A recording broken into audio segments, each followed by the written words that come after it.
the basic concepts on SEO, Google Tag Manager, Google Ads, social media marketing, Facebook ads, YouTube, Instagram, and Twitter marketing, content marketing, email marketing, affiliate marketing, marketing hacks, digital marketing skills, careers, and much more. For this video, we have our experts Rob and Rahul taking us through all the topics. So without further ado, let's start by talking about digital marketing. Before we begin, make sure to subscribe to our YouTube channel and hit the bell icon to never miss an update from Simplilearn. Meet Joey, a digital marketer. He works as the head of digital marketing for Amazon. But how did Joey get here? A few years ago, Joey began to see a large number of opportunities popping up in the field of digital marketing. To begin his entry into the field, he needed to understand what exactly digital marketing was and what was so great about it.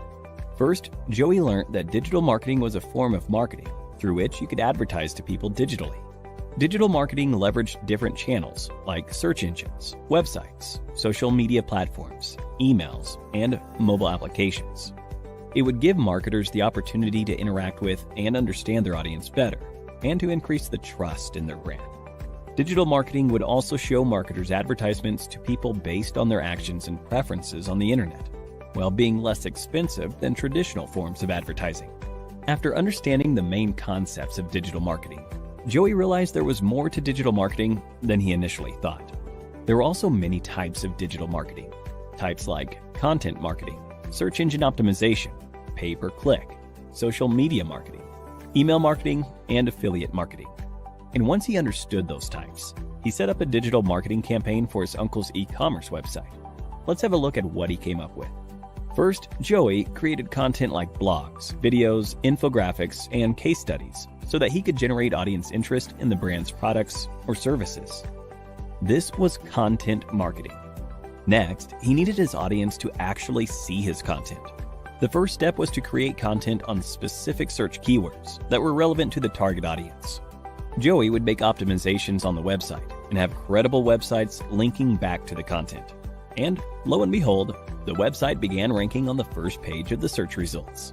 By continuous optimizations, Joey would continue to improve the ranking and ultimately make the website rank at the first position.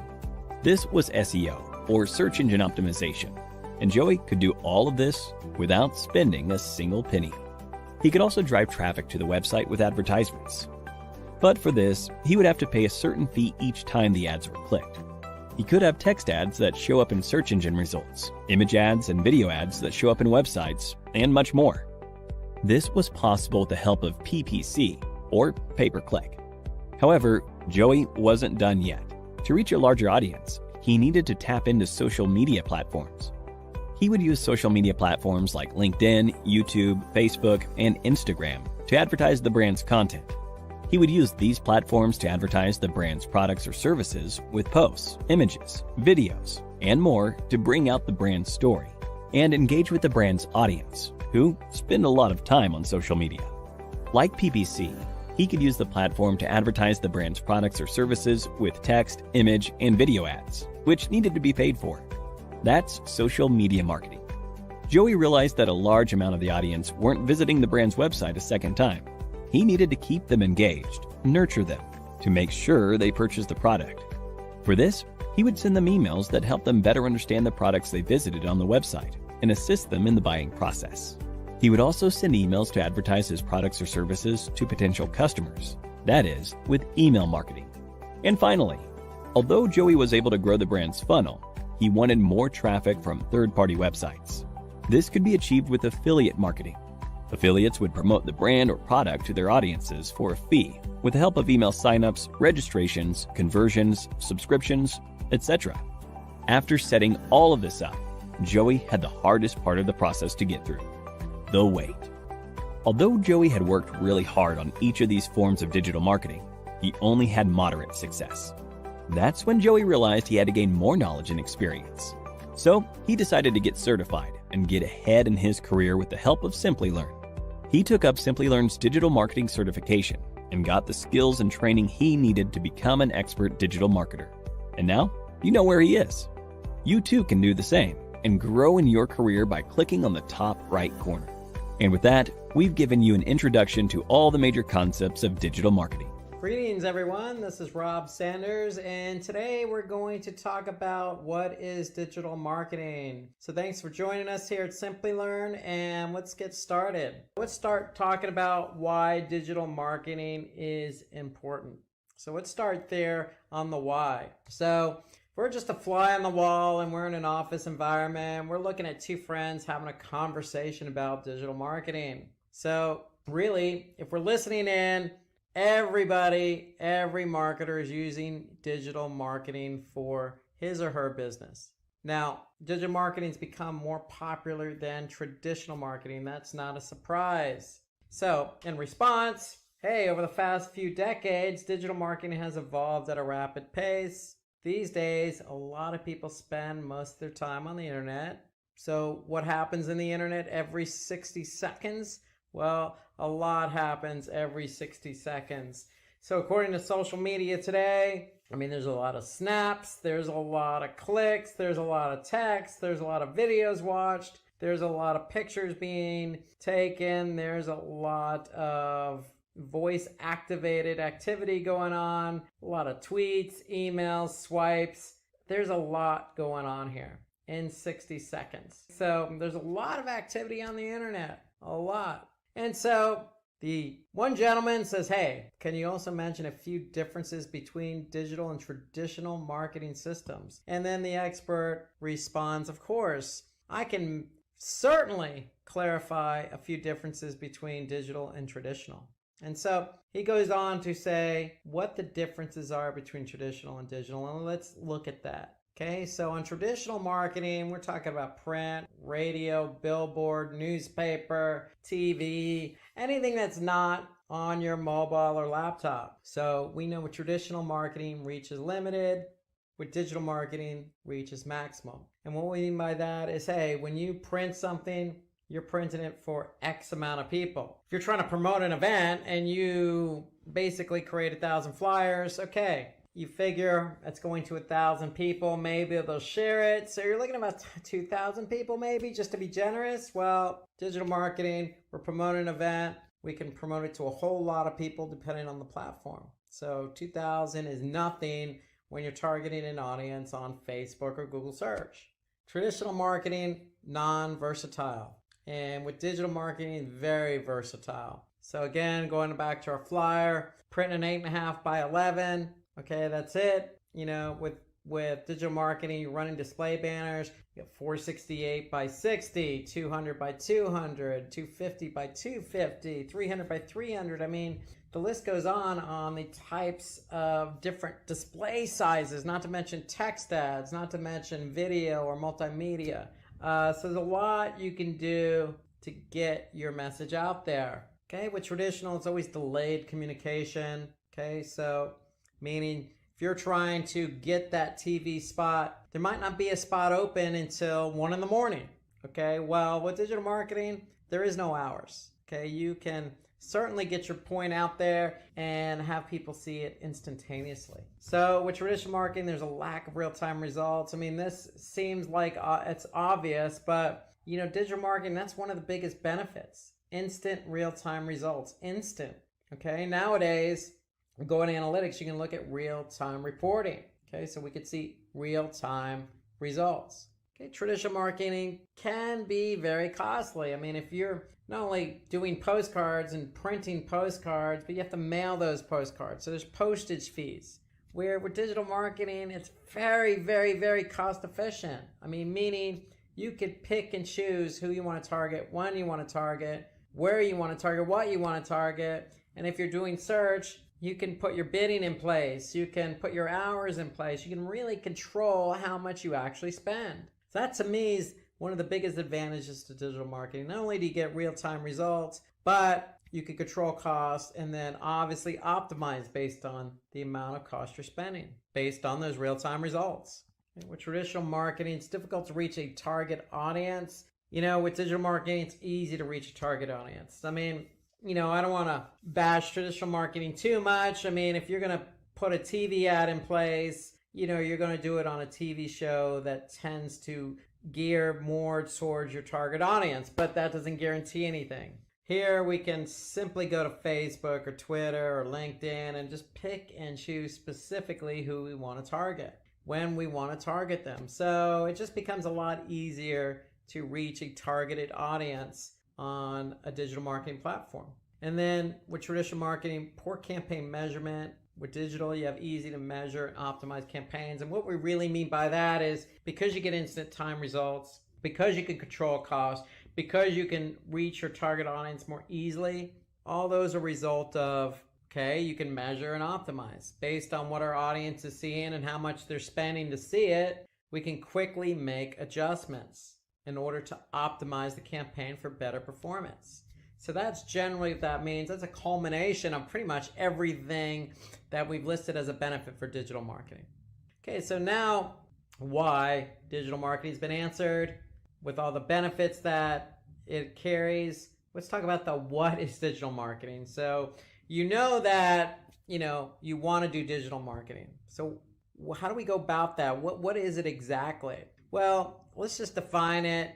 Digital marketing is just the act of promoting a company's product or an individual's product or service with the help of a device or technology.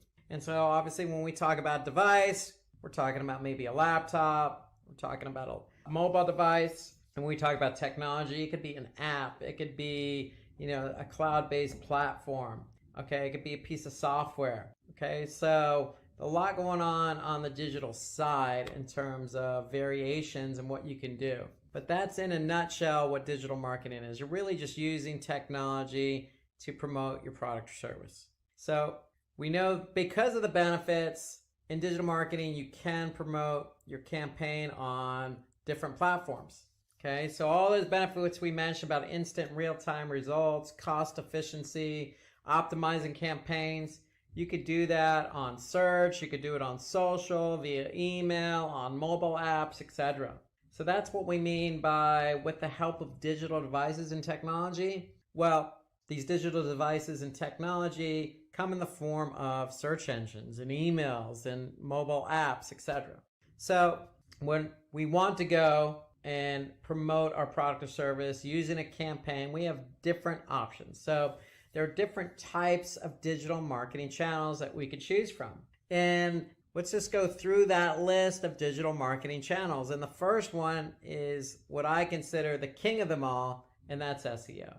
So SEO stands for search engine optimization. There's search engine marketing, there's email marketing, affiliate marketing, social, content, mobile, and then we can get into subsets of each of these digital marketing channels. But really, we'll start with SEO because that's the king. And to me, that's basically increasing the quality and quantity of relevant organic traffic on the search engines, including Google. So depending on where you're located in the US market, Google has a large market share. So you want your pages on your website to be found and clicked on organically. And so that means if somebody types in a keyword, you want that relevant page to show up first on Google so somebody can click on that link. Okay, and we know that millions of people, specifically in the US, but worldwide, use search on a daily basis. So if you're ranking for those relevant keywords, you can imagine how much traffic you can get. Okay, so that's SEO. Okay, and here's an example. So you type in online shopping.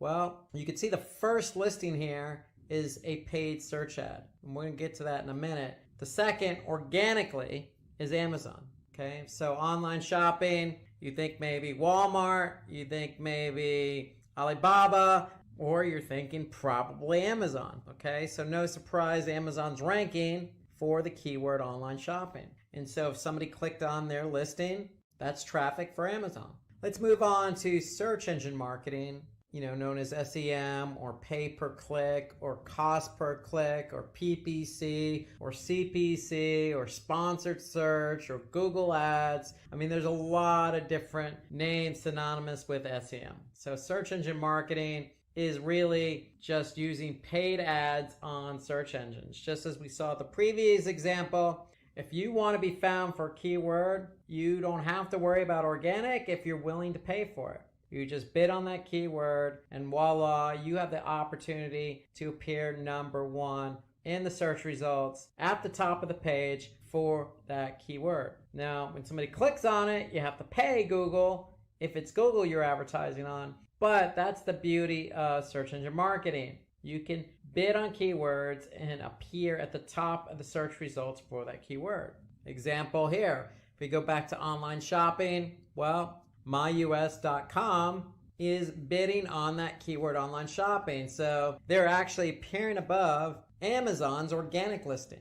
But that's what they want to do. They want to be found for that keyword. So if they're not ranking for it organically, well, they're bidding on it. And if somebody happened to click on that listing, then myus.com is going to pay Google something depending on what the cost per click is. And so that could be anywhere from 1 penny to $100. It depends. Depends on the keyword. Depends on who else is bidding on the keyword. Depends on the location. Depends on the time of day. Depends on quality score. There's a lot of factors involved and regarding what you pay. However, the benefit of SEM is visibility and getting traffic to your website for keywords you're not found for. So that's why SEM is such a popular choice for a lot of companies. Okay, let's talk about digital marketing. That's a traditional type of digital marketing channel. It's been around a long time.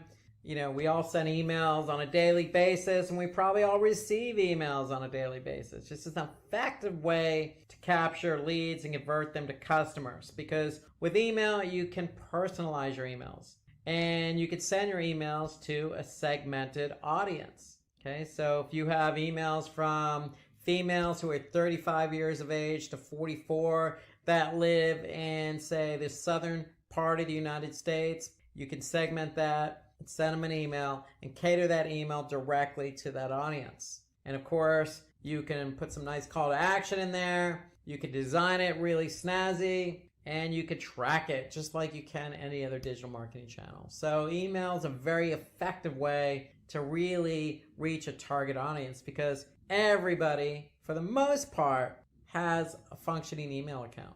So basically, here's an example of an email that could go out. If you're selling a product and the product's promotion is about to end, well, get that email out to your target audience. Let them know that, hey, you have until tonight to purchase the product. And if you purchase it, you're going to get 30% off. And you can put the coupon code right in there with a nice call to action, and you can measure how many people click on that email, go to that web page, and purchase the product using that coupon code. So that's an example of email marketing.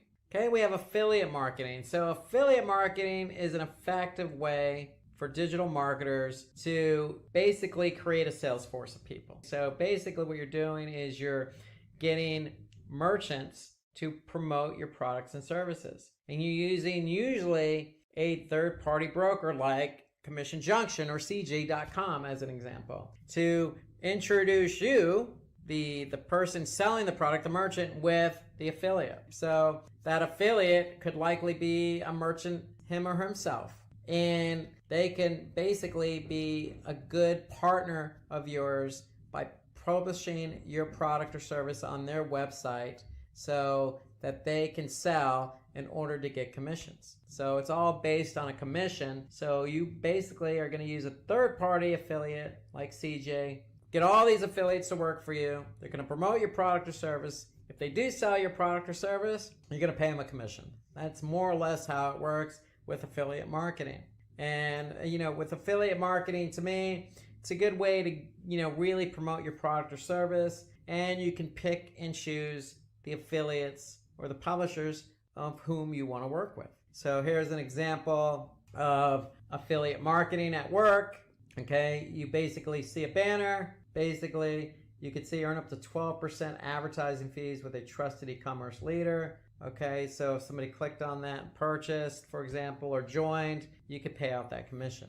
Okay, let's turn our attention to social media marketing. So social media marketing, I wouldn't say it's fairly new. I mean, if I think about it, we're in 2019, And I remember talking about Facebook back in 2006. So you're talking about 13, 14, 15 years of social media. It's definitely evolved over the years. But the concept remains the same. It involves creating different types of content depending on the platform. Okay, so you could be on Pinterest or Instagram and be dealing with photos. Or you could be on Twitter tweeting out certain characters up to a limit. Okay, so it really depends on the social media platform that really drives the type of content you're going to promote. But we know social media can be effective because people use social media. I mean, Facebook is one of the more popular platforms. And if you want to get your product or service out there, you could certainly pay to have an ad on Facebook, or you could just post your content organically. Okay, that's the beauty of social. Most of your social platforms like LinkedIn and Twitter and Facebook and Pinterest and Instagram, they all have a paid form of advertising that you can use to promote your product or service. Or you can go the organic route and post content organically in hopes of driving traffic back to your website. So with social, you do have two options here, but social is interesting because there are a lot of different social media platforms out there. It really depends on your product or service. Okay, so an example of social media marketing, especially on Facebook. With Facebook, you got mobile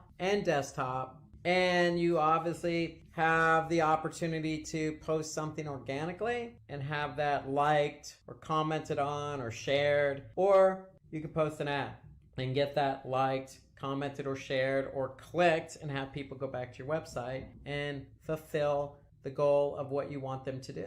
So moving on to content marketing. So content marketing is really an effective way of really distributing valuable content online. And when we talk about content marketing, we're talking about different types of assets. So it could be simply text in the form of a blog post, or it could be a video, or it could be an infographic, or it could be an image. Okay, there are lots of ways to create content these days, especially in digital marketing.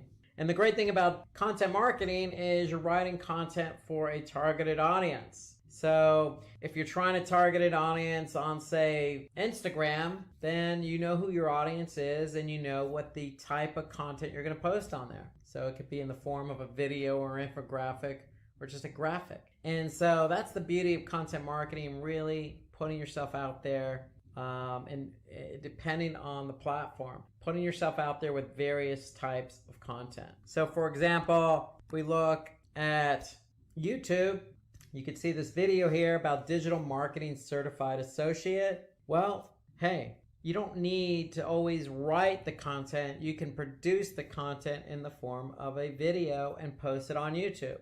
This is a form of content marketing. So that's content marketing. And then let's talk about mobile marketing. So content marketing, again, different types. But if we go now to mobile marketing, you can kind of segue from content to mobile, because the only difference here is with mobile, it's strictly on mobile phone. It's not desktop. So mobile marketing is really a strategy on its own that helps you, the company, promoting your product or service to reach your target audience through a mobile device. And that includes tablets. And how you could do that is via messaging. You could do it via email, or you could do it via an app. Okay, so you have different ways of getting your content out there to people. Okay, so as an example, you can use basically SMS or instant messaging via mobile devices to promote your product or service. Here's another example of a mobile marketing via app install. And so you can even compound that by running a, say, Google ad as an example, and running your Google ad on, say, just mobile. You could do a bit adjustment just for mobile, and the goal could be app installs. Okay, so, and you can even do a mobile or app extension. So there's lots of ways to really promote your app or your product or your service via mobile marketing. Okay, let's talk about the customer life cycle. So we know why we want to do digital marketing. We know what the digital marketing channels are, because we just talked about them, from SEO to social to affiliate to mobile to content to SEM. Okay, you have a lot of different digital marketing channels at your disposal. So now how do we go ahead and approach our customers? So that's what we're going to talk about first. So we're going to talk about different stages of the customer life cycle. Okay, and the first one is the awareness stage. So we need to get our customers aware of what we're selling or what we're promoting. Okay, so the awareness stage is really, what product does your brand offer? That's a question we want to get out there and we want to answer.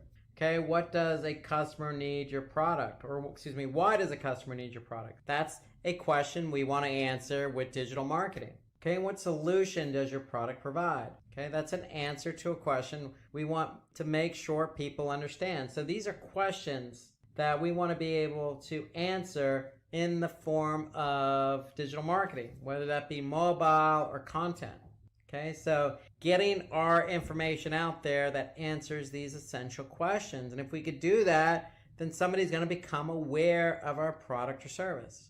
Okay, so what product does our brand offer? Why does the customer need it? And what solution does it provide? Okay, those are some key questions that people tend to ask themselves when they look at a brand. Okay, and when they look at a product, hey, do I really need this? Is it going to help me in my life? Okay, and who is selling this? I mean, who is this brand? I mean, those are just things that run through people's mind intuitively, that with the right messaging, the right channel, the right type of asset, the right targeted audience, you can quickly make somebody aware of your brand's product or service. In this stage, it's help potential customers discover your brand with the help of these different marketing channels. So in the awareness stage, content is key. So it's, to me, if we have a website, we need a blog, because if somebody does come to our blog from, say, organic search, SEO, then we can write about that product or service via blog and talk to our customer, talk directly to our targeted audience through that blog. And if we're not ranking organically, we can use paid search to promote it, because paid search on Google, for example, basically we can be right at the top of the search results. And so somebody can actually see it when they do a search, because we know millions of people use search on a daily basis. You could do social media marketing. Okay, so you can publish that product or service on Facebook while you're building your community. And you can use affiliate marketing to help get the word out by using CJ.com as an example. Build up a sales force of people, these publishers that are going to put your product or service out there. So to me, in the awareness stage, these are the digital marketing channels you could focus on. Now, I will say one thing about display ads. Display is part of search engine marketing. You could use display because you can reach a large number of people. So even though it's listed here low priority, in the awareness stage, display ads mean that if you're on Google's display network, you could pick and choose your sites, your demographics, keywords, topics, an audience. You could focus on all those different demographics to really attract a large number of people. So low priority, but it's probably also good to focus on in the awareness stage. Okay, so content marketing, you must create a high quality content that people are searching for. Without content, it's hard to get found. And so to me, this is where the blog comes in. SEO, take that content, get it optimized. Okay, SEM, if we're not ranking organically, we can make sure we're at the top of the paid search results, or the search results for a particular keyword we want to be found for. And then social media marketing, using different channels depending on the channel. If we're selling, training like Simplilearn does, LinkedIn is a good platform for us. Okay, and then affiliate, basically building up a nice network of publishers to get the word out. So these are all good channels that we can focus in on. So traffic sources may include paid, unpaid, social, referral, display, email, or direct. So they could come in the awareness stage from all different types of channels. Even though you're focused on content, you could still get traffic from mobile or email.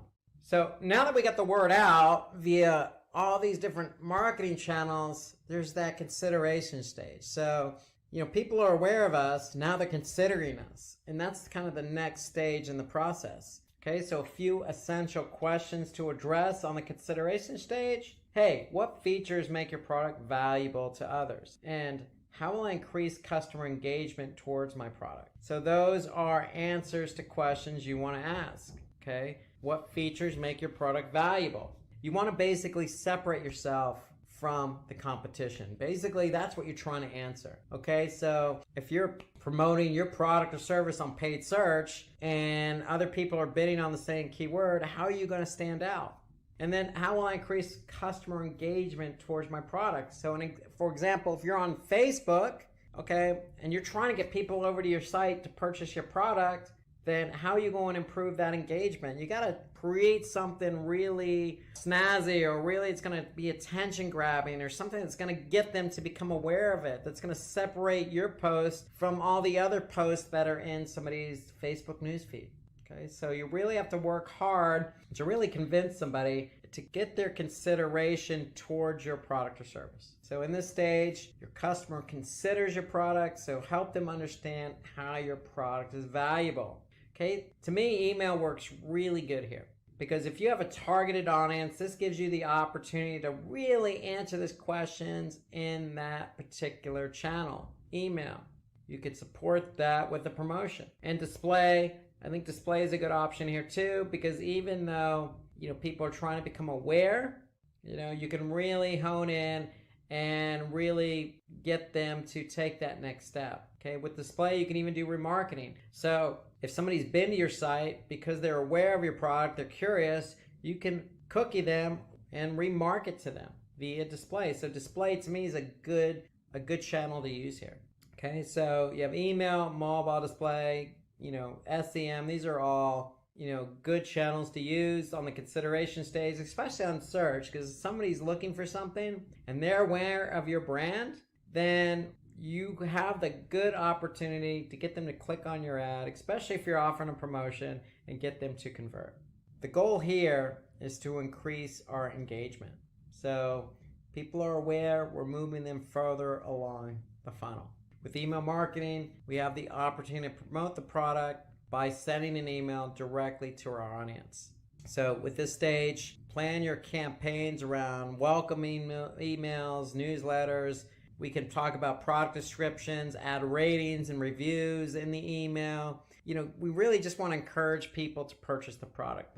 We're trying to sway them over. So email is a good source to allow us to do that. So with mobile marketing, we can promote the products by sending relevant messages to our target audience. Display, again, retargeting, because we can retarget an audience that has been to our website, already did some research about our brand, our product or service, and now we're going to reach back out to them to sway them.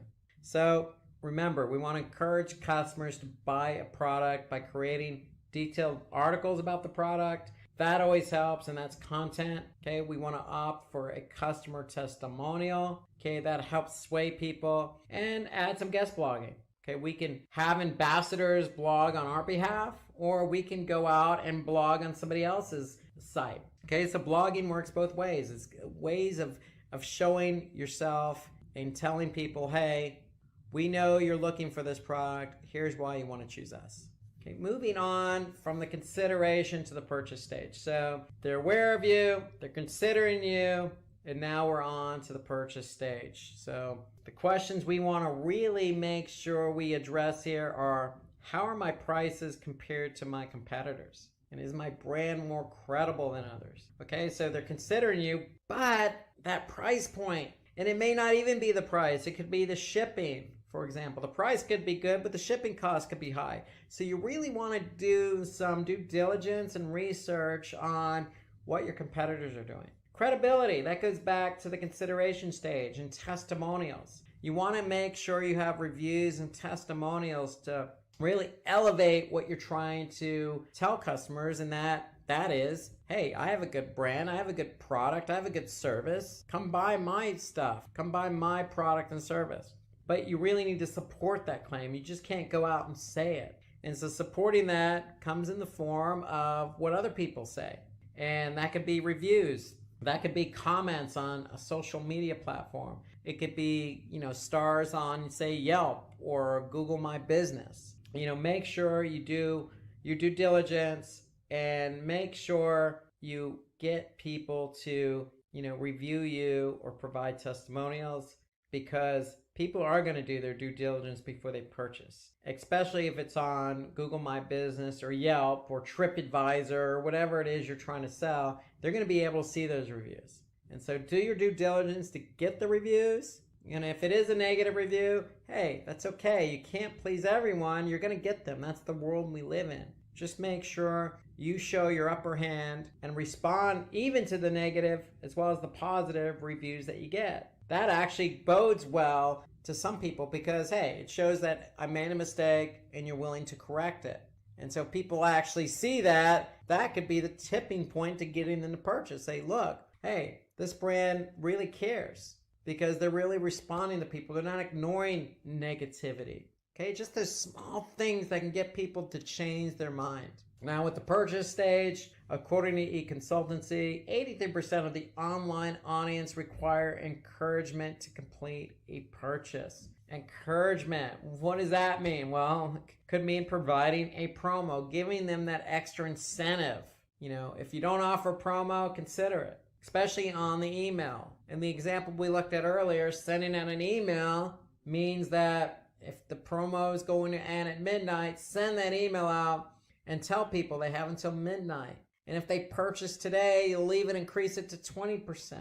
And email is a good channel for that. Mobile can reach a lot of people through SMS. Okay, social media, reaching people instantaneously. And then, really with the purchase stage, it gives prospects an offer to help them make that purchase. So you have plenty of channels to choose from. In fact, most of these channels, the only one really that doesn't fit the instantaneous mode is SEO. But you can really focus on affiliate, even though that's a low priority here. You can really, coordinate with your publishers, who, especially those publishers that have proven their worth and have sold your products in the past. Get them to help promote it and incentivize their audience. So let's move on from the purchase to the post-purchase stage. So this is after somebody purchases. Okay, so some essential questions we want to be able to address here. So what additional product could my customer buy? Now that they're my customer, what else could I sell them? What, without being too pushy, if they buy a coat, a hat work or a pair of gloves or, a blouse. You want to be able to not push a product on a customer, but think about how you can complement that purchaser's or customer's product. And then how to improve the customer buying experience. So again, this goes back to, what we just said about reviews. Get somebody to offer a review. And if they don't give you a full compliment of 5 stars, they only give you 3.5 stars, then you know what? That's great feedback because then you can learn from that. And then the other question is, will the customer refer us to others? And if so, why? So that's definitely something you want to be able to address in the post-purchase stage. So let's take a look here. So with post-purchasing stage, to me, email's at the top of this list because if somebody purchases something, you could send a nice thank you email because if they purchase, they're giving you their email in return because you're likely going to be sending them the receipt via email. So email to me is a nice channel. You can send out a nice message. Even, social media. You can thank your community for supporting you on this recent campaign that you ran. Even throw in an extra 5 or 10% on a future purchase as a thank you. And that's easily done on social media. You could even post a blog, promoting, the success of a product and then offering a promotion. Okay, so there's a lot of things you could be doing here on the post-purchasing stage. So to me, even looking at content again, you could even, put a survey together. You could even put a survey together for your affiliates. Okay, you could even post a poll on Facebook. So it's just working in with these different channels to get some feedback about your product and service. So with email, mobile, you can engage customers with follow-up emails or customer care content. With mobile, if you have somebody's mobile number, hey, text them. A simple thank you goes a long way. You could say, hey, look, if you're satisfied, let us know. Give us a call. You can even, in the mobile text message, you can put a link to a survey. send emails to active subscribers, give rewards for customer feedback. So if somebody does provide feedback, give them an extra 10% off. You want to be able to reward loyalty. Loyalty comes in the form of a partnership. If you're giving somebody discounts and you have a good product or service, then they're going to recognize that. They're going to say, hey, look, I really like this product and they're giving me 10%. I'm going to go ahead and purchase from these guys again. So give those discounts to those active customers. Or on the affiliate network, give referral opportunities to your customers. So if it's an affiliate publisher, hey, if they're getting people to your site, reward them. Or if it's an email and you put a forward to a friend, get an extra 10% off, it doesn't hurt, because you're incentivizing people to help you sell your product. So with social, display, and content, use those banner ads, or use that content that you display on social or the blog you're going to write to give customers advice in order to maximize the value of the purchase. So again, you can use these platforms to also enhance what they purchased. So, hey, you just purchased this product. Thank you very much. Did you know you could do this, this, and this with it? And so that's the idea of a post-purchase stage, is to maximize these channels to be able to answer those essential questions about what else could they purchase? Do they like, how do I get these people to become loyal customers? Okay, so with the post-purchase stage, if a customer has bought a pair of sports shoes, for example, running shoes, you can recommend cross-product sale or cross-sale. It could be a pair of shorts or a water bottle, or an accessory with an exclusive discount. So that's another example of what you can do on the post-purchase stage. Greetings, everyone. This is Rob Sanders from Simplilearn. Happy New Year. And today we're going to talk about digital marketing skills. So digital marketing allows business owners, regardless of the business, nonprofit, for-profit, large or small, national, local, international, to really expand their business. Allows them to personalize their content, they could save money, and most importantly, they can measure the results. And so that's what we're going to focus on today when we talk about digital marketing skills, focusing on measuring those results. So suppose anybody wants to work in marketing or grow a company or help grow an individual's company or ensure to keep up with the appropriate skills. This is what we're going to cover today. So we're going to cover a few channels. And so let's get right to it. Today we're going to start off with search engine optimization, or SEO, also known as organic search. So SEO is an interesting channel. It's probably the premier channel for most companies. In fact, HubSpot confirms that 57% of B2B marketers stated that SEO generates more leads than any other marketing initiative. So it's really important for not only just generating traffic, but it's also important for generating leads and generating more business, including e-commerce. And so what does SEO entail? And what skills should you acquire in order to manage SEO as a marketing channel? Well, if you think about it, SEO is really divvied up into two pies. One pie is called on-page, the other pie is called off-page. And so on-page consists of things you can do to the website to help you be found in organic search.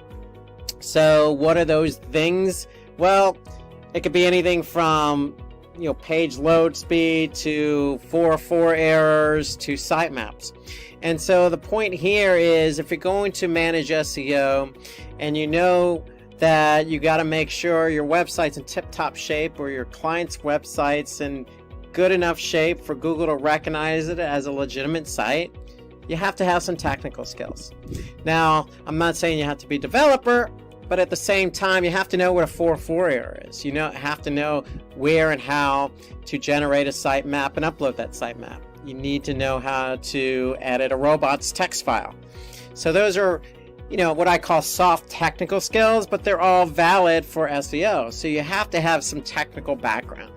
Staying in the on-page pie, okay, you need to make sure you have not only skills to write content, but skills to optimize content. So you need to be aware of all the different elements on a page in order to optimize that page. So again, that entails some copywriting skills, but more importantly, and probably more challenging, is to take those copywriting skills and enhance them for SEO. Okay, so making sure that you're able to understand what it is that you need to do to get a page optimized so it can rank higher in the search engine results. Okay, so those are on-page skills. And then you got the other piece of the pie, which is off-page.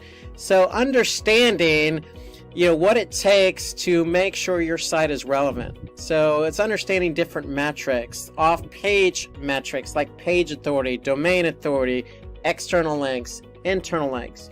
And so generally most SEO managers have a third-party SEO platform that they work with, like SEMrush or Moz.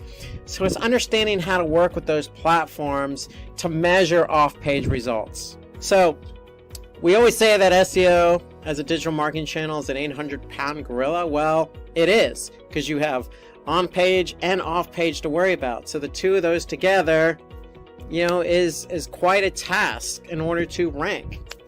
And so what brings SEO and all digital marketing channels is understanding the metrics and understanding what you're seeing in order to measure results and improve upon those results.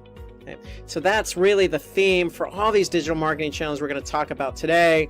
It's really about, what metrics and how do I measure the results? And so when we look at SEO in terms of measuring results, on the on-page side, you're going to have to do some keyword analysis. You're going to have to understand, what volume is. You're going to understand how to get the competition numbers, and you're going to have to understand what keywords to choose. So that in itself is a skill, being able to choose keywords based on several metrics. Then you're going to have to be able to ascertain, what pages and what keywords are driving traffic and how those pages are performing. And then again, the off page, you got different metrics like domain authority or page authority. You have external links, internal links. You have no follow and follows, and a lot of these little metrics related to off-page SEO. So you're going to have to understand what those metrics mean. And if you can understand what those metrics mean, and then more importantly, act on those metrics, then that's what's going to help you improve your results in terms of SEO.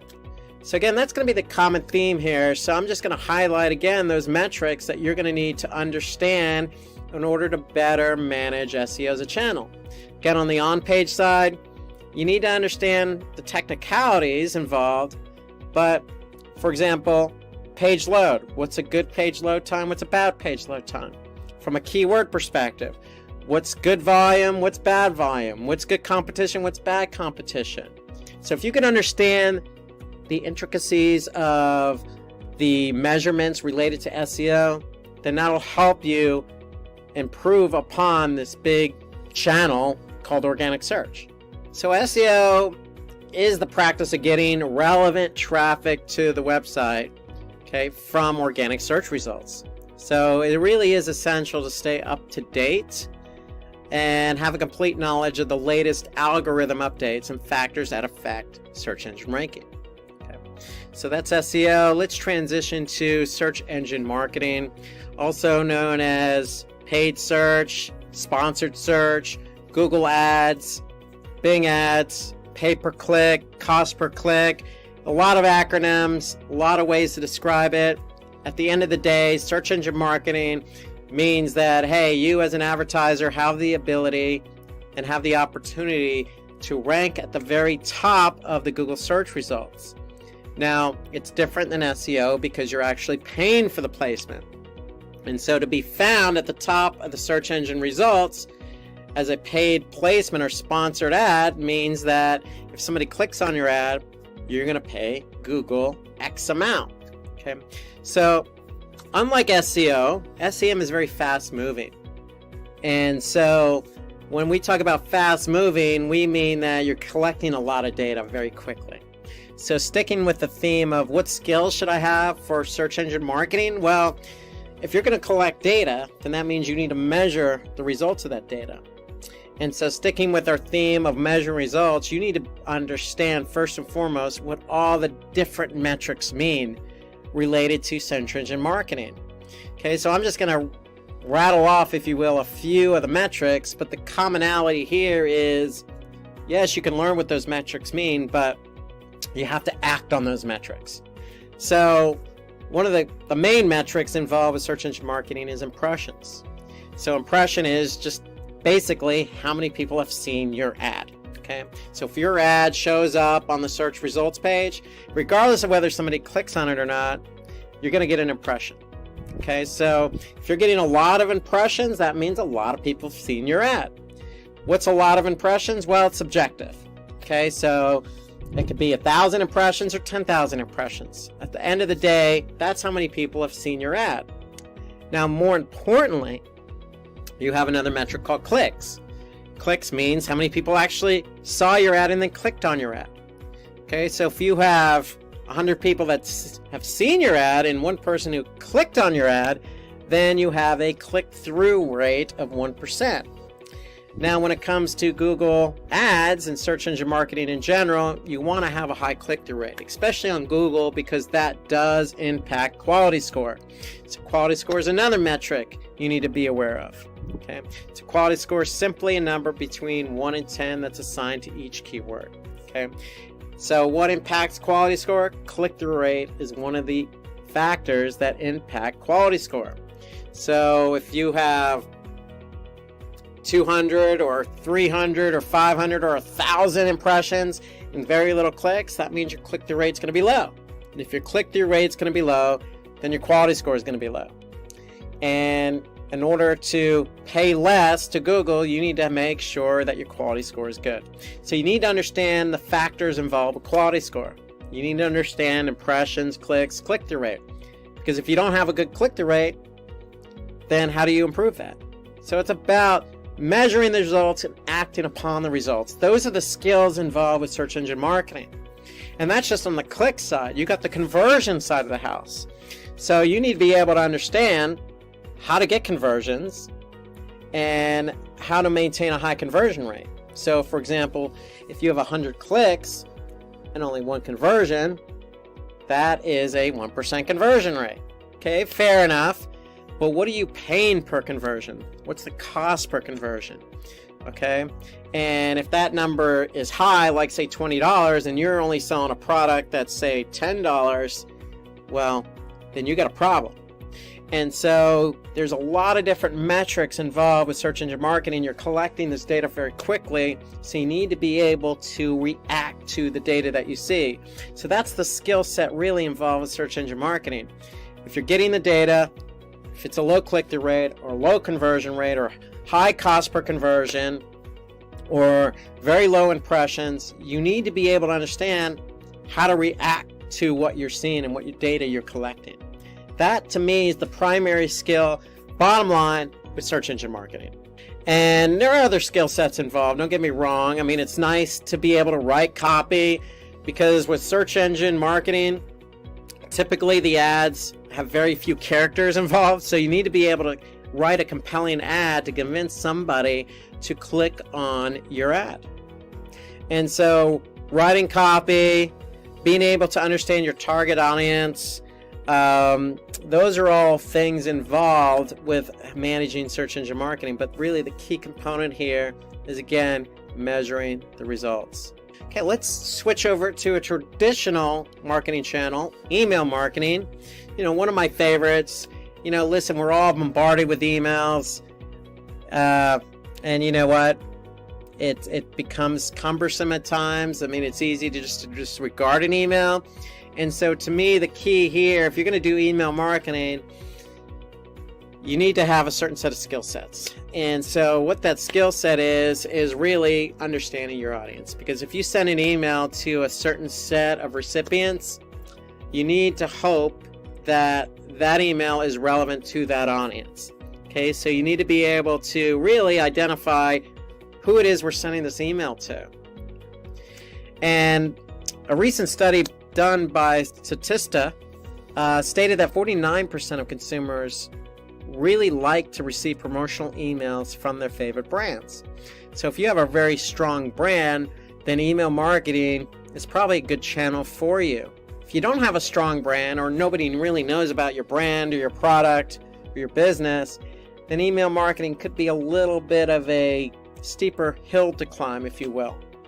But really, email marketing it involves emails that promote the brand's products and services. And if you could target the right audience or making sure you have the right audience, then you got a good chance of having successful email marketing campaigns. But when it comes to emails, it's like having a blank canvas. You can be as creative as you want as long as you're talking to the audience. So the big skill set here, again, is copywriting and having some, creativity involved with that copywriting. Saying the right things, but not saying too much.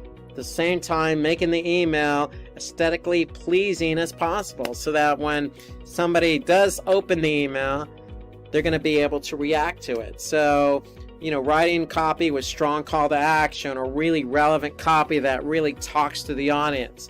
Those are all keys for email marketing, in my opinion. Also, one thing we didn't bring up in search engine marketing, but it certainly holds true with search engine marketing as well as email marketing, and that's A/B testing. And so A/B testing is simply taking an original and creating a variant and testing the two to see which one performs. Well, you could certainly do A/B testing with email marketing. That means taking a subject line that has traditionally worked for you or is relevant for that audience and then creating a variant or different subject line. So if I'm going to send an email to 100 people, I'm going to send 50 people one subject line, and then the other 50 is going to get my variant subject line. And why is this important? Because I want to be able to see what people react to. Okay, so if I see the open rates higher for the variant versus the traditional or the original subject line, then I know that this subject line works. And therefore, I'm going to apply this subject line moving forward. And then what am I going to do? I'm going to take it and test it against another variant.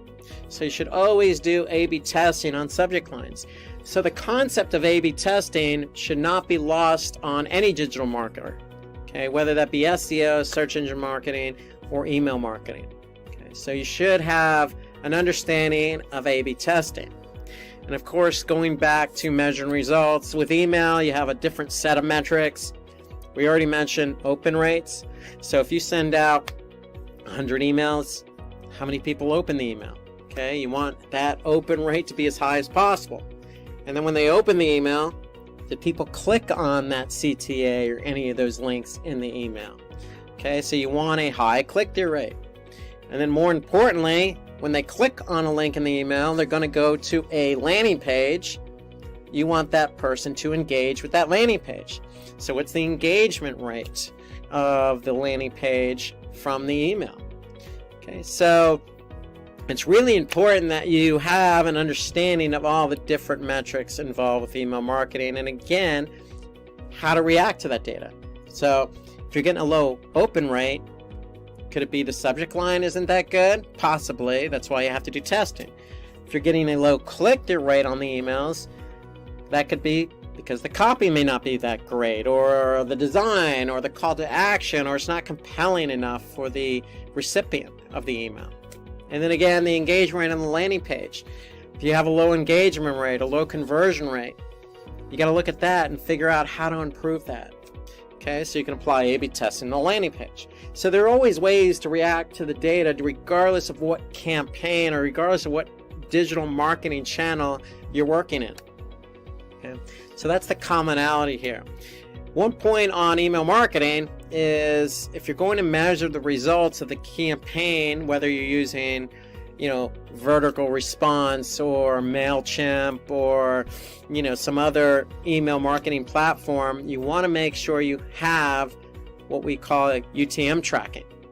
And if you're using Google Analytics, having UTM tracking or understanding what UTM tracking is allows you to measure the results of that email marketing campaign in Google Analytics. So that's another skill set you should have, being able to apply tracking to your digital marketing campaigns, including email. Okay, because if you don't, it's going to be hard to measure the results in Google Analytics. So let's focus on one more marketing channel here, and that's social media. So we all know social media isn't going anywhere. It's becoming more and more popular. In fact, an offshoot of social media is really influencer marketing. If somebody, an influencer, has millions of likes on, say, TikTok or Instagram, you might want to engage with that influencer and help you promote your brand or your product. Isn't that really what social media is? It's a platform, whether that be, Facebook or Twitter. It's a platform to help you promote your brand, your product, your services, and it's a chance for you to get to message your user base, your community, prospective clients, people who don't even know about your brand. It's a chance to build awareness. So social media holds a lot of different strategies, if you will. In fact, nearly almost 4 billion of the world's population uses social media. Let me see, there's 7-something billion people in the world. Well, that's a large percentage. A majority of the percentage of the world uses a social media platform. Okay. In fact, just like SEO, where you need an SEO platform, there are plenty of social media platforms. There's Later, there's Sprout Social, there's Hootsuite, there's Buffer. In fact, Buffer confirmed that 73% of marketers believe social media marketing has been somewhat effective or very effective for their business. And that's promising because social media, in my opinion, having been in this industry a while, it can be a very fickle channel. Meaning, if you're trying to promote a product or service on Facebook, and it's going to be very hard to pull that person away who's engaged with their Facebook feed. Not only just to get them away from the Facebook feed onto your website, but then to turn around and allow that person to try and convert, okay, based on what you have on your website. So it's challenging enough just to get them away from the social media platform, let alone converting. So that's why when I say very fickle, but it's somewhat encouraging if Buffer's telling us that marketers believe that social media marketing can be effective. And it can be effective. You just have to have the right strategy. So to me, one of the skill sets you should have if you're going to be a social media marketing manager is being able to understand, what is the strategy here? What are we trying to achieve when we set up a social media platform or enact a social media campaign? Okay. And so that's really the first thing. It's really understanding what platforms, what's the strategy here? Because if the strategy is brand awareness, then what channels or social media platforms, if you will, work best for us? Is that Twitter? Is that Facebook?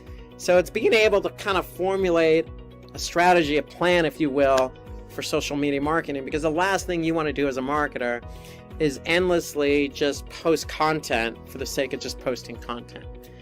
Because just like any other marketing channel, you're going to have metrics. And social media is not shy on the metric front. Okay, so you have reach, you have impressions, you have engagement rate. In fact, every social media channel has its own set of specific metrics, whether that be likes, followers, shares, reviews, stars, if you will. So it really depends on the social media platform that you're using. But at the end of the day, you need to be able to measure the results. If you're posting, let's just say on Facebook, and your whole job or strategy is to entice engagement, meaning get people to share that particular post or act on that post, then you need to be able to measure the engagement. How many people saw the post? How many people engaged with the post? Okay? And so, just like any other marketing channel, you're collecting data and you need to react to that data. But more importantly, it's about being able to, put a strategy together first. And then I would, a skill set I would recommend you have is understanding all the different social media platforms that are out there. I just named Buffer or Hootsuite or Sprout Social. They're all good in their own right, but they're all going to have different features. So to me, understanding what social media platform works best for you. You want to choose a social media platform that, allows you to control what posts you schedule, when you schedule them, how they're scheduled, what platform they're scheduled on. At the same time, you want a social media platform that's going to help you understand the engagement that you're getting from that platform. And you'll probably want a social media platform that allows you to, quote unquote, listen in, if you will, on what users are, reacting to in terms of hashtags or what's trending on that particular platform.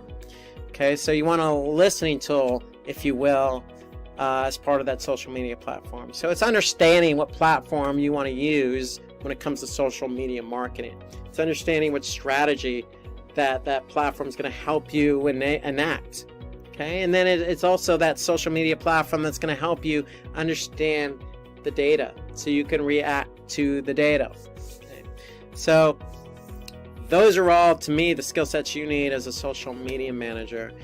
And then an offshoot of social media is paid social.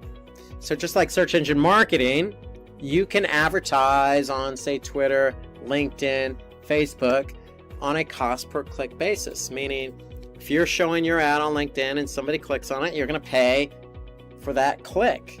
You're going to pay LinkedIn, or you're going to pay Twitter, you're going to pay Facebook. So it's understanding, the skill sets involved with paid social is understanding what assets you can have when advertising on these platforms. Can you use video on LinkedIn or Facebook? Can you use what type of images, and how big do those images need to be, and can you have wording on those images, or what are the guidelines involved with having images as part of your ads? So having a full understanding of the types of assets that you can run in terms of your advertising on social media is very important, in my opinion, because it's always changing. And you want to be able to put the best asset, the best message. You want to put your best foot forward when advertising on social media. And of course, when you do advertise, again, a whole nother set of metrics. How many people saw your ad? How many people clicked on your ad? How many people engaged with the landing page? How many people converted? What was the cost per conversion? So all of those are metrics that we covered in search engine marketing. They apply with paid social. So you have the opportunity on paid social. You have the opportunity on social media to really get your message out there. It's really understanding what kind of data you're collecting, what are the results of the ad or the post, and how do you react to that? And that's really the common theme with digital marketing skills. If you're not a big fan of numbers, you're not a big fan of Excel, if you will, or spreadsheets, if looking at a mountain of data scares you, well, then you might want to think otherwise when going into digital marketing. But if you want to embrace the data, then digital marketing is really a great career, because if you can get the data and you know how to react to the data, then you can be successful in any campaign you run. All right, that should do it for today. Thanks for joining. Look forward to reaching out to you for more of these webinars. Feel free to email us or go check out our website at simplilearn.com. Thank you so much, and I'll see you soon.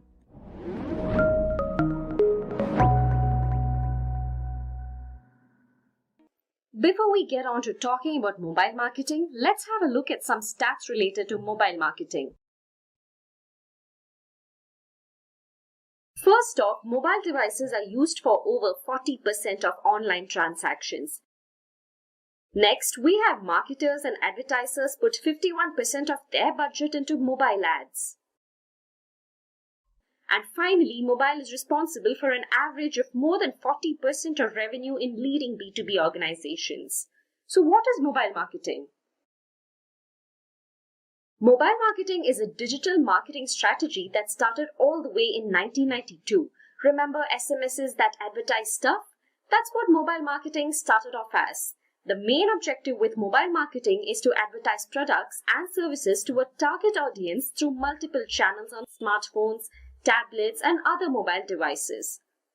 This is done through websites, emails, SMS, social media, in-app notifications, and other applications.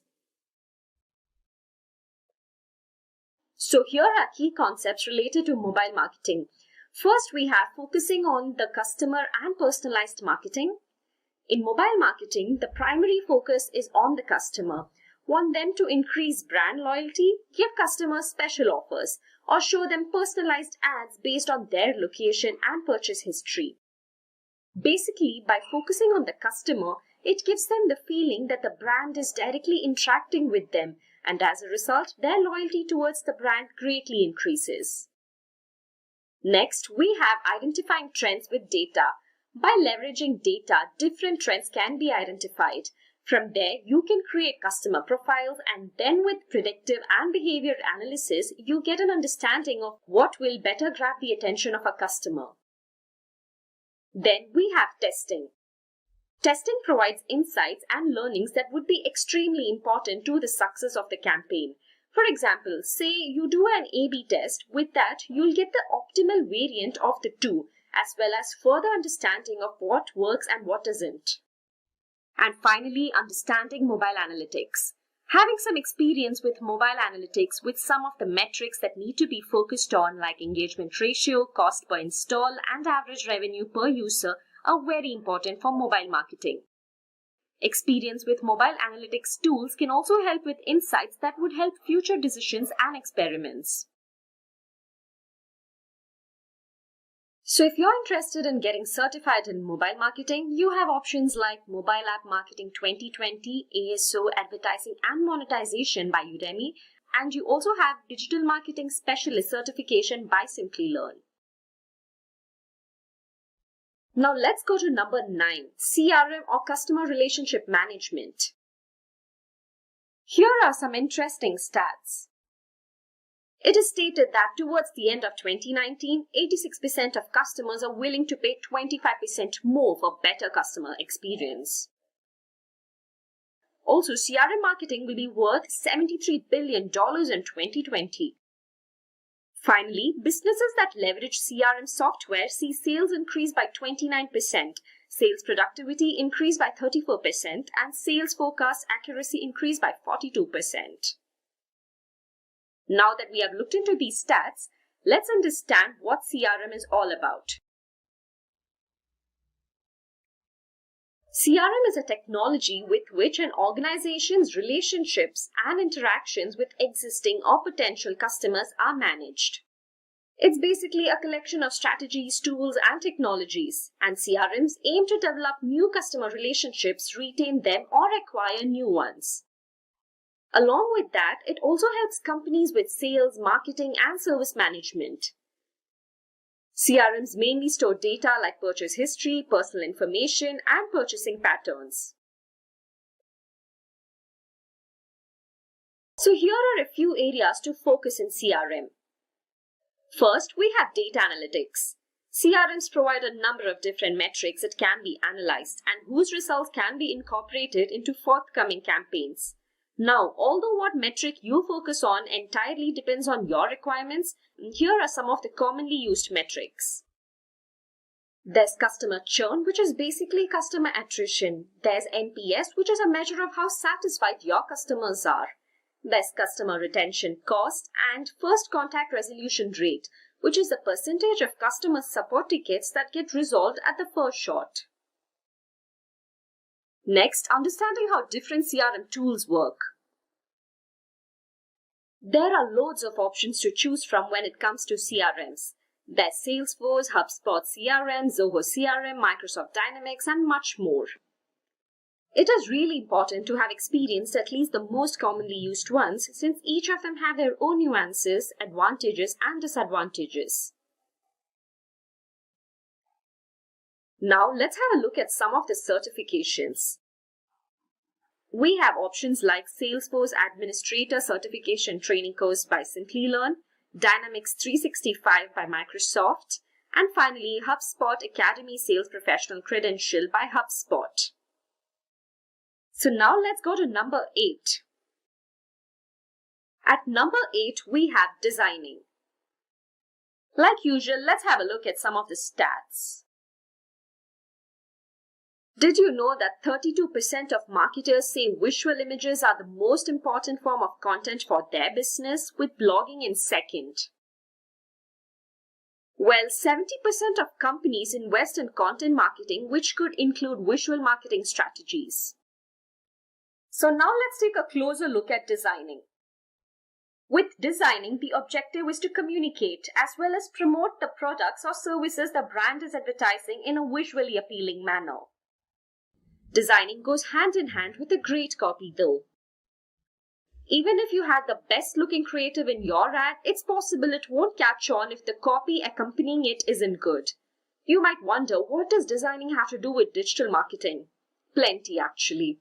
If you have an understanding of designing yourself, in the scenario where graphic designers are unable to bring your idea to life, you could do it yourself, deciding for yourself what the content will convey. Not only that, you might be able to provide some insight in the designing of the creative for the ad. Next, let's have a look at key concepts of designing. Firstly, a basic understanding of design philosophies are necessary, which means you need to know about concepts like using attention grabbing and relevant images, the golden point rule, and much more. Then there needs to be an understanding of tools like Adobe, Photoshop, and After Effects. These are some of the most commonly used tools for creating creatives, and even the basic experience with these software could be extremely useful later on. Now let's have a look at some certifications. We have certifications like Graphic Design by Coursera, Introduction to Graphic Design by LinkedIn, and Fundamentals of Graphic Design again by Coursera. Next, at number 7, we have listening. Now let's talk about social listening. Social listening is a method through which a brand can learn about what customers are saying about them and the industry online by monitoring digital conversations. The brand's social media channels can track, analyze, and respond to conversations and feedback, improving their relationship with the users who may become potential customers, and thus increasing loyalty of present customers. And it's a proven fact that customers are drawn towards brands that are prompt in response. Now let's have a look at some key concepts. Understanding how different social media platforms work. How is each platform different from the other? Where does most of your audience come from? Which platform is better suited for your content? Those are the questions that need to be answered. Then, experience with popular social listening tools like HubSpot and Hootsuite. These platforms can help with a number of different situations like PR crisis, respond to customer complaints, find user-generated content, to obtain competitive intelligence, take suggestions, and much more. Next, at number 6, we have copywriting. First, let's have a look at some stats. It is stated that 64% of B2B marketers outsource their demanding copy needs. Next, it also says that a compelling copy draws 7.8 times more site traffic and produces brand recall, which brings higher engagement rates. Now, let's talk about what is copywriting. Copywriting is an act of creating promotional texts that could be advertised in brochures, notifications, billboards, emails, and so on. The primary objective here is that the written content called copy or sales copy increases brand awareness and persuades individuals to take a particular action, be it signing up to a website, buy a product, and so on. Now let's have a look at some key concepts of copywriting. First, understanding the customers and the competition. So from the customers, several bits of vital information can be obtained, like what kind of writing gets the maximum amount of engagement, what kind they dislike, and much more. Likewise, from the competition, you can find out what kind of writing they have success with, what they are doing better from your brand, and so on. This one goes without saying, but to have success with copywriting, you need to be well versed with grammar and have sufficiently good writing skills. Let's have a look at some certifications now. Here we have the Creative Copywriter Academy, Then we have the IDM Award in Digital Copywriting by the Institute of Data and Marketing. And finally, we have American Writers and Artists Copywriting Course. Next up, number 5, email marketing. First, let's have a look at some stats. According to Statista, in 2019, global email users amounted to 3.9 million. By 2023, this is set to grow to 4.3 billion.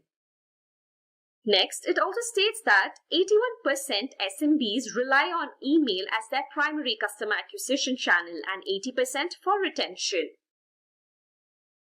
Next, again by Statista, it states that 49% of consumers would like to receive promotional emails from their favorite brands. So now let's have a look at email marketing. Email marketing is a method for performing digital marketing by using emails to promote products and services to a highly targeted audience. In a way, email marketing could nurture the relationship with your customers or completely drive them away. With email marketing, customers can be communicated with directly with personalized emails, helping them stay updated with items or offers. It also serves a purpose of informing people about your brand or keeping existing customers engaged between purchases. Now let's have a look at key concepts. First, we have focusing on personalization and automation. Emails can be set up in such a way that customers are regularly sent emails on a regular basis to keep in touch with them, inform them about new products, and other forms of engagement. Then we have complying with data privacy rules. Privacy has been the talking point for a while now. Most recently, the GDPR brought about a number of restrictions that have to be adhered to by organizations.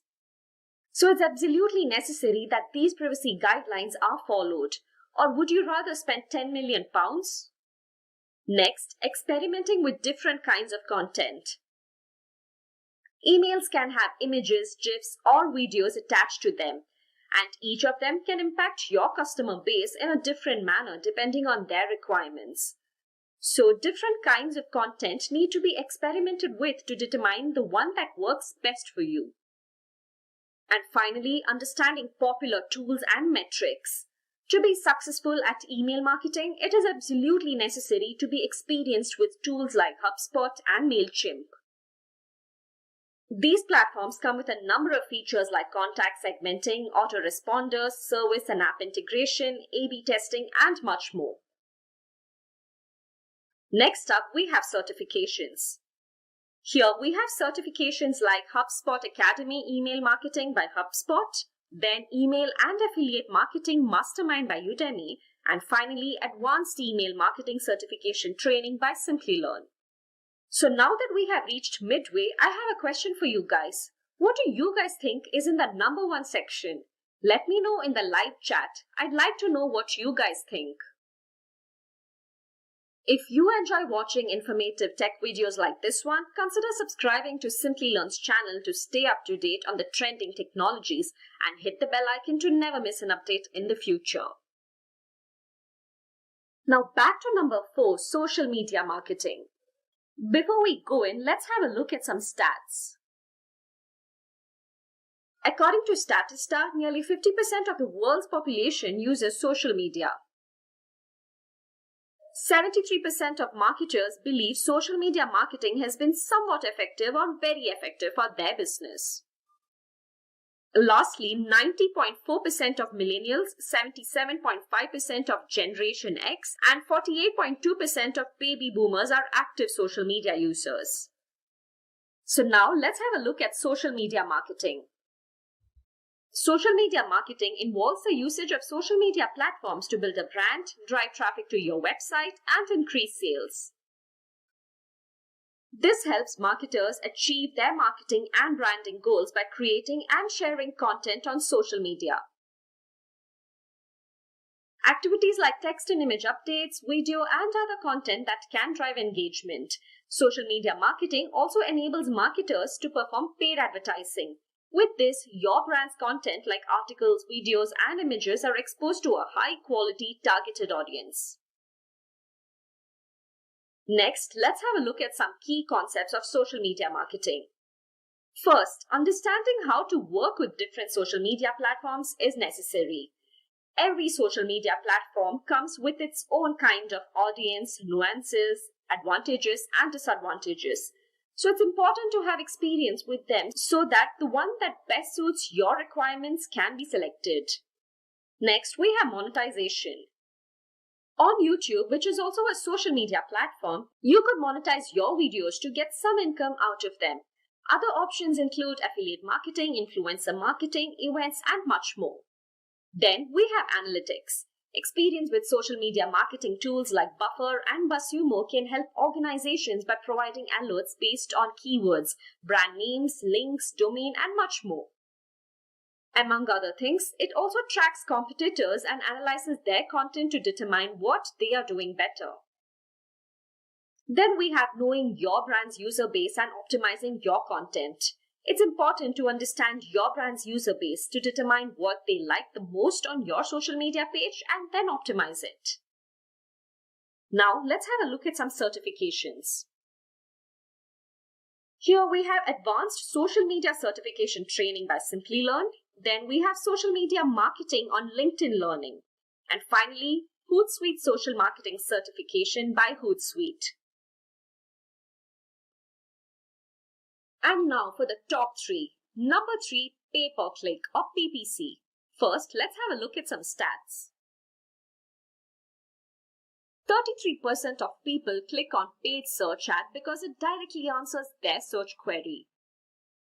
It also states that paid ads have a 11.38% CTR on Google. And finally, according to Google, businesses make an average of $2 in income for every $1 they spend in Google Ads. Now let's talk about PPC. It is a form of online advertising in which advertisers spend a certain amount of money each time their advertisement is clicked. This process, if done properly, can drive people to your website without having to get them organically. Search engine marketing is one of the most popular methods to perform PPC. For PPC, most search engines are part of an automated process performed by the search engine to determine how relevant and valid they are to appear in the search engine result page. Now let's have a look at some key concepts of PPC. First, it's important how different search engines and their advertising works. Each of them have their own but somewhat similar rules, prices, restrictions, and so on. Then we have Google Ads, one of the most popular and lucrative players among the search engines. Google Ads provides marketers with a sizable chunk of the internet to advertise to. It is important to properly understand how Google Ads works and how its many features and functionalities can be used efficiently. For more on Google Ads, why don't you check our introductory video on it? I'll link it in the chat.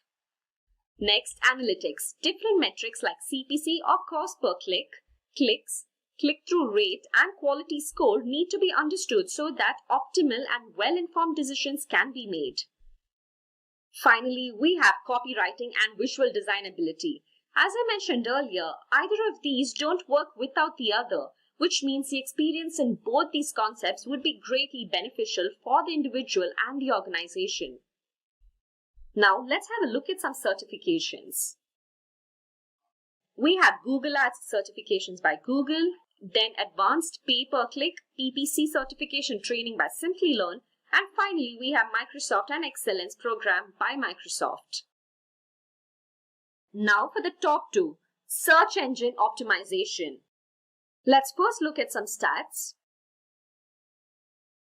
According to Zero Limit Web, on the first page alone, the first 5 organic results account for 67.60% of all the clicks. And according to Google, where to buy plus near me mobile queries have grown by over 200% in the past 2 years. And finally, according to HubSpot, 57% of B2B marketers stated that SEO generates more leads than any other marketing initiative. So what exactly is search engine optimization?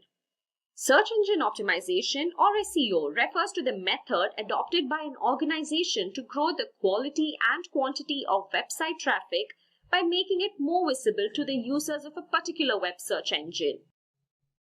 This is possible with the help of organic search results. SEO improves unpaid results and doesn't count traffic obtained from paid ads.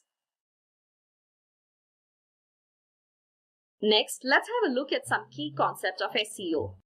Technical SEO. The technical side of SEO, like server side settings, sitemaps, server response code, rewrites, and so on, will help you take advantage of both page level and server level optimization to ensure they are found by search engines. This, by extension, helps generate traffic and conversions. Next, content marketing. It is important to be well versed in content marketing, as both SEO and content marketing cannot exist without the other. Content marketing provides high quality content and SEO provides the appropriate keywords that would help it get noticed by search engines. Next, link building. The process of search engine optimization can only be successful if there's a combination of both external link building and internal link optimization. One builds links with credible websites and the other performs link optimization on your own properties and social media platforms. Now we have site usability. SEO must focus on good site usability.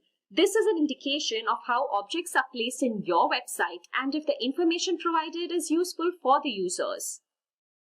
It also indicates if the site is easy to use and navigate. Then you need to have experience with tools like Moz and Google Analytics to take appropriate inferences from the data obtained. And finally, we have Google Analytics and Google Webmaster. Google Analytics will help with tracking and reporting website traffic. Google Webmaster will help track your website search performance with the help of Google Search Console and additional resources. Now let's have a look at some certifications. Here we have SEO training course by Moz, which is provided by Udemy, and we have search engine optimization training course by Simplilearn, and finally we have HubSpot SEO training course provided by HubSpot. Finally, number 1, it's data analytics. Data analysis is a process which looks into collecting and organizing data. By doing so, helpful conclusions are drawn. These conclusions can be incorporated into the upcoming campaigns of the organization. The information that is analyzed is collected with the help of analytical and logical reasoning. Here are some key concepts of data analysis. First, understanding popular data analytics tools like Apache Spark, Tableau, and SAS can be greatly helpful in the process of data analysis. Then we have Google Analytics. Google Analytics is a tool that helps businesses analyze their website. It records activities of users visiting your website along with additional information like their age, gender, and interests. This is then sent to the Google Analytics server and then can be used by you to make decisions regarding upcoming campaigns. Then we have data visualization. Data visualization enables data to be translated into a chart, graph, or other visual component. Understanding data visualization would help with understanding data in a quick and clean manner. It enables brands to identify emergent trends and to respond to it quickly. With it, the brand story can also be shared with others thanks to being able to create a narrative with graphics and diagrams. And finally, a clear understanding of data structures, fundamentals, and basic statistics can greatly ease the process of data analysis. Now let's have a look at some certifications. Here we have Introduction to Data Analytics for Business by Coursera. Then we have Data Analyst Masters Program by Simplilearn.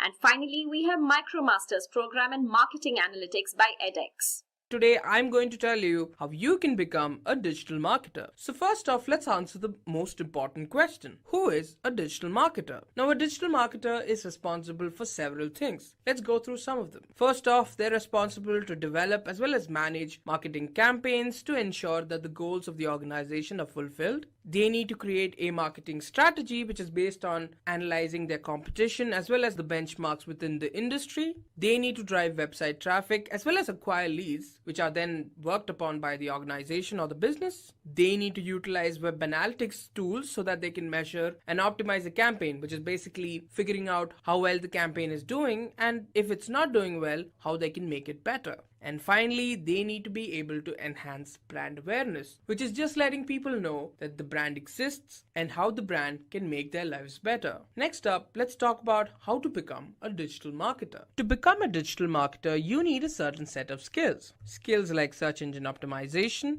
search engine marketing or SEM, email marketing, social media marketing, affiliate marketing, content marketing, and finally, mobile marketing. So the first step you need to take to become a digital marketer is to learn SEO. So SEO or search engine optimization is the process of increasing the quality of your organic traffic, which is nothing but the traffic that comes to your website without having seen any paid advertisements, just because your website is one of the first few results when they search a particular query on a search engine. SEO involves on-page SEO as well as off-page SEO. So how to do on-page SEO? First off, you need to do keyword research. Keyword research is one of the most important steps when it comes to SEO. It is the process of identifying popular words and phrases used on search engines by users. You need to be able to identify keywords with high search volume, high relevancy, and low competition. Next up, we have technical audit. So search engines around the world have internet bots performing a particular process known as crawling. In this process, these search engine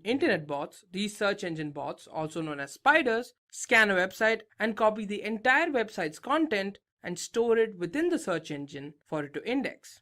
Now you need to ensure your site is being crawled and indexed. Next, you have on-site optimization. You need to develop high quality content, meta tags, URL, and sitemaps. And finally, user experience. You need to provide good website architecture as well as internal linking structure. Next up, let's talk about how to do off-page SEO. This is made possible with the help of link building. This is the process of navigating links from other websites to your own.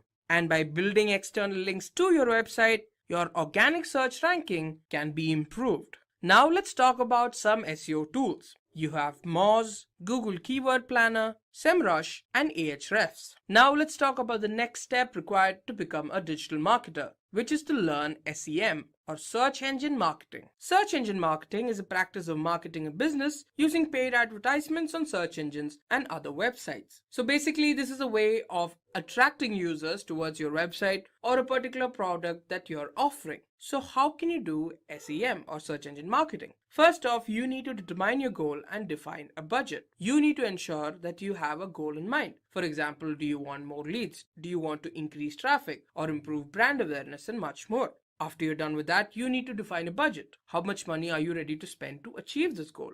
Then you need to choose a list of relevant keywords, which is keywords on which you'll be bidding to advertise. You need to finalize your keywords and then bid on them, which is basically, are you ready to pay for how many clicks you're getting or for acquiring customers or making them leads and so on. You need to create a compelling headline for your ad campaign. You need to monitor the performance of campaigns and measure results, which is basically finding out whether the campaign is working out well, and if it's not, to optimize it so that it works the next time. And you need to target your audience with remarketing campaigns. For example, if a customer does not go through with the conversion process, they can be added to the remarketing audience so that they can be advertised to again.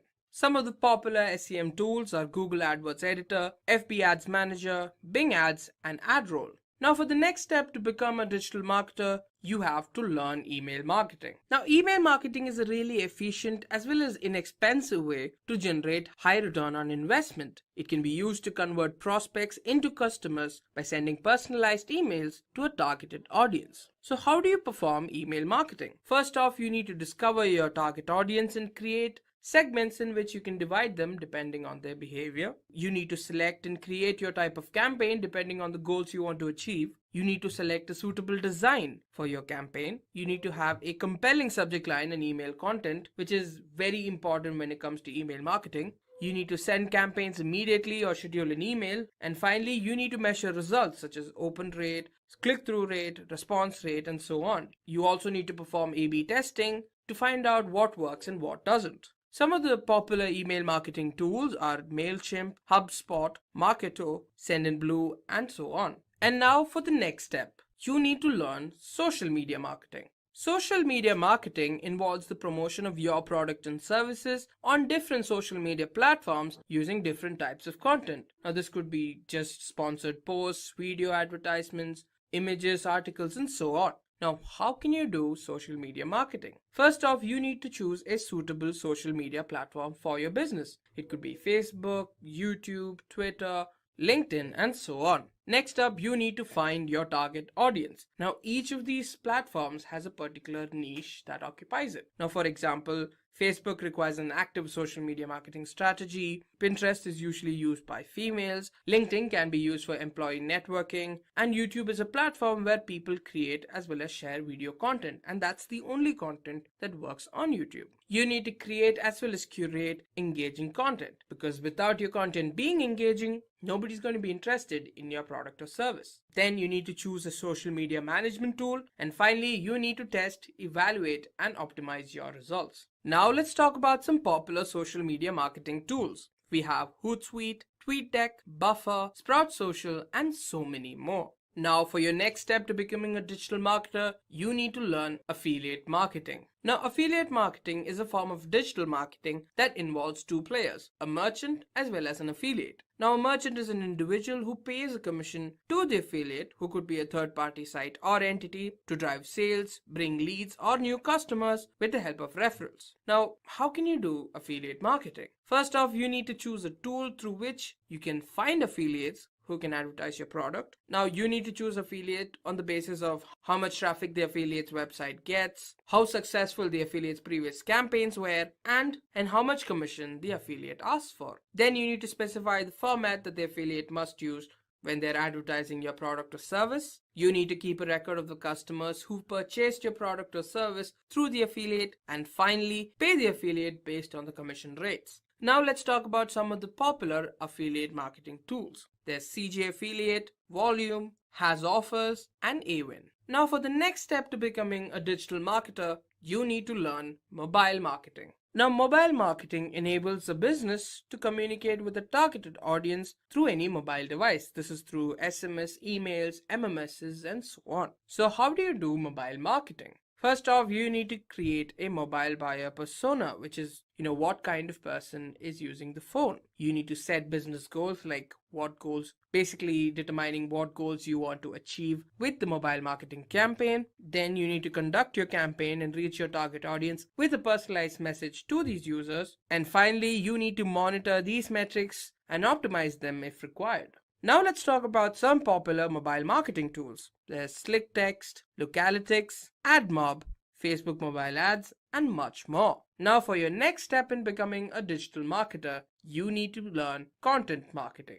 Content marketing is a pull marketing technique of creating as well as sharing valuable content. Now this could be blogs, videos, or articles which solves the problem of the target audience. This holds their attention by adding value to their lives and can end up converting their interest into a purchase. So how do you do content marketing? Firstly, you need to define your goals, as in what you want to achieve. You need to define your target audience. Then you need to determine what kind of content you are creating.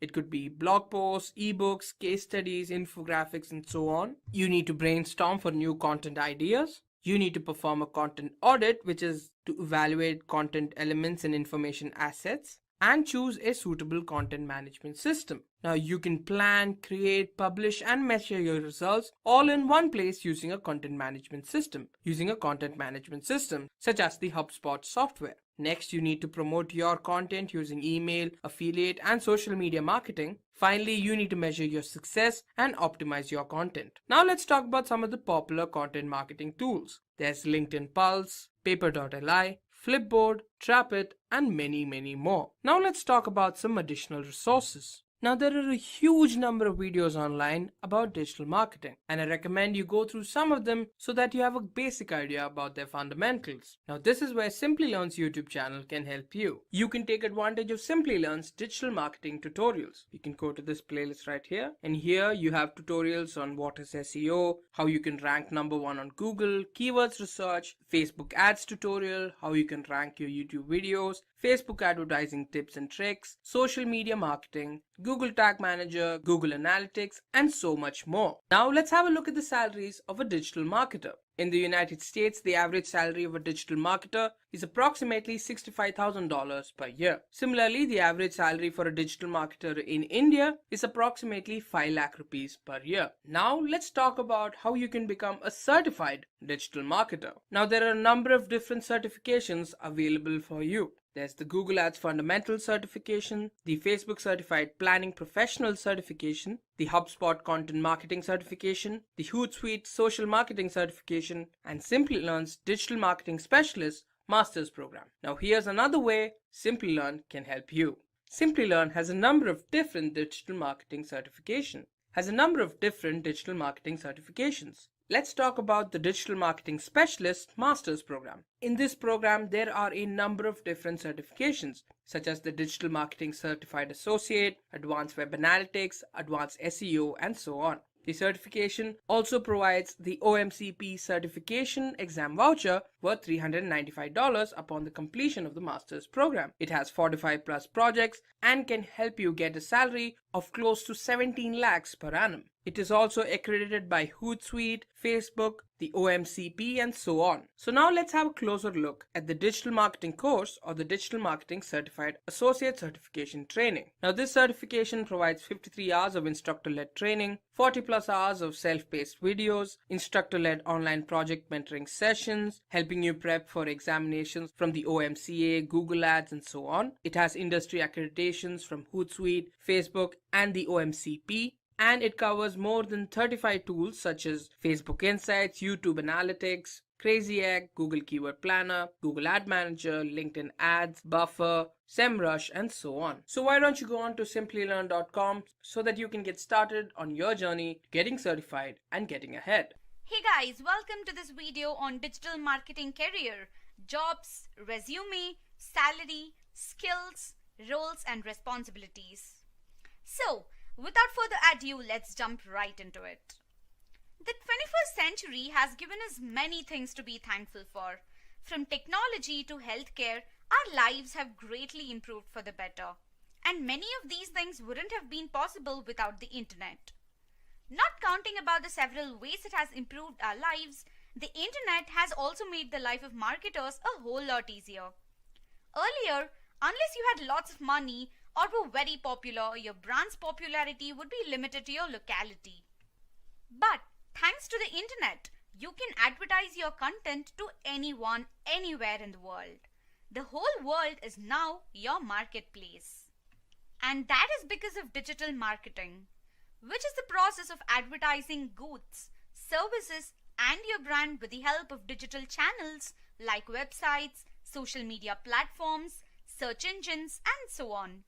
Digital marketing has the following types: search engine optimization, content marketing, social media marketing, search engine marketing, affiliate marketing, native advertising, marketing automation, and email marketing. But you might be wondering, who can ensure these digital marketing concepts are incorporated into a brand's marketing campaigns to ensure the best possible output? A digital marketer, of course.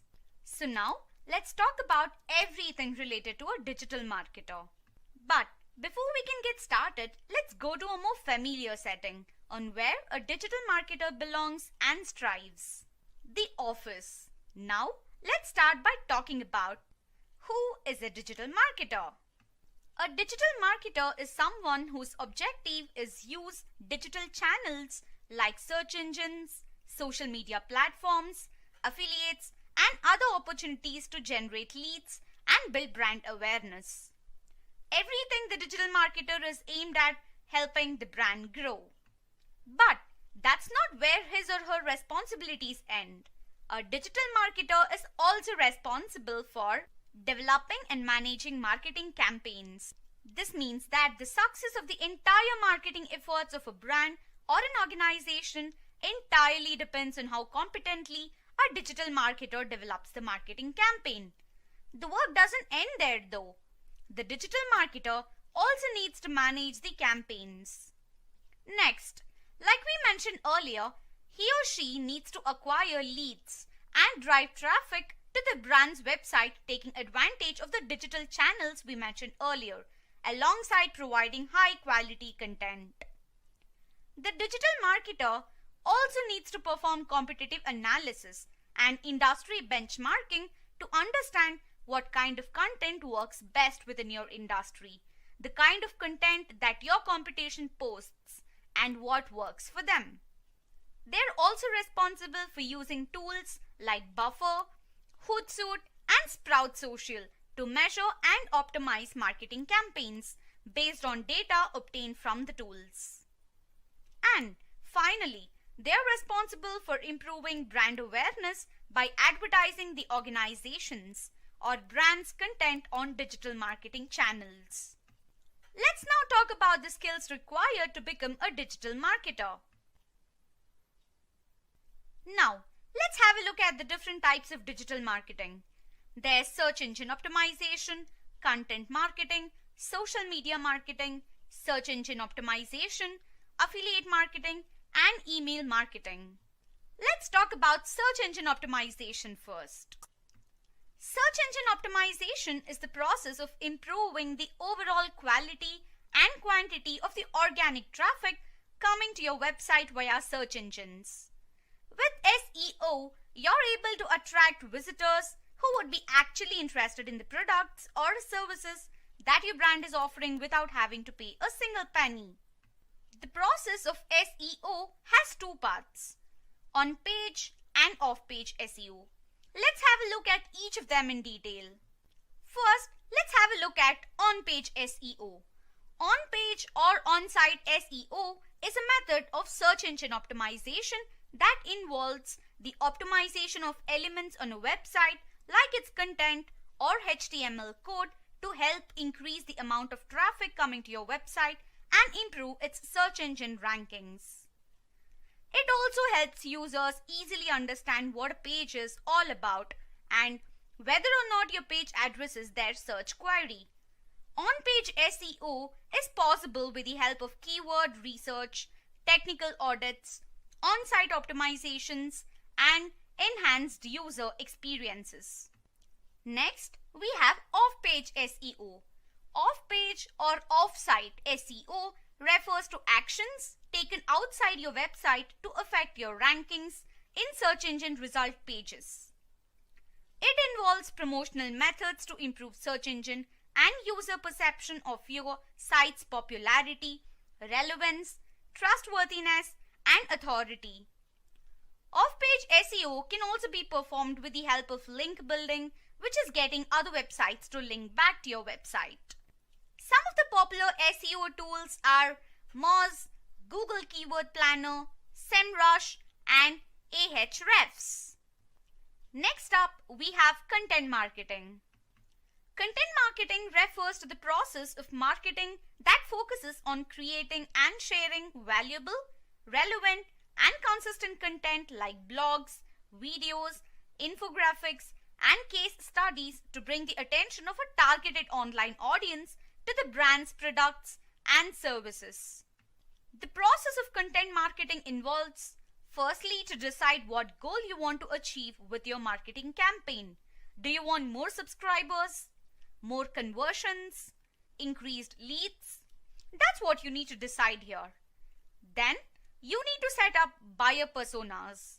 A buyer persona is a profile created based on research that represents the target customer that might enjoy your products or services. With this, you can identify the ideal audience that might be interested in your content. Next, you'll need to perform a content audit. It involves taking a look at all the content on your website and assessing its relative strengths and weaknesses in order to prioritize your future marketing activities. Then, you need to choose a content management system of your choosing. There are a number of options available like WordPress, MailChimp and Squarespace. You will need to keep brainstorming for new forms of content that will attract the attention of new audience. You will need to focus on a particular form of content you want to focus on. And finally, you will need to publish and manage your content. Now, let's talk about popular content marketing tools. There's Buffer, BuzzSumo, FollowerWonk and Hootsuite. Let's now talk about the next type of digital marketing, that is social media marketing. Social media marketing refers to a form of marketing that involves the usage of social media platforms to connect with your audience, to build your brand, to increase sales and to drive traffic. You will need to listen to and engage with followers, analyze results, and run social media advertisements. The process of social media marketing involves, like before, you first need to determine what goal you want to achieve. You'll need to determine whether you need increased conversions, email signups, lead generation, or any other marketing goal. At this stage, you'll need to determine what your audience enjoys the most. You'll need to find out which files get the most amount of engagement, likes, or shares. Then, you'll need to research about your competition within your niche. See what kinds of content they post, what content of theirs receives the most engagement from their audience, and how you can make similar content. You will then need to perform a social media audit, through which you can analyze content on your social media profile and understand their strengths and weaknesses to determine what kinds of content you can post. Then, you will need to create an account on a social media platform of your choice, like LinkedIn, Facebook, Instagram, Twitter, or YouTube, and start creating marketing strategies on how to make the most out of them. You should also take into consideration other brands that have already established themselves in social media for inspiration. You can analyze what kind of content they post and how you can replicate the same. You will then need to create a social media calendar. These are spreadsheets or applications that will enable you to plan your social media posts in advance. You can plan when content will be shared, manage them, and track the deadlines. And finally, you will need to keep testing, evaluating, and making adjustments to your marketing campaigns to finally reach the sweet spot where you have a perfect social media marketing campaign. Here are some of the popular social media marketing tools. There is Hootsuite, TweetDeck, Sprout Social, and Buffer, just to name a few. Next up, let's have a look at search engine marketing. Search engine marketing, or SEM, is a marketing process that involves websites increasing the amount of traffic as well as their visibility on search engine result pages by taking advantage of paid advertising. Let's now take a look at the process of search engine marketing. First off, as usual, is to determine what goal you want to achieve with your SEM campaign. More leads, conversions, subscriptions, you decide. Then, you will need to research what kinds of keywords you want to advertise on. This is a really important decision that carries a lot of monetary weight, as choosing the wrong keywords may have your brand competing against larger ones. In a bidding battle, you have no chance of winning. You will then need to decide on what keywords you want to advertise, and then start bidding on them to ensure that a user sees your ad when they search for that particular keyword. You will need to set up a headline for your ad campaigns, as a well-written headline for your ad can make the difference between a potential customer coming to your website and buying your products and then being completely turned off by your brand. You will need to monitor your campaigns and measure how well you're doing so that you can make the appropriate adjustments. And finally, you will need to make sure you make regular optimizations and adjustments based on the data you've collected and retarget potential customers to renew their interest in your brand. Some popular search engine marketing tools are Google Ads, Facebook Ads Manager, AdRoll, and Binge Ads, just to name a few. Next up, let's take a look at affiliate marketing. Affiliate marketing is the process of paying an affiliate, who could be a particular website or other entity, to advertise a merchant's products. The affiliate usually promotes the product and earns a commission for each sale they make. This is usually done using referrals via registrations, email sign-ups, conversions, and subscriptions. Here's the process of affiliate marketing. First, you will need to decide the affiliate network you want to choose. The affiliate network is like a favor for both merchants and affiliates. Here, a merchant gets to decide which affiliate they want to work with and vice versa. As a merchant, you will need to set up specific rules, guidelines, image specifications, commission costs, and other details that an affiliate needs to accept before they can apply to advertise for you. After this, affiliates apply to advertise on the merchant's behalf. The merchants decide which affiliate they want to go with and would be the best representation of their brand. Now, once an affiliate has been selected, he or she places ads on their website or the platform of their choosing, advertising the merchant's products. Interested customers then click on these ads and are sent to the merchant's website.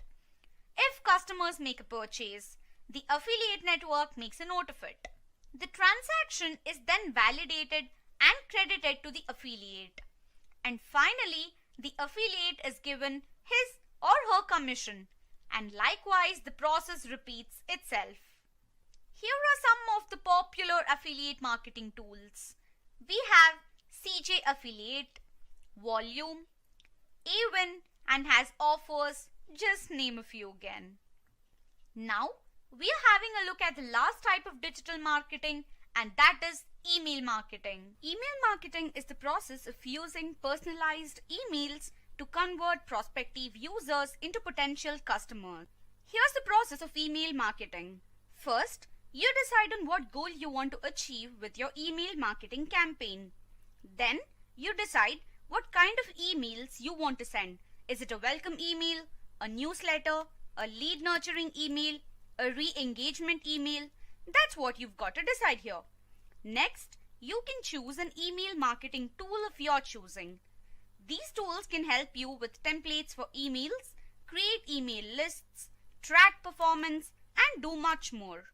You will then need to attract users with a reason to subscribe to your emails, with attractive opt-in advantages like exclusive access to sales, discounts, and so on. You will need to plan emails and their respective follow-ups with an email calendar. You will also need to create an attractive subject line and copy that will attract the attention of potential customers. But the job isn't done. After creating an attractive subject line and copy, your email also has to have an attractive design. And finally, you will need to perform A or B tests and use analytics to measure how well your campaign is doing. Based on this, you can make the appropriate adjustments to make sure the upcoming campaigns are a success.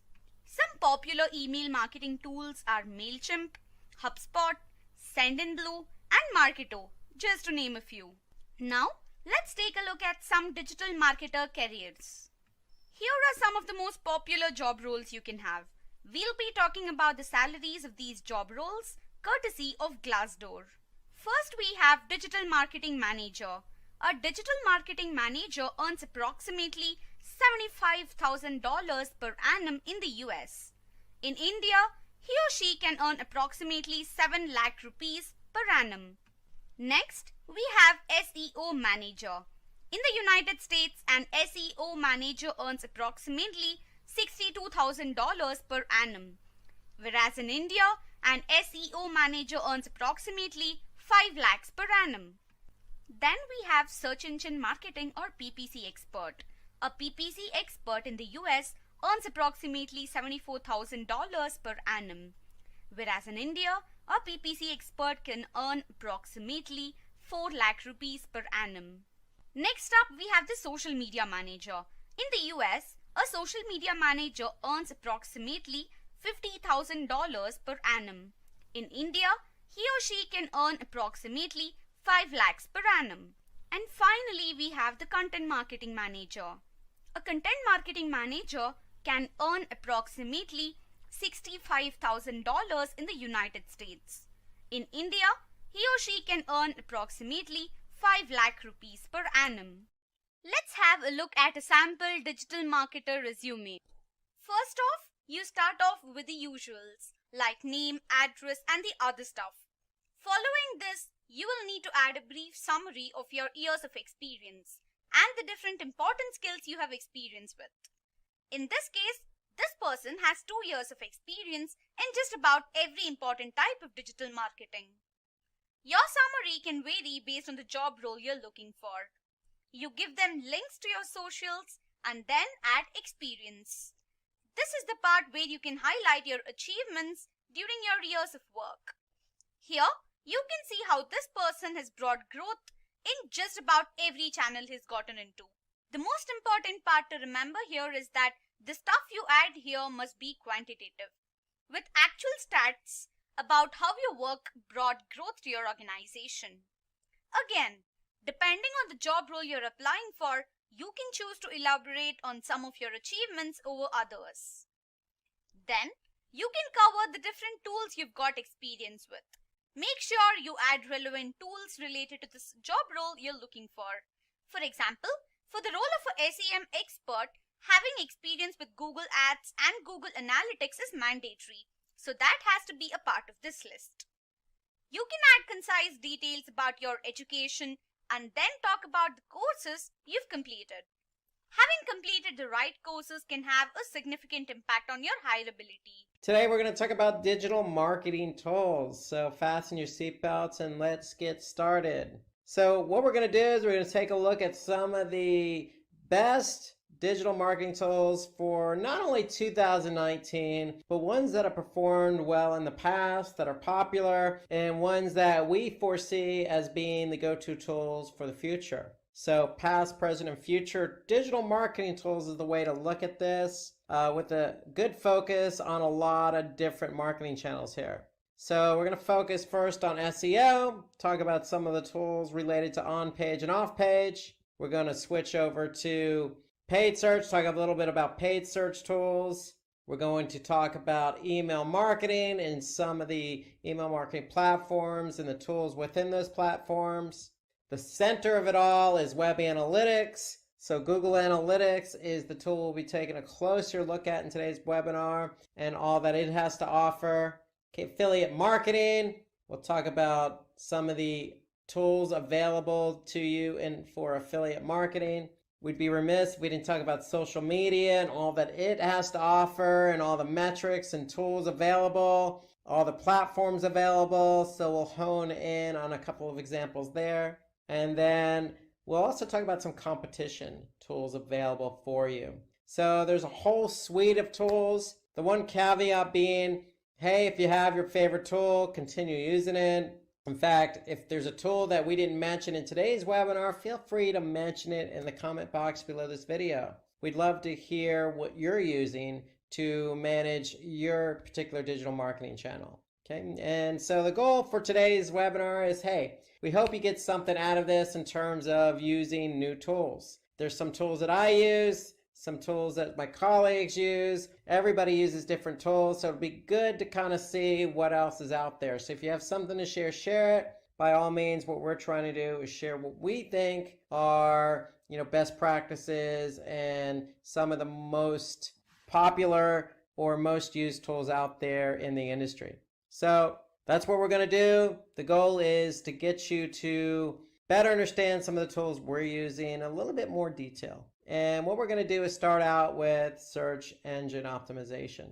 Okay, so search engine optimization or organic search, we have a mixture of paid and free. So there's a lot of different platforms, but if you're focusing on SEO, you certainly need to use an SEO platform. So there's SEMrush. Okay, you also have Google Search Console, which is free. So if you don't have a SEO platform, you definitely need to be using Google Search Console. And so we'll take a closer look at that. There's Google Keyword Planner, which is actually situated under Google Ads. And so if you're running Google campaigns on Google Search Network or even the Display Network, you have access to a great tool called Keyword Planner. And if you know anything about SEO, you'll know that using Google's Keyword Planner is a good tool. So we'll take a look at that. Moz is a freemium tool, meaning they have a free trial that you can sign up for to test drive it, but it's another SEO platform and it does cost money.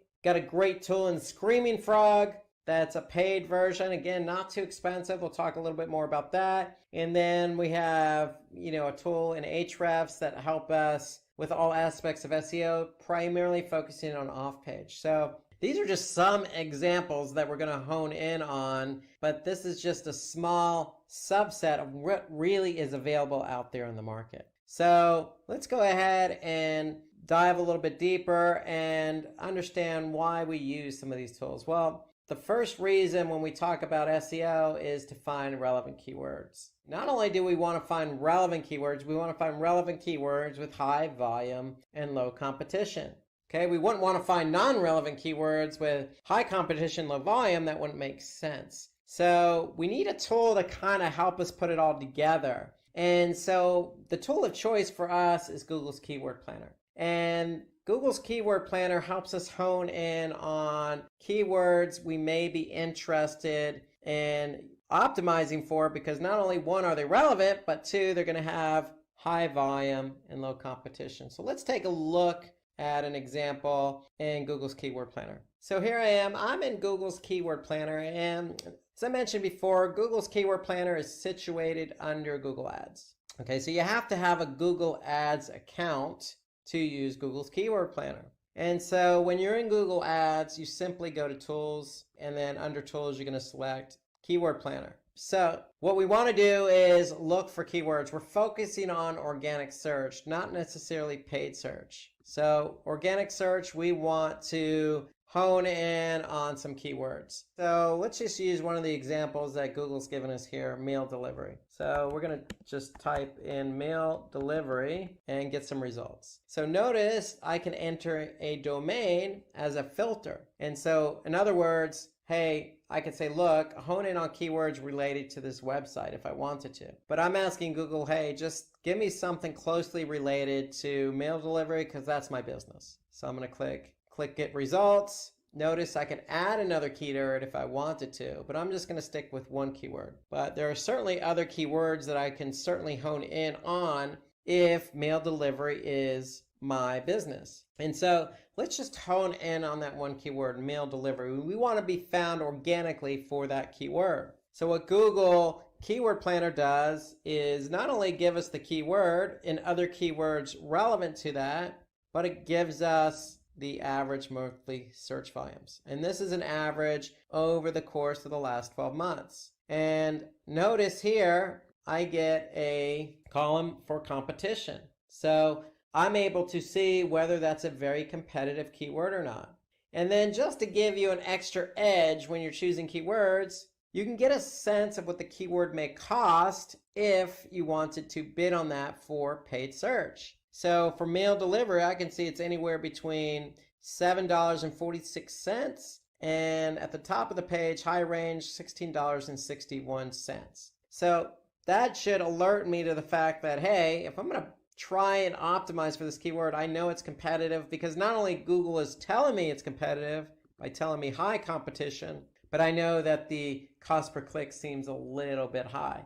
And what is a little bit high? Well, I can see some other keywords here that, $1 to $3. Okay, I could see some other ones that are even lower than the $7 they're suggesting. So that's an indication that the keyword is highly competitive. So the idea here using Google's Keyword Planner is, one, we want to get an idea of what other keywords are out there that are relevant. So it helps stimulate some ideas for relevancy. Two, we can get an average monthly search volume. So we want to know on average over the past 12 months, how many search queries I can expect from this keyword. And then three, I can get a sense of the competition. How competitive is this keyword? So if I try to optimize for this keyword and I want to rank for it organically, is it competitive? If it's competitive, then it's probably going to take me a bit longer to be found for this keyword on page 1 of Google. So that's the whole idea behind Google's Keyword Planner. And note that you could change some of the settings here. So if you want to choose a different language, okay, you can hone in on a longer or shorter period of time. You can even choose a specific location. So I chose Texas. I can certainly choose the entire United States to get a sense of what the volume would be for the total US. So you have settings that you can change and manipulate to get you the data you need to choose keywords. So that's the whole idea behind Google's Keyword Planner, to find relevant keywords, high volume, low competition. Now, alternatively, I can certainly use another tool to find keywords. So I have a Moz account, so I logged into Moz. And Moz has a tool called Keyword Explorer. So if I use that same keyword I used in Google's Keyword Planner, mail delivery, I'm going to ask Moz to give me some data on that keyword. So this is for the entire United States. And again, I can change that if I wanted to. Okay, so I can hone in on a specific country or different country. So what Moz is telling me, hey, for this keyword in the entire United States, I'm looking at anywhere from 11,500 to 30,000 on monthly volume. Now what Moz does is they give you a difficulty score. So a difficulty score is a score between 1 and 100.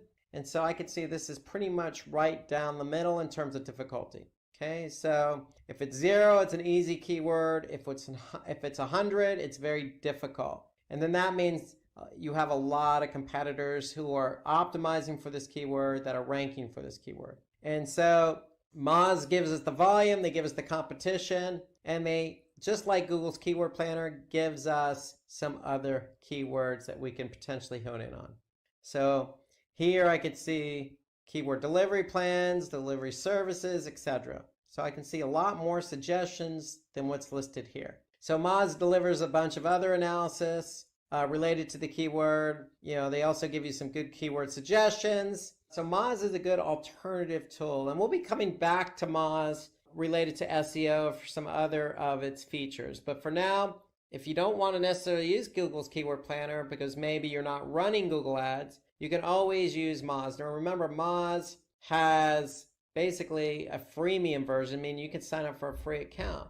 And you could sign up for a free account as a test trial, and you could test it for a period of days and leverage its tools during that free trial to get a better sense of how these tools work. So we want to be able to use Moz. We want to be able to use Google's Keyword Planner, not only to search for all those relevant keywords available to you, but we want to be able to choose keywords with high volume and low difficulty, low competition. We also want to select primary and second keywords wisely. So remember, when you optimize, you're optimizing a page for more than one keyword. So you want to be able to have a nice portfolio of diverse, relevant keywords with high search volume and low difficulty. And then you want to be able to identify those keywords that your competitors are ranking for. So Moz gives you that information. And so we want to be able to leverage the tools available to us to choose the right keywords. So if you need any more information on this,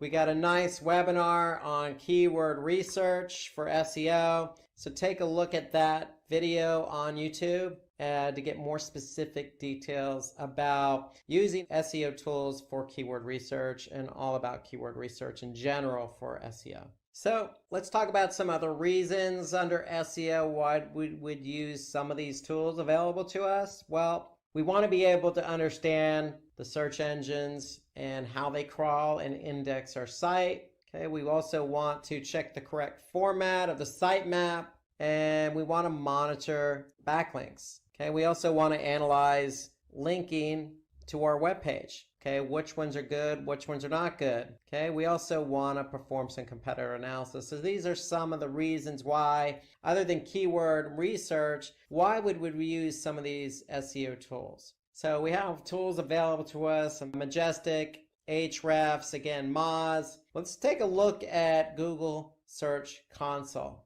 And I want to hone in on Google Search Console because it is free and it's a must. If you're going to work on SEO, you need to be working in Google Search Console.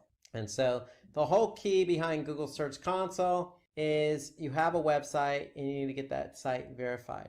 Once it's verified, once Google can recognize that you are associated with this website, then you're going to be able to see some important information. So here I'm looking at a website, and what am I looking at? I'm looking at something called coverage under index. So what does coverage mean? Well, going back to what we just said, we want to be able to understand how Google's crawling and indexing our pages. And so what Google does is through this platform, Search Console, is they're letting us know once they go to our website and start crawling it, and they pull these pages back to their server, they're letting us know if we actually have any issues. So here I could see I have some issues with 112 pages. And some of those issues are listed down here. So there could be a crawl issue, a 404, redirect. Okay, so you could see there's some 5 unique issues across 112 pages. So here I could see submitted URL marked no index. There's 100 of those pages. We have some redirect errors. There's 7 pages that fall victim to this error. And so we can really hone in on what the error is and address the error. Okay, so if Google's telling us, hey, this is an issue, and you want that page indexed by Google, then we should probably address the error. And so that's the great thing here about going into Google Search Console is you can, under index, go to coverage and get a sense of what Google's indexing and what they're not indexing. Okay, so these are the errors. I could see they've certainly were able to crawl and index 9,115 pages. They were able to crawl, okay, and they excluded 54,000 plus pages. And then we also have some pages with some warnings. So this is kind of an overview of what Google sees when they crawl our site. So when they say crawl, they're coming to our site, they're following links on the site, and every link they follow, they're either going to index that page or they're going to report to you an error or an issue that they found. If we want these pages indexed, we need to address the issues, the errors. And so that's the beauty of this report here is Google is telling us firsthand what the issues are. So we also want to take a look at the sitemap.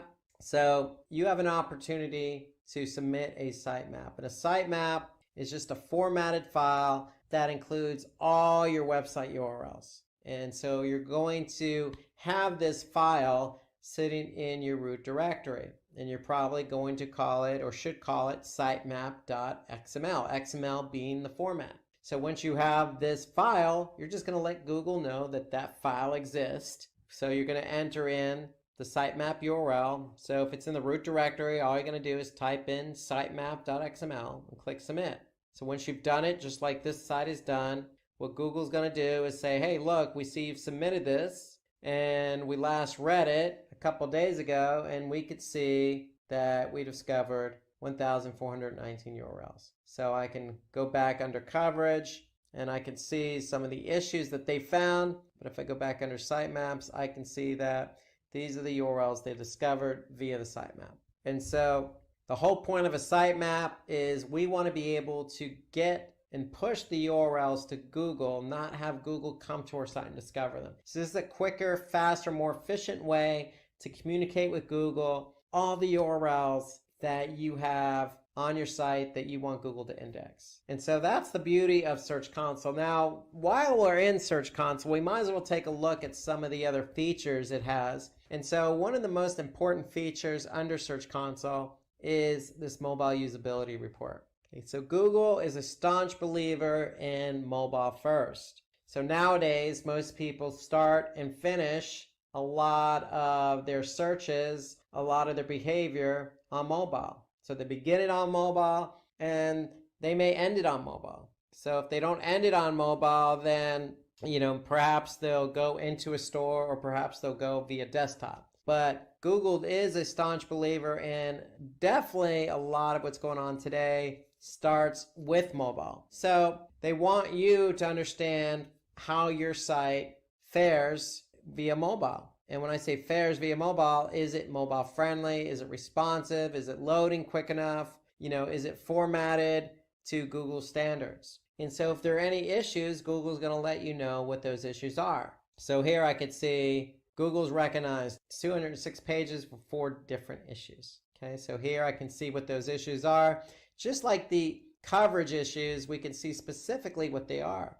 And so here I could see for 206 pages, text too small to read, click elements too close together, the viewport not set to device width, and then content wider than the screen. So there's 10 pages that fit under this error. And if I actually click on it, the error, I can see what those 10 pages are. And so when we're done, we can actually, when we address the issues, we can actually have Google validate whether the fix has been made. So you can definitely use this as a means of communicating directly with Google. Telling Google, look, I see what the issues are, I'm going to fix them, and then I want you to validate them. Okay, so this is important because if you can communicate with Google and let them know, hey, we do recognize the errors, we are fixing the errors, please validate them.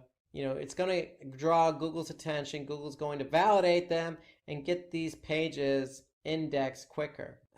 So if you ignore the issues and the errors, especially for mobile, then you stand the chance of your pages not getting indexed. So the mobile usability report to me is an important report because we want to better understand whether Google's picking up issues on mobile. And if they are, we want to address them, get Google to validate them so Google can index them quicker. Now, there's another report that is of interest to you or may be of interest to you in Google Search Console, and that's the links report. So the links report in Google Search Console tells us what pages have the most links. Okay, so here we can see the home page has 26,000 plus links. If we hone in on interior pages, we can see the links to those pages. Okay, so we can get a sense of what are the top link pages from external links, meaning links on other websites pointing to these pages. I can also see internal links. So Google is recognizing links from within my website from one page to another. So external links, internal links, both factors for SEO when ranking. So then I could see top linking sites, what sites are linking to my site. And then I could see top linking text. So Google Search Console is giving me kind of an overview of what my linking structure looks like. Okay, so externally, I want links from other websites pointing to various pages on my site. And I certainly want my pages linking to one another on my site. And so I'll be able to better understand what that structure looks like using Google Search Console's links report. Okay, there's one more report that I think is of interest in Google Search Console, and that's the performance report. So the performance report is a report that actually you can link up with Google Analytics. So you could see the same report in Analytics if you're able to link up Google Search Console with Analytics. And you should be able to do that. All you need to do is make sure you use the same email address that you use for Analytics and Search Console. So it needs to be the same email address. You could certainly link up the two and have this data imported into Google Analytics. So what is this data that we're talking about? Well, it's called performance. So what we can actually see is the queries, the actual queries people are typing in to Google. So when they're typing them into Google, we can actually see how many impressions the keyword queries received and how many clicks the keyword queries received. And then I can see click-through rate and average position. Okay, so here I can see for this particular keyword on the first line, I could see over the course of the last 3 months, it received 209,297 impressions. So what does that mean? That means this keyword was used at least or typed in as a query at least that many times. And that's how many times my listing appeared in the Google search results pages based on this particular query. And so as a result of somebody typing in this query 209,000 plus times, this site received 120,000 plus clicks. So to get a sense of the click-through rate, all you would need to do, and Google can obviously do this for you, is you would simply just divide the 209,297 into the 120,000 397. Okay, so that's really going to give you, that's going to give you your click-through rate, and the click-through rate in this case is 57%. So over half of the clicks occur when this listing appears for this keyword. Okay, so we can get a sense of the click-through rate for each one. Okay, and you could simply just use the filtering here. Now, we can also see average position.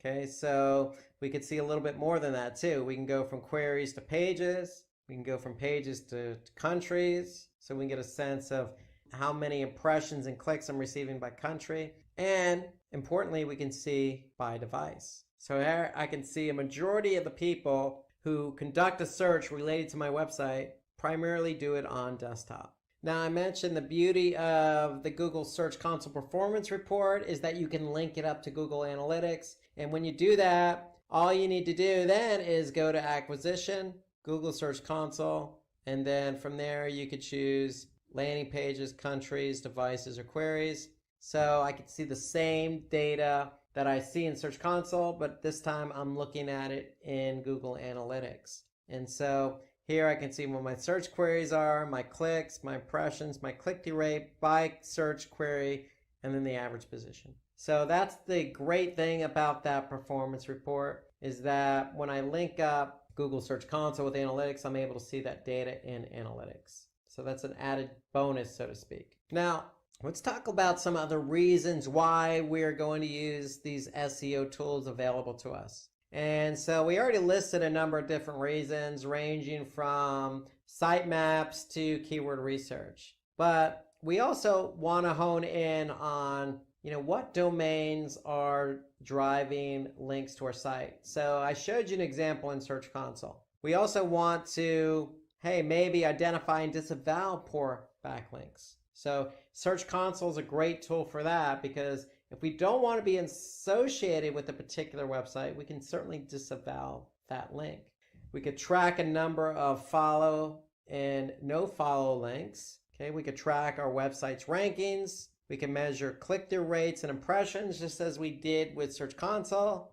We could track keyword ranking for desktop, mobile, across locations, just as we just did with the Search Console Performance Report. We can identify top performing, gaining, and losing keywords. Again, the performance report. So we could certainly look at the Google Search Console report, but if you have a platform like Moz, you can certainly also look at a lot of that data available. So for example, rankings. So if you have a Moz account, we can certainly go into rankings. Okay, and we can see for the keywords that we've chosen that we want to optimize for, we could certainly see where they rank. The great thing about Moz is it's a great tool, not only for rankings and on-page optimization, but for off-page optimization as well. So if I go ahead and take a look at a domain, for example, I'm just going to type in this domain. I'm going to be able to get what they call a domain authority. So a score out of 1 in 100, I'm able to see how authoritative my domain is.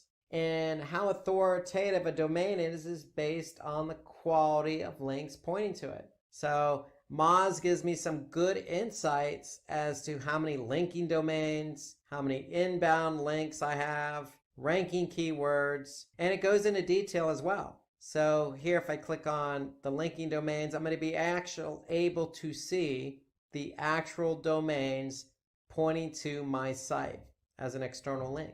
And not only can I see the domains, I can actually see the domain authority of those domains. So if there's a domain, for example, that doesn't have a good domain authority and the site appears a bit scammy per se, then we can disavow that. So I can certainly look at all the domains that are linking to me, and then I can highlight the ones that have poor domain authority. What Moz even takes it a step further. They also give me a spam score. So Moz is able to measure how spammy a website is. So if I have a combination of, say, a low domain authority and a high spam score, then I probably want to disavow myself from that site. And so I can use this report here. You can see here as like this particular site, because it has so many links pointing to me, or it has at least one link pointing to me, that I probably want to disavow myself because it's probably hurting my own domain authority.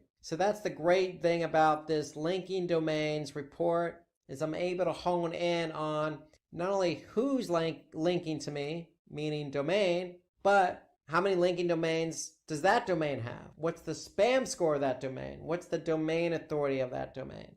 And then I can get into a little bit more detail and actually see, all the links pointing to that domain. So it really goes into detail about backlinks, domain authority, spam, etc. Everything you need to use in order to measure off-page SEO. So that's the great thing about Moz, is they have not only on-page SEO tools, but off-page SEO tools. And Moz is a freemium, so to speak. So here you can see, if you just go to moz.com/free-SEO-tools, you'll be able to use some of these tools available to you, not just for SEO, but also for local SEO as well. So here, you like some of these tools, you can start your free 30-day trial. So I use and lean on Moz a lot for all that it has to offer, from choosing keywords to rankings report, to checking issues on my website, to even checking who's linking to me. So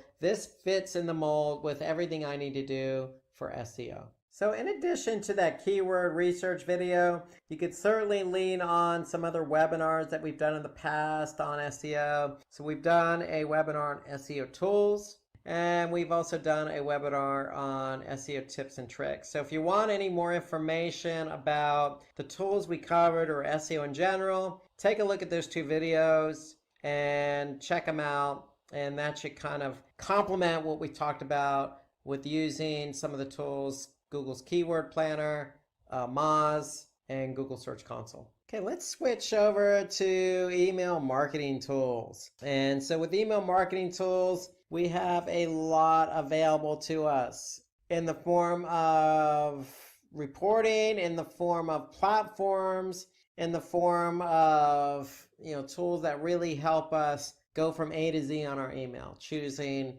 what email to send out, to creating a list, to measuring how the email campaign went. And so we could start with MailChimp, because MailChimp's a freemium version. When we say freemium, meaning they have a free trial available, then you're expected to upgrade. But MailChimp to me is a tool I use. I like the interface, very easy for beginners. So we're going to take a look at MailChimp, but there are certainly many others available. Marketo is a good tool. Marketo is a good tool because if you have a business and you're trying to funnel people through your pipeline, so to speak, meaning they sign up as a lead and you want to nurture that lead from the beginning to the end, meaning at the end they're actually going to turn around and purchase. Well, Marketo is a good tool for you to use because you can then set up drip campaigns, or also known as email campaigns, so that you're talking and communicating with that particular prospect through every point in the funnel. So that's the great thing about Marketo. It has drip campaigns available along with some other features. There's HubSpot, is a very powerful tool. It does a lot, from creating landing pages to A/B testing to social to email. So this is another freemium tool that you could use. You have another freemium and Sendinblue email platform, and then you also have ConvertKit, another email platform. There's more dimension that we can't even fit on this screen. Now, if you have a favorite email marketing tool that you use, Constant Contact, Vertical Response, there are plenty out there. Emma, feel free to note that in the comment section below this video. I'm curious as to how many people actually use different tools, because there are literally so many email marketing tools out there. Why? Because email marketing has been around probably the longest amongst all the other digital marketing channels. And a lot of people use email on a daily basis. So it's no wonder why there's just so many tools available. And so with these tools, you could certainly send bulk emails. Now, in the case of Marketo, you could send emails to a segmented audience. And so that's actually what you want to do as a strategy, is always send emails to a segmented audience. You want to use a tool where you're going to be able to create campaigns, then send those campaigns to, again, segmented contacts, and then be able to design your email around that particular audience. So you know you have a good tool when you can do that, when you can really segment for your audience. Okay, you want to be able to use a tool that's going to be able to segment your users. Use transactional emails, meaning, hey, look, if somebody went ahead and purchased, can you follow up with an email? And creating workflows, just like I mentioned with Marketo, you want a workflow set up where, hey, if somebody does this, you're sending email B, etc. So you want an email marketing tool that's flexible enough to handle what your business strategy and goals are. Okay, so you want to be able to also use a tool that has various email templates available. Okay, you don't want to be stuck with just a vanilla template. Again, you want to be able to customize an email for your audience. You want to be able to manage your list appropriately, meaning if you have 10,000 users or emails in a list, you want to be able to manage them accordingly, break them up or have sub-lists, so to speak. And then most importantly, you want to make sure you have a platform that not only does its tracking on its own, but will give you some detailed insights, meaning, what percentage of users opened your email, what percentage of recipients clicked on your email, what links do they click on, which emails bounce. So you want some detailed insights right in the platform that you're using. It just makes it more simpler and easier and more effective to manage. You certainly want to create those smart automated campaigns, meaning you don't even have to send out the email. And then you want to be able to have some flexibility to set up email delivery based on a specific time and day. So these tools also allow you to segment contacts based on geolocation. You want to be able to use a tool that allows for multivariate testing. Again, you want to analyze performance and optimize campaigns. You want to trigger automatic responses. Somebody purchases something, are you using a tool that will automatically send that email out? So these are all the reasons why you would use an email marketing tool. So let's dive in and take a look at an example, and we're going to use MailChimp as our example today. So let's dive in and take a look at MailChimp. So with MailChimp, once you log in, you're going to be able to see some historical campaigns that you've sent out, or you're going to be able to create your own campaign. And so this is kind of under campaigns, you can kind of see an overview of the ones you've sent out, or if they're in draft mode, you'll be able to see they're in draft mode, so you can go ahead and edit them. So here we have one that was set up on August 26th, and it's still in draft mode, so we can go ahead and edit that. So if we just click edit, we have the flexibility to pick and choose who we're sending this to, who it's from, what the subject line is, and then we can certainly design the email. So if we click design email, again, this is important because with email marketing, you want to be able to cater your email to your intended audience. So if you're selling men's shoes, your audience should be men, okay? So you don't want men to receive an email about women's shoes. It sounds like it's common sense, but the point being, you want to be able to use an email platform that's going to be able to allow you to put two and two together, the message and the design with the intended audience. And so here you can see MailChimp allows us to do that. Okay, you can see some of the layouts here. Okay, you also have themes that you could choose from. Okay, you could search for different themes, or you can even just code your own. So you can just paste your code in, or you can import it. So MailChimp allows that flexibility. You're not stuck with one of their templates. And so if we go back to the dashboard, the one thing I like about MailChimp though is the reporting. Okay, so yes, it is easy to choose a template and map that template to your audience, but I really like the reports that they have to offer. So, here you can see there's some lists that we've sent to, and we choose one of our audience lists, then we can see some really detailed reporting here. And so here I could see this email that was sent out in June. I could see it was sent to 95,000 plus subscribers. Okay, of the subscribers, I saw 2,000 plus open it and 157 clicks. So I can view this report in more detail just by clicking on view report. So again, we want an email platform that's going to be able to give us some detailed information about how that email campaign performed. And so I can get down really to the nitty-gritty. I can actually see, on the content, what was clicked and what wasn't clicked. So here I sent 2 different subject lines, so I'm able to compare the 2 against one another. Okay, so I can really go into detail about one of them here. So if I click View Report, I can specifically see what the average for this list is. So here I'm able to compare against the list average, and it's 16%. I only had an open rate of 2.5%. So the industry average is 18%. And so here I'm able to see the list average for the click rate and the industry average for the click rate as well. So then I can see some specifics about it, how many people unsubscribed.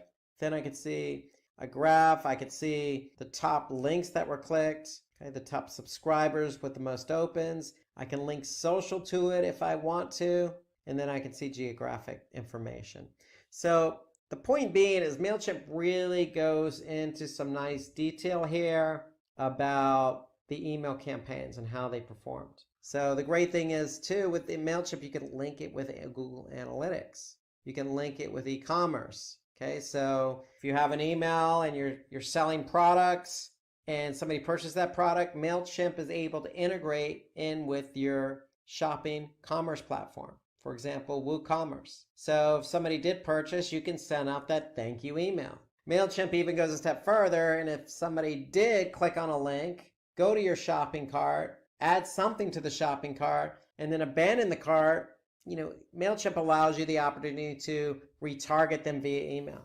So MailChimp is flexible, and that's what you want in an email marketing platform. You want something that's flexible, that you can cater to your audience, you can manage your audience list, and you can get detailed reporting on your different campaigns for that audience. So that's MailChimp in summary. And so most email platforms do a lot of the similar features or have some of the similar features, but that's what you ideally want to look for in an email marketing platform. So here's a tool that doesn't get talked about enough when it comes to email marketing, and that's Google's URL Builder. And the reason why we're going to talk about this tool today is because most people in the US use Google Analytics as their web analytics tool. And the one thing about Google Analytics is it allows you to track different campaigns. So if you're doing pay-per-click campaigns outside of Google, you can certainly track the performance right in Google Analytics.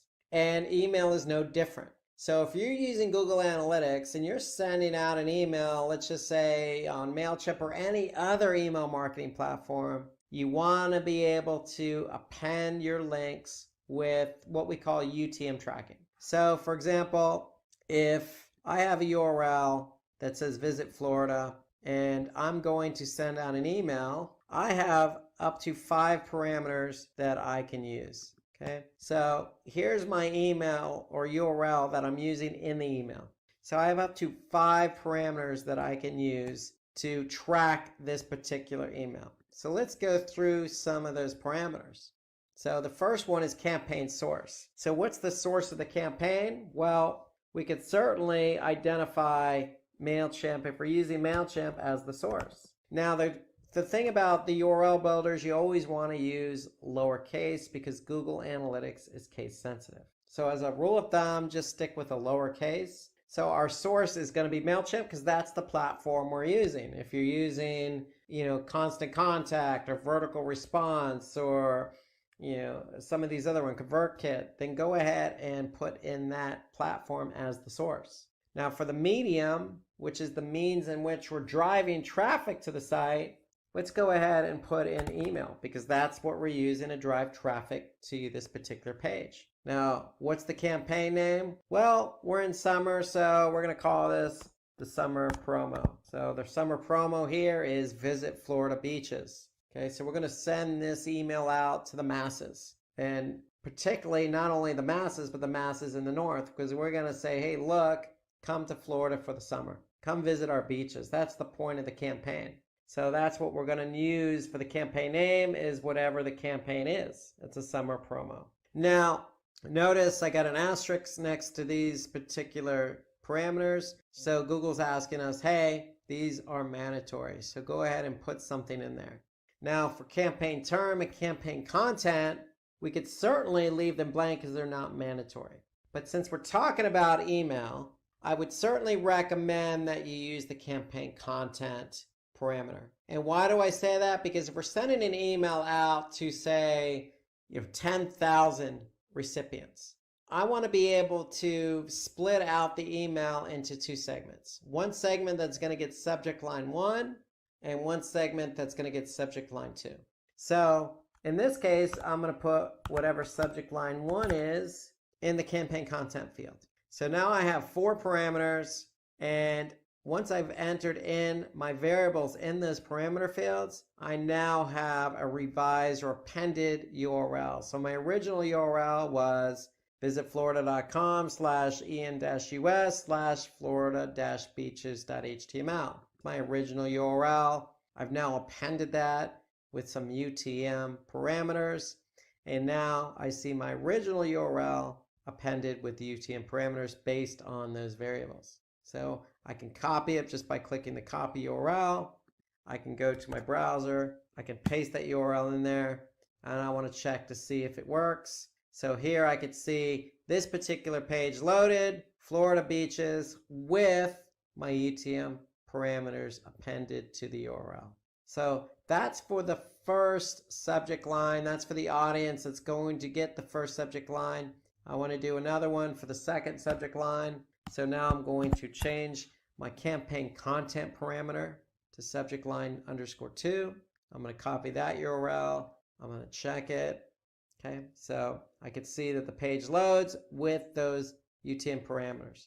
And so now what am I going to do? I'm going to use the first URL and the second URL in my email. Okay, so any link that I have, in this case, I'm using subject line 2. So for the email with the second subject line going to that segmented audience, this is the link I'm going to use in the email. So if you have 1 or 2 or 3 links in the email, this is the URL you're going to use. Because when somebody clicks on that link, you're going to be able to see that click in Google Analytics. So if I jump over to Google Analytics after I sent out my email, I'm going to go to acquisition. I'm going to go to campaigns. I'm going to go to all campaigns. Now, based on the variables I put into my parameters, meaning source, medium, campaign name, content, or term, that's what I'm going to look for in Google Analytics. So we could start with source and medium.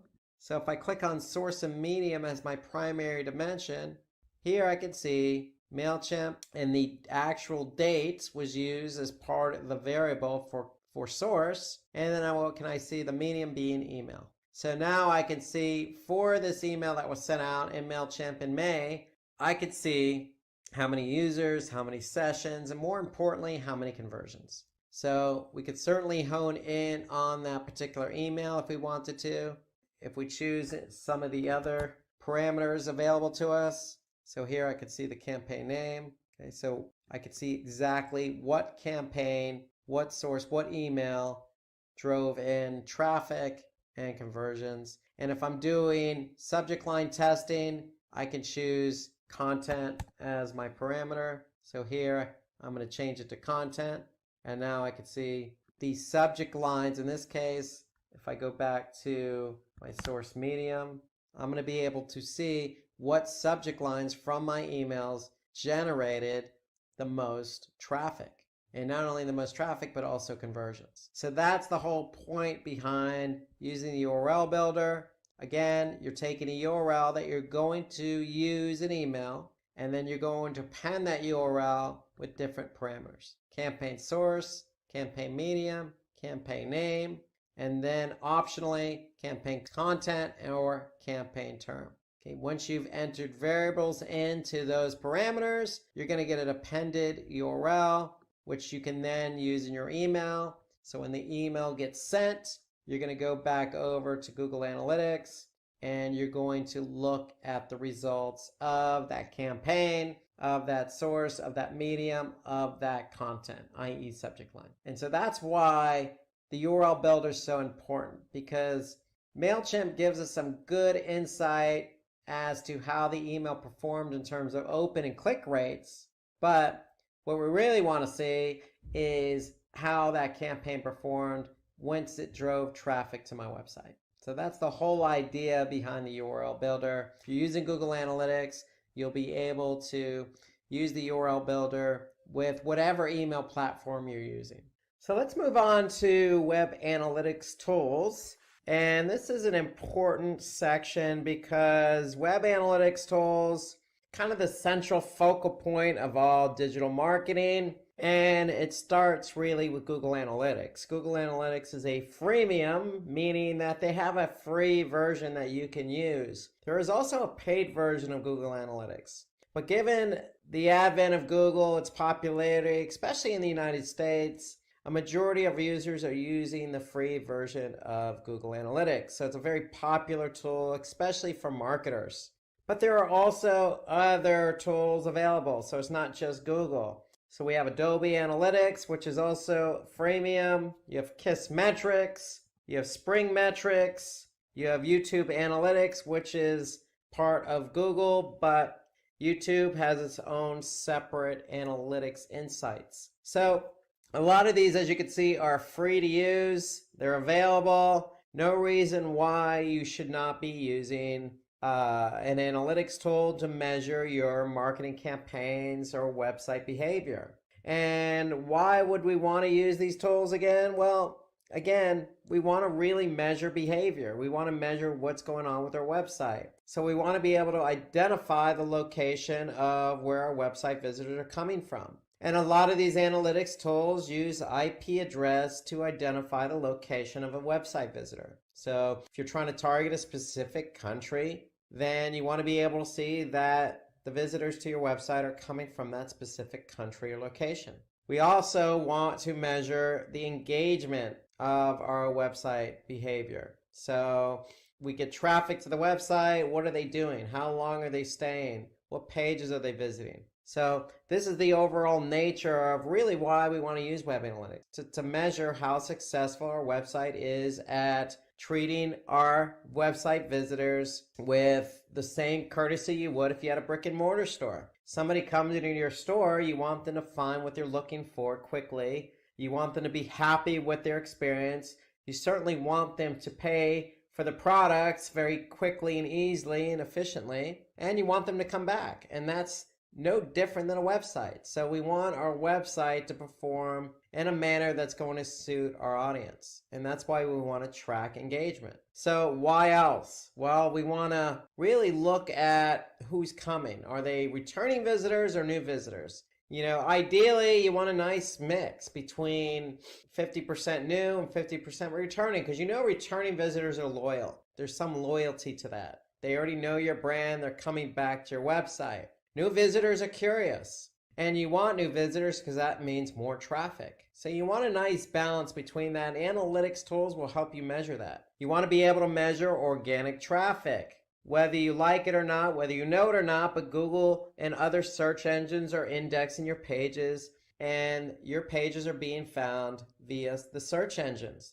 And so you want to be able to measure how much traffic you're actually generating from those search engines. We talked about this with email marketing, UTM tracking. So if you set up email campaigns or non-Google campaigns, you want to use UTM tracking. And Google Analytics and other analytics tools, but specifically Google Analytics, will help you see the results of your campaigns if they're tracked with UTM tracking. So that's another good reason why to use a web analytics tool. Probably most importantly amongst all these bullet points is our goals, our website conversions. We want to be able to see how much traffic is coming to our website, and not only the engagement of that traffic, but how much of that traffic is actually doing what we want them to do, i.e. are they converting?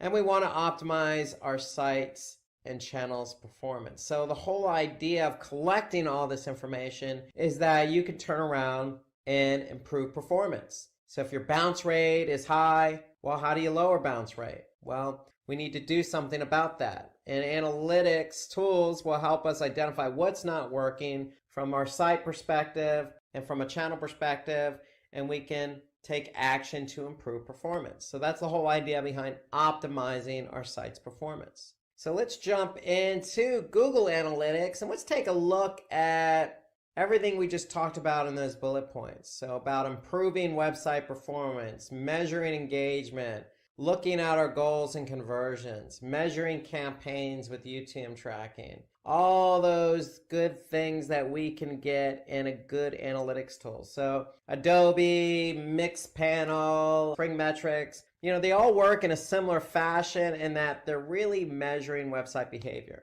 And so if we're in Google Analytics, really what we're doing is we're measuring the performance of our website broken down into 4 components: audience, acquisition, behavior, and conversions. So what do we want to do? Well, we want to look into each one of these sections. So let's start with audience. And so audience in Google Analytics tells us who is coming to our website. Now, they're not going to specifically tell us, hey, Rob Sanders came to your website, but they are going to say that somebody from San Francisco, California came to the website. And these are the pages they looked at. And this is the language. And they came from this device. And they're a returning user. So they're painting a picture for you. Okay, so they're not giving you a list of names. That would not be legal, but they are providing you with a good picture of who is coming. And when I say picture, we have to paint that picture. And so if we look at, say, demographics, for example, and I go to demographics overview, here's a picture I'm painting. Well, I can see that 25 to 34-year-olds are the majority of the age group that is coming to my website. Okay, I can see on the gender side of it, I can see that 63% of my traffic, and again, this is year to date that I'm looking at, is coming to my website. So 2/3 of my traffic is female, 1/3 male. And they're between the ages of 25 and 34. So I'm painting a picture about, gender and age coming to my website. Well, I can also look at geo. So where specifically might these people be coming from? So if I go to location under geo, I'm going to be able to see a breakdown of country, or I can even hone it down to city or specific location. And here I can see United States is the primary driver, but not by much. So we have 16, almost 17% from the US, and then 16% from Argentina, 13% from Mexico, 10% from India. So we have a nice mix of traffic from different locations in the world coming to our website. So that's geo.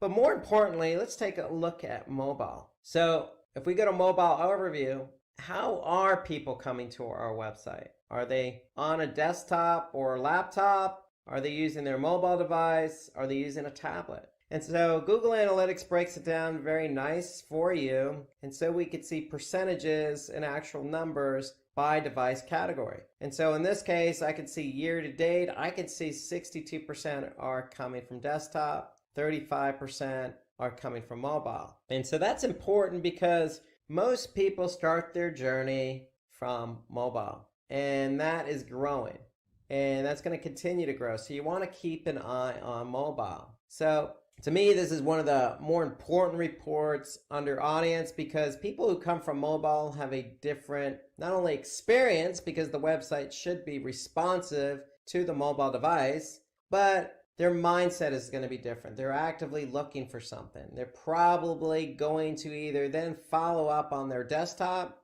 or follow up in person at your store.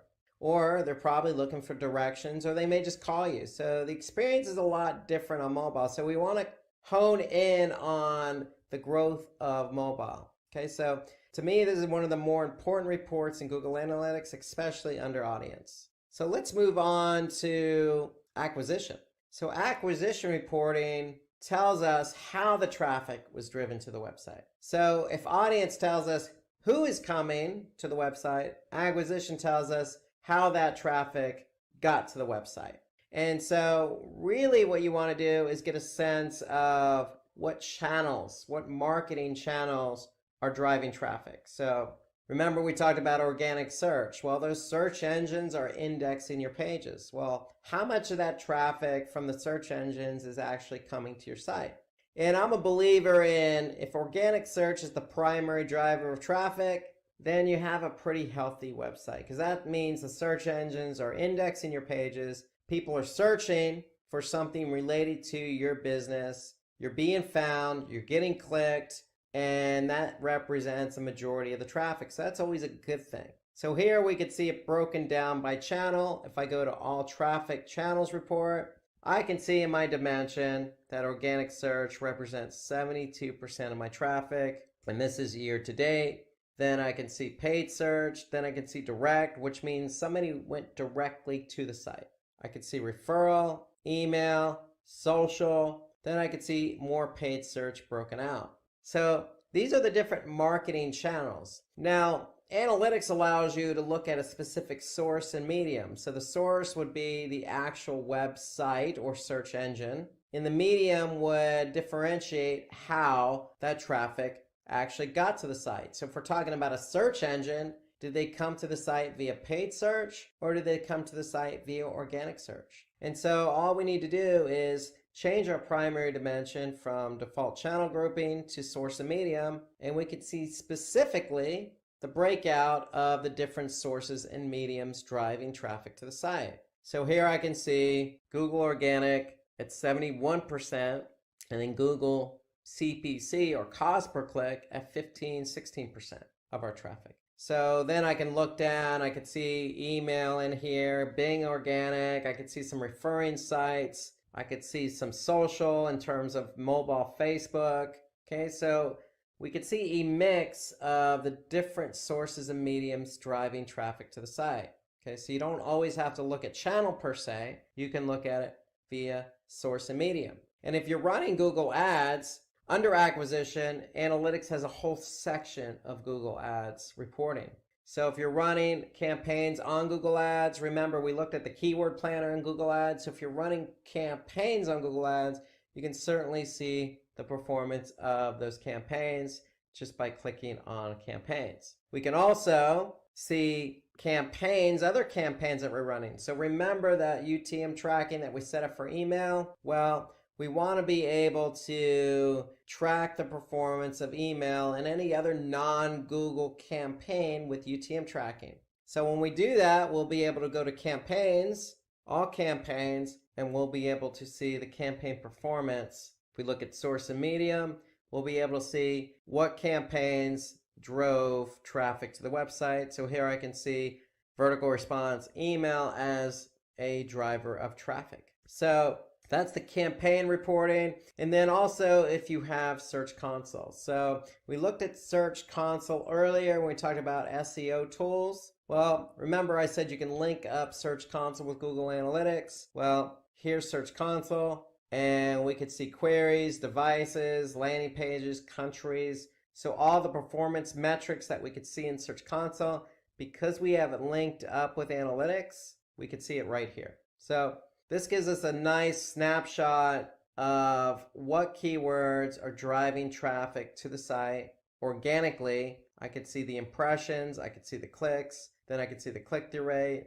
and then the average position. So in theory, the higher something ranks, the more traffic you're going to get. So that's the idea behind it. We want to make sure that we're ranking for our coveted keywords. And if we are, we want to be able to measure how many times our listing was seen and how many times it was clicked. So that's the great thing about, Google. They have a family of products, and those products tend to talk to one another. In the form of Google Search Console and Google Ads, you can connect them directly to Google Analytics. So let's move from acquisition to behavior. So here in behavior, we have a number of different reports. So behavior tells us, once the traffic actually arrived at the website, how are they behaving? And so really what I would do is from there go to site content all pages. And so this gives us an idea of how many pages were actually viewed. So site content all pages tells us what page and how many times it was viewed during a period of time. And again, we're looking at year to date. So I can see engagement related metrics associated with a page. So this particular page here on line 1, I could see how many page views, unique page views, which is equal to sessions. So I can have a session come to the website and look at a page multiple times in that session. I could see the average time the person has spent on a page, and I can also see the bounce rate. So a bounce rate indicates that they arrived on the page and didn't go any further. They left the website from that page that they arrived on. And so I can also see percentage of exits, meaning what page did people exit the site from. So these are all engagement related metrics. So here is where I want to react and optimize my website performance. So if I see a page not performing well, meaning it has a high bounce rate or maybe low time on page, then I'm probably going to optimize it, meaning test it or change it to improve performance. So these are all pages, but I could certainly look at landing pages. Okay, so landing pages tells us the behavior of the page when somebody landed on it. So a landing page means that somebody came from organic search or paid search or another channel, landed on this page. So here I could see this particular page on line 1 had 4,970 sessions. Okay, and I can also see the performance of that page. So measuring engagements against pages is definitely important, because page isn't performing in terms of bounce rate or time on page, then we want to be able to make changes to that page to improve performance. Okay, there are some other great reports under behavior. So we want to go to site speed. We want to look at how fast or how slow our pages load. So this is important from an SEO perspective, because if a page isn't loading very fast, then chances of it getting ranked in Google are not very good. So Google's organic search basically takes page load time seriously. So if a page doesn't load very fast, then we need to be able to fix it. So we can go to page timings. I can get a good sense of the average page load time of a particular page. And what Google does here is, under speed suggestions, they actually will give me some ideas and speed suggestions on how to address a page that's loading very slow. And so when we load up the speed suggestions report, what Google does is say, hey, we know that this page is loading very slow.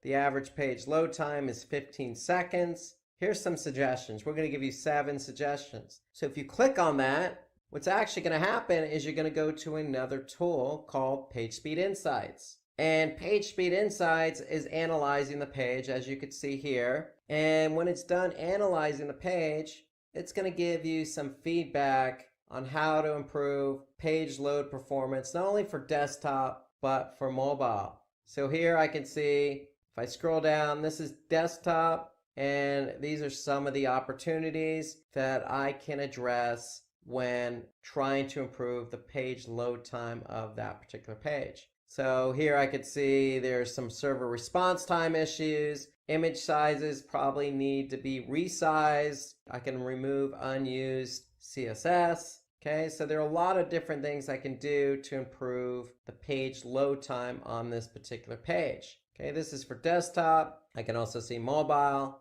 So mobile, a lot of the same issues. So if we address these opportunities, then we could see a lift in page load time. We see a lift in page load time. We're going to probably see a lift in organic rankings or even user engagement. Because if a page takes a long time to load, a user's probably not going to stay on that page very long. So to me, site speed is an important report under behavior. Now, one more report here that I want to point out under behavior is events. And to me, events are important. So if you're trying to measure engagement on your website, you need to make sure you have event tracking set up. And when we talk about event tracking, we're talking about measuring things that analytics doesn't measure by default. So if you have a button on your website, if you have a PDF download, if you have a submit button on a form submission, if you have a subscribe button, if you have a video, if you have an external link, anything that is going to trigger engagement on your website, you need to measure with event tracking. And event tracking is simply set up by breaking out the event into a category, an action, and a label. And so here we could see for our particular website, we have categories already set up for event tracking. So here, for example, I can see on line 6, video. I can see how many people actually watched our video. Okay, so here's the action, video start. Okay, so over this period of time, I could see I had 49 unique events, 50 total. So that's how many people actually watched the video. And you can always revert to label, and that'll tell you what page people watched, in this case, the video. So event tracking is important because we want to be able to measure engagement. So if you go to events under behavior and you don't see any events listed, you probably need to get that set up, and that is set up through Google Tag Manager. So what you want to do is you want to be able to set up your events through Google Tag Manager, which is another Google platform, but you certainly want to do that. So that's where you set up your events. When you set up your events for your website with a category, an action, and label, you'll be able to measure those events in analytics under behavior, under events. And the important thing here is you'll be able to measure engagement. So I'll be able to see how many people came to the site and how many people clicked on a button, downloaded a PDF, submitted a form, played a video, did whatever we wanted them to do.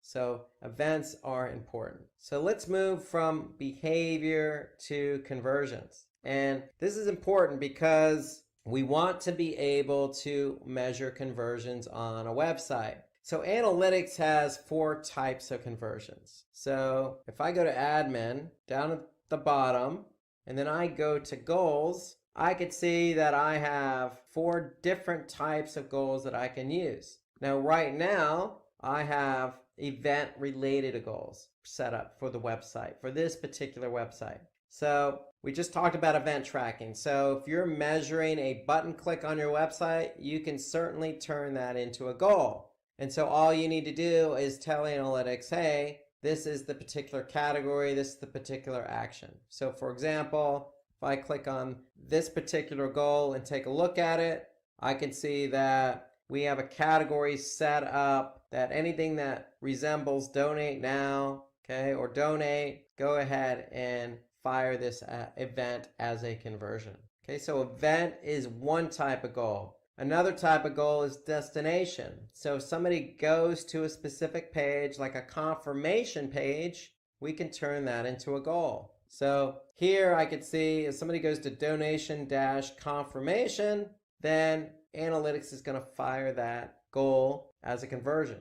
And we're going to see a conversion against a different metric or different dimension, like channel or audience. Okay, so destination is the second type of goal. The third type of goal is duration. So how long did somebody stay on my website? So in this example, if they stayed at least 1 minute and 30 seconds or more, then analytics is going to count that as a goal conversion. Okay, so duration is the third type, and then the fourth type is pages per session. Okay, so if I look at this example here, if a user came to my website and looked at more than 3 pages in that particular session, then analytics is going to fire a goal conversion. So 4 types of goals. You don't have to set up all 4 different types. My recommendation is at least have 1 goal set up. If you're not sure what goal to set up, then at least set up a duration or pages per session. Okay, so at least you can measure how long somebody stays on your website or how many pages they went to.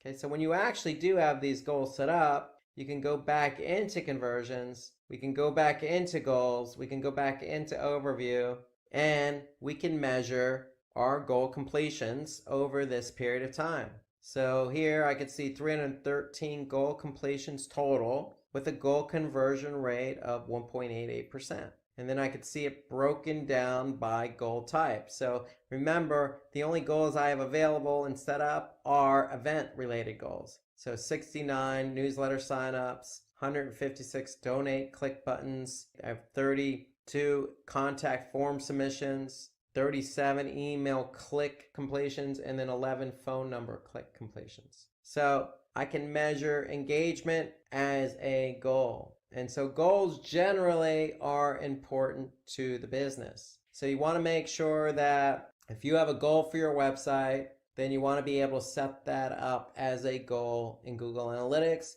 So that way, when you're looking at example channels, if I go back to my channels report, I can then measure channel by goal conversion.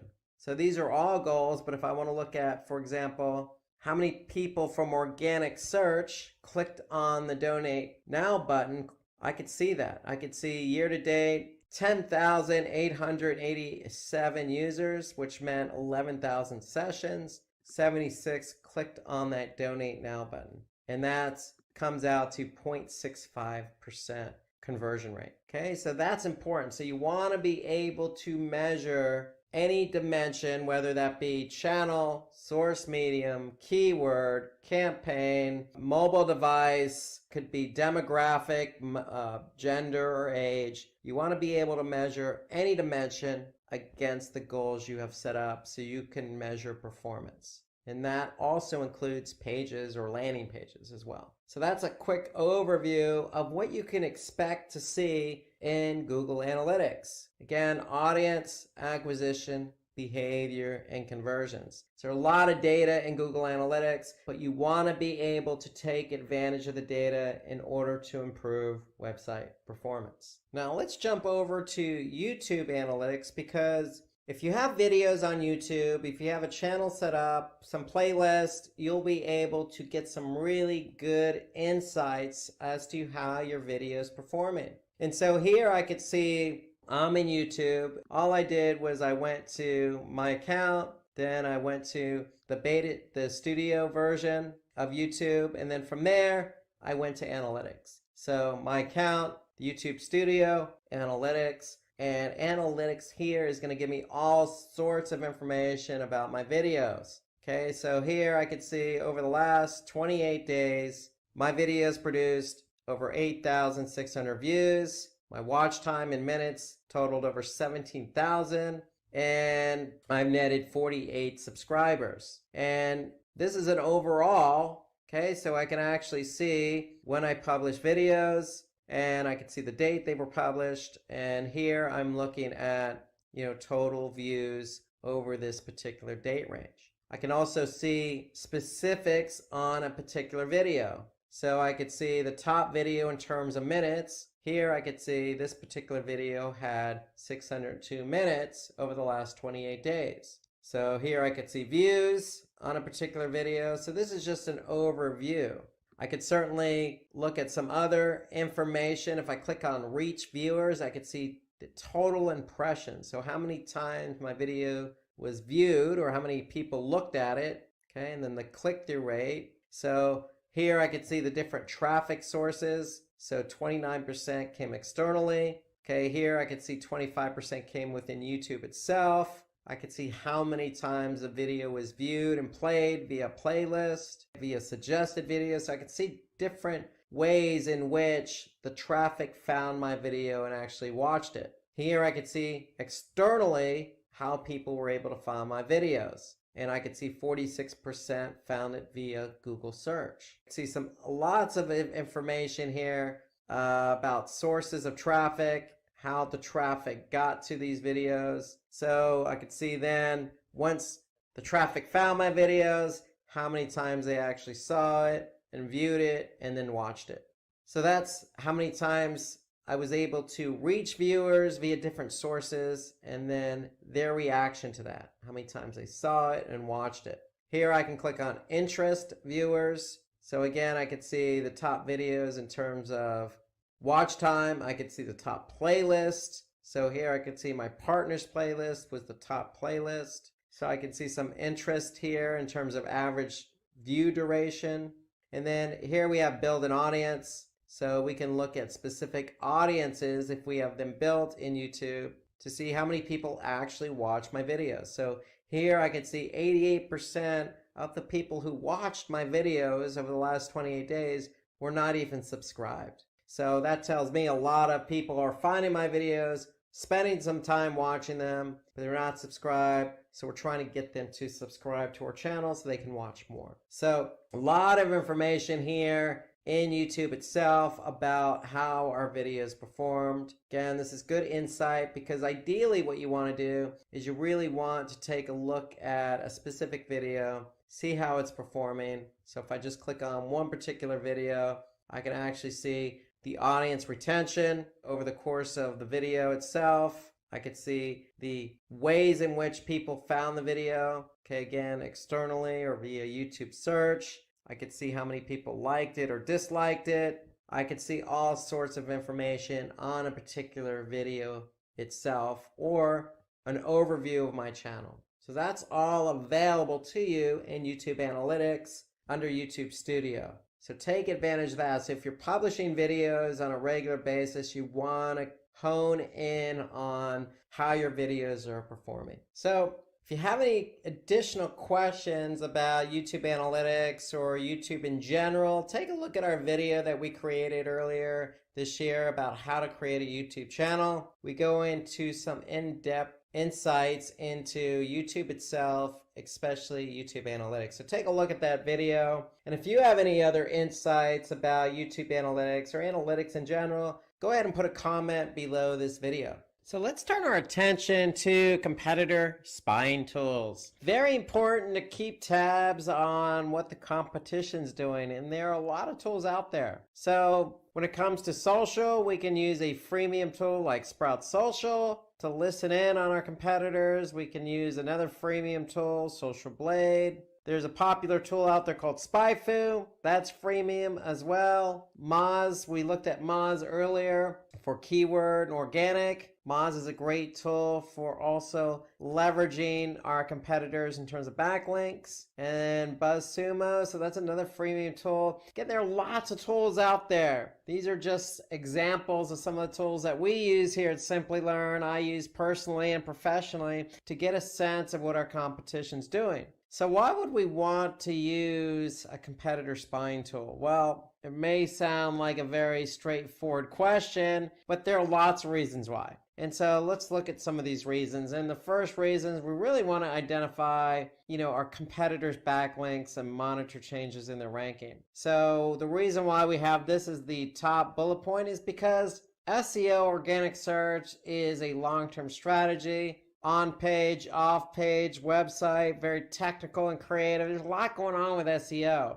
a lot going on. And sometimes it takes a long time to rank for something. And a lot of SEO does depend on relevancy, relevancy being how many quality backlinks are linked to you. So it's always good to leverage what your competitors are doing so you can see how you stack up. And so that's why this is up there as number one. We want to be able to really take a look at what our competitors are doing. Another example would be, hey, how much traffic a competitor is gaining on certain keywords. This could go either way. For paid search, organic search, what are competitors bidding on? Are they really getting traffic from those keywords? So there are tools out there that help us leverage what our competition's doing. Okay, we can also identify our competitors' top performing content for relevant topics. Okay, we can determine what our competitors' website referral traffic is. Okay, we can pull our competitors' data and compare it with our own campaigns. So lots of tools out there to help you do this. And we may want to track the total amount of clicks a competitor receives and how much they pay for each keyword. So let's go ahead and take a look at a few examples how we can leverage all these bullet points that we just discussed. And so we're going to start out with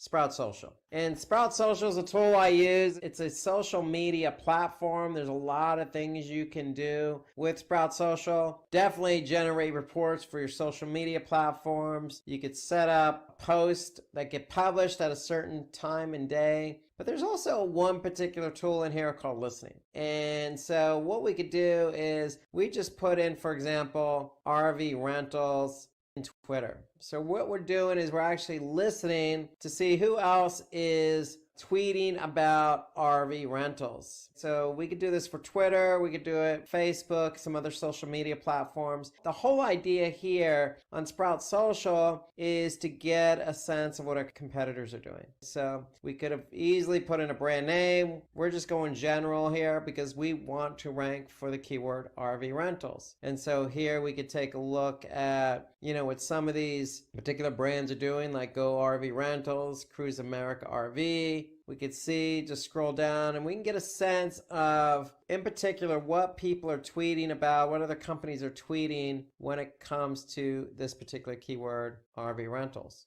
Now, if I want to hone in on a particular competitor, I could just really refine my search for that competitor's brand name, so RV Share. So here I can take a look at, what they're doing when they're posting or tweeting, how long ago, the time of day, get an idea of what they're actually saying, what campaigns they're promoting. Okay, I can get a sense of everything about this tweet. And so here I can scroll down and I can see what's been shared by other people for this particular brand. And I can see a lot of people are, as an example, retweeting this particular giveaway. And so to me, it just gives me a sense in this particular example on Twitter as to what our competitors doing. Okay, let's turn our attention to SEO. So remember that first bullet point, we want to get a sense of what our competitors are doing when it comes to backlinks. And so Moz has a great tool called Link Explorer. And Link Explorer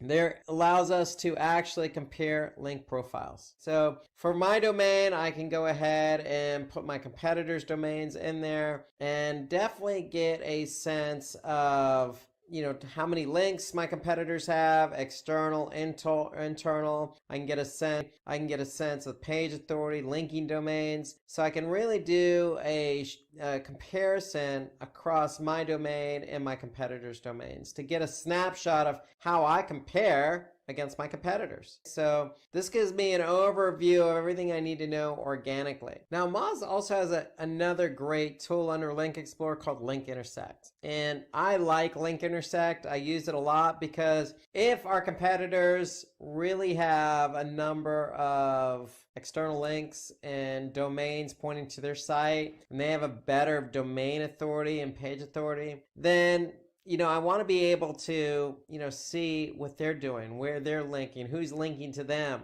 I want to be able to get a snapshot of why is their domain so much better than ours in terms of authority. And so the Link Intersect actually allows me to do that. So I can go ahead and put my competitors' domains in there, and then I can find opportunities. And so you just click on opportunities and you can see where my site intersects with their site. And if it doesn't actually intersect, then I have an opportunity to actually try and get a link on that particular site. So that's what the Link Intersect report does. It allows me to see where my links intersect with my competitors. And if it doesn't intersect, then I have an opportunity to generate a backlink. So that's ideally what the Link Intersect tool is. In Moz, it allows me to really get a sense of where I'm linking and where my competitors are linking. Now, what we can also do is also take advantage of another report under Moz's Link Explorer and the Discovered and Lost report. So we could put in our domain, or we could put even our competitor's domain in there.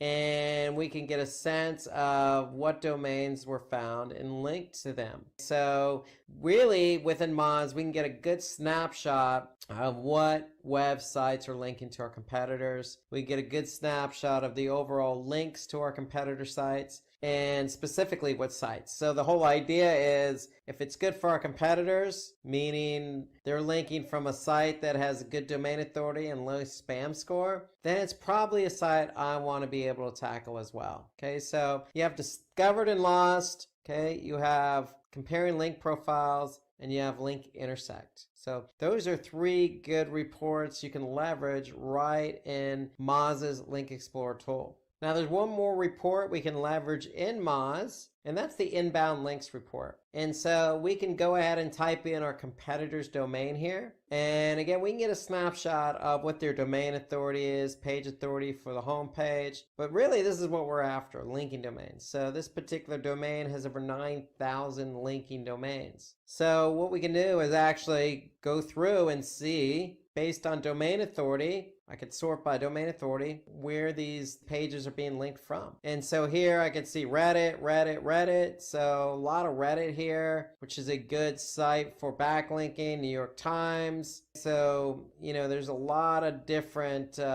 sites here, Washington Post. So I can get a good snapshot of my competitor by seeing every link that's pointing to them. Now, of course, I don't want to go through 9,000 links. I can really just hone in on a specific link source or link type or link state. So I can really filter it if I wanted to. I can export the report and do some further analysis. But really the whole idea here is I could see what URL is linking to this particular competitor site, what the anchor text is, what the page and domain authority is. So this gives me a really good insight on all the backlinking that my competitor has. And again, if I'm trying to catch my competitor, it's probably not a bad idea to look at what they're doing and even copy what they're doing in terms of backlinking. So if we're not on Reddit, then we probably need to be on Reddit, because if that's where our competitor is and they're getting good link juice from Reddit, which has a domain authority of 90, then hey, if it's good for the goose, it's good for the gander, so they say. So inbound links is just another good report you can leverage in Moz under the Link Explorer reporting tool. Now, if I want to get a good snapshot as to what my competitor's doing on search exactly, well, look no further than SpyFu. So SpyFu is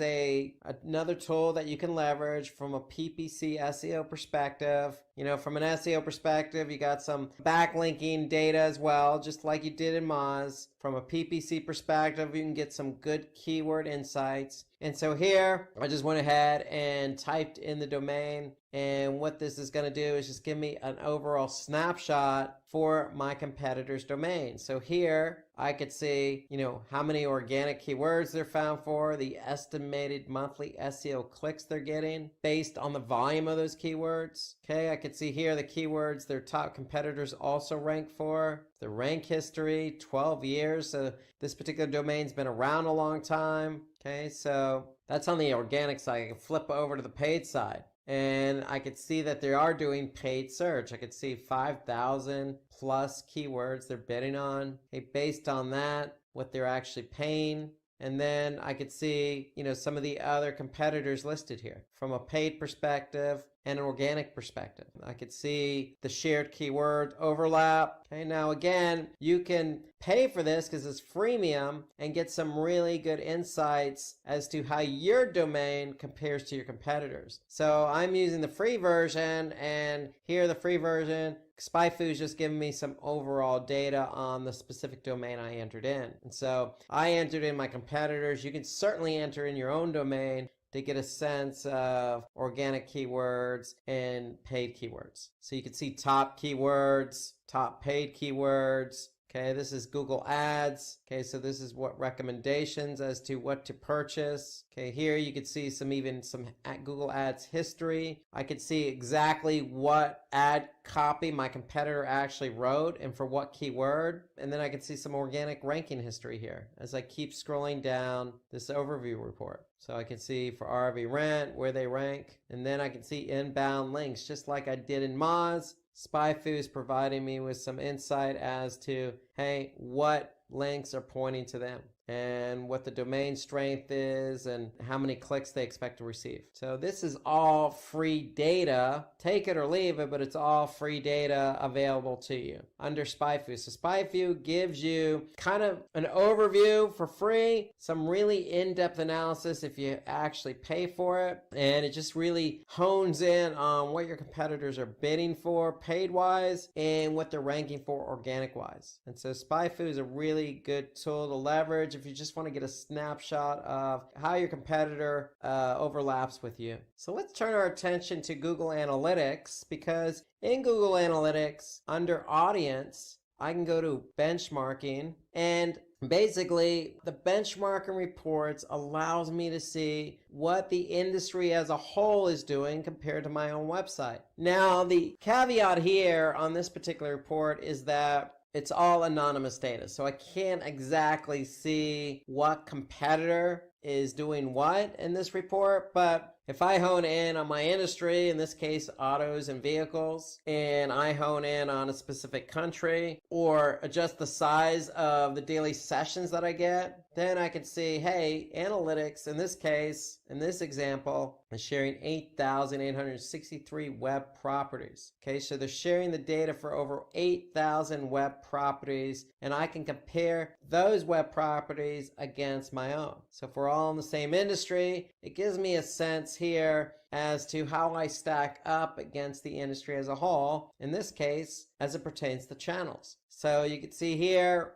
red not good, green is good. So in the industry, we're not doing as good as others in the same industry who are receiving the same amount of sessions. Now, we could certainly adjust, and we can adjust our locale. And if we do that, Google's going to be able to adjust how many web properties are actually contributing to the report. And so when analytics makes that adjustment, we're going to be able to see, in this case, just New Zealand. So we're going to adjust for New Zealand, and we're going to go with a 4,999. And so we could see there are about 300 something web properties contributing, 47 web properties now contributing to this report. So if we're focused on the New Zealand region, and this is the amount of traffic we get, we're now comparing us against 47 other anonymous web properties. So now if I go back to the report after I've honed in, I'm looking at channels, and I could see how many sessions we're getting by channels and how I compare against the competition. I can also measure up against percentage of new sessions, new users, pages per session, average session duration, bounce rate. But that's just channels. I can also do location and devices. So the whole idea behind this report is, yes, you're not honing in on a particular competitor, but you're honing in on your industry. So you're getting a good idea as to how you compare against your industry just by making some adjustments in the benchmarking report. You obviously want to make sure you're looking at the same industry, adjust for your country or region, adjust for the site size, meaning how many sessions you actually get on a daily basis, and then analytics will do the rest. They'll compare you against those in your industry. And so I find this to be a good tool because it allows me to stack up our site against those in the industry. And obviously, if we're not driving as many sessions, especially say from organic, then we have our work cut out for us. Okay, so that's the whole idea behind the benchmarking report. Now, if you want to get some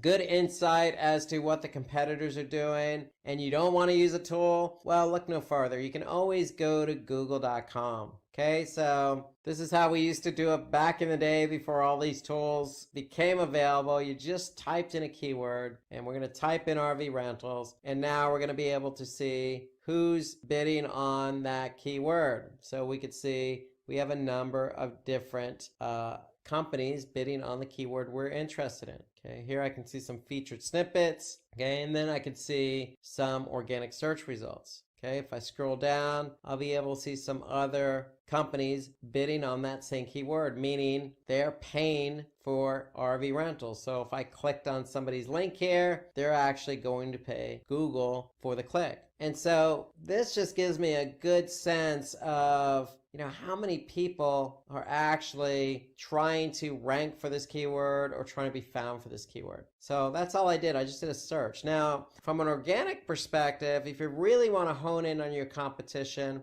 you can always do the syntax all in title, colon, and then hit enter. So now I could see I have 163,000 results. And what does that tell me? That tells me that I have 163,000 websites with RV rentals in the title tag. So if you're trying to optimize for the keyword RV rentals as an example, then you know that you have 163,000 different listings ahead of you that you need to jump over in order to rank for the keyword RV rentals. So using the all in title syntax and the keyword right after that actually just gives you a more accurate picture of how many sites are actually ahead of you for a particular keyword. So that's the whole idea. So if I get rid of the syntax, and you can see for RV rentals I have 132 million, but that's not really accurate because not all these listings have the keyword RV rentals in the title tag. And title tag, if you're working on organic search, is one of the key important factors for ranking. So you need to have that keyword in the title tag. So that's the whole idea behind using the all in title syntax. It gives us a good idea as to what our competition's doing and how many sites we have to jump over to get to number one on Google. Now, if you're running Google ads, just as we did with RV rentals, we went up there and we typed that in as a query and we saw how many advertisers there were for RV rentals. Now, if we are running our own campaigns, Google Ads actually has a good report that I really like. It's called Auction Insights. And so you can get to Auction Insights just by clicking on campaigns, and then from campaigns, click on Auction Insights. And what Auction Insights allows us to see is what competitors or domains are bidding on the same keywords we are. And so what Google does here is it allows us to actually see where we stack up against our competition for all the keywords we're bidding on. And so here I'm looking at year to date, and here we can see us and I can see our competitors. Okay, so I can see impression share. So if we're talking about one keyword, every keyword has 100% impression share. How much of that impression share are you getting? And when we say impression share, meaning eyeballs. When we talk about eyeballs, are we getting a majority of the eyeballs or are competitors getting a majority of the eyeballs? So we can see our average position. I can see how often I overlap with my competitors. Okay, I can see how often I'm above a particular competitor. I can see what percentage I'm at the top of the page versus my competitors, the absolute top of page rate, and then I can see how often I outrank my competitors, and vice versa, how often my competitors outrank me. So I can see all this good insight as to what competitors are bidding on the same keywords I am. Okay, so this is if you're running Google Ads. Okay, so if you're running Google Ads, okay, you can just click on the Auction Insights report. You can find that at the top navigation just by clicking on campaigns. And by doing so, you'll be able to gain some insights as to where you stack up from a paid search perspective against your competitors. So let's turn our attention to paid marketing tools. So if you're doing some advertising on Google, Bing, LinkedIn, you probably want to work within those platforms as the tool of choice. So, if you're doing paid search on, say, googlesearch.com or display, you could be doing display advertising on, a network like AdRoll or Google, or you could be doing social media paid ads, say on Facebook. So whatever it is you're doing, you probably want to work within that platform itself to get the ideal data that you need. Okay, so here are some of the tools, some of the places you can go. Of course, if you work in Google Ads, you also have Google Ads Editor that you can leverage. Okay, and I'll show you that in a couple minutes. You have Google Ads Keyword Planner. Of course, both of these are paid if you're running campaigns. Okay, so Bing, if you're running campaigns on Bing, okay, you get all this good data that you can digest through some reporting. Okay, you also have some third-party tools out there that you also have to pay for in WordStream. Okay, so WordStream is a third-party tool that you can leverage. Bing and Google are actual advertising networks, so you would advertise on the platform itself and get all the data you need right in the platform and leverage a lot of the tools that they have available in the platform. As I mentioned, you could also use Google Ads Editor. So Bing also has their own editor as well. And as well as Facebook. So you can use an editor type version, and I'll show you that here in a couple minutes. But let's talk about why we want to use the tools in the platform itself. Well, we want to be able to monitor how our ad's performing. So which ad receives the most traffic, as an example. We want to identify keywords that are performing for us. Okay, so are keywords converting, not converting? Are they costing us a lot of money and not netting a high enough return for us. So we want to keep an eye on that. Okay, so we want to monitor our cost, okay, across different locations and devices. Not only cost, but we want to also monitor how our ads are performing across different locations and devices, keywords across different locations and devices. So we want to be able to measure by device. Okay, so we also want to analyze competitors' data. And as we showed you in the competitors section, Google, as an example, has auction insights reporting. Analytics has benchmarking. So Google itself does provide some information in the case of auction insights as to how your competitors are performing against you on Google search. So that's on the paid search side. Then you have display. Okay, so display advertisements, okay, you're across a different network. So there are different types of networks out there. For example, AdRoll. Okay, you have Criteo. Celtra is another paid version of, or paid tool you can use, in Wide Orbit. So these are some of the paid marketing tools you can leverage. Of course, I like to stay, if I'm advertising on Google, I like to stay in Google Ads and measure my display performance that way. But if you're on AdRoll, for example, then you want to leverage AdRoll's reporting platform and some of the tools they have to offer. So if we look at display, why do we want to leverage some of these tools? Well, just like search, for example, where we want to look at keyword and ad performance, same kind of concept here. We want to be able to monitor whether we have the right keywords and right customer engagement. So when it comes to display, we want to be able to make sure we're choosing the right audience. Of course, that means looking at not only audience insights, but our target insights as well. Are we reaching the right audience when it comes to display? And Google has a good breakdown that I'm going to be able to show you here in a couple of minutes. Okay, so we want to improve our campaigns by monitoring our competitors' display ads as well. So there are tools available that'll help you do that. And that's on the display side. And if we look at social, okay, what tools can we use on social? Well, you got Facebook Ads Manager, okay, you got Ad Espresso, Quaya, Tweepy, you got all these cool paid search tools. Again, I usually stick with where I'm advertising. So if I'm advertising on LinkedIn or Twitter, I'm going to leverage that platform, but just know that there are other tools available for you. So with social, like display, it's all about targeting our audience. So for some of the tools, like on Facebook, we can review and relaunch our ad campaigns based on target audience. We can measure conversions and gain insights, in this example, about Facebook users. How are our users interacting with our ads? And then we want to target people based on their activities, such as purchase intent, device usage, travel preferences, etc. So social allows us to do that. And then with Facebook, as an example, we can monitor any A/B test we run. For example, if we're running call to action test, we can measure the results of that right in Facebook. And I'm going to show you an example of that here shortly. So let's jump right into Google Ads and look at some tools available to us from the search side of the house. So if we're running search campaigns, right in Google Ads, we could see campaign data, we could see keyword data, we could see ad data. So for example, if I want to see what ads are performing, I'm just going to click on my ads and extensions. Okay, and here are my ads.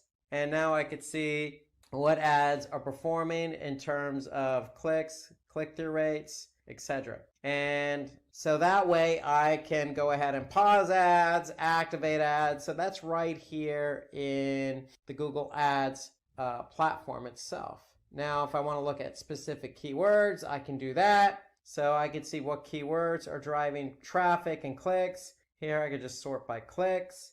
And now I could see not only what keywords are driving clicks, I could see what the click-through rate is. I can see the impressions, how many people actually viewed my ad after typing in a keyword query that I'm bidding on.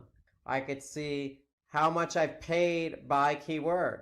And more importantly, I want to be able to see conversions or conversion rate. And then with Google Ads, you have quality score. So we want to be able to measure quality score. So this is Google Ads keyword reporting. And so the great thing about the keyword reporting is that there's some other features available to me here. So here I can add negative keywords, okay, just by clicking on negative keywords. I can also see a search terms report. And so when it comes to search terms, I can actually see what specific keywords people typed in. And based on the keyword that somebody typed in as a query, I can see what match type triggered that particular ad.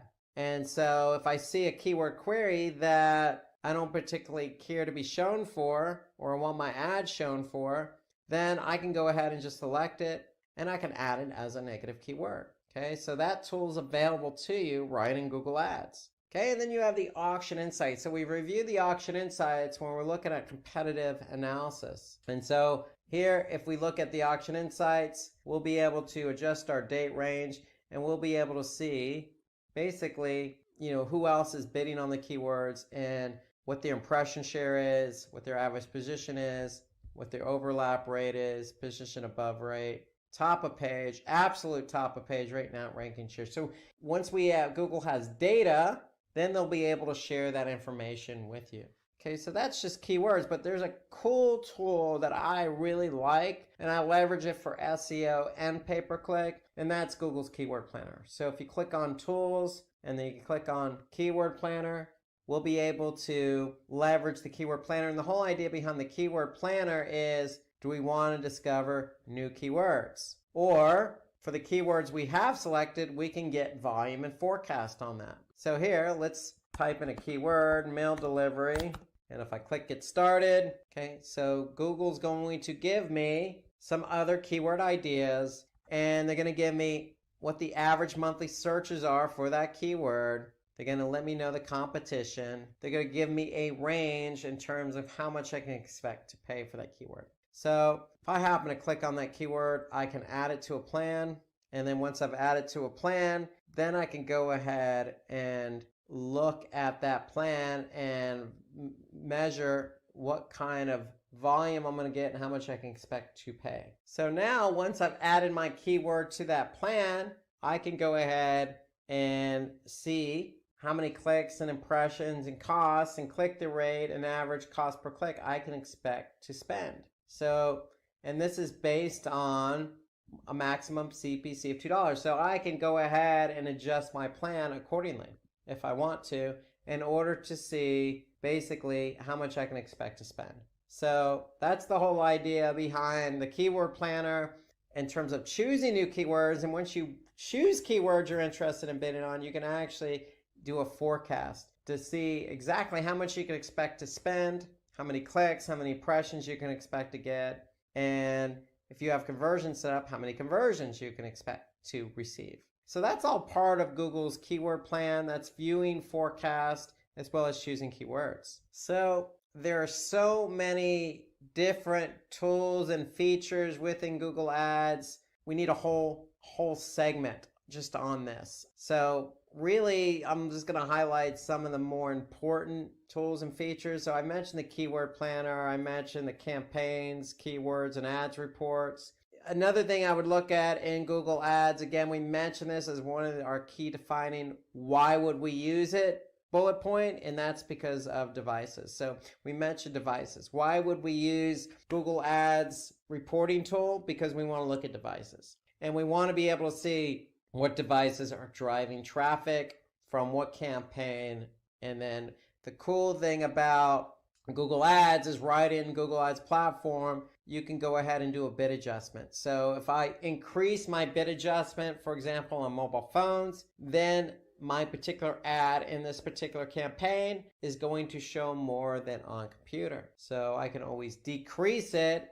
For example, do a bid adjustment on computer, and that means I'm going to show my ads less. So I can go ahead and do bid adjustments based on device. That's the cool thing of working right in Google Ads platform, is you can make adjustments right here in the platform based on devices. Well, you also have locations too. So we mentioned that as one of the reasons why we want to use some of these tools. And if I see a particular location I'm not interested in advertising, well, I can always select it and I can always just pause it or remove it. So, or I can change the bid adjustment on a location as well. So I can make a lot of different changes right in the Google Ads platform. For those seasoned in search advertising, paid search advertising, especially on Google Ads, you can always use Google Ads Editor. All you need to do is just do a search for Google Ads Editor. You can download it. So basically what Google Ads Editor is, it's a tool, it's a software that you work with your campaigns on locally. So you're making changes to your campaigns on your computer. And basically when you're done making changes, you can always upload them to Google Ads, to the account on Google Ads in the cloud, so to speak. So that's the whole idea behind Google Ads Editor. It's a great tool for you to use if you want to make household changes really quick. For example, I'm looking at an account with a bunch of campaigns. So now if I click on one of those campaigns, I could see the ad groups here. Okay, so for example, I just wanted to turn off all these ad groups. I can just highlight them all and just click status enabled to paused, and I can revert back if I want to. Okay, so you can make household changes. So here I could see the campaign, the ad group level. If I choose an ad group, then I can see some keywords. And again, I can make changes ad nauseum. Here I can copy, I can paste, I can delete. Okay, so I can make a lot of changes really quick right in Google Ads Editor. And that's the whole point of Editor, is to go ahead and work locally while somebody else is working locally on the same account. You could both be working simultaneously and being more efficient on getting things done in the campaign. Now, if you are working with somebody else on the campaign, you want to make sure that you get recent changes. So if I say get recent changes to all campaigns, what Google Editor is going to do is contact Google Ads in the cloud and download all those changes. So here I can see the changes being downloaded in Editor from Google Ads. And when it's done, it's going to highlight all the changes that have been made. And so once I'm done reviewing those changes, I can go ahead and click done. And now I know I have the recent latest changes in Editor. So now I can go ahead and continue to make some changes. And when I'm done making changes, I can go ahead and post them. So that's the beauty of Google Ads Editor. Bing has a version, Facebook has a version. It allows you to, again, go at the keyword level, the ad group level. Okay, you can look at ads itself and make changes to the ads. Okay, you could do a lot of different things right in Editor. In fact, you could do pretty much most of what you could do in Google Ads, you can do in Google Ads Editor. And so that's Google Ads Editor. To me, I would recommend it if you're experienced with Google Ads. Again, it's software. You have to download it. You're going to use it on your computer as software. But when you make changes, all you need to do is post those changes or get recent changes that have been made on Google Ads. And so that's Google Editor, Ads Editor in summary. Now let's go back into Google Ads and talk about display advertising, because display is a different network, but the platform's still the same. And some of the same tools are available from the search network as well as for the display network right in Google Ads. So if I want to take a look at a campaign and ad group on the display network, I can just click on that ad group and I can look at the ads that are running for that particular ad group on the display network. So here, the difference being on the display network is you can use image ads.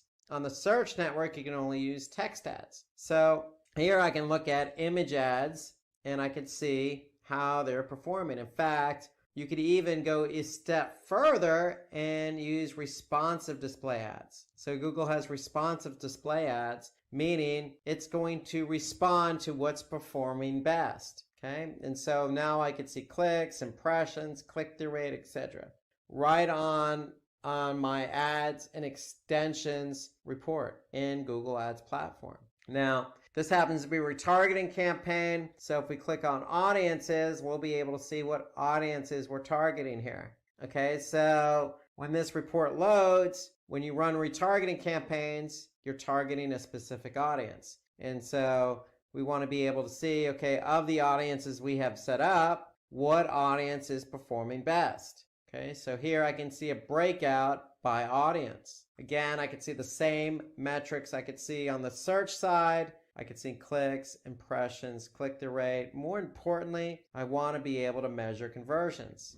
Okay, so that's the whole idea when you're in these platforms and you're paying for ads, is you want to be able to measure against conversions, and you can also measure against cost per conversion, conversion rate. Okay, so those are some key metrics to measure up against, whether it's audience, keyword, ad, whatever the dimension is. So here on the display network, we can get a sense of demographics. Okay, so unlike the search network, the display network allows us to see demographic data. And so now I could see an age breakout or an age range breakout that Google provides us. And I could see again, based on the age range breakout, which age range has the most clicks, impressions, etc., including conversions. So you also have the opportunity on the display network to add keywords. You have the opportunity to add topics. And you have the opportunity to see placements or run placements. So here, if I click on where ads have shown, I can actually see where my ads have shown up for this display campaign. And Google Ads allows you the ability to go ahead and you can exclude it from the ad group or exclude a specific placement from a campaign. So you could take action on a specific placement. And I can see the type of placement, whether it's a mobile app, whether it's a site. I can go ahead and see exactly where that placement was. So that's the placements report. You have demographics, you have audiences, you have keywords, you have all these different reports available to you on the Google Ads platform. So before we jump over to social media, paid search advertising, I just want to remind you, we do have, a nice tutorial on Google Ads. Okay, so take a look at the Google Ads tutorial we have set up on YouTube. Okay, if you search for Google Ads tutorial 2019, this is a good tutorial on everything related to Google Ads. So check out this video because in today's webinar, we're just mentioning tools across the board. And if you are advertising on Google Ads, as most people do, then you could see just how powerful it is and all the different features that are available. So take a look at the video. It's a nice complementary video to this one, this digital marketing tools, and this will give you a nice and deeper insight into everything that's available on Google Ads. And if you have any tools or features on Google Ads, whether it's the search network or whether that's the display network, then feel free to comment below this video. Happy to hear your comments about what tools and reports and features you specifically use in Google Ads. So let's move into Facebook Ads Manager and show you how the platform looks when you're running ads on Facebook. So we can look at all the different tools and reports available here. So here we could see, if we're in the Facebook Ads Manager, we could see our campaigns, we could see our ad sets, and we can see our ads. So just like on Google Ads, you have left side navigation so we can drill down. So if we want to see ad sets, for example, we could just click on ad sets that are showing up in this particular account. And here we can see we have 2 ad sets that are live. So if I click on one of these ad sets, I'll be able to see an actual ad that's running here. And so for the actual ad that's running, I can then see the results of that ad and how it's performing. For example, how many clicks it's received, what the reach is,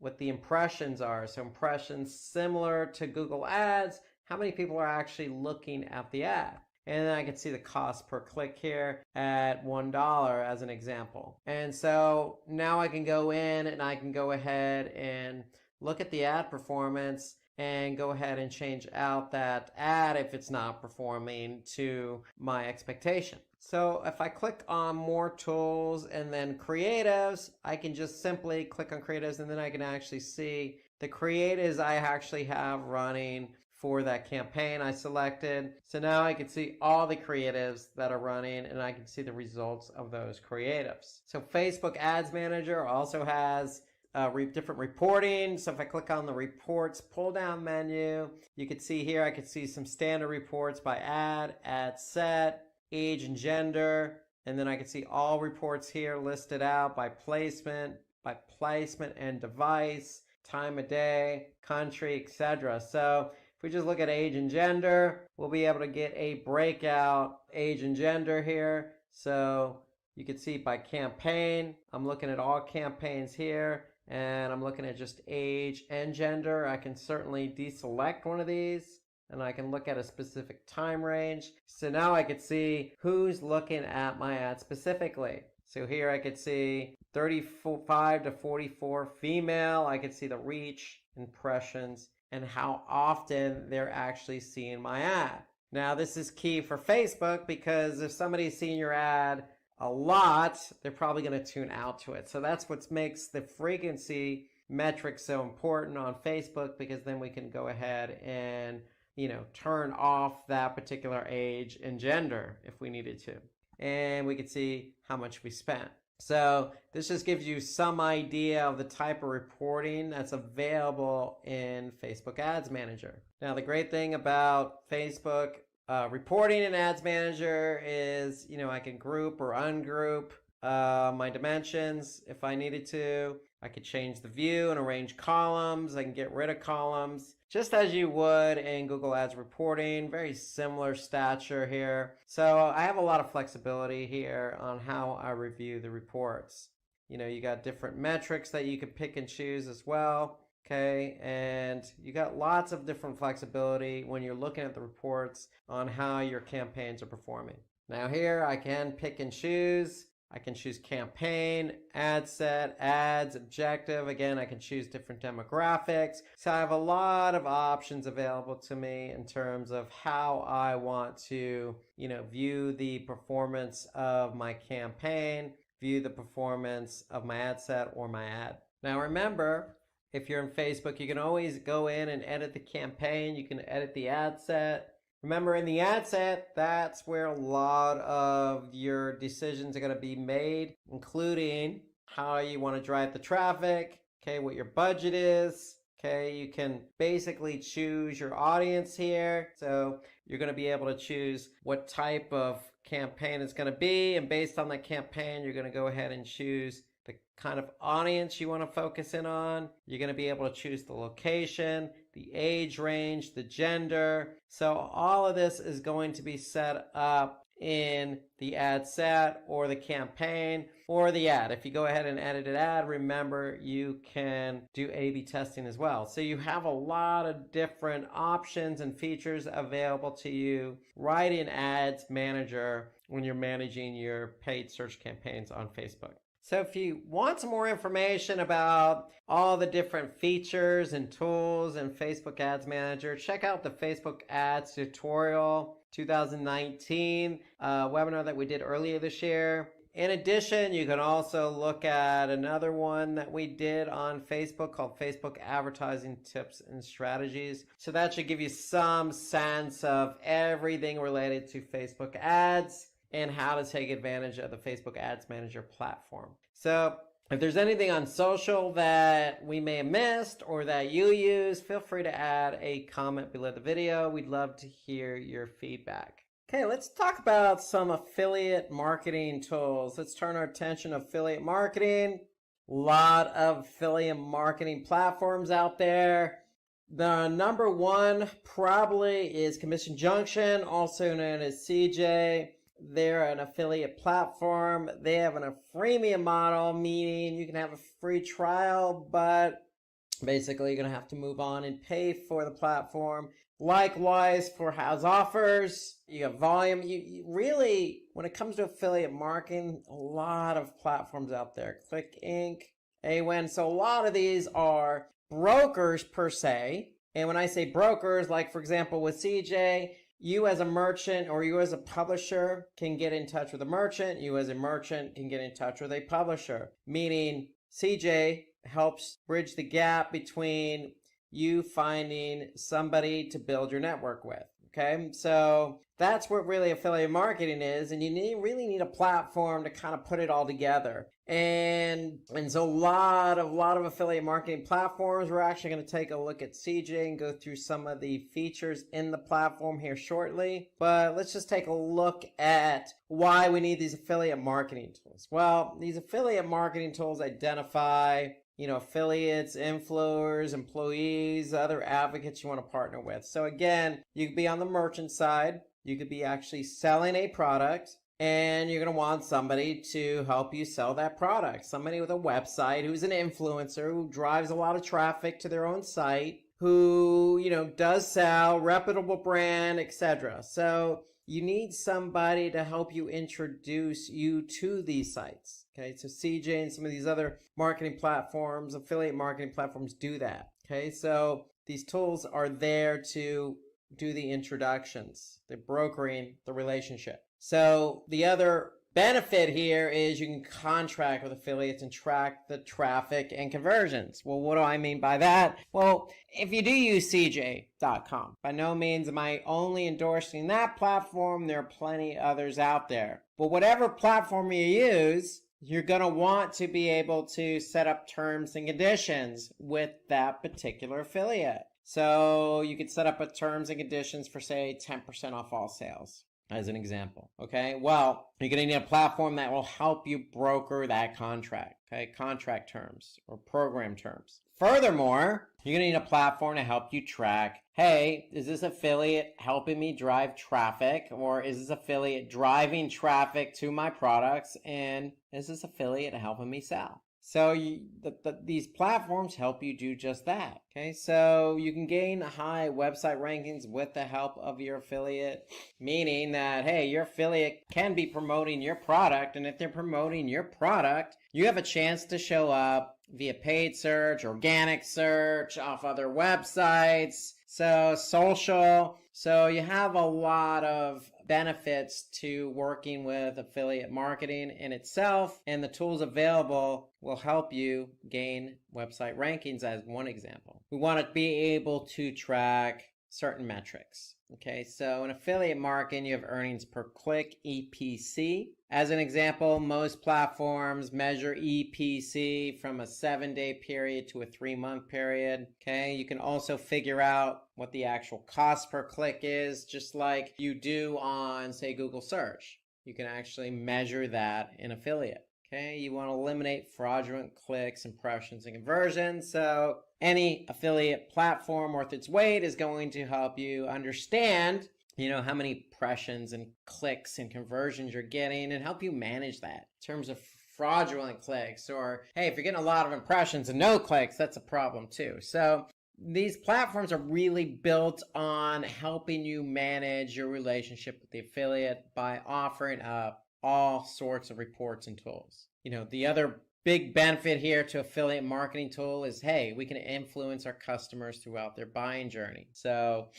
we could set up different promotions based on, hey, did somebody go to the website? Did somebody see our product? Did somebody click on our product? Did somebody go into the shopping cart with our product? Did somebody purchase our product? So there's all sorts of steps in the funnel, so to speak. And hey, you can work with an affiliate, a publisher, to influence your customers throughout that purchasing funnel, throughout that journey. So let's go ahead and log in here. So when you log in, like any other digital marketing tool, any other platform, you're going to have your own settings and whatnot. So really the whole idea behind any affiliate marketing tool is really there to manage your publishers. Who do you want as a publisher? Who do you want selling your product? You obviously want somebody who's relevant, somebody who's going to be able to sell the product, somebody who has a targeted audience that's similar to yours. Okay, so we go into cj.com, we're going to log in, and here you can see a publisher's link. So we're going to click on the publisher's link. And remember, when you sign up publishers, you have to have program terms. And so if we click on publishers, program terms, we're going to be able to see all the different program terms available. So here we could see the different program terms we have set up for certain publishers. So we just click on that. We'll be able to see that's the default program term. So remember, you could set up your own program term for any publisher. So as a best practice, if you have publishers who are actually performing well, who are selling your products, maybe you want to offer them a little bit more on the commission side. Maybe you want to sweeten the deal. Maybe, these publishers get better program terms versus, say, other publishers who don't. And so here we can see the program terms. basically you could see what the terms are, the action, and the different policies here. So everything you need to do to manage that publisher in terms of payment is done under the program terms. Now, if the program terms are met, the publisher actually sells your products. CJ is the broker. They're the ones who are going to initiate the payment based on the program terms. So be careful in the program terms. You want to be able to set them appropriately. CJ has templates. CJ has some default program terms that you could use and offer up to different publishers. So based on the program terms, that's how your publishers are going to get paid. And so here you can have as many different program terms as you want. There's no limit here. You want to be able to align and reward program terms, again, based on performance. And so here we can see what publishers are under what program terms. So again, if your publisher's performing well, sweeten the deal. Offer them a better program terms. And so you can align publishers with different program terms. And so that's the whole idea behind program terms, is you want to be able to align publishers with that. So when you sign up a publisher, they're going to get aligned with a program term, meaning what are they going to get paid for selling your product? Now, if we want to manage by status instead of by program terms, we could see all the different organizations we have in our network. These are our publishers. We're the affiliate. We're the ones selling the product. We want to know who's selling, who's not selling. And so we can look at all our publishers by program terms or by status. Okay, so basically you could see here the term status, whether it's active or not, earnings, basically what they've sold over the last basically 7 days or 3 months. So you could look at basically how your publishers are performing just by clicking on Manage by Status here in CJ.com. So when you're looking at reports in CJ.com or really any other affiliate program, you might see the acronym EPC. This stands for earnings per click. Actually, it's a little misleading. It's actually earnings per 100 clicks. So basically CJ calculates, how much your publisher's actually making per click. Just like paid search, we're paying Google X amount per click. It's the same thing here. We can't, or these publishers can't make any money if they don't generate clicks. So that's why you have an EPC model or metric, so to speak, so you can measure earnings per click. CJ does it over a 7-day period and over a 3-month period. So you could sort based on 7-day or 3-month to see who's earning the most per click in terms of publishers. Now, you can select under publishers groups. Now, you can group your publishers. Okay, so if you have, say, a group of publishers in a specific region like the United States or India, or if you're just focused on the United States and say you have publishers in different states like Texas, California, Missouri, Arkansas, well, you can group those publishers into different groups, and you can look at your different group names here. So here we could see Canada, and so we have our publishers grouped into a group called Canada. Why? Because they're based in Canada.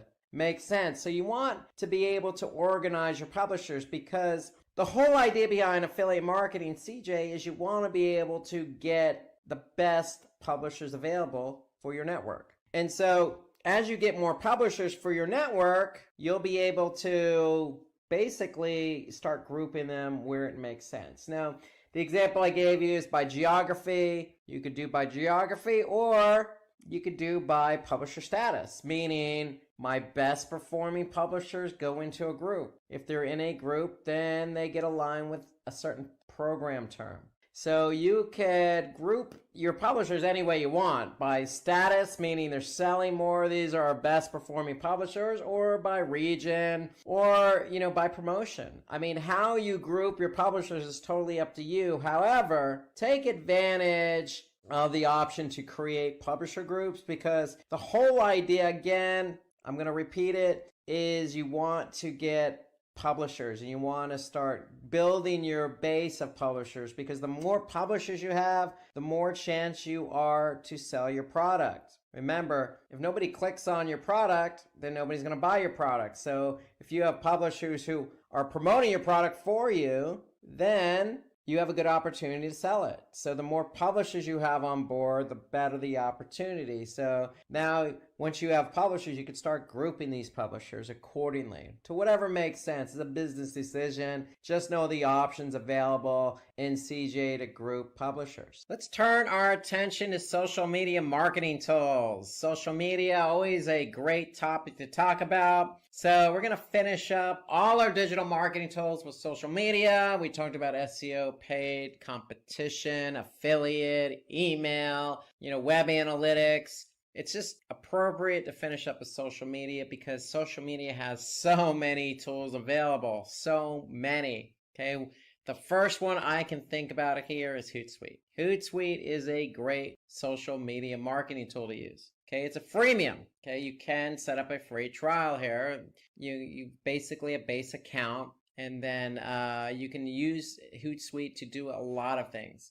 Anything from setting up landing pages to actually publishing content to listening. Hootsuite, to me, is one of the most powerful social media marketing tools available. You got Buffer. Buffer is a paid version, but you can actually set up a low cost or free account actually on Buffer and then move to a paid account. Okay, you got TweetDeck, it's been around a long time. That is actually free, and I would recommend TweetDeck, and we're going to take a look at that here in a couple minutes. Okay, and then you got Sprout Social. Sprout Social is another social marketing platform similar to Hootsuite. Do a lot of reporting, a lot of publishing, a lot of listening. And so we're going to take a look at Sprout Social today as well. Before we do that, let's go over why these tools are important to us. From a social media perspective, you're pumping out a lot of content. So you need to be able to smartly, efficiently, schedule and manage your post. Okay, so you're not just working likely with just one platform like Facebook. You're probably on a number of different platforms. Depending on your business, depending on your bandwidth, depending on what you're selling, your products, etc. Your audience obviously has a lot to do with it. It could be Instagram, Pinterest. You want to be able to consolidate all that and manage it in one place. And that's what social media marketing tools do. They allow you to manage everything in one place. So if you can manage everything in one place, then these social media marketing platforms need to be able to make it easy for you to add and manage different accounts. Okay, so a lot of them have the ability for you to add, not just one Twitter account, but multiple Twitter accounts. And not just one social media platform, but multiple social media platforms. And a good social media marketing tool worth its weight will help you monitor the results. So monitor social media posts that help drive leads and sales. In other words, you're going to have a lot of different metrics associated with each social media marketing platform. Okay, which one is actually doing its job? Okay, so you want to be able to easily manage these platforms, applications, and websites very efficiently. Okay, so instead of having to log into each platform, you just log into one place, get a sense of what's been posted, what the engagement is, did they purchase, etc. And what you want to do is be able to individually customize every social media post across different platforms. So it just makes it a lot easier to do that in these social media marketing tools. Okay, you don't want to send out a blanket message across different platforms. You want to be able to go ahead and customize a post depending on what that post is, depending on what the product is, what time of day, what target market, what target audience. So customization is a lot easier using these social media marketing tools. You want to be able to engage with brand advocates. So listening is a good thing with social media marketing tools. Using the listening functionality so you can actually see who is a brand advocate, who's not a brand advocate, who's an influencer, who's not an influencer. And then, of course, you want to analyze the behavior of your audience and optimize individual posts on real-time data. So if, for example, you post something using one of these social media marketing platforms and you see it go viral, then you want to be able to react to that in real time. So you're going to be able to see that in real time on these social media marketing tools. these platforms like Sprout Social and Hootsuite. And then you're going to be able to react to that behavior. And then, of course, monitoring website traffic and conversion rates. That's key. We always want to monitor conversions based on our KPIs, our business goals. So there are also a few important digital marketing tools that can help you in different ways. Okay, so without further ado, let's jump in and take a look at what's available in terms of social media marketing. So just a quick reminder, if you are running ads on Facebook or you're posting on Facebook as an example, or any platform in general, that platform's going to have its own metrics, if you will. So for example, Facebook has something called Facebook Insights. So you'll be able to actually see, what's been posted based on, the last 7 days. In this example, how many page views you're getting, engagements, recent posts. So just to let you know, yes, you can go into any one of these platforms on its own and look at metrics. Just like you can do if you're running Facebook ads. Okay, you can go right into Facebook Ads Manager and view data there. Okay, so the whole point here, though, on using a social media tool is that you can measure all that in one place. So if we log into Sprout Social, I can set up these accounts right into Sprout Social. So I don't have to log in Twitter individually or Facebook individually. I can link them up all within Sprout Social. And then I can go to reports, just like I can with Facebook Insights. And then once I'm in Sprout Social reporting, then I can go ahead, just like I can in Facebook Insights, except it's all right here for me. I can jump into, Facebook and dig a little bit deeper as to what's going on with my account. So I don't have to log into Facebook directly. I can see, the impressions, the engagement, the clicks over a period of time. I can see my audience growth. I can see my publishing behavior, how often am I publishing. I can see the top post individually. I can see impressions by day. A lot of this same material, same information is already in Facebook Insights. So if it's available in Facebook Insights, you're definitely going to have it available in a tool like Sprout Social. So you want to be able to just efficiently log in and jump from one platform to the other. So here, I can go to Instagram, and look at Instagram data, or I can look at Twitter information. So you want to be able to efficiently jump from one platform to the other using, in this example, Sprout Social. Now, as I mentioned, as part of one of the benefits of a social media tool is that you can publish content. You want to be able to publish content because you want to be able to organize and schedule accordingly. You don't want to be submitting and publishing content right after one another. Okay, you want to be able to spread it out efficiently and effectively. And so here, we could see, we could publish and schedule content accordingly. So all we have to do is click compose, select a profile, write whatever we need to do. We could schedule it for tomorrow at a specific time. And there you go. Voila, scheduled. So this is on Twitter. Okay, so, we could choose another platform here. It's just that easy to schedule. So you want to be able to schedule accordingly because, again, when you schedule something, then you want to look at the behavior of it. So it's just as simple as going from publishing to reporting. And then based on when something got published, you could see the reaction of it and react to it. So another thing here that I like about Sprout Social, Hootsuite, a lot of these other platforms do it really well. You got listening tools. So you can listen in on conversations that are being had. For example, mail delivery. If we do mail delivery on Twitter search, we'll be able to see what's been tweeted about mail deliveries. If that's the business we're in, we can refine our search and choose a specific location, a radius to hone in if we're local. Okay, so this is Sprout Social's example of listening. Here, let's take a look at another example. I'm in later.com. So later, very similar to Sprout Social in that it does a lot of the same things. You can actually schedule content on a particular platform. And one thing I like about later here, you can actually see it visually. You can see a calendar and what's been scheduled. So I can see today I have something scheduled at 1:15 local time. And again, I have 5 profiles set up for this account.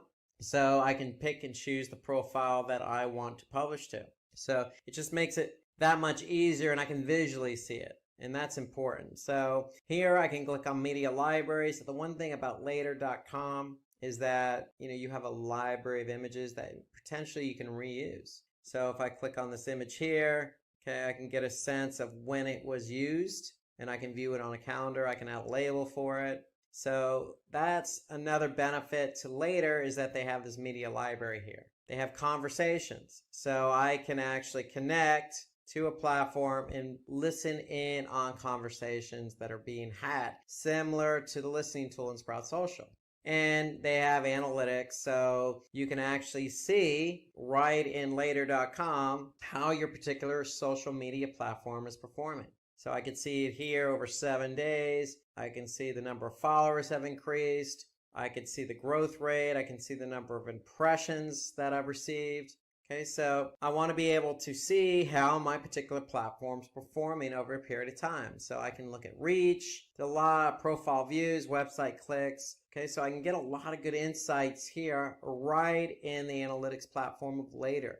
You can look at specific post performance. So if we posted something, I could see basically how many likes it received, how many comments, impressions, the reach. And then if I wanted to, I can click on details and get more specific information on it. Engagement rate, okay, discovery, actions, comments, saves, etc. So later.com goes into some nice detail about post performance. They even have data on hashtags. So if you use a hashtag, you can actually see how many times the hashtag's been used or saved, how many impressions it's received. Okay, so they really go into some nice detail here about how your post and how your accounts are performing. And here's a tool I really like, I've been using for a long time, and that's TweetDeck. So what TweetDeck does is connect with your Twitter account. So you can see in a different visual, so to speak, of how your Twitter account looks in terms of your feed. Here I can see this is my feed here. Okay, I can see some notifications. I can see specific messages. Then on this column, I can see activity. Okay, so I can add different columns here if I wanted to. And basically by adding columns, you can see I can look for what's trending as an example. So I'm going to add in a column that says trending. And so now I can go in and see, okay, these are all the different things that are trending on Twitter.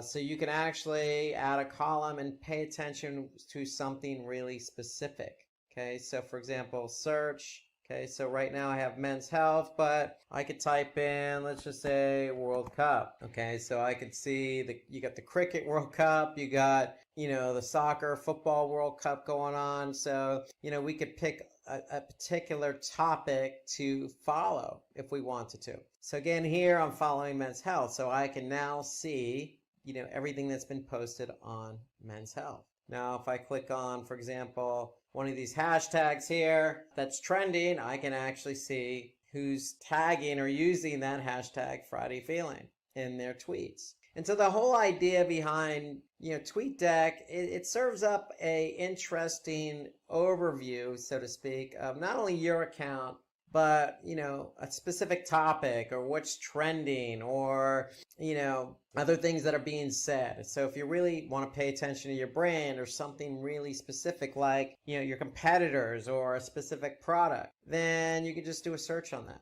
And so that's the great thing about TweetDeck. It allows you to kind of just look and listen in on everything going on in Twitter. Now, we do have a good video out here on YouTube, how to start social media marketing. So if you haven't had a chance to look at it, take a look. It goes over some of these tools that we cover today, like Sprout Social, later.com, Facebook Insights. So it does cover in more detail some of what we covered on these social media marketing tools. So take a look at how to start social media marketing. So we covered a lot of different marketing tools, digital marketing tools, everything from SEO to email to social to paid to affiliate to competitor. But there's also a few other digital marketing tools that you can use in different ways, like video SEO, for example. So vidIQ, we want to use vidIQ to get a good sense of how a particular video is performing. So here, if we go into YouTube,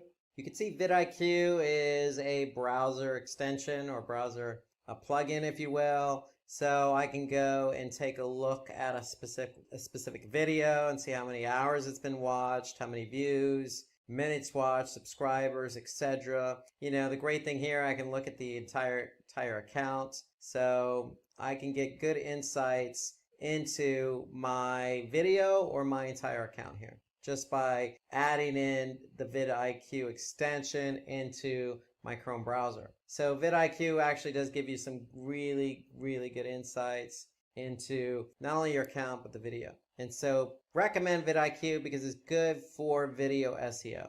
Okay, there's also tools related to content optimization. So, if you're doing SEO and you have a lot of content on your site, well, you know what? We want to be able to use a tool, maybe a third-party tool to give some objective reasoning as to what more we can be doing. So you got tools like SEO Site Checkup or Site Analyzer. These are paid tools, but if you're really heavily invested in SEO, then they may pay dividends for you. You want to be able to make sure your content is fully optimized to the fullest according to, Google's algorithms. And so you maybe, want to invest in that third-party tool. So these are good tools to use for content optimization.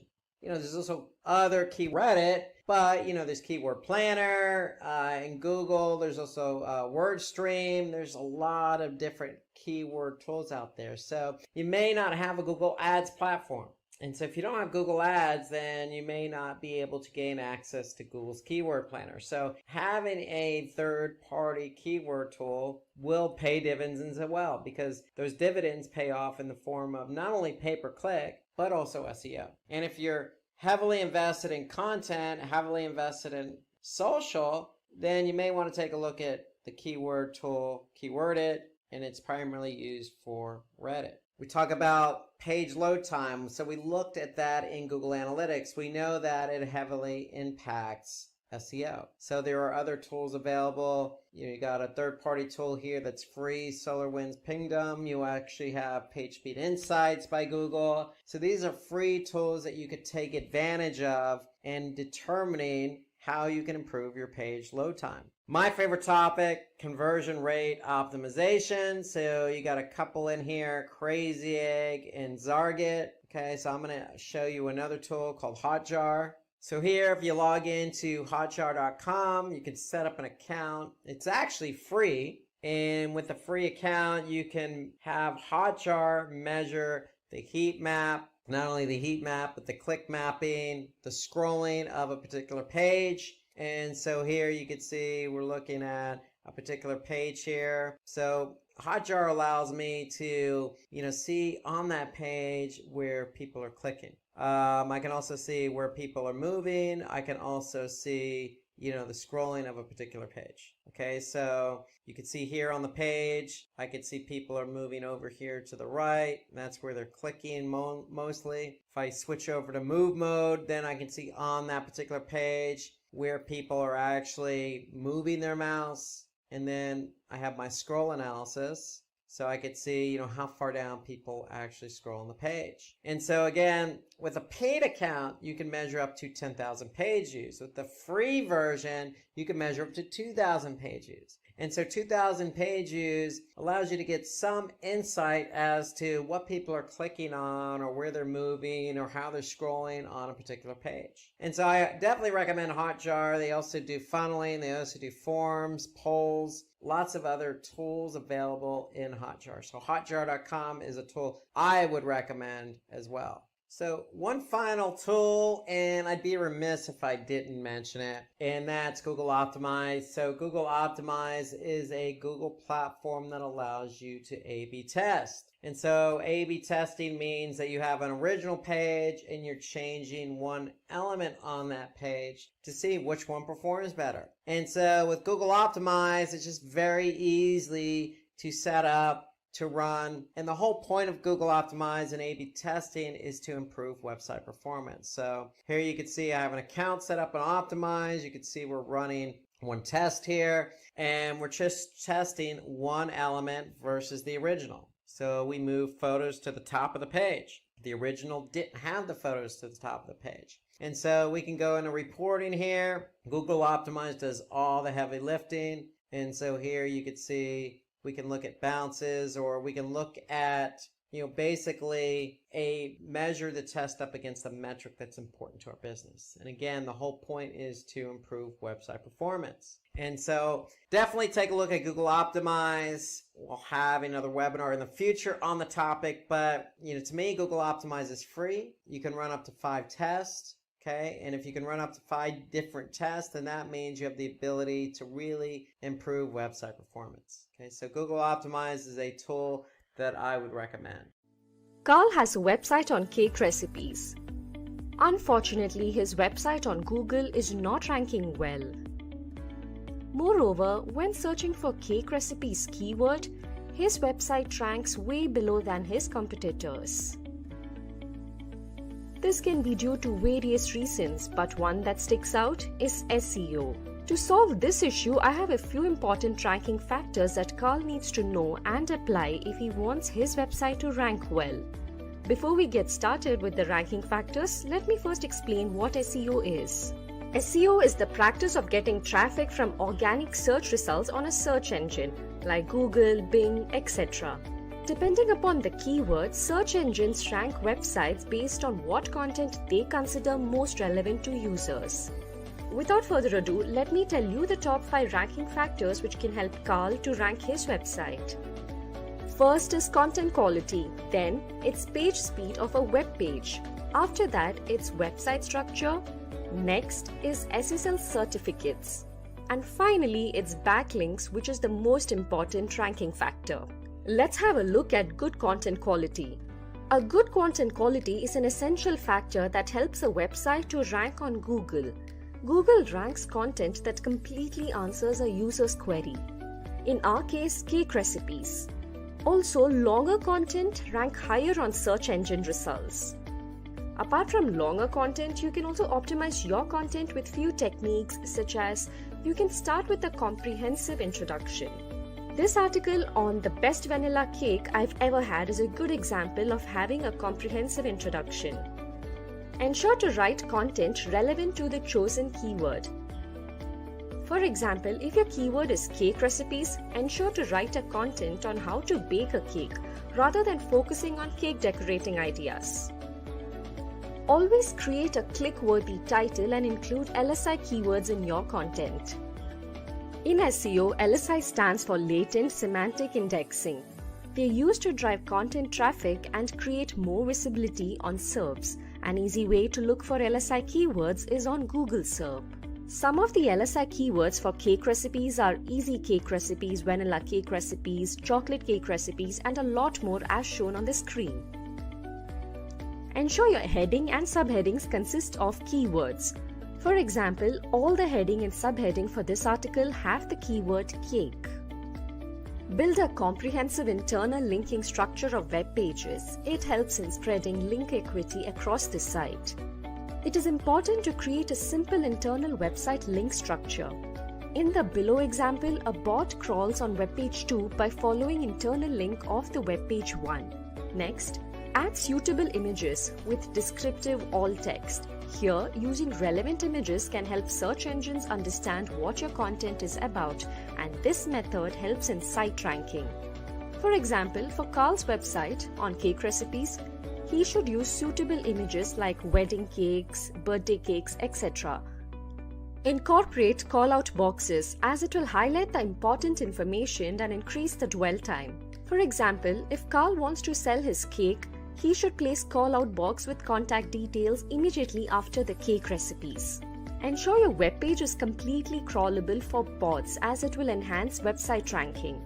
Here as you see, this website is high up on the Google SERP because every web page in it is crawlable by bots.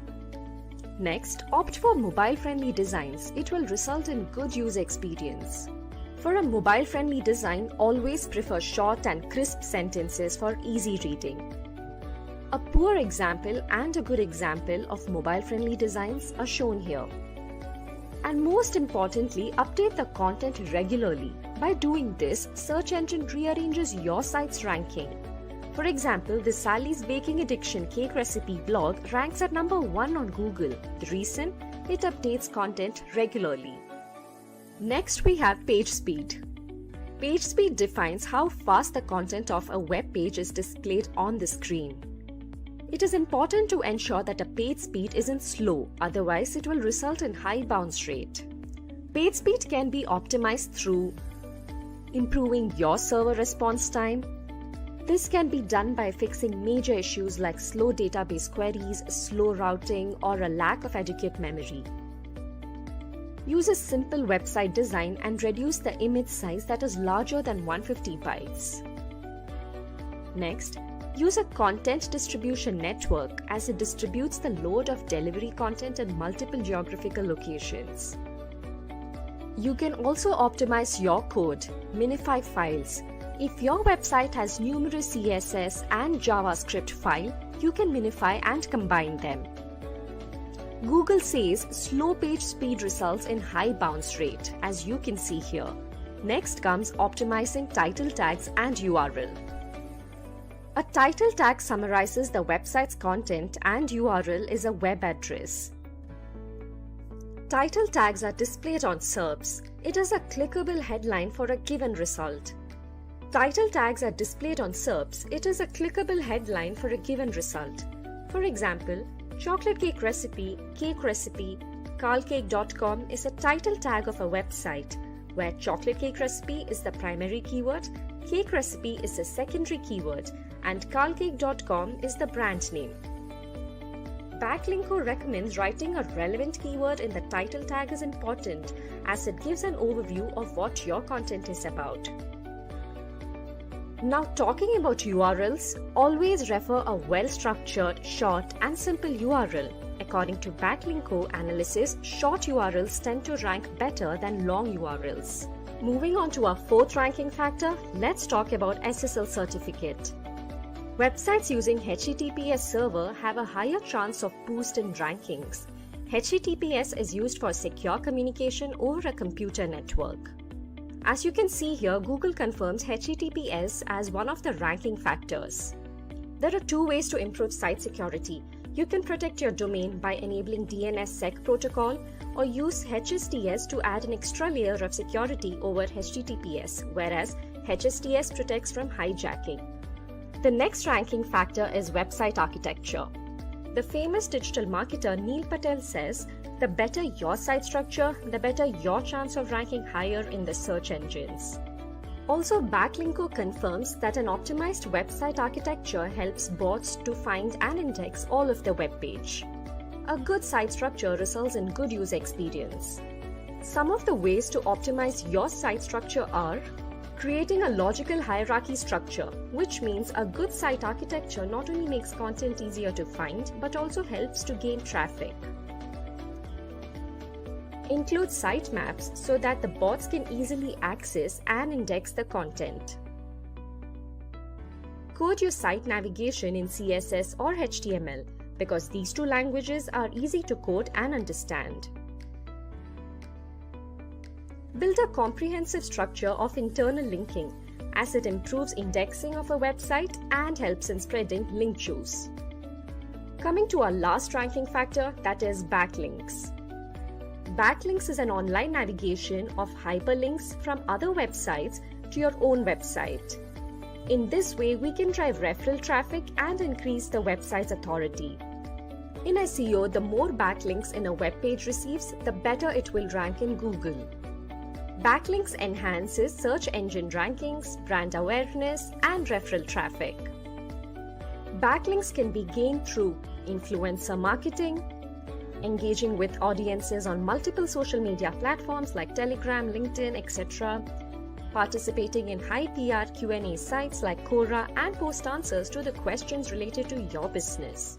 Today we're going to talk about why you would want to rank using SEO. And SEO is search engine optimization, also known as organic search. You also may hear us say organic listings. But we're going to talk a little bit about why you'd want to rank your website in organic search. Okay, what is search engine optimization?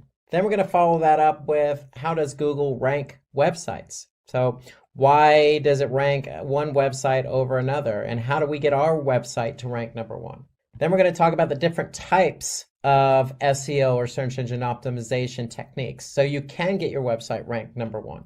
And then we're going to finish that off with the do's and don'ts of SEO. So let's get right to it and talk about why SEO. So we're going to use a basic example, and let's just say you have a blog. You're a food blogger, you're passionate about food, and your niche is ice cream. And let's just say you have a lot of ice cream recipes.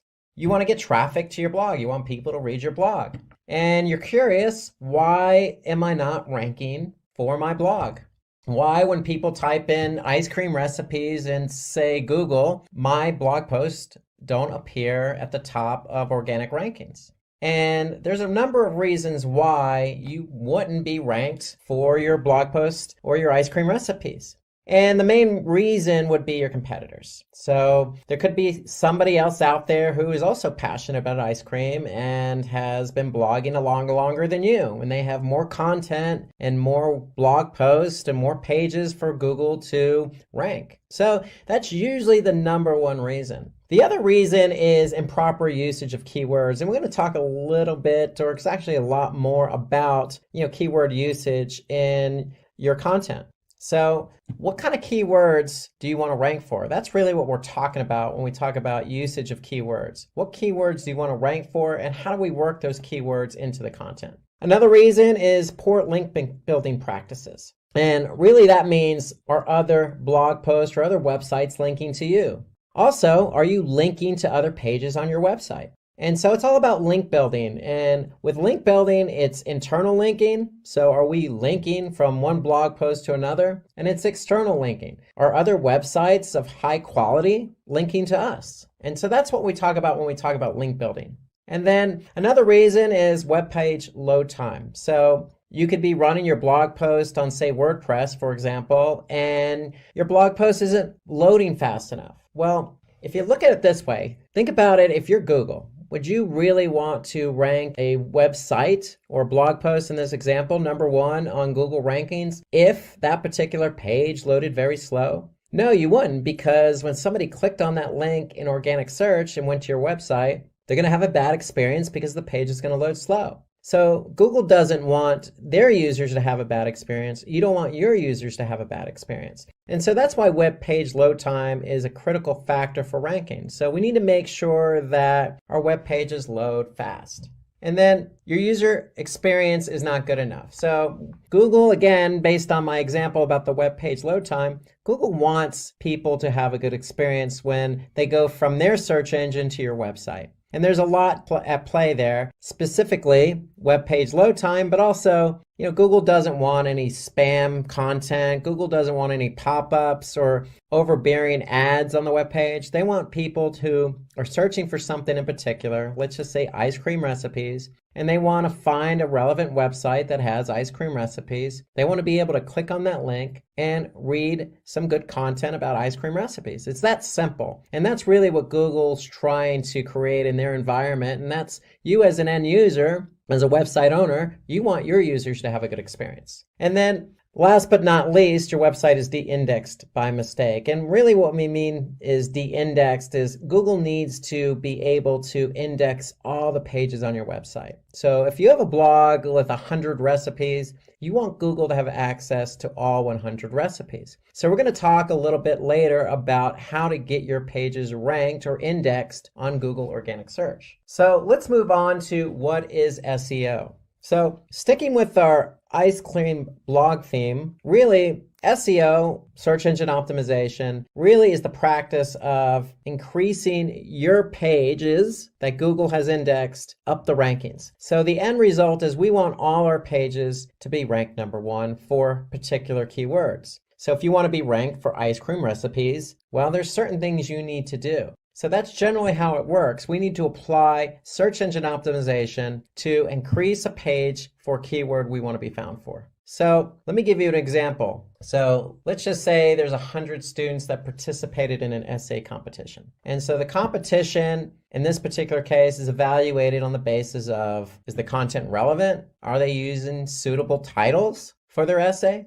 Do they have structure when they're participating in this essay or talking about the essay? And do they have a suitable synopsis? And is the content neat and readable? These seem all logical for an essay competition. Well, guess what? They seem logical for SEO because that's exactly how SEO works. It's exactly all of those points I just mentioned about structure, logic, readability, organization, title. All those things are what's important in SEO. And so we need relevant content. We need titles for our pages. Google needs to be able to see structure. We need to have synopsis of what the page is about, and that's called a meta description. And then again, the content needs to be readable, and that's important. And so in order to be readable, again, we're going to talk more about site speed because site speed's important. Okay. And when we talk about responsive design, when I say responsive design, that means your site, your page needs to load both on desktop and also on mobile. And so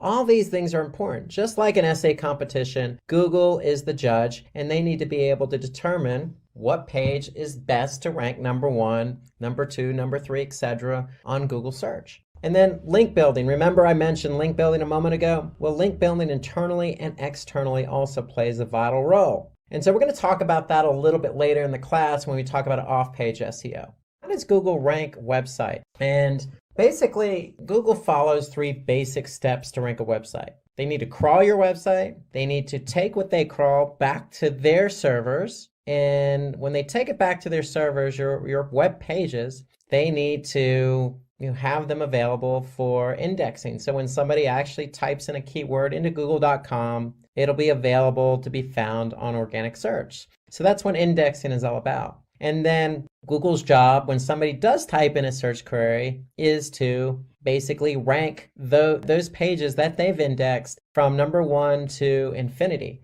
depending on how many pages are relevant to that search query. So really it's about crawling, indexing, and ranking. So crawling is simply a process done by which Google has bots. And what these bots do is they go to your web server and they're going to crawl every page that they can find. And how do they find these pages? Well, they basically follow links. You might have heard the term spidering, but that's what they call search engine spidering. So basically what Google's doing is they're building a web, so to speak, all the links that they're following. And so when they can follow all these links on your website, they're going to be able to crawl them. And when they crawl them, basically they're going to take that content and store it on their servers so it's available in their index. So based on this method, Google finds out which websites have relevant content and which ones don't based on certain keywords that are typed into Google. Because if they can't crawl your website, you're not going to be found. And if you can't be found, then you're not going to show up for relevant keywords. So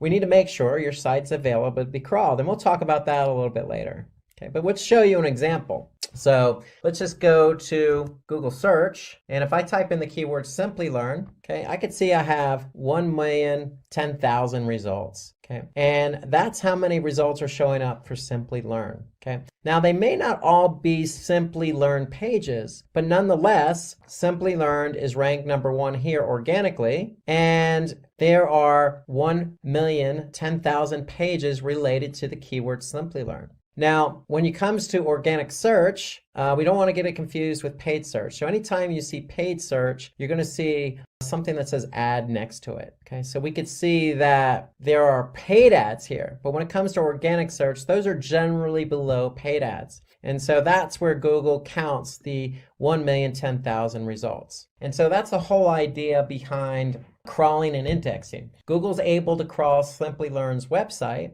and based on all the pages that they gather, they're going to make those pages available in organic search. So if you type in a keyword and your web page is not available for indexing, then you're never going to show up for that keyword. So that's why it's important to make sure your website is available for crawling and indexing. And so when a user types a query on Google search, the most relevant websites that are in Google's index are going to appear in the search results. So in the example I gave with Simplilearn, well, Simplilearn is the brand name of the company Simplilearn. So there's a lot of relevancy there. So that's why you see Simplilearn show up here organically, number 1. Like we mentioned about what is SEO, and why SEO, we talked about that user experience. So there's a lot of factors that go into ranking, relevancy being one of them. So in the Simplilearn example, Simplilearn is relevant to a lot of the Simplilearn pages because that's who they are, Simplilearn. However, Simplilearn also needs to make sure that, for their pages, the page load time is fast, meaning these pages load very fast for the end user. And Google also takes into account other factors, like how long someone is staying on a website. Or are they bouncing, meaning are they going to one page that they land on and then leaving the website? Okay. And so the user experience is very, very important. There are other factors also like language and location. And so, for example, location, if you do a search, say in India, the results are going to be a little bit different than, say, the results in the United States. Why? Because Google is indexing as many web pages as they can find. So if somebody's doing a search in India, their results may be a little bit different than the results show up in the US because Google has different bots. And these bots are crawling different pages at different times. And so Google's index is updating continuously, but it's not real-time syncing. So if you do a search in India, you may not see exactly the same thing because both search engines, the Google in India and the Google in the US, may not be exactly synced up. So an example would be, if you're looking for cafe. So if you search a cafe in, say, San Francisco, you're going to see different results. Now, if you do a search for cafes in Mumbai, you're going to see different results. There's going to be local search here at the top. There may be some paid search, but again, you may see different results because one, location, but two, Google's search engines in India and United States, google.com, aren't exactly synced up exactly at the same exact time you do that search. So location is important, language is important, and relevancy is important, along with user experience. So all those are important factors in how Google ranks websites. Okay, so we're going to talk about the types of SEO now. So if we want to rank for a particular keyword on Google, we're going to have to apply search engine optimization.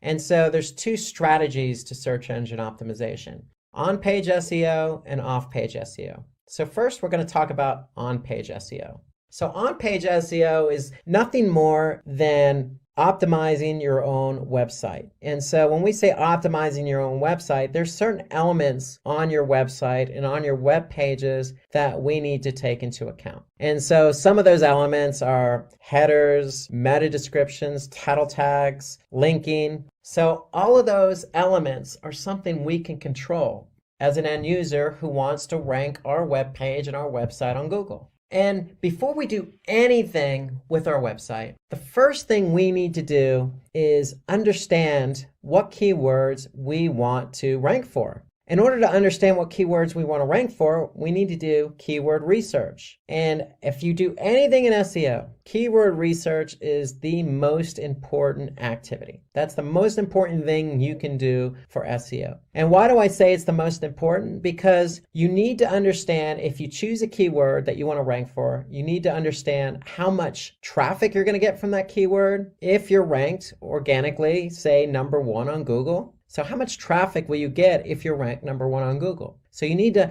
understand what the volume is. And then number 2, we need to understand what the competition is for that keyword that you want to rank for. So if you choose a keyword and there's not much competition for it, then chances are you can rank for that keyword for a web page on your website quicker than, say, a keyword that has a lot of competition. So we need to understand those two basic factors, volume and competition, before we choose a keyword. And it's simply the practice of going through the motions of getting your volume and getting your competition data so you can choose the keywords you want. And then once you choose the keywords you want, then you can go and apply on-page SEO. You can change the title tag, the meta descriptions, the headers. All those elements can be changed, but first you need to choose your keywords.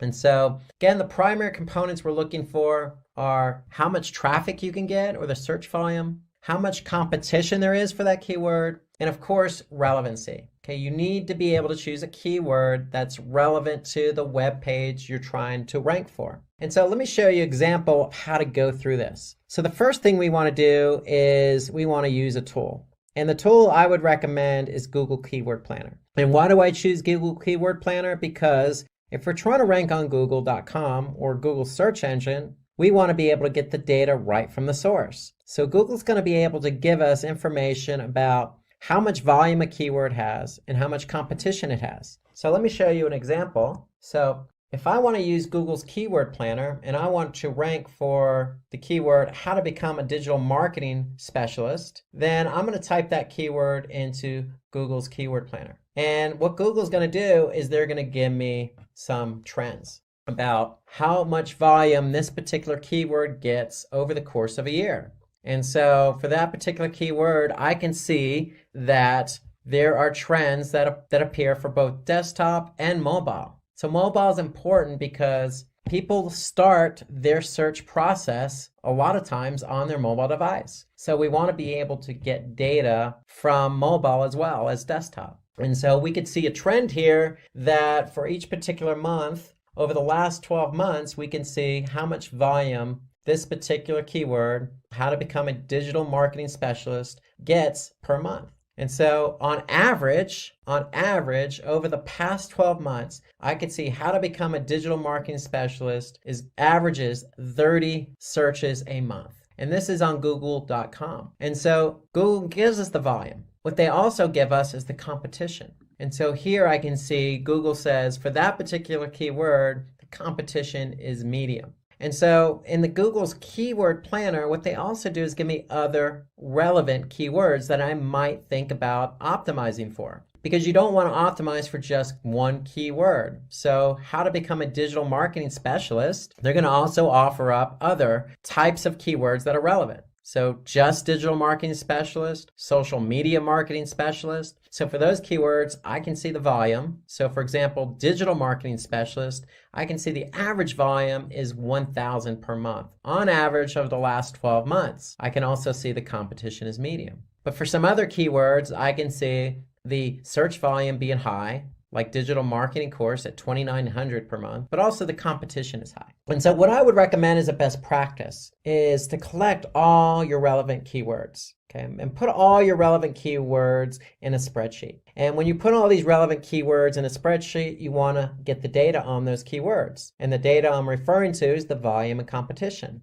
So in this case, we have volume from Google Planner, Google's Keyword Planner, and I have competition from Google's Keyword Planner. And so if I go into a spreadsheet and I put all that information in here, I'm going to be able to see the volume and competition. And so that's important. However, one thing to note here is that Google's Keyword Planner, if I go back, just gives us low, medium, and high. And if I want to compare numbers to numbers, maybe I want to be able to get exactly the competition number for the keyword, how to become a digital marketing specialist. What I can do is go into Google and I can type in that keyword. So if I type in the keyword, how to become a digital marketing specialist, I can see there's 76 million results. So I could see 76 million results, 76.1 actually, and for the keyword, how to become a digital marketing specialist. Now that's a whole lot of results for this particular keyword, especially when the volume is only 30 per month on average. And so what I want to do is get a more clear picture of the competition. And so what you could actually do is type in the syntax all in title and then colon and then your keyword, how to become a digital marketing specialist. And when I do that, I get a different result. Here I can see only 136 listings for how to become a digital marketing specialist. But that's not just 136, that's 136 with that particular keyword that we want to rank for in the title tag. Okay, so the title tag is what you see when you type in a keyword or search query in Google search, and the title tag is what you see at the top of every search result. And so now I can see I typed in how to become a digital marketing specialist with the all in title syntax. And now I can see every listing, every one of these 136 results have that particular keyword in it. So I could see every one of them, how to become a digital marketing specialist. And why is that important? Because now that tells me I only need to climb over 136 listings to rank for that keyword, how to become a digital marketing specialist. And so the idea here is you want to get your volume from Google's keyword planner, but you want to get your competition from Google search. And again, that's simply typing in the syntax, all in title, and then your keyword. In this example, how to become a digital marketing specialist. Once you get those two numbers, you're going to plug them in to your spreadsheet. And then once you do that for a number of different keyword queries, and these keyword queries, again, have to be relevant. Once you do that, then you can go in and pick the keywords you want to optimize for. And that's important because, again, if you're not sure about a keyword, then you want to do the keyword research so you can be sure of how much traffic you can get and how much competition there is. Those are three important factors in starting the process for on-page SEO. So again, you want to create content for, say, a keyword like digital marketing. But digital marketing may seem a little bit broad. So you want to probably stay away from broader keywords because broader keywords tend to have a lot of volume, which is great, but they may also tend to have a lot of competition. But that's the whole point of doing the keyword research. Maybe it doesn't. Maybe there's more volume than competition. That's what you need to find out when you do the keyword research. You need to find those keywords that are relevant to your content, that have a lot of volume and low competition. And then once we identify those keywords, then we are free to go in and start optimizing our web pages for those keywords. And the first place we want to start is the title tag. So if you remember my example, going back here to our search, how to become a digital marketing specialist, we saw that every one of these listings had that keyword in the title tag. And the title tag is important because that's what users who use Google search see first when they type in a query and get results. So they're going to see the title tag. So the title tag is the most important element for on-page SEO. It's the most important factor because that's what people see. And so ideally when we choose our keyword, we want to make sure that keyword is in the title tag because that's what shows up in Google search. And that's what makes that particular web page relevant for that keyword query. So the idea behind a title tag, it's between 50 and 60 characters. And so we want to make sure we stay within that limit, no more than 60 characters, because what happens if it's beyond that, then Google will truncate the title tag. So if I go back to my search, you can see here on this particular title tag, Google truncated it, meaning they added the ellipses after the title tag because it exceeded the 60 character limit. So you want to stay within those character counts.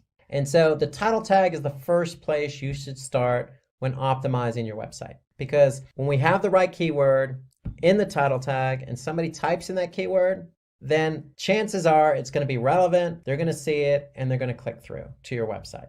And that's the whole idea behind ranking. We want to get clicks. So that's how the title tag appears. So when you optimize it, you're going to update the title tag, and this is how it shows up. It's going to show up at the top of your listing, okay, and it's going to be bigger and bolder than anything else Google displays. So the second thing you want to optimize is the meta description. And the meta description is simply just a brief description up to 155. I would say about 155 to 160 characters, but probably no more than that. And so the meta description is nothing more than a summary of the web page itself. So if I go back to my Google search results, I see my title tag and I see the page that this particular listing belongs to. And underneath that is where I can see my meta description. So in this particular keyword query, how to become a digital marketing specialist, I see the meta description, an ultimate guide on how to build a career in digital marketing and the skills required to become a digital marketing specialist. Note that it's a well-written meta description with 155 characters, and it includes the keyword digital marketing specialist. So we're trying to rank for how to become a digital marketing specialist, and here you can see become a digital marketing specialist. So there's a lot of relevancy between not only the title tag and the keyword,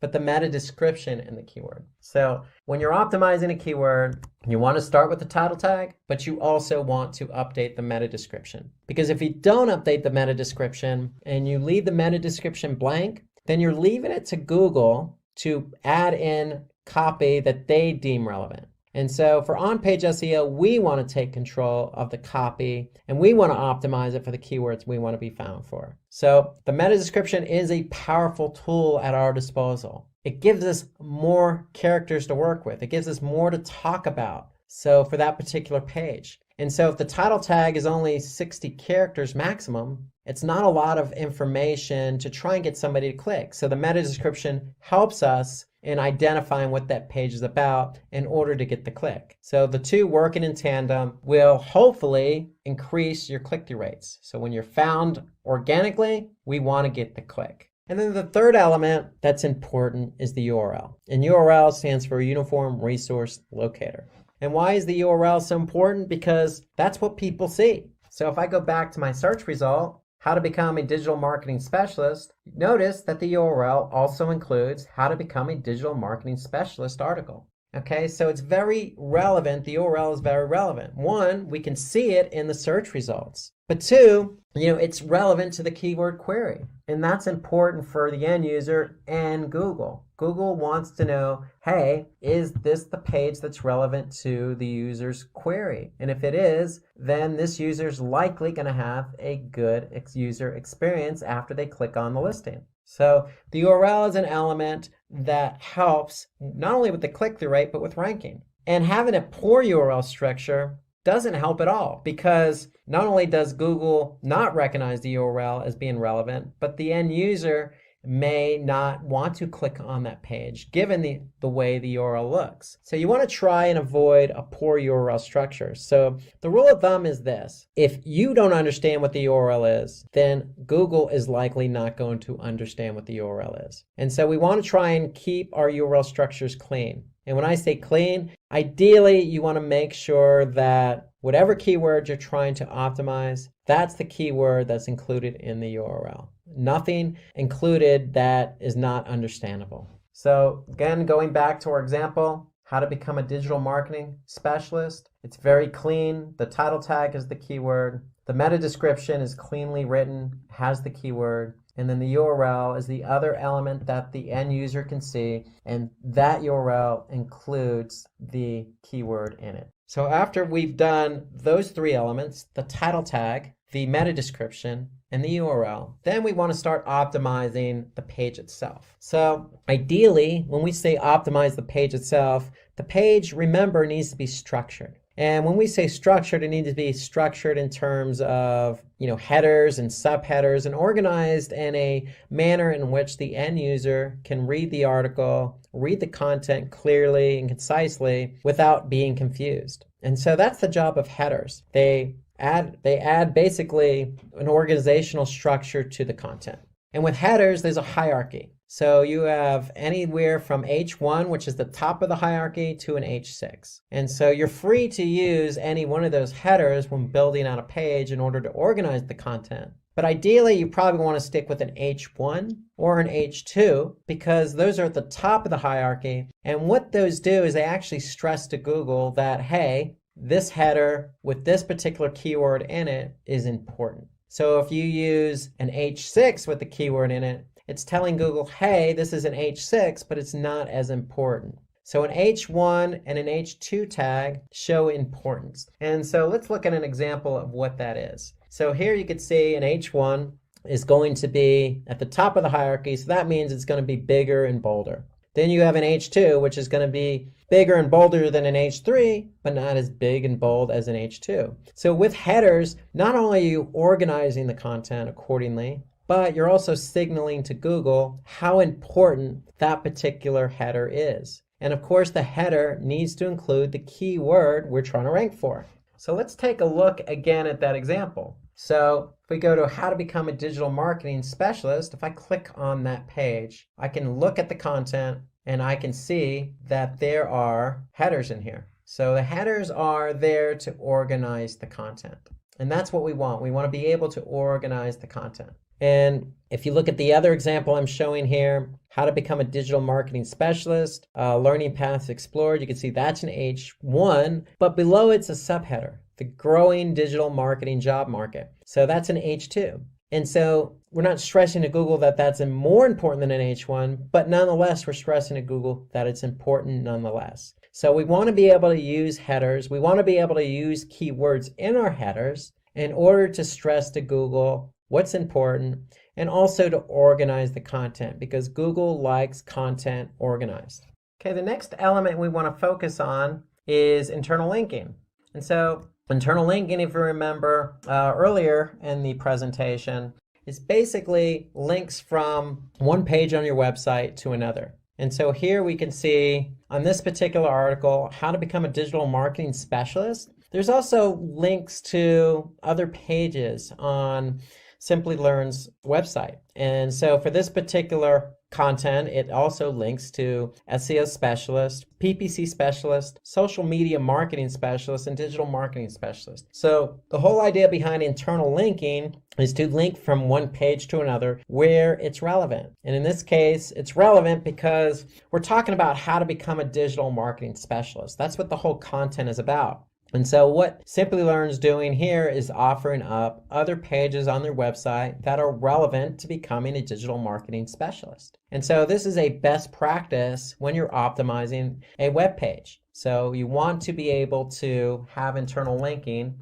on your site. And the whole idea behind internal linking is it also allows users to navigate through the site naturally. So when I say naturally, they don't always have to refer back to the top navigation. They can naturally and seamlessly go from one relevant article or page to another. And so that's the whole idea behind link building and internal link building. It allows Google to identify, pages that they want to crawl and index because they're linked to one another. But it also helps the end user because it allows the end user to go from one page to another. And it's signaling to Google, hey, this particular page is linked to this page, so we're going to also index that page. And so that's the whole important part of internal linking. It's about the end user experience, and it's about allowing Google to find the pages on your website so they can crawl them and index them so you can be ranked for them.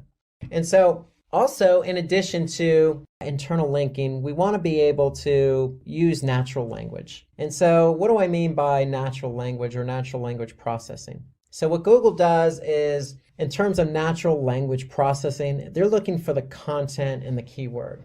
It needs to be relevant. So when your website is about digital marketing, you don't necessarily want to rank or try to rank for the keyword digital marketing. One, it's too broad. Two, there might be some competition. But three, you're probably not going to write something as broad like digital marketing. So ideally, what you want to do is you want to choose other relevant, related keywords that's going to be more natural. And so that's what we mean on natural language processing. We want to choose keywords that are more natural to the content you're writing. So instead of the keyword digital marketing, maybe we want to talk about the types of digital marketing, or digital marketing examples, or what is a digital marketing strategy, or how to become a digital marketing specialist. So those are all relevant keywords to digital marketing and more relevant to the content. Because if you try to rank for the keyword digital marketing, again, it's probably going to be a little bit broad, probably more competition, and not as relevant to your content. And as a result, probably not a good user experience. So think about some other keywords that you could optimize and rank for. And that goes back to the keyword research. That's why the keyword research is so important, because it allows us to identify other keywords in the natural language process. What keywords are more relevant for the content? And then another element to on-page SEO is the sitemap. And so with the sitemap, it's basically a list of all the pages on your website. And the whole idea of listing all the pages on your website in one document is it helps both users and search engines understand the structure of your website. So there are two types of sitemaps. One's an HTML sitemap, and that's designed for humans. So if you have a website with a lot of content, at the footer or the bottom of your web page, you probably want to have a link to sitemap. So if somebody clicks on that sitemap, they're going to be able to see all the pages on your website, structured in an organized manner. Well, an XML sitemap, and XML is just a different format.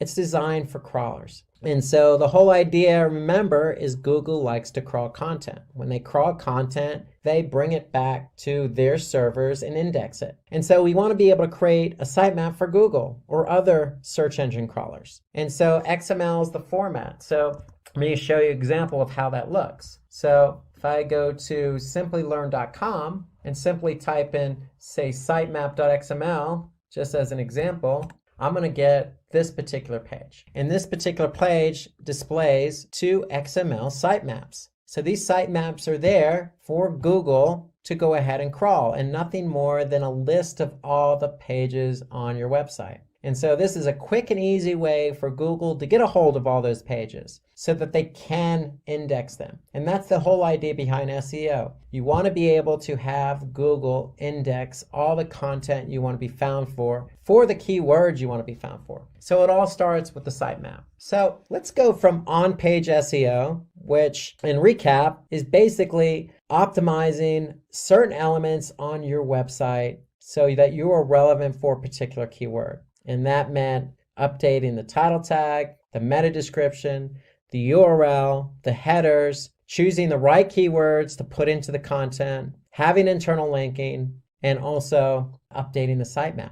Well, those are elements that you can do on your website. So we're going to switch gears and talk about a different strategy, off-page SEO, because without on-page or off-page, you can't have a page ranking. So the two work together. So you can do as much as you want on-page, but you still need off-page SEO. And you could do all the off-page SEO you want, but you still need on-page. So both of these strategies have to be in full effect in order for you to rank. So let's now switch gears to off-page SEO. And so off-page SEO is simply the process of linking or promoting your website using link building. And so if you remember, I talked about this earlier on. There's 2 types of links, internal and external linking. And so for on-page SEO, we used internal linking. For off-page SEO, we're going to talk about external linking. And external linking allows us to improve our website's recognition or relevancy or credibility. And why do we want to improve our relevancy and credibility and trustworthiness and authority? Because we want Google to know that our web page is trustworthy. It is recognized by other websites, and it is relevant for a particular keyword. And so if we can do that using off-page SEO methods, then Google's going to rank our web page for the keyword we want to be found for. So it's really off-page SEO is synonymous with link building, and there's plenty of opportunities to do link building. It just comes down to creating a strategy. So again, some of the benefits to off-page, well, we talked about being credible and trustworthiness and relevant. We need to do that in order to rank. But there's some other benefits there. So if we have a link on another credible website, then it's likely going to increase the traffic to our own website. It also creates high domain authority. And so what I mean by high domain authority is if we have basically links to other web pages pointing back to us, then basically our domain authority is going to improve. And when our domain authority improves, other websites are going to want to link to us. So the higher authoritative we are for our website, then other web pages are going to want to link to us. And so the more external linking we have, the higher the domain authority. So it all starts with linking to other high domain authority websites. So linking to a high domain authority website, for example, having a link on Wikipedia that points back to our webpage creates high domain authority for us, and it helps drive traffic. So some of the other benefits of off-page SEO are credibility. So if we're linking from Wikipedia to our webpage, it does create credibility for us. It also helps us increase our page rank. So remember that external linking helps build domain authority, helps build credibility, trustworthiness, and it's going to in turn help us rank for that particular page. And then certainly not last, having a good off-page SEO link building strategy increases our brand awareness, because if we're on other high authority websites, Wikipedia, or say a social platform, it's going to increase our brand awareness. And increasing our brand awareness increases our trustworthiness. And so if somebody is looking to, say, become a digital marketing specialist, then likely instead of typing in digital marketing specialist on Google, they may type in our brand name, in this case, Simplilearn. And so these are all the benefits to off-page SEO. So it's nothing more than having links on other websites that are pointing back to ours. And again, there's lots of benefits. It helps drive traffic and increases our authority. So those are things that we want to take advantage of when we want to rank. And the key behind off-page SEO or link building is always going to be content. So from an on-page SEO perspective, having quality content allows that content to be optimized for a relevant keyword and ranked. But also from an off-page SEO strategy, having high quality content allows us to have other sites, and it doesn't necessarily have to be a website. It could be a social platform, or it can be another blogging platform or blogging website, link back to ours. Why? Because the content is original, it's natural, it's well structured, it reads well. And so that's the whole idea behind off-page. You can't have links on other websites if you don't have quality content. So one of the ideas behind off-page SEO is not only do you want to create good content, but you probably want to spend a lot of time or a bit of time on others' websites. So remember the example I used earlier in this presentation about having an ice cream blog and ice cream recipes? Well, it probably wouldn't be a bad idea to say spend some time on other blogs related to desserts, related to cakes, related to food in general, related to vegetables or other items that people could link from. So the whole idea is understanding who else is out there, who has relevant content that you could share. So you could share your content with them, they can share their content with you. And generally that's how it works naturally anyway. In the web sphere, if somebody likes your content, they're going to link to it. They don't necessarily have to wait for you to ask them. But it might not be a bad idea to understand who else is out there that has content similar to yours so that you can,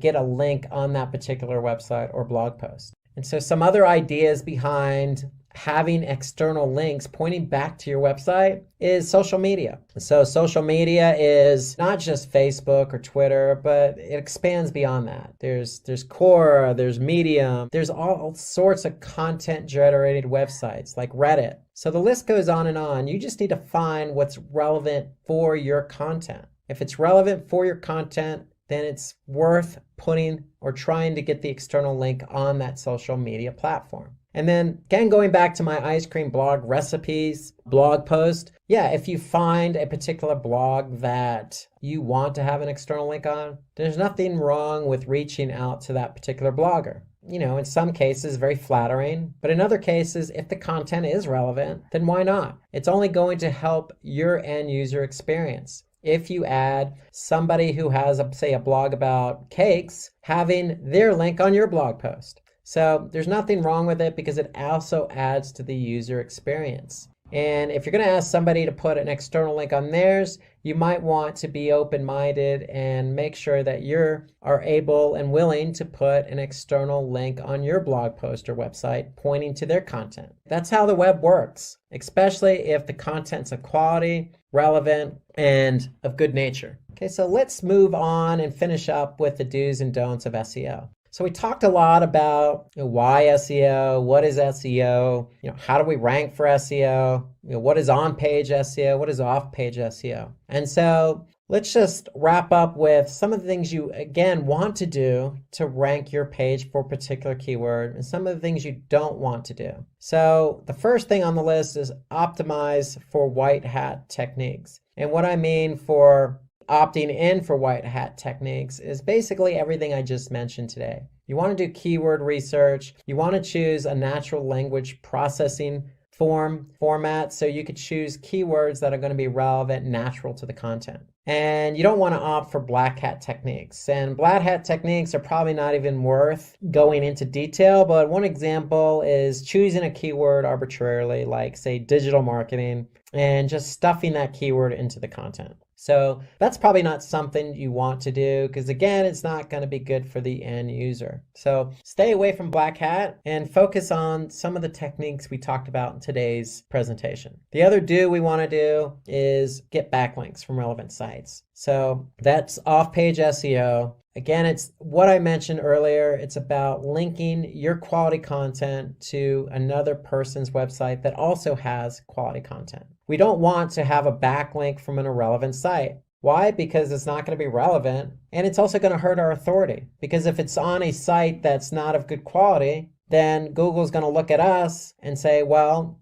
this site is linking to your site, but it's not relevant. So therefore, we're not going to look at you in the same way as if you were on a quality website. We do want to use our keywords naturally because title tags are what people see first on organic search. But you don't want to use the same title tag on every page of your website. So we want to stay away from doing that. So you want to have a unique title tag for every web page on your website. And ideally, what does that mean? That means using our keyword research to choose 1 to 2 keywords per page and optimizing your web page for those 1 to 2 keywords. So ideally, what you want to do is have 1 to 2 different keywords for every page on your website. We definitely want to write engaging content. So the content should be engaging. Remember, user experience. We want users to stay on our website. We want them to enjoy the content that they're reading. And we want them to go from one page to another naturally. We definitely don't want to leverage or plagiarize or just copy content from others' websites because it's not, one, probably going to be relevant to what you're writing about. 2, it's duplicate content and it's somebody else's. So that's a black hat technique we want to stay away from. I can't emphasize this enough. We need to do keyword research first before you do anything else. You need to find relevant keywords. And not only that, you need to understand the volume and the competition for each of those keywords. Okay, you don't want to choose a keyword that has low volume, high competition. You want to choose a keyword that has high volume, low competition.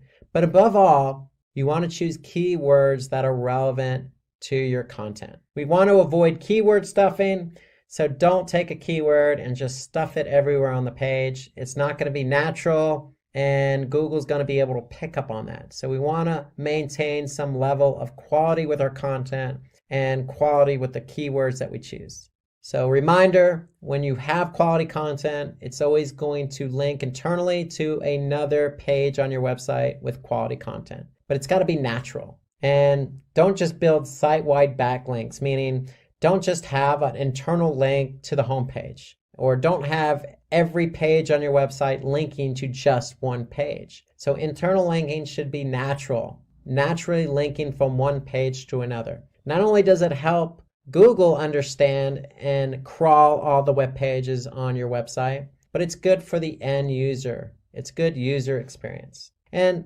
certainly last, but something I didn't talk about, it does take time to rank your content. So remember the process. You're going to write your content. You're going to choose keywords. You're going to change the elements on that page for those keywords. And all the while, you're going to make sure Google can crawl that content. And when they crawl it, they're going to index it. The process takes time, especially if you choose a keyword that's competitive. So just be patient. If you have quality content and you've optimized for on-page SEO and off-page SEO, then you will rank for that keyword.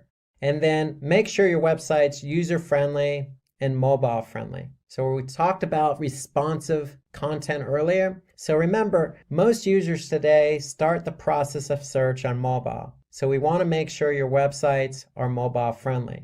Search engine optimization starts with the keyword because we want to be found for relevant keywords. And so the first step in search engine optimization is always going to be keyword research. So it is the most important step. And so what is keyword research all about? Well, it's the process of identifying keywords we want to be found for on the search engines. So millions of people use search engines on a daily basis. We want to be found for those keywords that people type in that are relevant to the content we want to be found. So going back to the Italian restaurant example, if we're writing a blog post about Italian restaurants, if somebody types in the best Italian restaurants or Italian restaurants in a specific city, we want to be found for that content if it's relevant to what we wrote about. So keyword research should be done based on two factors, really. It's based on the factor of how much traffic or volume a particular search engine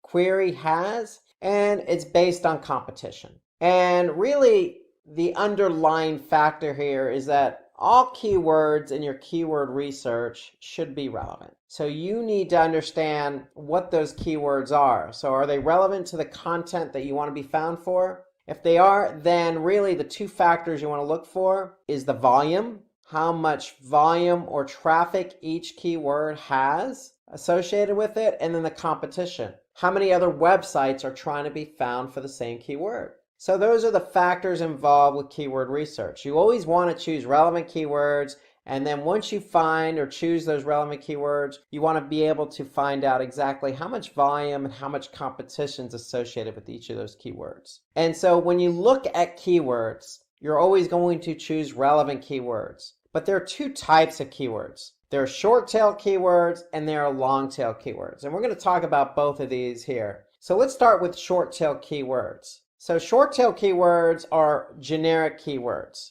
Generally, they're less than 3 words in a keyword phrase. For example, Italian restaurants. So short tail keywords generally have very high search volume.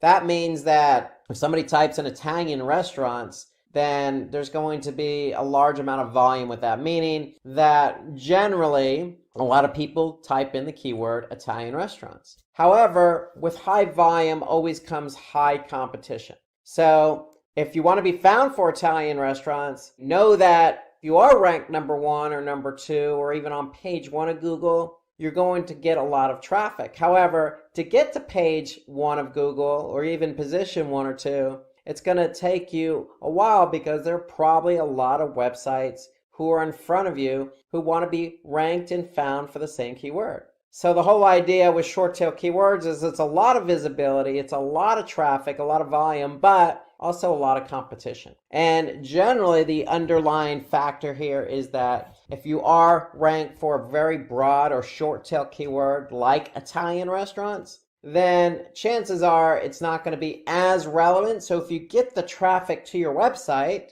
then chances are the conversion's not necessarily going to happen because we don't necessarily know the mindset of somebody typing in a very short tail generic keyword like Italian restaurants. They could be doing research on Italian restaurants. They could be a chef who's trying to get recipes for Italian food. It could be a tourist looking for Italian restaurants in a different city. Or it could be a person just looking for Italian restaurants near their location or where they're living. And so there's a lot of different factors with short tail keywords. So you just don't know because it's so generic. And because it's so generic, if you do get the traffic for that generic keyword, then the chances of the conversion are going to be lower than, say, if it's a more specific relevant keyword. So let's take an example of a short tail keyword. Let's just stick with Italian restaurants. So I'm going to go to a tool called Moz. Well, Moz has a tool called the Keyword Explorer. And within Moz, so if you go to moz.com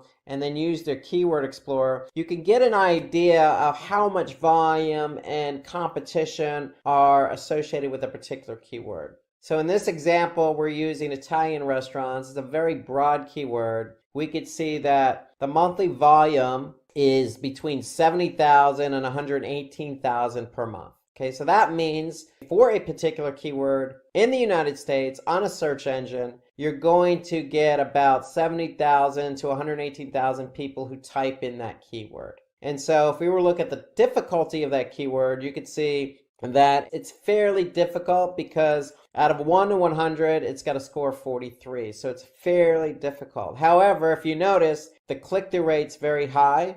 So Moz estimates that we'll have a 40% organic click-through rate for that keyword if we're ranked for it. So if it's relevant to us and we want to get some visibility to our site, then yeah, we want to use that generic short tail keyword. However, if we're interested in conversions, then we really want to turn our attention to longer tail keywords. However, if you want the visibility, then you want to use short tail keywords. If you want the conversion, then you want to switch over to longer tail keywords. So longer tail keywords are more specific. They usually consist of more than 3 keywords. So Italian restaurants, very generic. If we add a few more keywords to that keyword phrase, it then becomes longer tail. So compared to short tail keywords, longer tail keywords are generally less competitive and the search volume is not as high. Case in point, so if we go back to Moz and then we look at the Keyword Explorer and we'd actually type in Italian restaurants and let's just say Orlando, Florida,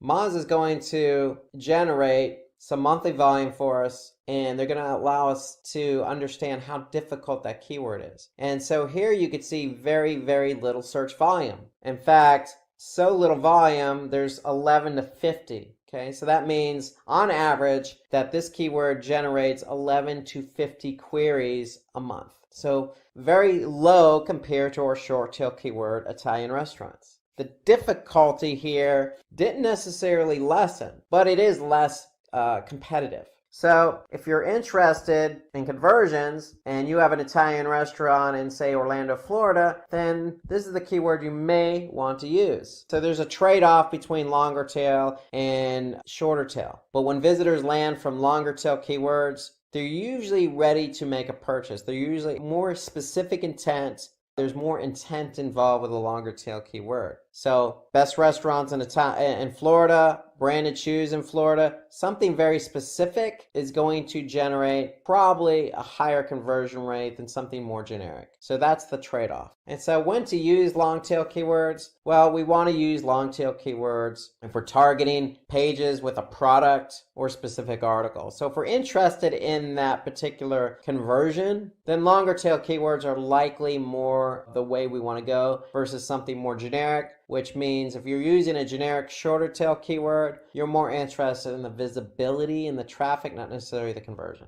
When you're setting up your brand and you need to make sure it reaches the right audience and provide the best results, there's really only one place to turn to. It's one of the largest online advertising platforms really in the world, and that's on Google. And so today we're going to talk about how to advertise on Google. And let's get right to it and talk about Google Ads and its effect with advertising. So we're going to start out with, what are Google Ads? Well, Google Ads used to be called Google AdWords, and it's been around a good while, almost 20 years now. So really, Google has grown at a really rapid pace. It's become one of Google's main sources of revenue. You could say probably in the 90th percentile of its revenue comes from Google Ads. And when we say Google Ads, we mean people who pay for advertising on Google.com. So Google Ads, really what it does is it provides services that fall under the category of PPC, which stands for pay-per-click. You also may hear Google Ads or PPC referred to as cost per click or CPC or sponsored search. Really what it comes down to, it's a model. So when you advertise on Google.com and somebody clicks on your ad, basically you're paying Google for the click. Okay, so it's just really a business model where an advertiser pays Google to have their advertisement on Google.com, but they only pay Google when they get the click. So that's really, in a nutshell, how it works for advertisers. If I want to advertise my business, I can go to Google Ads and say, Google, place my ad on Google.com.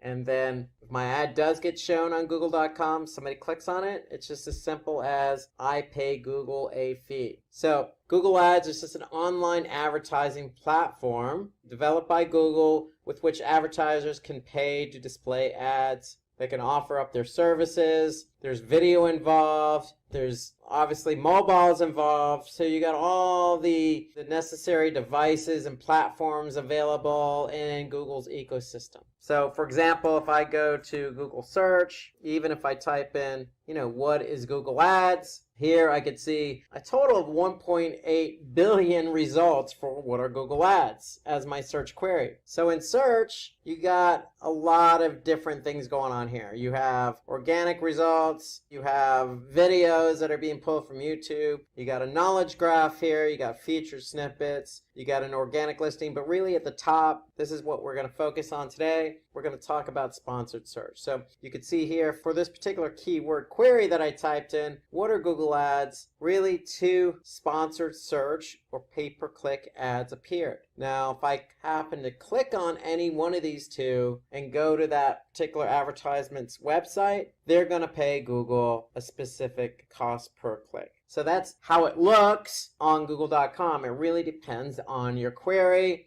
and what ads show up. But the great thing about Google Ads is they make it known for the user who's doing the search query what the ad is. So here I can easily pick out what's an ad, a sponsored search or pay-per-click ad, and what's not. Because if it's a pay-per-click ad or an advertiser advertising on Google.com, I'm going to be able to see this little box here that says ad next to the listing. And so by displaying that little logo, their ad, it's letting the end user know, the person who's searching, know that, hey, this is an advertiser who is advertising their product or service on Google.com. Okay, so that's how you can differentiate between paid search and organic search. Organic search here, or even down here, doesn't have that little ad box next to the listing. So if it doesn't have the little ad box, it's a paid search ad. Now, why do we want to advertise on Google Ads? Because it increases visibility to high quality audience. So what I mean by that is,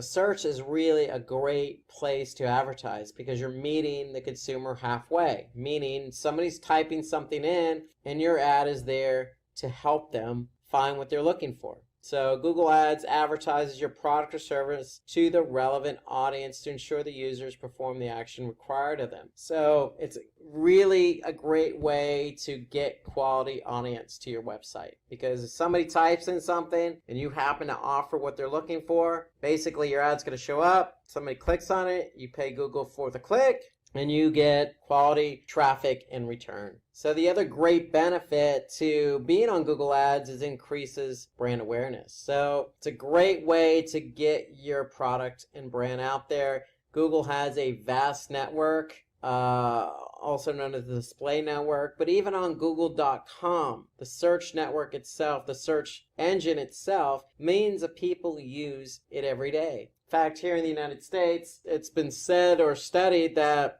people over the age of 18 use search at least once a day here in the United States. So you can figure that's millions and millions of people. So it's a great way to get your brand in front of a large captive audience. Okay, so top of mind awareness refers to a brand or product being the first one that comes to a customer's mind when thinking about a particular industry or category. So it really does provide top of mind awareness. Another benefit to being on Google Ads is retargeting. So when we say the word retargeting in marketing, that means showing our ad to somebody who's already been to our website. So we can use Google's display network, or we can run remarketing lists for search ads right on Google.com to ensure that we're targeting those folks who have already been to our website and have not performed a function that we want them to perform, such as converting or buying something or downloading something or subscribing to a newsletter or visiting a certain page. Okay, so if somebody doesn't do what we want them to do, it's okay. Maybe they aren't ready to commit to our product or service. And that's why Google offers up retargeting. So it allows us to reach that audience a second time. So they're going to be familiar with our product. They're going to be familiar with our website because they've been there. And so we can offer up a very unique, specific ad to that audience. So that's a really good benefit to being on Google Ads. So some other benefits here: increased intelligence. So we can certainly get data about who is coming to our audience. So we can look at what device, what browser, etc. So we can really gain some information about who's coming to the website. We can certainly measure our performance. So with Google, we're paying cost per click. And so based on that model, we can certainly measure what keywords, what ads are generating traffic to the website and how much we're paying for that. Okay, and if that traffic turns out to be a lead, we can measure that against that specific keyword or ad or campaign. So we can certainly measure our performance all the way down to the keyword level. And we can measure up against how many conversions or what we're paying for those conversions. So Google Ads is a very highly quantitative approach to advertising because there's lots of numbers involved. And you're constantly collecting information about your advertising on Google.com and its network. And another benefit really is its high flexibility. So Google Ads has a number of different options. So we can customize our ads based on an audience, based on a keyword, based on a specific website, based on retargeting. So we really have a lot of options, not to mention the number of options in terms of the ad format. Text ads, dynamic responsive ads, video ads, display ads. So Google Ads has very flexible options in terms of advertising. And we're going to talk about some of those as we move along here today. So another big benefit here, and this is what I always suggest, is if you're not ranking organically, then you might want to consider Google Ads. Because as we've shown here in our example, if I go back to our example a couple minutes ago, if you want to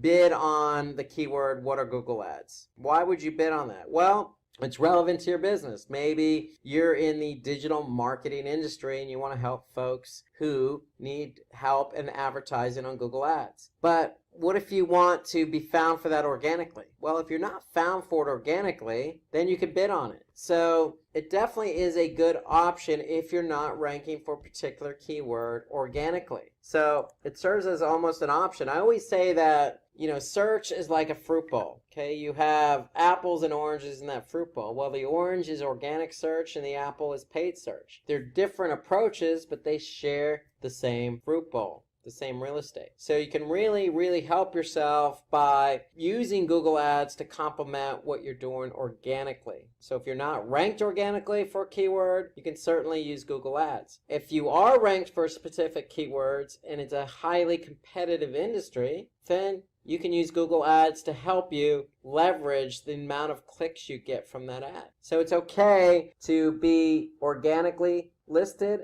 and have a paid search listing at the same time. So if we go back to our example here, we could see wordstream.com has a paid ad. And here we could see just 2 spots below organically, they're showing up with an organic listing. So you could certainly be in both positions to try and maximize your clicks. So it's definitely a good strategy to run with Google Ads. On top of everything we mentioned in terms of measurement, flexibility, Google Ads does offer up a really good incentive to advertise. And let's not lose focus that, again, search is really the only medium in which you're meeting somebody halfway based on what they're looking for. And when I say halfway, meaning your ad is going to appear for somebody who's looking for something, whether that be food, a cafe, a plumber, a doctor, or directions. Search is there to serve that person's needs. There's no other advertisement platform or no other channel out there in terms of advertising that reacts the same way, whether that be TV or radio or email marketing or affiliate marketing. Search is unique in that regard.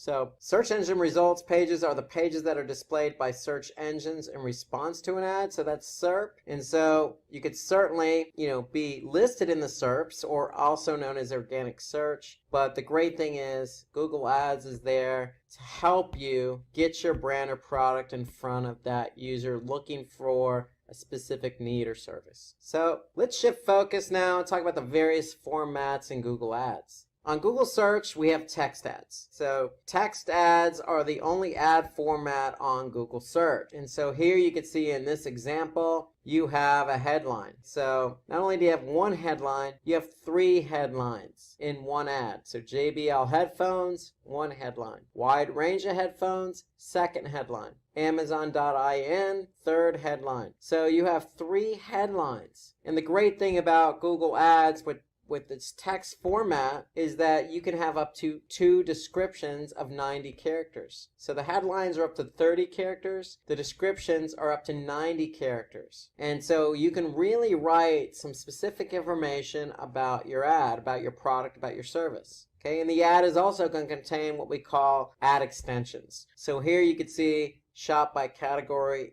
in-ear headphones, on-ear headphones. Those are all site link extensions, meaning they're going to link to something on your website.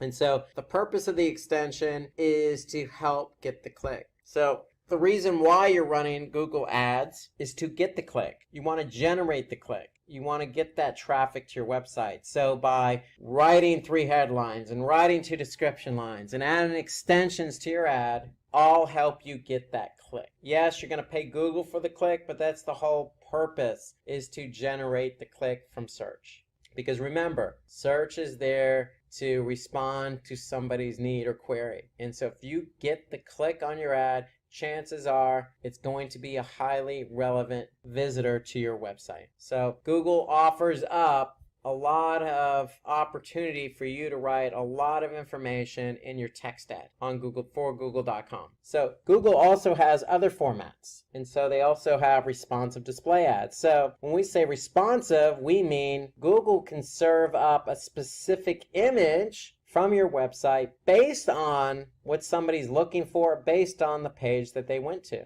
So these ads are responsive. They adjust their size, appearance, and format depending on the space available. So responsive can also be text and or image. And so the whole point of response is if you have a large website, let's just say with a lot of different products and categories like Amazon. Well, it's hard to write static ads for thousands of particular categories and products. So why not let Google do the heavy lifting? Why not let Google serve up the images and ads based on what somebody looked at on your website? And so that's the whole idea behind responsive ads, is it allows Google to, show the particular ad that's most relevant to that user. So it's really a great option when you're advertising on Google. You have image ads as well. So image ads are, as we mentioned, part of responsive, or they can just be static. And so here you can see an example from Slack. Okay, you can see just an image ad. But the great thing about image ads is you have a lot of different size options. So 468 by 60, 250 by 250, 160 by 600, all these are pixel sizes. So you have a lot of different size variations when you run image ads. Okay, so you don't have to run a small image ad, let's just say in comparison to Facebook, where you have a thumbnail, okay, and one size for a particular image ad on Facebook.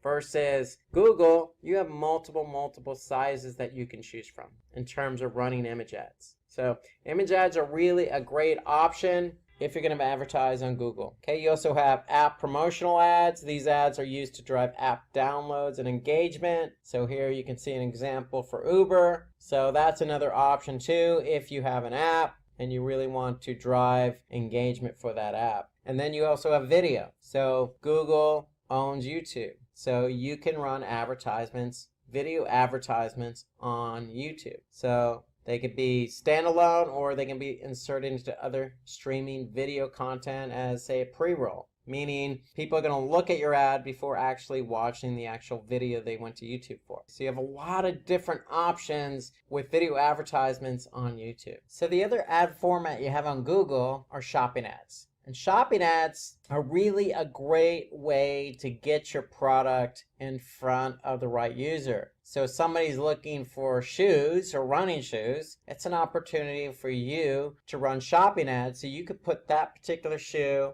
with the description, with the price, with your brand name in front of that user. And so with a cost per click model, if a user clicks on your shopping ad, then chances are they're probably going to convert because they could see the product, they could see the price, they could see the product name, they could see the brand. And so it's an opportunity for you to really drive high quality traffic to your site with the opportunity to convert somebody at a very high rate. So shopping ads are really good because it prevents unwanted clicks. If somebody clicks on that ad, they're definitely interested. So let's take a look on search to see how that looks. So if I go to Google search and I just type in running shoes, so my search results are going to list not only some paid ads, but a lot of different options on shopping ads. So here I could certainly scroll around and see all the different brand names. I could see the price point. If I hover over it, I can actually see,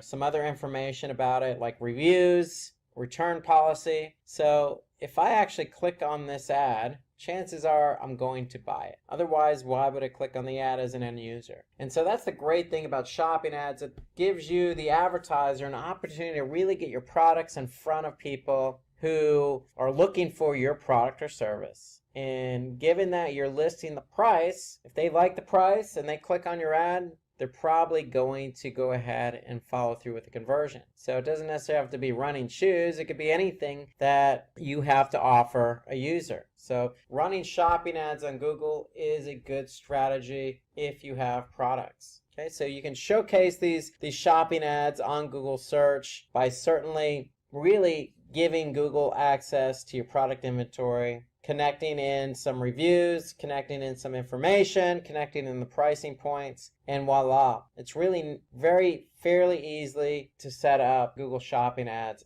within Google search. And the great thing about shopping ads is it also appears under images and also appears under shopping. So if I'm on Google search, I can go to shopping or I can go to images and I'll see those same image ads show up here at the top, and I will certainly see those under shopping as well. So shopping ads allow you to really showcase your products on Google search to those looking for that particular product. So it's really a great option with Google. You also have call ads. So when we say call ads, really call only ads are great for mobile. So when you run advertisements on Google, if you have a phone number associated with your business, you can certainly add that phone number to the ad. So if somebody's searching on their mobile device and your ad is displayed along with your number, if they click on your number, they're actually going to call your business, and Google can track that. They can track how many people click on your number and even turn that into a conversion for you. So if you have a phone number associated with your business, it's wise to go ahead and set up what we call a call extension as part of the ad, because if somebody sees that ad with that phone number on mobile, it allows them to easily just click on the number and call your business. And so Google can track calls as well. So keep that in mind if you have a phone number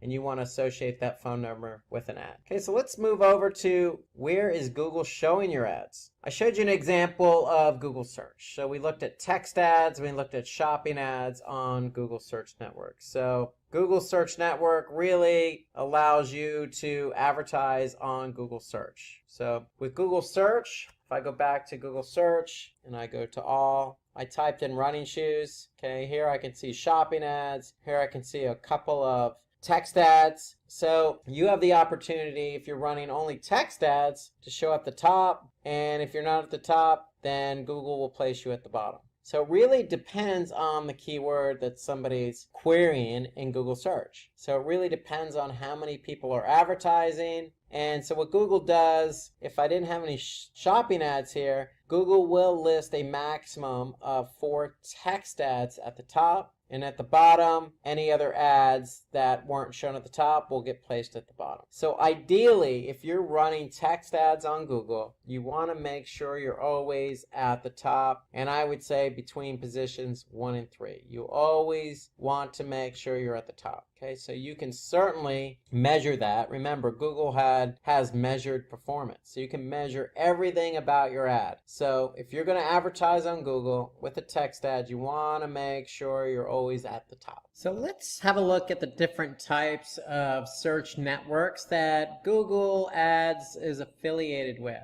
So the first is Google Search. Okay, so let's focus on Google Search. And so basically when we say Google Search or search sites, we really mean google.com or all Google search engines for that matter. So if you want to advertise to a mass audience, you want to probably start with google.com because, again, millions of people use it on a daily basis. And so if you're advertising on google.com, your ads will appear basically below or above the search results on a Google search. So if somebody searches for something, depending on the search query, they're going to see results. Now, depending on the device, also, so they could be on mobile or on desktop, they could see sponsored ads or paid ads, they could see local listings, and they could see organic search results. So for example, this is what an ad would look like. So let me show you what that looks like on Google search. So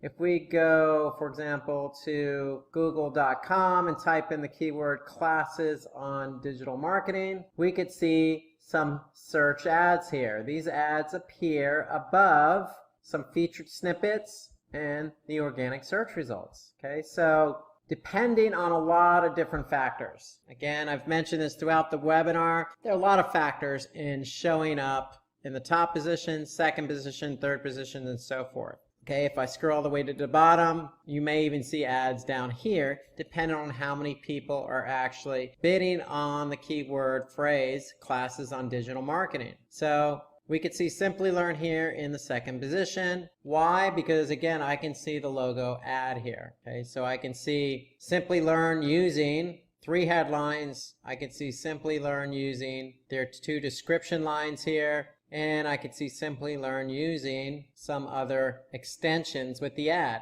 Now, all of this is geared towards getting the click. So when you're on Google search, the whole idea is somebody's looking for something, you're offering that up. And so it doesn't even matter if you're in the top position. Ideally, you want to be in these top 3 positions in order to get the click. Okay, so that's the whole idea behind being on Google search. If you're on Google search, you have the opportunity to be at the very top of the search result or in the top 3 above local listings and above organic results. Now, if I change my search query and typed in coffee in San Francisco, my search results are going to be completely different. I'm going to see local listings here. Okay, so this is tied to Google My Business, not Google Ads. Okay, so this is completely different. So don't mix this up with running ads on Google search.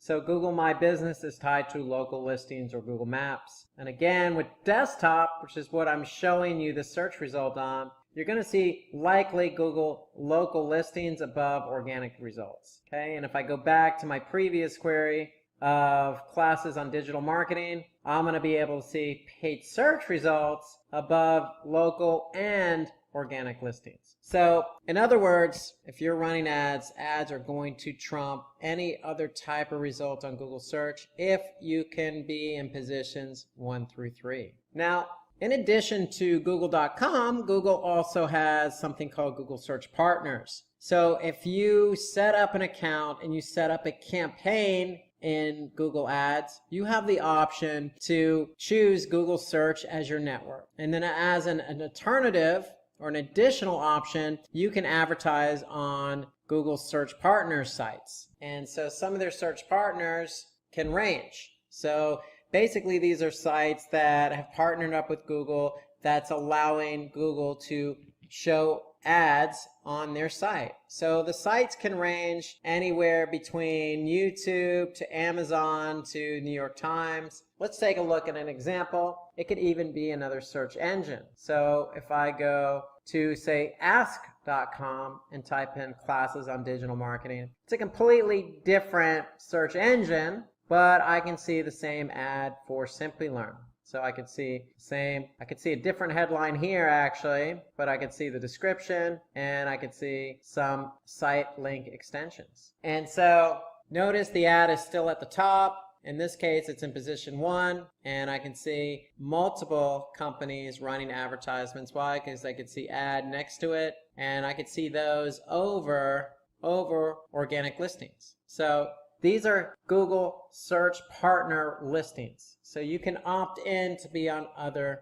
partner sites that Google or other sites that Google has partnered up with. So you have options outside of Google search, and that option is the display network. So the display network allows you to advertise elsewhere, which is outside of Google search. And if you're going to advertise on Google's display network, you have more ad formats available to you, including image and including video. For example, your ad can be found on a specific website. If you choose to advertise on the NewYorkTimes.com or WebMD or Marriott.com, you could certainly do that. Okay, you just need to tell Google, hey, this is the site I want to advertise on. So some of the advantages of being on the display network. So if you don't want to advertise on Google search, okay, google.com, you can certainly go to display, and on the display, if you're running display ads or even video ads, you're going to grab the attention of potential customers because of the format of the ad. Okay, so putting your ads in front of people early on in the buying cycle can have a very positive effect. So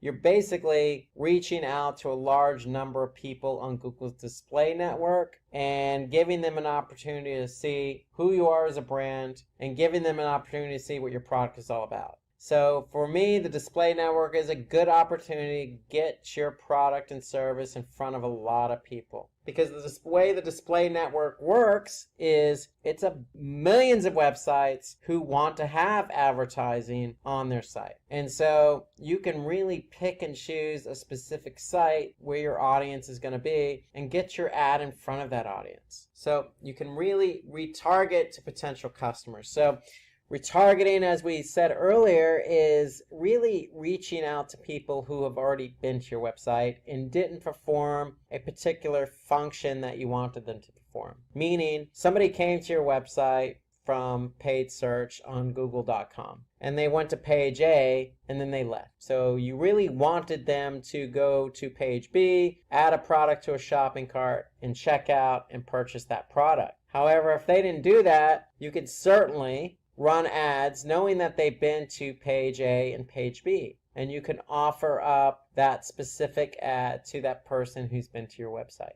And so that's what retargeting really is all about, and you can retarget on Google's display network. So remarketing your product to people who have previously visited your website or even your app allows you to really get your ad in front of a qualified audience. And so you could take advantage of analytics. So Google's ads has all the information you need. So let's actually take a look at some of these options in Google Ads for the display network. So if I actually go to Google Ads and I actually go to display campaigns, I can see I have a lot of different options available to me. So if I click on keywords, for example, okay, I can choose keywords for my display campaign. So what Google does, if you choose keywords, basically what they're doing is they're going to contextually place your ad based on the keyword. Okay, so that's an option for you. If you're not sure what websites to be on with the display network, you can certainly just add keywords, and based on those keywords, Google will place your ad on websites that they deem relevant to the keywords you choose. So you can also choose demographics. So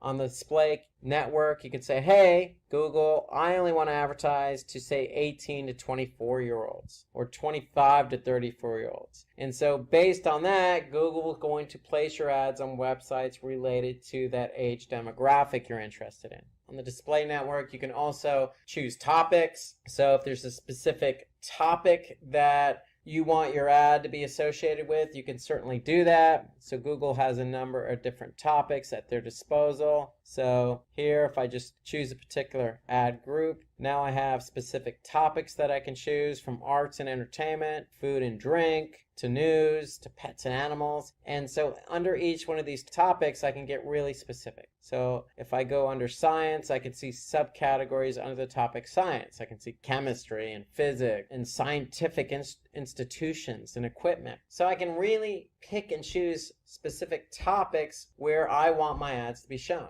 As I mentioned already, you can pick and choose specific placements. Okay, so if you have a specific website that you want your ad to be shown on, you can certainly let Google know. Okay, you can also advertise on Gmail. You can also advertise on YouTube. So you can really pick and choose where you want your ads to be shown. So you have all these different options available to you. To me, one of the best options for advertising on the display network, because when you tell Google you have a specific audience you want to target, and that audience could be somebody who went to a specific page or somebody who went to your website and didn't convert. You can associate that audience with the campaign. And when you associate that audience with a campaign, you can retarget them with an ad. So the display campaign is very powerful with Google because you have all these different options available to you. So with Google Ads, you can also determine how well you're reaching your goals, which websites you're running your ads on, which ads are bringing in clicks, and which site gives you maximum value for the minimum cost. So you can see all that in Google Ads. So when I actually pick and choose how I want to target, I can certainly measure that. So for example, audiences or demographics. For example, if I go back to demographics, I have all this data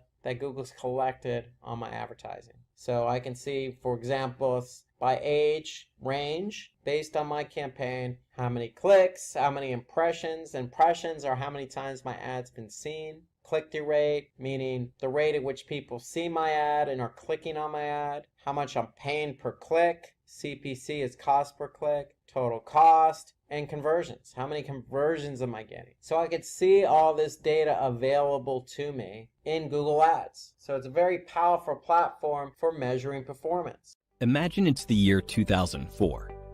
This is Phil. Phil's looking to release a book and set up a blog. He's sure that it'd be successful, but he's only worried about one thing. He doesn't know how to ensure that his book reaches the right target audience who could enjoy his book. During that period of time, however, there were only a few forms of advertisement available, like print ads, billboards, radio, direct mail, direct sales, and the television. All of these options were pretty expensive. Their effectiveness couldn't be accurately determined, and they didn't let him advertise his content to the appropriate audience. Phil's book would never find the audience it deserved. Now, let's have a look at the same scenario in the present day. Alongside traditional forms of advertising, Phil would have access to digital marketing, a form of marketing that's a lot more lucrative, inexpensive, and configurable. Marketing that would enable marketers to advertise their audience digitally using channels like search engines, websites, social media platforms, emails, etc. Among these types, social media marketing caught Phil's eye. Social media marketing would give Phil the opportunity to take advantage of social media platforms to advertise his content to a highly targeted audience. It would help more people learn about his book, increase the interaction with his audience. It's relatively inexpensive, unless he goes into advertising, and will help him get marketplace insights that might help in understanding his audience preferences better.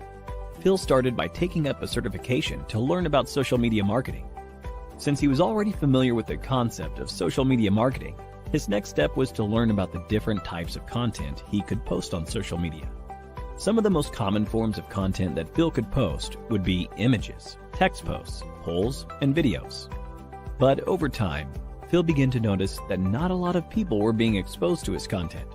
Phil needed to advertise his content. For that, he would need to use the advertising options provided by the social media platforms like Facebook, Instagram, YouTube, LinkedIn, and Twitter. Most advertising platforms offer users with a number of different options like image ads. These ads involve the use of single or multiple images that are attractive and have the optimal amount of text. They also have a call to action that encourages user interaction. Phil could use images from his book, advertise websites that sell his book, and more. Then there are text and post ads. These ads could advertise posts or excerpts from Phil's blog or his book, further garnering interest from an interesting audience. He could also use video ads.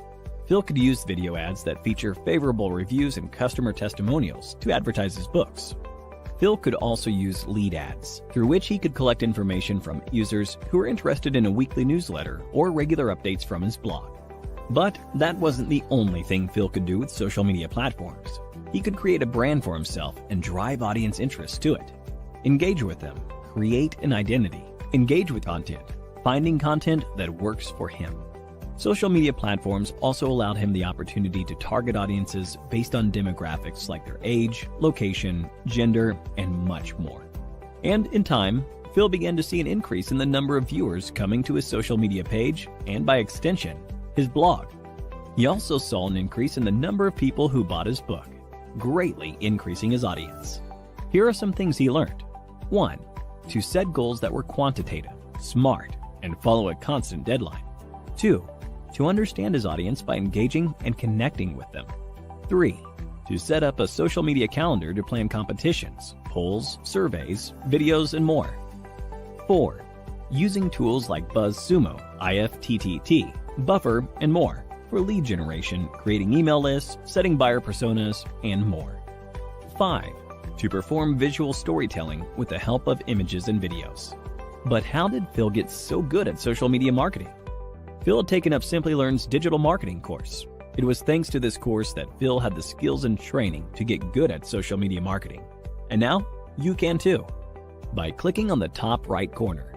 And with that, we've given you an introduction to all the major concepts of social media marketing. The world we live in now, it's a highly digital place, but that wasn't always the case until a few years ago. So if we rewind, letting people know about your products was a little harder then. So even if you go back, say 5 or 10 years, promoting your products wasn't as easy as it is today. I mean, people had to resort to, good old-fashioned newspapers, putting in an ad, or those big thick books called the Yellow Pages that usually sat in your closet and weighed a ton. I mean, those were the ways to get your product and message out there. A lot of advertising in those Yellow Pages. Then you have billboards, driving down the highway, you see that billboard on the side of the road, you wonder, who are those people that are actually advertising this stuff? Of course, you have television that's been around for decades. A good source of advertising, but costly. And then fax ads. Uncommonly known way to advertise. By the way, who has faxes now? But people did advertise via fax just a few decades ago. So these were all the ways in which people had to get their product and service out there. It seems like so archaic looking at it now, but back then, that was legitimate. That was the way to do it. And then one thing made our lives a lot easier. So if you're a marketer, you're thinking to yourself, man, I'm glad I'm a marketer in today's day and age because it's social media marketing. Social media marketing has made everyone's lives better, from the company that's selling the product or service to the marketer promoting the product and service to the end user who wants to see that product or service and engage with that product or service. So social media is a good source of getting your product and service out there, and it just makes everybody's lives a heck of a lot easier. So we're going to answer that $1 million question. And what's that $1 million question? It's how can you rise above the rest? And so today's session is going to be how to start with social media marketing, so you can rise above the rest, leveraging this great platform that we all take advantage of today. So let's start by asking the question, what is social media marketing? Social media marketing involves increasing website traffic. It centers around engagement. It offers you the ability to increase your brand awareness, and it has other marketing goals. So you can create various forms of content for different social media platforms. So that's really, in a nutshell, what social media marketing is. So again, if we want to increase our traffic, or we want to increase our engagement like likes or comments, then look no further than social media marketing. If we want to engage with our users, our customers, our potential and prospective customers, we can really put a personalized experience in place using social media marketing. We want to create different forms of content like videos and blogs and infographics and other types of graphics with the potential to actually go viral. And what we mean by viral is spreading like wildfire. One user sending it to another as rapidly as can be. And before you know it, you get, millions of views and millions of likes. I mean, that's the power of social media marketing. So why do we want to do social media marketing? And I think we just answered some of those questions, but let's dig a little bit deeper. We mentioned in our definition of social media marketing that we have the opportunity to really build our brand awareness. And that is no more truthful than with social media marketing. More so than any other digital marketing channel, social media marketing allows us to really put our brand in a good light, in a good position in front of the right eyeballs. So it allows us to really improve our brand by pushing out the appropriate content in front of the appropriate people. Social media is a great channel for that. We can look to conversion rates. So if we are pushing a product and service in front of the right eyeballs, and we are building up a funnel of prospective customers who then turn into customers, who then turn into loyal customers, who then turn into lifetime customers. We could see at every step in the process that our conversion rates may increase. We can certainly leverage social media marketing for SEO, for search engine rankings. It's about off-page SEO. It's about posting content on social media platforms to build up some link juice. Okay, so there is some inherent benefits to working SEO and social media side by side. It's cost effective. Well, if you're posting content on Twitter or Facebook, it doesn't cost you anything. It just takes a little bit of time and creativity. Now, if you want to go ahead and do some advertising on these platforms, yes, it's going to cost you, but you'd be surprised. It's not going to be as costly as, say, other search platforms like, say, Google or Bing, where you're actually paying for keywords and paying per click for those keywords. So social media marketing can be very cost effective. And then increase top funnel traffic. So it goes all the way back to brand experience and brand awareness. If you're putting yourself in position to get seen by your target audience, okay, your target audience goes from seeing your brand for the first time to getting to know your brand a little bit more, to maybe buying a product or service from your brand, then returning to buy another product and service, and then continuing to buy that product or service. I mean, that's increasing the top funnel traffic, and not just the traffic, but the conversions. So at every step in the process, social media allows you to build that funnel, depending on where somebody is, whether they're seeing your brand for the first time or actually returning to purchase the product or service again. So that's the inherent benefit. These are the inherent benefits of social media marketing. Today, we are going to talk about all the different ads that Facebook has to offer. So, introduced back in 2007, the Facebook ads platform has grown tremendously over the last few years. Almost $4 billion of revenue in 1 year. So what does that mean? That means there's a lot of advertisers. Why is there a lot of advertisers? Because a lot of people use Facebook. It's a popular platform. So not only is it popular, but it's popular with advertisers because if you're advertising on Facebook, you have the opportunity to share your product and your brand with users who you think are going to buy your product or associate with your brand. And on Facebook, you can do that a number of different ways, specifically in somebody's newsfeed. And specifically that person's newsfeed that again is potentially interested in your brand, your product. So there's a lot of ways to advertise and a lot of reasons why you want to advertise. So I just mentioned one of the reasons. Hey, it's an opportunity for you to reach out to people who are targeted, who are specific to your product and your brand. So not only that, but you combine that target audience with the amount of time that people spend on Facebook. Okay, people spend a lot of time on Facebook. In fact, not only do people spend a lot of time on Facebook, there's a lot of people on Facebook. In fact, 2.27 billion in the third quarter of 2018. And so when we say spend a lot of time, we mean going to that Facebook profile at least once a day. Okay, so a lot of eyeballs throughout the day checking their newsfeed on Facebook. Facebook also enables you, the advertiser, to find the perfect audience. And so that's the great combination. A lot of people on Facebook and targeted audience. So it's a platform that allows you to put your product in front of people based on specific interest, specific demographics, specific location. So you're really, really putting your product out in front of the right people at the right time. And so the other positive and pro about Facebook is it's lesser spend, greater reach. And what do we mean by that? Well, traditionally, Facebook is a little bit cheaper than other online advertising models. It is definitely a lot cheaper than your traditional advertising models. And Facebook has been known to have good return on investment because it's cost a little bit less than other advertising models and other advertising platforms. So that's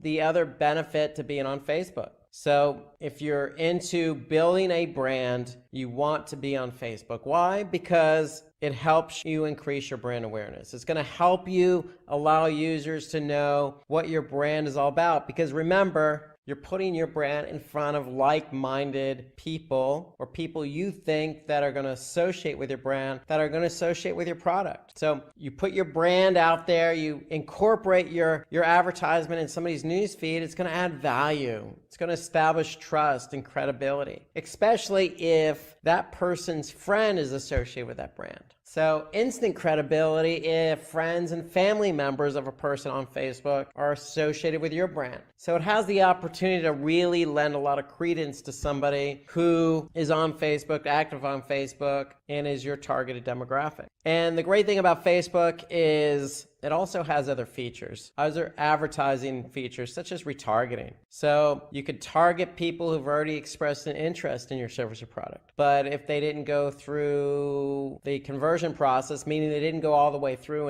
and buy your product, you can certainly reach out to them again. Just like your traditional retargeting options on, say, Google or some other advertising platform, Facebook works the same way. We want to be able to reach out to people who aren't fully committed at the point in time, but we can reach out to them at another point in time. And so Facebook's advertising platform allows us to do that. So it's a great feature that we could take advantage of that we'll talk about more throughout this session. And then it helps increase revenue, sales, and leads. And that's primarily what most advertisers are after. You know, more revenue, more sales, more leads. So Facebook allows us to educate our audience, again, a targeted audience, about a specific product we have to offer. So the more our audience knows about our product, especially if their friends and family members and colleagues are using the product, then the more likely they're going to purchase. So if you go back to the other feature, higher revenue, less spend, this is the primary reason.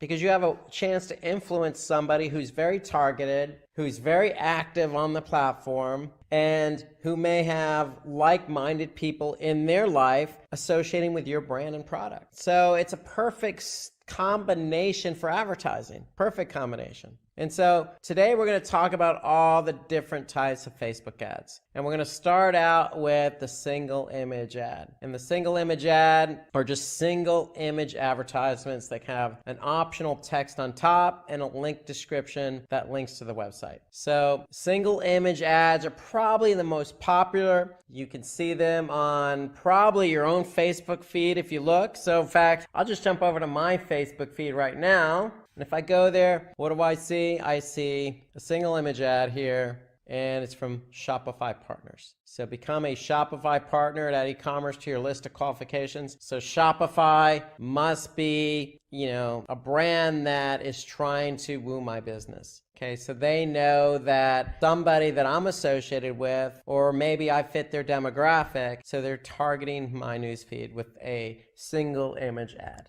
So that's what a single image ad looks like. It's simply just one single image with some description. And the great thing about this single image, if you haven't noticed, is the pixels are pretty large. It's 1200 by 628, so it kind of stands out a little bit. It's not your traditional thumbnail. It really pops when you look at the newsfeed. So again, if I go back to my newsfeed here, you can see it just really stands out within the newsfeed. So I can't miss it. If I'm a targeted part of their targeted audience, it's hard for me to, not see this ad interact in some way, especially, again, if I know somebody in my network on Facebook, or either that be a friend or family member, is associated with that product. Okay, in addition to the single image ads, Facebook also has multi-product ads, or also known as carousel ads. And so what the carousel ads do is allow you, in carousel form, allow you to rotate different ads with different messaging and different call to action. And so here you can see Simplilearn has a example of a carousel ad where they're showcasing their different courses. So this allows users to view a range of all your different products and services. If you have multiple products and services to offer, then the carousel ads would be a good option for you. So in addition to the carousel ads and single image ads, it gets a little bit more sophisticated in terms of technology where Facebook allows us to offer up video ads. And so video ads are interactive. It's a good way to really showcase your product, your brand, your service. And the great thing about the video ads is they can go from just a few seconds all the way up to 2 minutes, or all the way up to 120 minutes. And so you can really put a lot of time and effort into the video ads to really put your brand out there. And so the one thing about video is it is interactive. Most people engage with video, and they tend to get about 10 to 30% more views than other forms of ads. So the video ads are really a popular way for you as an advertiser to put your brand or product out there. So you can put your brand and product out there in not just a few seconds, but really tell a nice complete story to get the engagement, to get the person to take the action you want them to do. So that's why video ads have become very popular, because they tend to get more engagement, more interaction than your traditional single image ad or say your carousel ad. So Facebook also allows us to advertise something called lead ads. And what lead ads allow us to do is obtain user details. Okay, so we can acquire or get an email address or phone number from somebody who's interested in our product or service, and that person doesn't even have to leave Facebook. So if you look here in the example, here we have the ad, somebody clicks on sign up, and they get this form submission. And the great thing about the lead ad is that it can sync up with any CRM, or most of your popular CRMs. I should say, for example, Salesforce is a good example of a CRM where somebody fills that out, the information goes directly to Salesforce. And so lead ads are really good if you're trying to generate, leads for your business. And the form itself, the interaction stays right in Facebook. And so that's the great thing about it. They don't really have to leave the platform. Another form of advertising on Facebook are slideshows. Okay, so unlike the carousel ads, which rotate, and the carousel ads, remember, rotate and showcase different products or services, these ads are interactive, but they're rotating different imagery. So it allows you to really put your best images out there with a really strong call to action, just like you see here with the Simplilearn example. Okay, so they're showcasing, their different classes, and then they have the Get Started Today call to action to really punctuate the slideshow ad. So what's interesting is you can really gauge a person's interest by throwing different products or images out there. You can really immerse a user's experience here by showing different images. And then the last type of ad on Facebook is called a collection ad. And so these ads combine basically your video, your slideshow, or your product images taken from your product catalog. Okay, so if you're an advertiser who wants to advertise several products at once, then this could be a great option for you, the collection ad. So here you could see the Simplilearn example. Here they're showing, not only, some good slideshows and imagery with some good messaging below that. Instagram is a social media platform that needs no introduction. With nearly 1 billion monthly active users and 500 million daily active users, Instagram is a platform rife with marketing potential. More than $7 billion revenue has been generated from Instagram Mobile, and it's home to more than 2 million advertisers. Not only that, marketing on Instagram has the following advantages too. You have increased conversions. According to research, more than 1/3 of the people using the app have used it to purchase products, which means by marketing your products on the app, there's a higher chance of conversion. You also have advanced targeting options. This is in part thanks to Instagram's parent company, Facebook. Instagram has access to just about all advertising features offered by Facebook ads. With this, you can advertise to people based on their age, location, gender, interests, and much more. You can also build better brand-follower relationships. You can stimulate conversion with your followers and build a connection with them. You'll also get a greater understanding of what your followers like and dislike based on their engagement. This enables you to make content they enjoy more and increase the chance of converting a user to a consumer. So let's have a look at how marketing is done on Instagram. Let's start with number 1, optimize your bio. Your bio is the first thing people notice when they get to your page. That's where they make the first impression of your brand, and that's why it's important for your bio to be informative, captivating, and engaging. Use your bio to provide a brief description of your brand or product, the type of content you'll be posting, brand hashtags, links to other social media platforms, and more. Your bio should also include a URL to where you want to drive traffic to, be it your brand's website or a page for a particular product. Make sure to track this link as well to see how much traffic it brings. Here's an example of how Samsung uses its bio effectively. You can see it's a very straightforward. It's got a branded hashtag. It talks about all the services Samsung offers. There are links to other pages and a link to the website as well. It's to the point and covers everything you need to know about it. Next up at number 2, we have create a content calendar. Now, if you ask anyone who works with social media, one of the most important things they'll tell you is to have a content calendar. A content calendar enables you to keep track of your posts. It'll help you plan ahead and automate the process of publishing your posts when your audience is most active. A calendar helps you decide what content, caption, hashtags, videos goes live on what day, date, or time. A consistent post schedule will enable you to make the most out of Instagram. It'll also keep your audience engaged and also give you access to historical posts if you want to repost your older content. Next up, we have number 3, get greater reach with ads. Paid ads can enable you to get more followers, engagement, leads, and conversions. The caveat here being that you'll need to pay for it too. The ad options are pretty similar to what you have on Facebook, like audience segmentation based on likes, interactions, buying habits, and more. You also have a variety of ad formats to choose from, like story ads, image ads, video ads, collection ads, and more. Moreover, they can also be set up from Facebook Ads Manager. Here's an example from an ad from Body Shop, in which they're using a single image ad.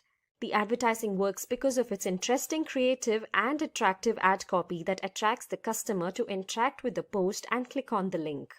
Let's go to number 4. Have a visually consistent feed. Instagram is a platform in which people gravitate towards aesthetically pleasing content. To authentic expressions and diverse perspectives, the objective is that your feed needs to match with your brand's identity and must appeal to the audience within your industry. What works nowadays are candid shots, muted, earthly tones with a low-key editing style. Your content must feel down to earth and your brand approachable.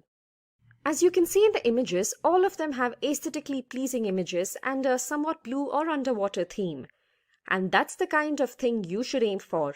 Your content following an understandable and interesting aesthetic depending on the product you're trying to sell. Now for number 5, tell a story. The images, videos, and stories you post need to tell stories that can captivate your audience and establish a connection with them. This makes it more likely that they feel closer to your brand and buy your products.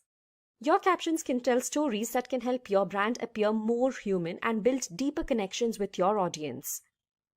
Your content needs to align with what your audience cares about or solves problems they face. Here's an example of how the page Patagonia talks about forests in America. Each of their posts tells stories about a different issue that affects nature. Their brand on Instagram revolves around bringing awareness to such issues. That's the kind of stories you should tell with your brand. Next up, number 6. Use the right hashtags.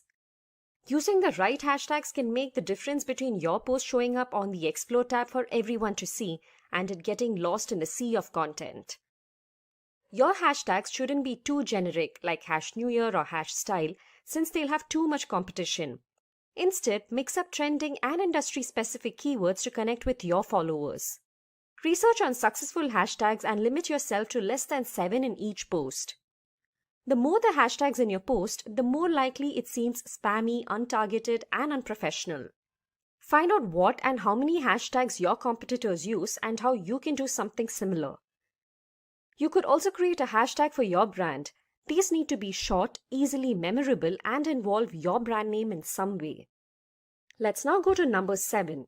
Take advantage of UGC. UGC or user-generated content gives your followers to further involve themselves with your brand. UGC also by them as well. Regardless of the field your brand belongs to, UGC can be used to convert followers into advocates of your brand. Here's an example of how Starbucks uses user-generated content and takes advantages of their audience to advertise their products. In this post here, they are attracting customers with an image of happy children dressed in products sold at Starbucks. The post posted by another user would be appreciated by the audience and improve brand loyalty. Next up, number 8. Take advantage of video ads. Most Instagrammers state that users have visited websites, searched, or told a friend after being influenced by posts. Even though photo ads are still the more popular form of advertising, video advertisements aren't too far behind. There are 3 key video formats when it comes to Instagram ads. Single video ads that can create 60-second ads, carousels are a combination of images and videos, and Instagram stories that enable you to combine images and videos to create visually attractive ads. Here's an example of the brand Pizza 73 using story ads to advertise their pizzas. It's successful because you're showing off the product they are advertising with well-shot videos and captions. Now for number 9, partner up with influencers. Connecting with influencers will enable you to connect with thought leaders within the industry and enable you to show off your brand to a larger audience. By connecting with them, your brand will have greater authenticity and authority. Influencers need to be given new tools, resources, and guidance to carry out their role effectively and to work together as partners. Micro-influencers are also considered to be more affordable and they have a closer connection with their audience. Here we can see how Ralph Lauren have collaborated with an influencer to advertise their products. The influencer showing off the latest Ralph Lauren has to offer. This encourages his interested followers to check out the page and buy something for themselves. Next, for number 10, host contests and giveaways.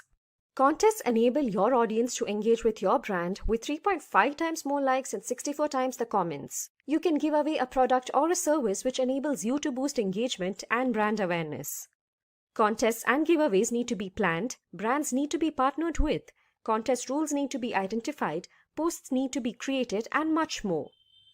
Monitoring the contest and then running it is also really important. You would need to track your contest performance and promote the results on other social media platforms as well. Here's an example of a contest run by Domino's Pizza which encourages people to contribute their own short stories and connect better with the brand. Number 11. Take advantage of stories and IGTV. Stories enable you to create a combination of photos and videos that disappear after 24 hours.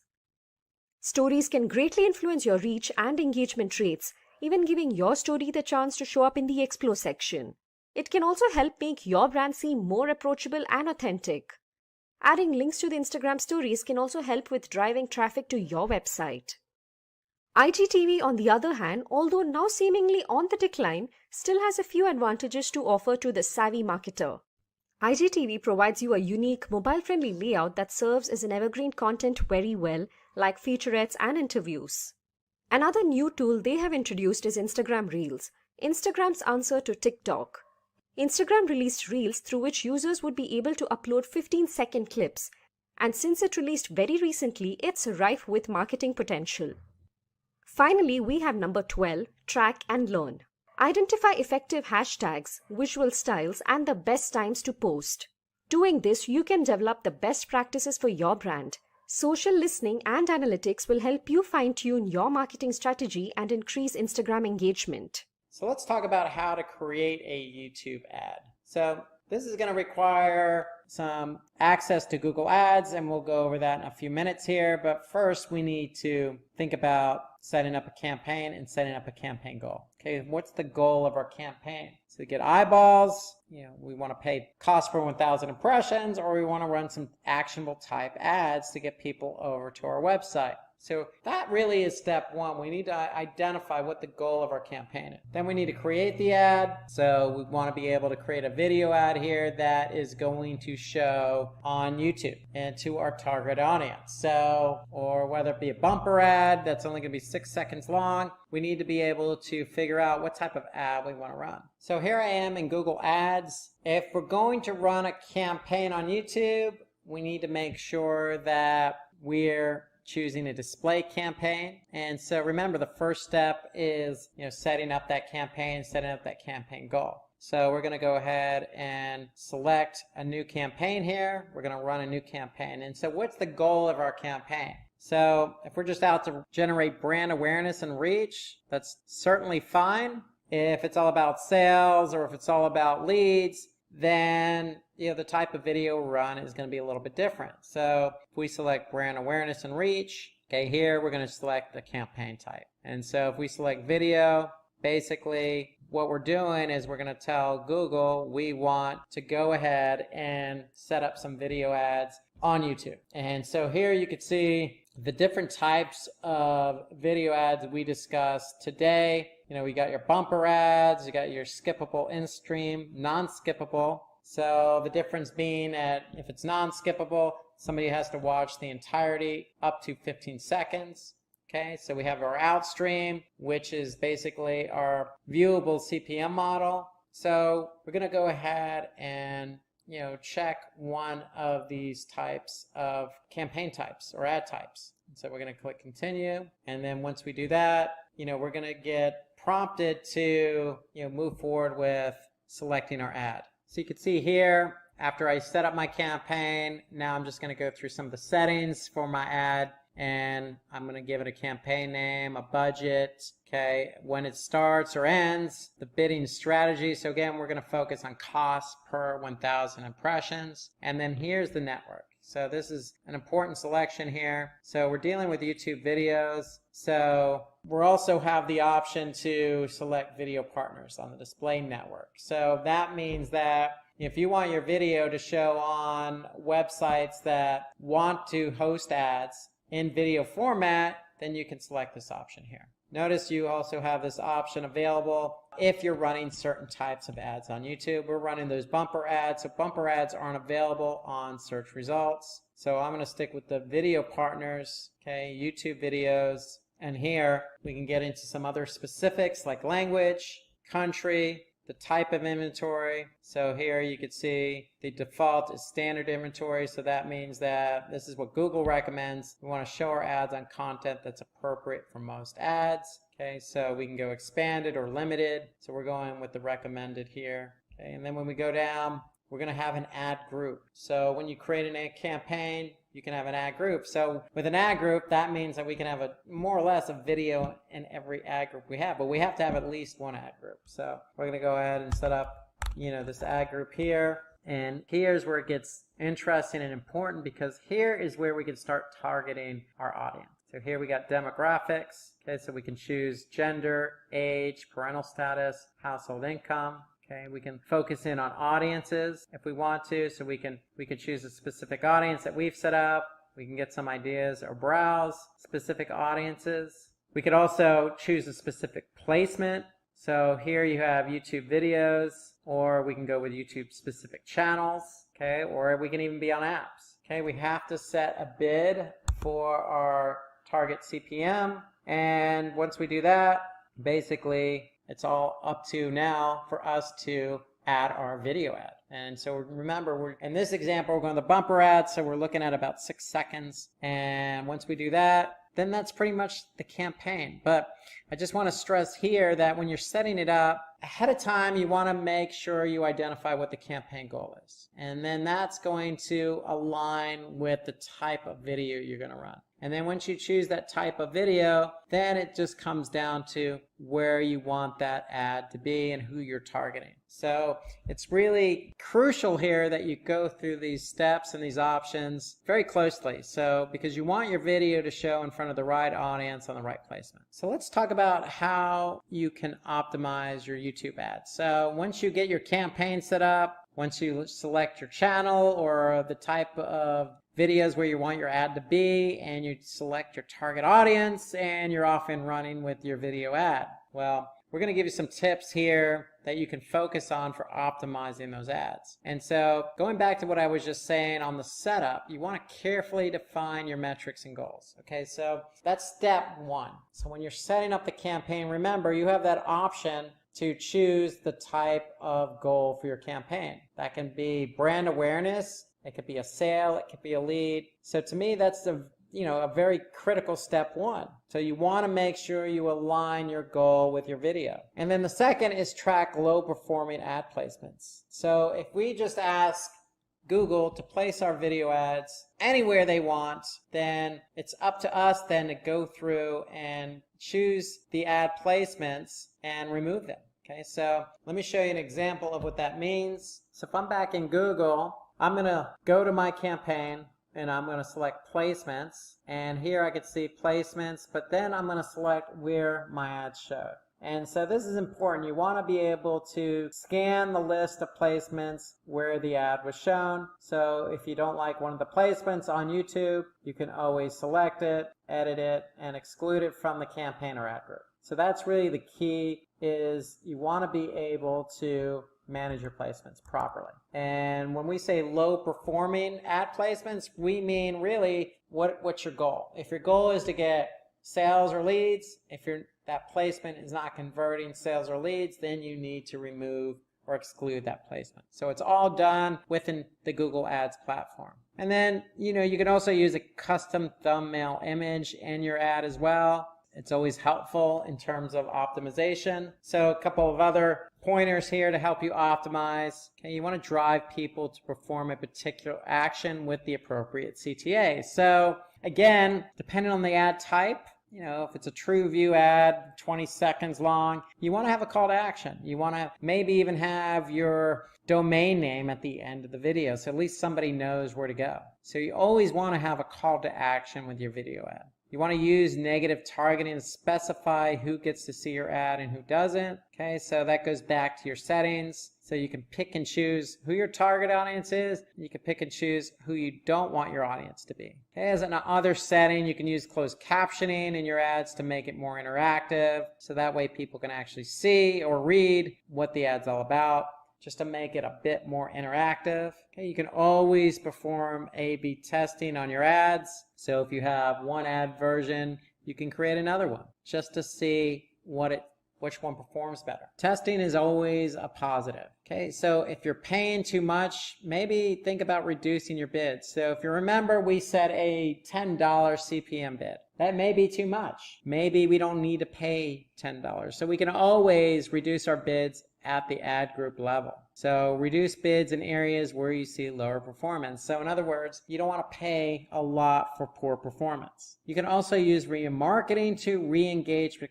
customers. So if somebody views your ads and doesn't take action, you can always retarget that person to show your ad even another ad format. It could be text ads or display ads. But if somebody looked at your video and they didn't take the action you preferred them to take, then you can always retarget them with another ad. So that's a good way to optimize. Okay, so we want to make sure the ad has content that viewers would find relevant.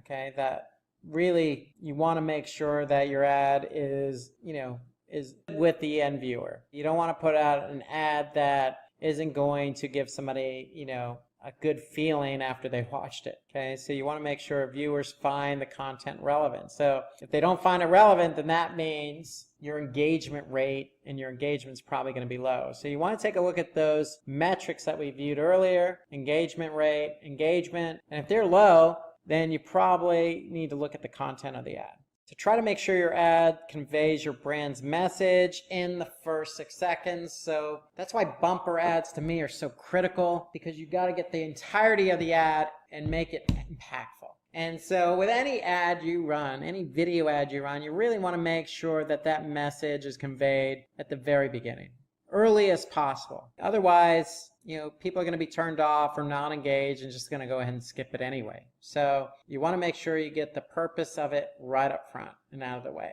Okay, you can also include visual and auditory components in your ad that can make it more memorable to the viewers. Okay, meaning music or other cool visuals. Okay, so again, you want to be able to play around and test different ads. Yes, I mean, click-through rate, engagement rate, all of those are indicators whether the ad is of good quality or not with the end user. And when I say good quality, I mean, do they find it interesting? If so, they're going to click. And if you don't have good click-through rates or good engagement rates, then you definitely want to try doing something different to the ad, like adding those audio components or other visuals that could be appealing to the end user. So go ahead and test some of those out with A/B, because you have nothing to lose but higher or lower engagement rates or lower click-through rates. So you want to be able to improve those metrics. Improving those metrics means trying some different components on different ads. So let's take a look at a case study, if you will, and let's focus on Superdry.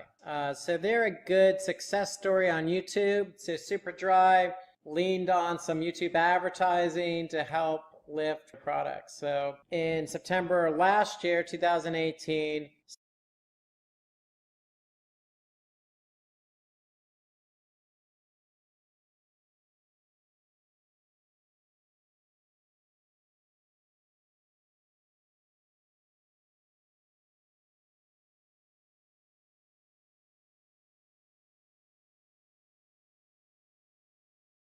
talk about how you can optimize your YouTube ads. So once you get your campaign set up, once you select your channel or the type of videos where you want your ad to be, and you select your target audience, and you're off and running with your video ad. Well, we're going to give you some tips here that you can focus on for optimizing those ads. And so going back to what I was just saying on the setup, you want to carefully define your metrics and goals. Okay, so that's step one. So when you're setting up the campaign, remember you have that option to choose the type of goal for your campaign. That can be brand awareness, it could be a sale, it could be a lead. So to me, that's a very critical step one. So you want to make sure you align your goal with your video. And then the second is track low performing ad placements. So if we just ask Google to place our video ads anywhere they want, then it's up to us then to go through and choose the ad placements and remove them.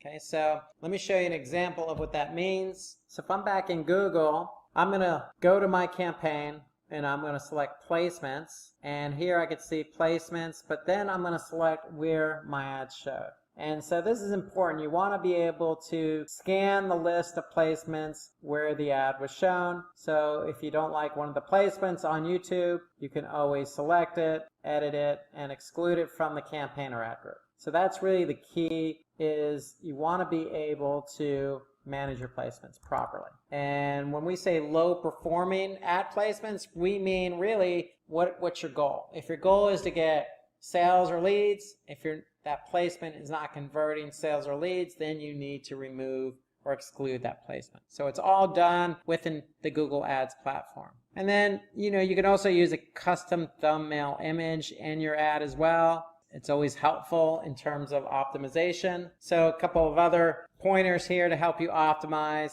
Okay, you want to drive people to perform a particular action with the appropriate CTA. So again, depending on the ad type, if it's a true view ad, 20 seconds long, you want to have a call to action. You want to maybe even have your domain name at the end of the video, so at least somebody knows where to go. So you always want to have a call to action with your video ad. You want to use negative targeting to specify who gets to see your ad and who doesn't. Okay, so that goes back to your settings. So you can pick and choose who your target audience is. You can pick and choose who you don't want your audience to be. Okay, as another setting, you can use closed captioning in your ads to make it more interactive. So that way people can actually see or read what the ad's all about, just to make it a bit more interactive. Okay, you can always perform A/B testing on your ads. So if you have one ad version, you can create another one just to see which one performs better. Testing is always a positive. Okay, so if you're paying too much, maybe think about reducing your bids. So if you remember, we set a $10 CPM bid. That may be too much. Maybe we don't need to pay $10. So we can always reduce our bids at the ad group level. So reduce bids in areas where you see lower performance. So in other words, you don't want to pay a lot for poor performance. You can also use remarketing to re-engage with customers. So if somebody views your ads and doesn't take action, you can always retarget that person to show your ad, even another ad format. It could be text ads or display ads. But if somebody looked at your video and they didn't take the action you preferred them to take, then you can always retarget them with another ad. So that's a good way to optimize. Okay, so we want to make sure the ad has content that viewers would find relevant. Okay, that really you want to make sure that your ad is with the end viewer. You don't want to put out an ad that isn't going to give somebody, a good feeling after they watched it. Okay, so you want to make sure viewers find the content relevant. So if they don't find it relevant, then that means your engagement rate and your engagement is probably going to be low. So you want to take a look at those metrics that we viewed earlier: engagement rate, engagement, and if they're low, then you probably need to look at the content of the ad. So try to make sure your ad conveys your brand's message in the first 6 seconds. So that's why bumper ads to me are so critical, because you got to get the entirety of the ad and make it impactful. And so with any ad you run, any video ad you run, you really want to make sure that that message is conveyed at the very beginning, early as possible. Otherwise, people are going to be turned off or not engaged and just going to go ahead and skip it anyway. So you want to make sure you get the purpose of it right up front and out of the way. Okay, you can also include visual and auditory components in your ad that can make it more memorable to the viewers. Okay, meaning music or other cool visuals. Okay, so again, you want to be able to play around and test different ads. And you want to be able to measure the ad performance based on the metrics we discussed. I mean, click-through rate, engagement rate, all of those are indicators whether the ad is of good quality or not with the end user. And when I say good quality, I mean, do they find it engaging? Do they find it interesting? If so, they're going to click. And if you don't have good click-through rates or good engagement rates, then you definitely want to try doing something different to the ad, like adding those audio components or other visuals that could be appealing to the end user. So go ahead and test some of those out with A/B testing, because you have nothing to lose but higher or lower engagement rates or lower click-through rates. So you want to be able to improve those metrics. Improving those metrics means trying some different components on different ads. So let's take a look at a case study, if you will, and let's focus on Superdry. So they're a good success story on YouTube. So Superdry leaned on some YouTube advertising to help lift one of their products. So in September last year, 2018, Superdry, if you're not familiar with the brand, they're centered some Asian markets, European markets, and they focus in on clothing, all different styles and sizes and genders, from jackets to jeans to t-shirts. And so they're a global brand. They really wanted to take a different approach here. And their approach was they wanted to focus in on sales. They wanted to see if video can help lift them with sales. And so what they've done is they set up some campaigns on YouTube, and their focus here was on jackets. And jackets to specific ages across the board, all genders and interests. And so what they did was they wanted to take advantage of all the different ad types that YouTube had to offer. And let's take a look at one of those ads here. So if we go to YouTube, and let's just take a look at this 1-minute ad here, 53-second ad by Superdry. I'm ready now. Superdry and Paige Cakey. This is the jacket you're raving, the jacket you're waiting, the jacket you're pulling, the jacket you're play, pout and posing. You'll take 5 in this jacket. You'll want to find this jacket. I washed the jacket. Oh, it's ruined. It's your dos at a mate's. Take away 3 AM plates. Catch your breath, not your death, in this jacket. It's the jacket you're preening. Be seen in. You're chilling, feel reeling. It's the jacket you're hiding. You're vibing. Love, live and thriving.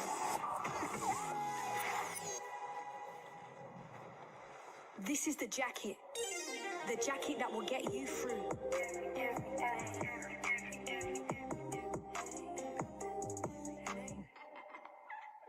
So that's the video that Super Dry ran. You could see that, it had some particular goals there.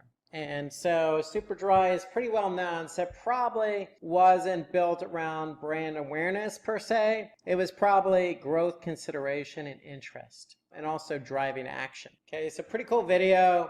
It was definitely not a bumper ad because bumper ads are 6 seconds. So it was definitely a true view, probably take action. And so whatever ads they actually did run specifically, they did see a lift. And so we kept pulse on Super Dry's account, and these videos actually had 4.8 million views. And so cool video, ran for 53 seconds, not a long time, not a short time. Was able to, target their audience, a younger crowd. You noticed in the ad, they had different jackets, both female and male, different gender types. So they were messaging a very broad audience of gender. Some younger people is who they were targeting. So younger people tend to slant on YouTube, and so they were able to get some nice views out of it, 4.8 million. But the more important thing is because these videos were to drive action. And so they were able to see a 4-to-1 ratio on return on investment. And as a result, these jackets saw a 138% increase in brand lift. The jacket ad. So it was a pretty successful campaign. See as well, choreographed, good audio, good video, just well professionally done. And they probably were able to now get a few more loyal customers under their belt because of this ad alone.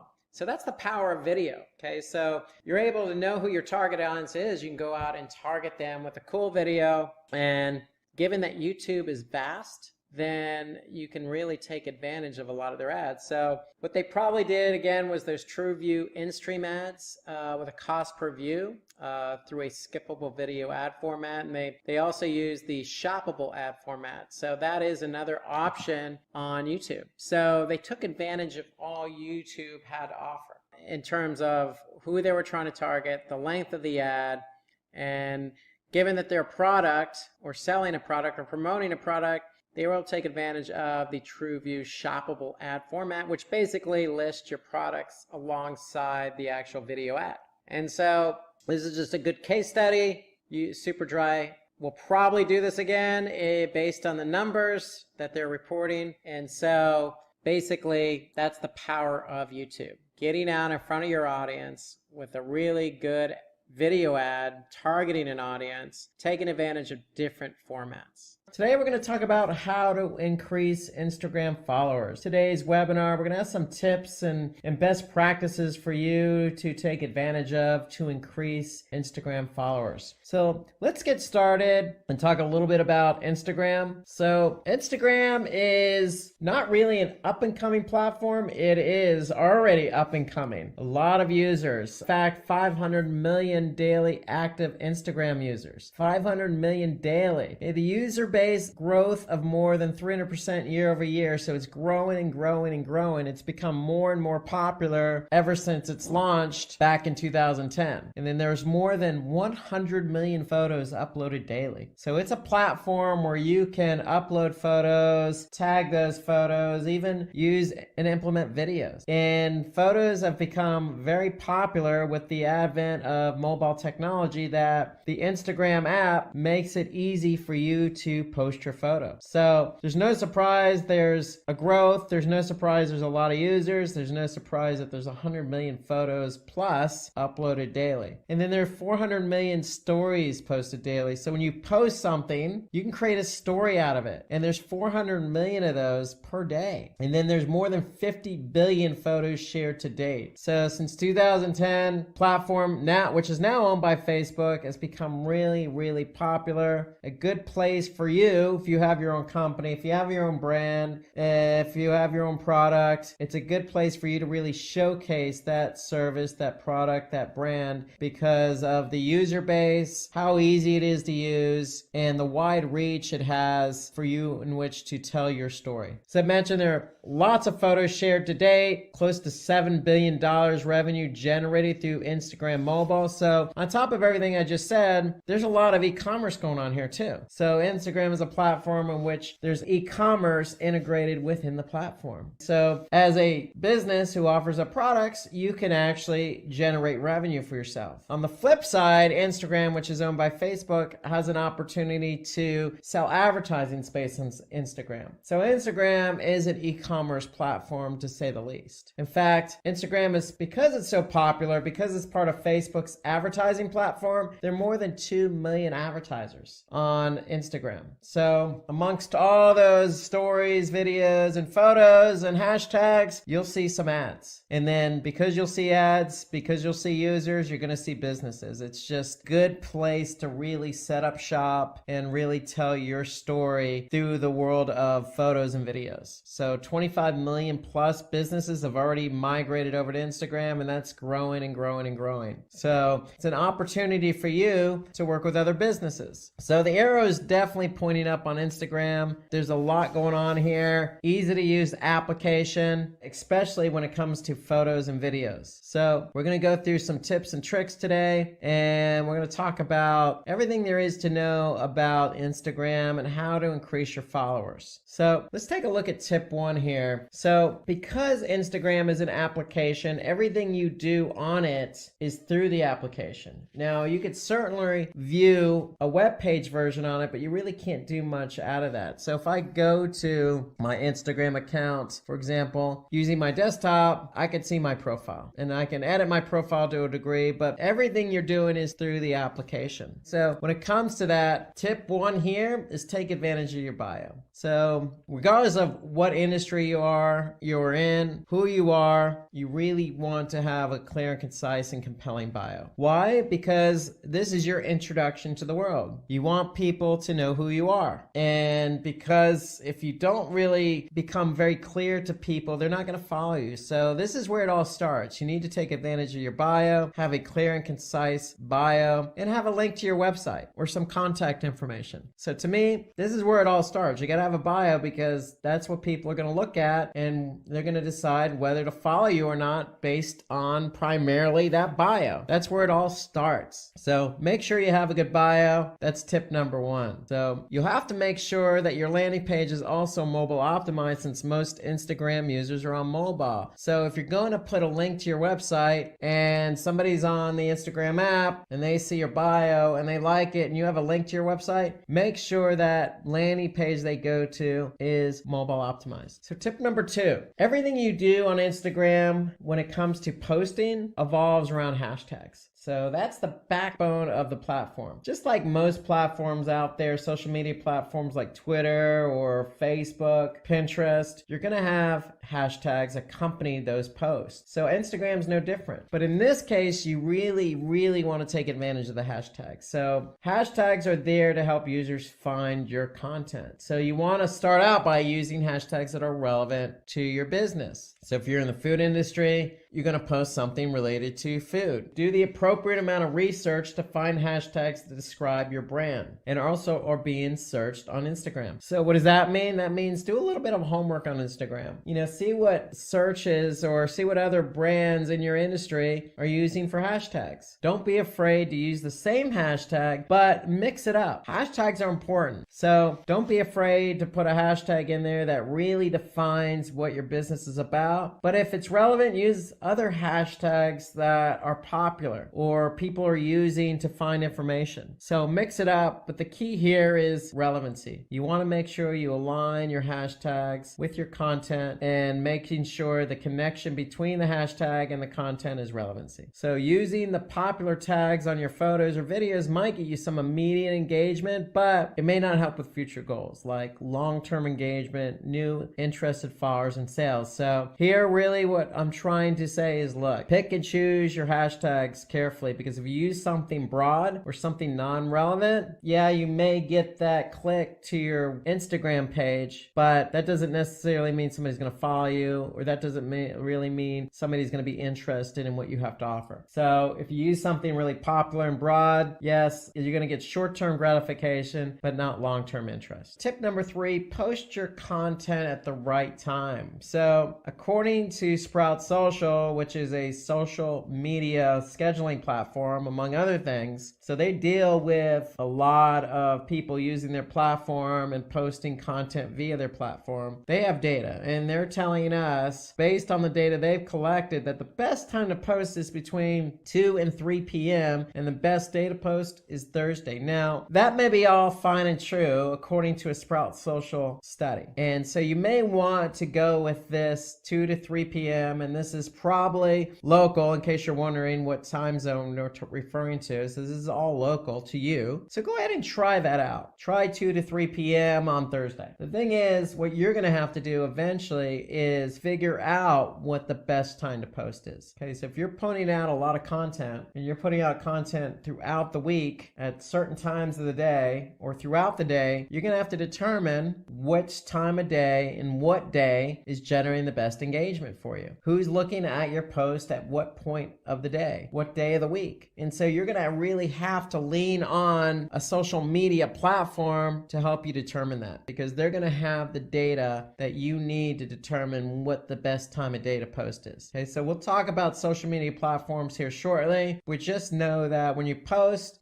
with some rationale in mind. Ask yourself, before you even push that publish button or before you even schedule that post, this time of day and this day of the week makes sense. So you always want to post at the right time, because you could be missing your audience. So remember, when you do this, you're going to be working with some platform, and Instagram also has some analytics for business accounts. So Instagram will also give you some feedback as to how your posts are performing. And we're going to talk about that here shortly as well. So let's move over to tip 4 here. So steal followers from your competitors. Okay, so if you're dealing in a very competitive industry and your competitors have a lot of followers, it's very, very easy to see who's following them. So the easiest way to do this is just interact with your competitors' followers. You could follow a user, like or comment on their photos. And so the more you engage with people, the more you stand to gain from them. So you could see who your competitors' followers are, and you can add them as a follower just by following them. So start engaging with them. If they're liking your competitor's brand, then the chances of them liking your brand could be great. So check out who your competitors' followers are. If they seem like somebody who you would want to be following your brand, then go ahead and interact with them. And how you interact is, again, you can like something that they post, or you can comment on something that they posted. Okay, engage with them. Okay, it doesn't take that much time. It's a good way to gain followers. So if we're on Instagram, we can simply just click on the brand's followers. So here I can see this brand has 127 followers, and here I can see all the followers. And what I could do is simply just click on one of the followers and I can go to their profile. And from there I could see what they've posted in terms of videos and images, and I can like or comment. So just doing something as simple as this gets you an opportunity to engage with somebody who can then turn around and follow you. So tip 5, pay for sponsored posts and product reviews. So a number of ways you could do this here. So pay for a sponsored post. So you could find an influencer who satisfies a couple of requirements. They have large following and an email address in the profile. So you can connect with them and ask them for sponsored post pricing. So it's as simple as that, as reaching out to somebody who has a large following. Okay. So if you do this, then it's going to put you in front of a large number of people. And so by doing this, it'll help expose your brand to that larger audience and help build your credibility, because you're connecting with somebody who has a large audience as well. So do a little bit of homework, find people out there in your industry industry who has a large following, and make sure they have that email address in their profile so you can contact them. And when you contact them, ask them for sponsored post pricing. So if the influencer has an email address, then they're open to sponsored post or shout out. So that's the key. So they got to have that email address. And when they do, then it's all about asking them and connecting with them on being a sponsor to one of your posts. Okay, you want to get yourself out there in front of people. This is the quickest way to do that. Okay, so tip 6, we want to use geotags for easier discoverability. Okay, so tag your images, videos, or stories by tagging the location, city, or venue where it was posted from. So very easy to do as you're posting. Just go ahead and there's an option in there to say, hey, where are you located? Or what city are you located in? So locations have their own feed and stories which you can contribute to. So go ahead and add that extra element to your tags. So if somebody's in that location, the chances of them engaging are going to be great. And it's good for local businesses because if you're local and you're posting your location, then again, somebody in that location is likely to engage with you. So tip 7, use Instagram stories to attract followers and grow your user base. So stories, a really big feature on Instagram. So what stories could be used for is just show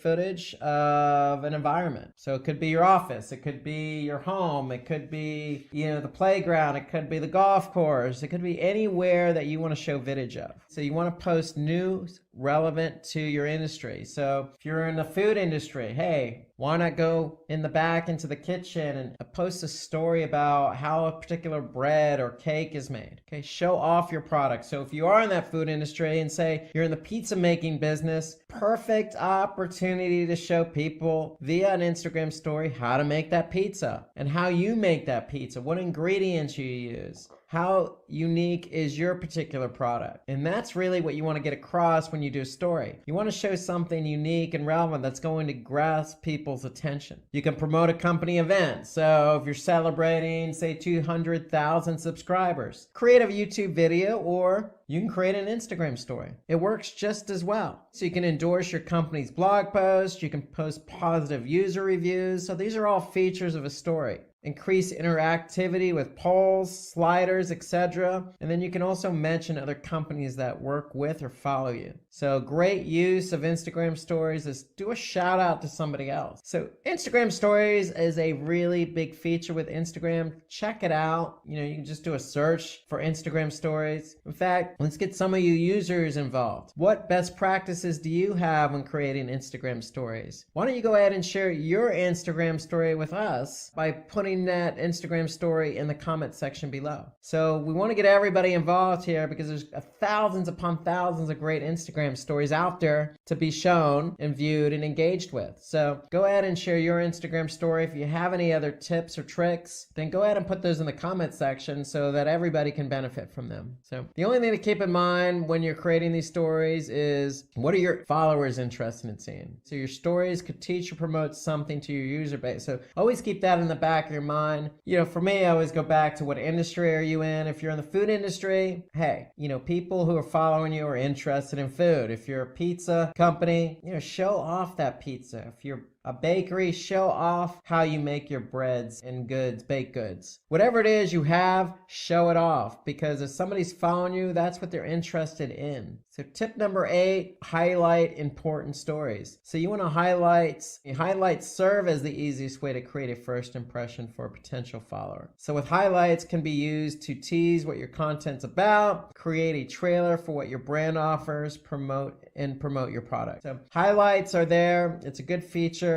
It's a first impression for potential follower. So it teases what the content's about. It creates a trailer, so to speak, for your brand and promotes your product. So use highlights. And again, any users out there who have good examples of highlights, go ahead and put those in the content section or comment section right below this video. So remember, stories have only a 24-hour lifespan, so highlights can be used to give them a second wind. Okay, so highlights serve a purpose. It teases what the content's about, it promotes the product, and it really kind of accentuates that story. Tip number 9, ask for followers. So sometimes people need a little push before they can follow you on Instagram, even if they enjoy your content. So you can ask users to become your followers in the caption, the comment section, or even work it into your content. So in other words, when you're posting something, don't be afraid to say, hey, follow me. I got some good stuff here. Be confident. You don't want to do it for every post, of course, but pick and choose. If you feel you have a really good post, really good image that you think is going to gain a lot of followers and engagers, then you don't necessarily need to put a caption in there. But if it is popular, then go ahead and say, hey, this is a popular post. Think about following me, or put something in the comment section. You want to do it kind of succinctly. You don't want to be begging, but just work it into some degree. Okay, but don't be afraid. Have some confidence in asking for followers. So when you do this, it's very similar to how we do it on YouTube. So you can ask viewers to subscribe to their channels at the end of the video. So if on YouTube, basically you're saying, hey, if you like what we have, go ahead and subscribe. It's no different on Instagram. If you have something you've posted, just go and say, hey, you like this? Go ahead and follow us. It's that simple. So tip number 10, take on the latest trends to get more followers. So align your content to cater to trending topics or hashtags to improve engagement and discoverability. So really what we're trying to say here is your competitors follow influencers. What are the latest trends? And you can get an idea of the latest trends by you looking at hashtags. So what hashtags are trending? Which ones are people using the most? So really what you want to do is whatever's trending in your industry, ride that wave, so to speak. Now, it doesn't have to take on your entire profile, but there's nothing wrong with one or two posts. If something's really taking on popularity, then go ahead and post about it as well. For example, in the wine industry, if there's a new wine that really came out that's really gaining some popularity, go ahead and post about it with the same hashtag and with the unique hashtag. So don't be afraid to, ride the wave of popularity, so to speak, because it shows that, you know what you're talking about. It adds some credibility, and it's going to get some, viewers over to your Instagram profile. So keep in mind, you need to keep your content relevant, because if your audience is interested in what you have to offer, then they're going to be engaged. However, if you're joining the discussion in a relevant manner, keep it in mind whether your audience will interact or not is important, but just always keep in mind, you always want to stay within your industry and relevancy for your target audience. So tip number 11, run contests and giveaways. And so just like on YouTube, just like on Facebook, Instagram is no different. You can increase reach and exposure by running contests. Since most followers would tag their friends to let them know about it, it's a good idea to run contests. And so what's an idea of a contest? Well, again, if you're running a pizza parlor, you could say, hey, what's your favorite pizza? Or give me your favorite pizza ideas. And you can run a contest, and you can have people even create their own pizza and post an image of it. You can have people create stories on the best ways in which they create pizza or their experience in another pizza parlor. There's lots of things you can do to create a contest, and you don't always have to give something away. You could just do something for fun, especially if you have a lot of followers. If you have a lot of followers, then somebody's going to take part in it. So don't be afraid to run contests just to make it fun and light it up a little bit. So each tag can bring you a new audience member who could be a potential follower. So anytime you run a contest, people are going to tag their friends to let them know about that contest. So those friends are going to come over and likely engage. So that's the beauty of running a contest or giveaway, is chances are word's going to spread and it's going to get you some new followers. So that's the end benefit, so to speak. But the real benefit is keeping your audience engaged. So tip number 12, we want to stay consistent with posts. So having a consistent pace and theme for your posts can have a huge impact to convert visitors. So when we say consistent, if you're again that pizza parlor, stay within pizza. You could branch out a little maybe and talk about salads or talk about beverages to, as a complementary factor to the pizza. Okay, but don't talk about hamburgers if you're focused in on pizza. So we want to stay consistent with your theme. This method involves less effort with a faster production of Instagram content. So that means what we're really trying to say here is focus. Stay focused on who you are. If you do that, if you're consistent, and you're gaining some followers, and that's what people are coming to you for, the content that you're good at, for the industry you're in. Okay, so if you start varying it and branching out, then it's going to muddy the water, so to speak, and you're probably going to get less engagement. So set a theme on Instagram by maintaining consistency in your personality, filters, colors, and layout. And really what I'm referring to is post. And when you have post something, you're really creating a personality for yourself. Okay, so if you're in fashion, for example, and you're in the jeans industry, well, jeans, right? That's your personality. Accentuate it with different outfits related to jeans. But, when you start talking about dresses and shoes, and that kind of blurs your personality a bit. So if you stay consistent within jeans and outfits that go with jeans, then I think people are going to start to pick up on that personality. So tip 13, keep track of your Instagram following. So you can analyze the growth of your channel with tools like Social Blade that can tell you how many followers you've lost over time and how engaged they are. Okay, so you can use data gathered from here and from Instagram business account to diagnose where you're faltering. So let's take a look at Social Blade as an example here. So if I go over here, I'm going to go to Social Blade. Here I can enter in basically any account after I register, and I could see how that account has performed. Where they rank, how many uploads they have, what country they focused on, what industry. And the beauty here is I could see, and I'm looking at YouTube as an example, I could see, how my post to perform. Well, you could do this for Instagram, you could do it for Facebook. So you can really get an idea of how your account's performing. So Social Blade's a great platform for measuring. And again, you do also have Instagram Business Insights. So with Instagram Business Insights, basically what you're going to do is you're going to go to your app, right? And then from the app, you could basically look at your insights from there. So in the app itself, you're going to click on the upper right, 3 lines, and from there you're going to see insights. And when you go to insights, you're also going to see, what your reach is, how many impressions, and some engagement metrics in terms of your audience, where they're located, the age range. Okay, you're going to also see some content related information. So there's a lot you could see from the Instagram Insights, Analytics Insights, but you can also see additional information from Social Blade. So the key here is when you're looking at your data, you want to look for patterns. In post, what post received the most amount of engagement? So if you see something working, obviously replicate it. You don't want to replicate it immediately, but make note of it and use it for future content. So tip 14, use Instagram ads. So Instagram ads give you complete control over advertisements. So how they appear and who sees them. So with Instagram ads, you can run photos, you can run videos, carousels, slideshows, stories. So we mentioned this on other webinars for Facebook advertising. It's worth repeating.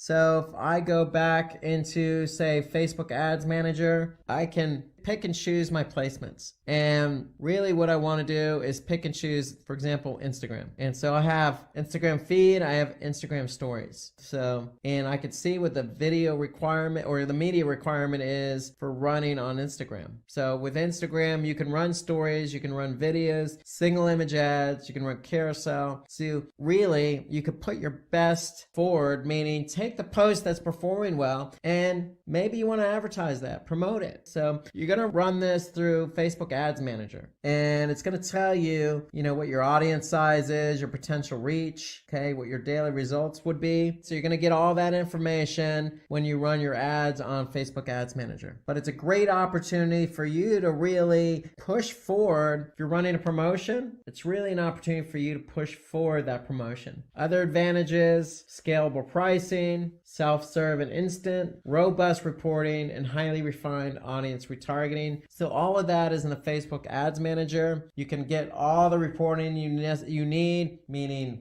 who saw the ad, did they click on it? Okay, you can refine that target audience. You can go back into Facebook Ads Manager and refine who your audience is. So lots of flexibility here on advertising on Instagram. But the key here is, if you want to run advertising on Instagram, think about what it is you're trying to promote. If you feel something needs to get promoted, then go ahead and, you can either, again, reach out to somebody and have them sponsor it, or you can run it as an advertisement. So let's move on to tip 15. So we want to create visually attractive and eye-catching ads. So if you are going to run ads, here's some things to keep in mind. Okay, you want to use images that are natural and seem native. Okay, you don't want to use any stock photography. First off, you want to use something that you've done. Okay, you want to minimize the amount of text, so let the image do the talking. You want to ensure your caption relates to the image and resonates with your audience. Okay, so you have an opportunity to add some text below the image. Okay, so make sure it resonates. And then of course use hashtags to show your ads to target your audience, but a wider relevant audience. So hashtags do play a role here as well. So these are some tips. If you're going to create ads, you want to take these into account. The whole point of the ad is to get people over to either web page or to your profile page, okay, so that they can engage and take action. So Instagram ads will help showcase your product, service, or brand in a way that's memorable and unique. So if you really want to get your vision, your brand, your product out there in front of a lot of people, then advertising on Instagram is a good way to do that. So since we've been talking about pizza throughout this webinar,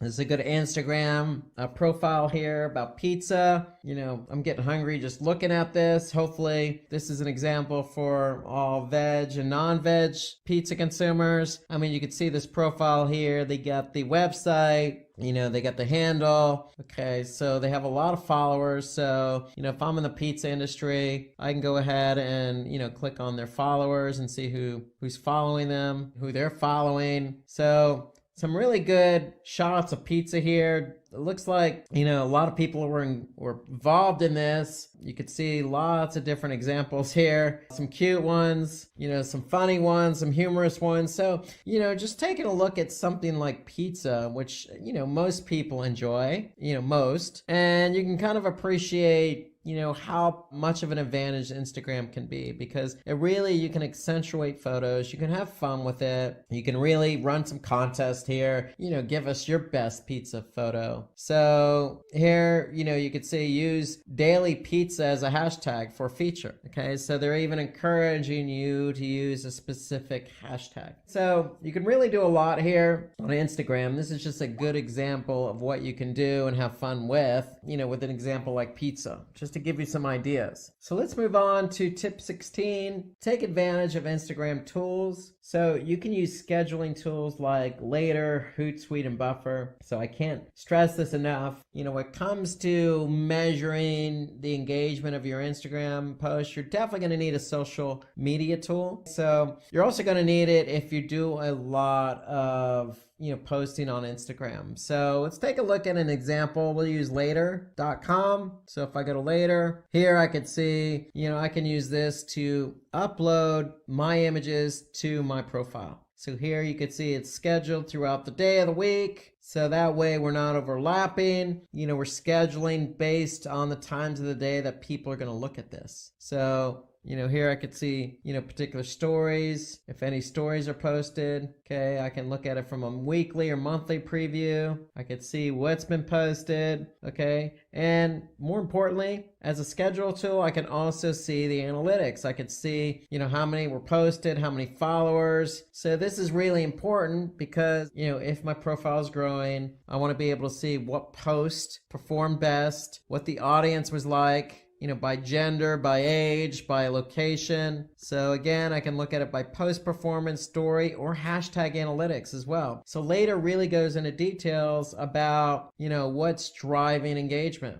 So here you can see some hashtags that this particular company is using on Instagram. So here you could see how many posts with this hashtag, and what kind of engagement did they receive? Did they receive likes, comments, impressions? How much reach did they get? How many saves? And it really just does go into detail. So Later does a good job. I like this platform, especially for Instagram. It's great for scheduling, but more important, in addition to the Instagram analytics, you can really lean on, this particular platform to get a really good idea as to, how particular posts are performing. Remember, if a post is performing, you want to reuse it at a certain point in time. Okay, learn from best practices, learn from what's working, learn from what's not working. If something's not working, then don't do it again. So you can really get a good breakdown in here in later.com. So remember, these tools place an emphasis on automation, okay, enabling you to automatically post at a scheduled time. So you want to lock it in at a certain period of time and not have to worry about it. So it allows you to really hone in on that particular time of the day and day of the week so that you're really maximizing your chances of getting good engagement. Okay, so develop your own signature style. So set up a style and content theme so that you're able to stand out amongst the various competitors. So, again, just going back to our pizza example, lots of good photos of pizza, but this is their style. This is who they are. They're not a particular brand. They're just, people who like pizza. Okay. And they're having fun with it. Okay. So that's their style. They're posting really good shots of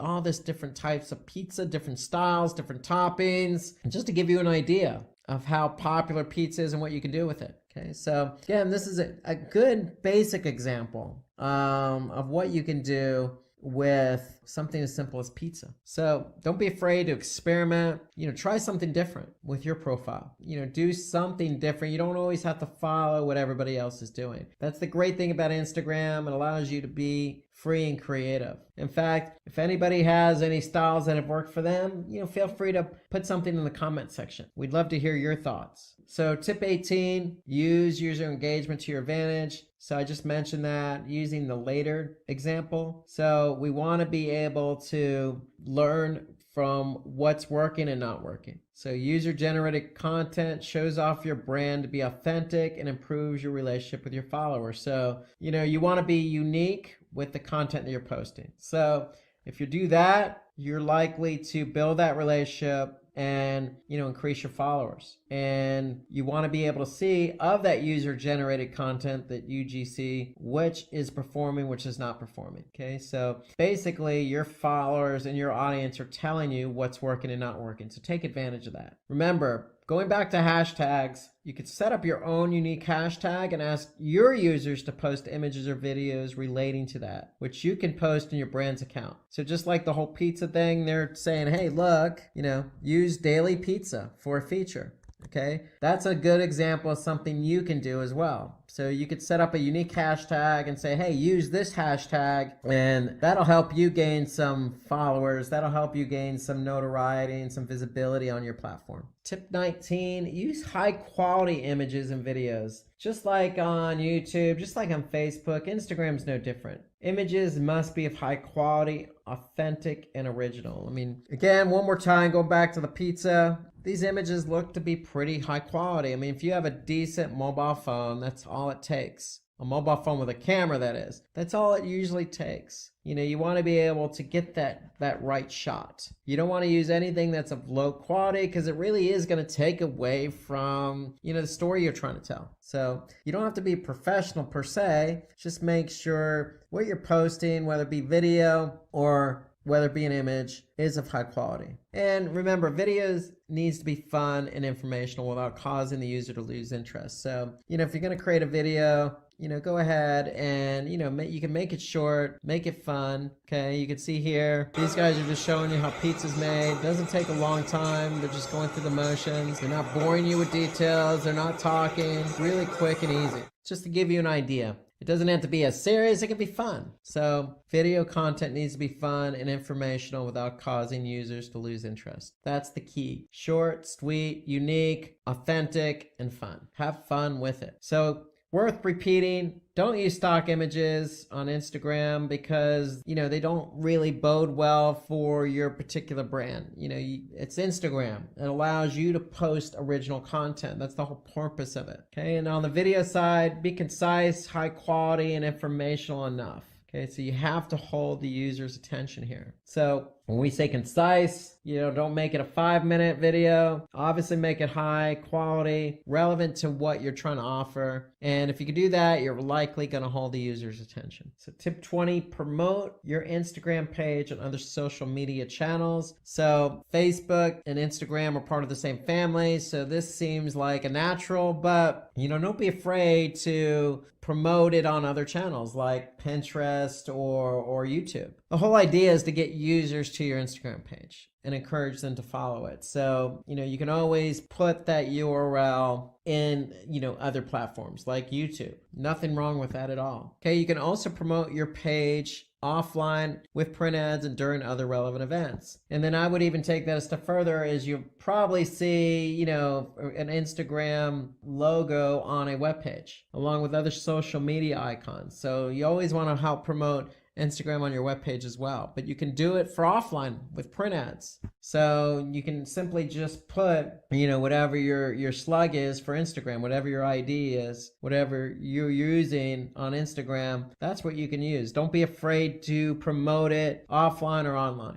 Today we're going to talk about how to increase Twitter followers. So welcome and let's get started. So with Twitter, it's all about tweets. It's actually a verb now. When you do something on Twitter, you actually tweet. And there are a lot of people out there tweeting. In fact, Twitter has over 1.3 billion accounts. So a lot of tweets going on in the world of Twitter. So as of the third quarter in 2018, last year, Twitter had 326 million global monthly active users. Okay, so active meaning every day, using the platform on a daily basis. So a lot of people using Twitter. It's very easy to use, as you'll find out. And what you're going to find out today is how to increase followers on your Twitter account so they can see more of your tweets. Okay, a little bit more about Twitter. There are 500 million tweets posted every single day. That's a lot of tweets. So you can imagine with every tweet is a hashtag that accompanies that tweet. So a lot of information being disseminated across the platform. So tweets with videos, so Twitter does allow videos as well as images, attracts 10 times more engagement than other forms of content. So if you watched our YouTube videos and some of the other videos we had out there regarding Facebook or Instagram, you'll know that videos do perform better. Twitter is no exception. So if you have a video, even if it's done on YouTube or if it's not published on YouTube, use it with Twitter. You're going to get more engagement. So Twitter has 75% of its users use the platform for news. Okay, so people go to Twitter to get their news. That's where they go. They don't go to a regular website, content-based website. They get their news via Twitter. It's just very easy to digest because it's so few characters. 75% of B2B businesses market on Twitter. So not only is it a B2C or business to consumer platform, it's a B2B, business to business platform. So a lot of businesses are on Twitter basically promoting either a product, service, or trying to establish themselves in the industry using the platform. So let's take a look at Twitter and let's take a look at some of the ways in which you can increase your followers. It all starts with your profile. You always want to make sure you have a complete profile. Your name, obviously the Twitter platform that you have is going to have a handle. Okay, in this example here, it's a totally real person. At totally real person is the Twitter handle, and that's what you're going to want to use to disseminate your Twitter profile to others. So you want to make sure that you have a good image, you have a real name, and a good handle that people can associate with and remember. So you want to be able to set up this profile with a keyword-friendly bio, okay? A link to your website and a picture that represents your brand always helps. So make sure it's complete. You can even take a step further by customizing the color scheme of your profile. You can add a header image that sticks to your theme that will help your profile stand out. And so let's take a look at an example here. So if I go to Twitter, here, if we go to Simplilearn, it's Twitter account, okay, their handle is simply at Simplilearn, okay, and they've customized the header, they use their logo. Now, if you're an individual, you probably want to use a nice profile pic, here, where they're based, a little bit about them. So just a customized complete profile goes a long way. You don't have to go overboard with an elaborate design, so to speak, but just make it stand out, make it associate with who you are as a person and a brand. Those are best practices in getting that profile up and running. You don't want to use something bland and generic. Take the extra step, create something unique, make sure your profile is unique, you have a good image, okay? Make sure it's complete with, telling people who you are and what you're all about. That's really the first step on really any social media platform. So you want to promote your Twitter profile to drive users from other social media platforms. So when you actually get that Twitter account set up and you actually do have your handle, go ahead and share it. That's the first step in getting followers. If you're already on Facebook, if you're already on Instagram, then use those platforms to announce that you're on Twitter. You can also take that a step further and, send out an email to friends or family. Or like I said, if you're on Facebook, go ahead and set up a post. Say, hey guys, I'm on Twitter. Come follow me. So you could also use business cards, advertisements, marketing materials, and events to put that Twitter profile on. Okay, so it doesn't have to be within the social media sphere. It could be even on your website. It can be even in email. So you can basically promote that profile. Again, you want to make that profile, that handle, easy to remember. So totally real person is the profile in this example. We're going to use that profile everywhere we can, whether that be offline or online. Don't be afraid to use it on a business card, especially if it's easy. I can just simply go to Twitter and type in that handle. So you want to stay active on Twitter with regular retweets, replies, and favorites. And it's just so easy to retweet and reply and add favorites. So let's take a look at that on Twitter. So you could just simply, I'm logged in as me. And if I want to retweet something that Simplilearn did, I can just simply click on the retweet button and I can add a comment if I want to, and then I'm going to retweet. It's that simple. So now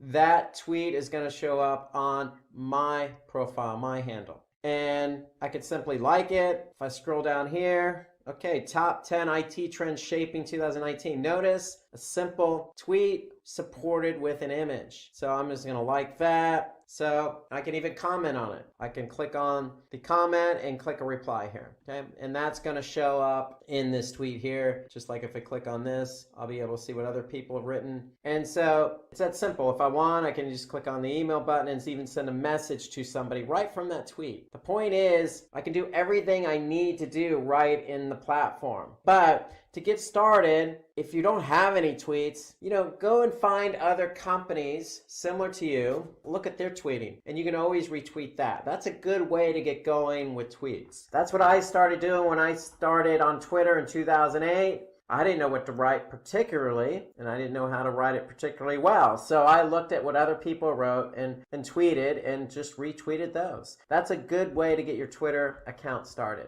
Okay, so engaging with users is a great way to get more followers. So on Simplilearn, I retweeted one of their tweets. I liked another one of their tweets, and it's probably going to get their attention. Somebody at Simplilearn is going to say, okay, Rob Sanders went ahead and liked us. And you know what? We're going to go follow this guy. He seems to be somebody who's an audience member, who likes what we have to do, likes what we have to say, like what we're tweeting. Let's go ahead and follow him. And so that's a good way to get going with your Twitter account, is to really start retweeting and liking other tweets from other users. So you can find an appropriate time to post your tweets to increase exposure, retweets, and followers. And you want to do this, you could do it within Twitter, or as I'll mention later, you can do it in a social media platform like Sprout Social or Hootsuite or Later or Buffer. I mean, there's plenty of social media platforms out there for you to schedule tweets. Point is, you want to be able to schedule those tweets when it's the appropriate time. So you don't want to do it in the middle of the evening, because what's going to happen is likely by the morning, other tweets are going to bury your tweet. So you want to be able to find the appropriate time to post your tweets. So according to a survey conducted by HubSpot, the best time to post is between 12 and 3 p.m. And why is that? Well, most people are usually on lunch, checking their phones. Yes, Twitter has an app. And in fact, most people use the app just like on Instagram, just like on YouTube. The app is very popular on Twitter, so it's very easy for somebody to check tweets, especially during the lunch hour. And then from 5 to 6 p.m., that in-between time when people are wrapping up work or heading home. Okay, so weekdays have shown to have the maximum amount of engagement. So during the week, when people are working, highly engaged with whatever they're doing, depending on what industry you're in, they're likely going to check the Twitter and react during those times. Okay, so that was a survey conducted by HubSpot, but really what you want to do is you want to be able to use one of these social media platforms like a Hootsuite or later and find out exactly when are people engaging with your tweets? What time of the day and what day of the week are you getting the most retweets or the most likes? Okay, that's what you want to do. So you can use this as a starting point, as a best practice, but eventually you're going to have to cater to your audience based on when you're getting your tweets engaged. So you want to increase followers by following more people. It's that simple. And so it really is that simple. Let me rephrase that. So it really is that simple. So if I go back to Twitter, Twitter's always going to recommend somebody for me to follow. And normally those are people that are similar as myself. Okay, so they're not just going to choose random people. They're going to choose people who are following people you're following. So there's going to be a connection to some degree. Or they could be people who use similar hashtags, tweeting the same content. So you want to go ahead and follow people. The rule of thumb on Twitter is if you follow somebody on Twitter, chances are they're going to follow you back. I was once told when I was using Twitter that, hey, you want to give somebody about 3 days to follow you back. So that's always what the rule I stuck to. Wait about 3 days, start following people. You can see here 833 people Twitter accounts that Simplilearn's following, and over 10,900 followers to Simplilearn's Twitter account. So for me, I don't mind having a nice balance myself. I have just as many followers as I do following, and that's a good thing. So, because you want to be able to keep up with what people are tweeting. And so you can retweet. At the same time, you want to be following people as well because they're going to follow you back. Okay, and that's how you can build up your Twitter followers, by following people. And it's as simple as clicking on a follow link. So the key here is to follow people who follow your content, people who are followers of your followers. And you can use Twitter's who to follow list and upload your email contacts to Twitter. Okay, since they know you, they're more likely to follow you back. Okay, so you can use Twitter's who to follow list. And so if we go back to Twitter, here's the who to follow list. And so this is what Twitter's going to recommend, but you can click on this link here, find people you know. Okay, so if I click on find people I know, then I can upload my contacts from Outlook or Gmail, and they're going to find people who are already on Twitter based on who I'm connected with. So generally, that's how it works. That's a quick way to get more followers, is to connect with people you know. By the way,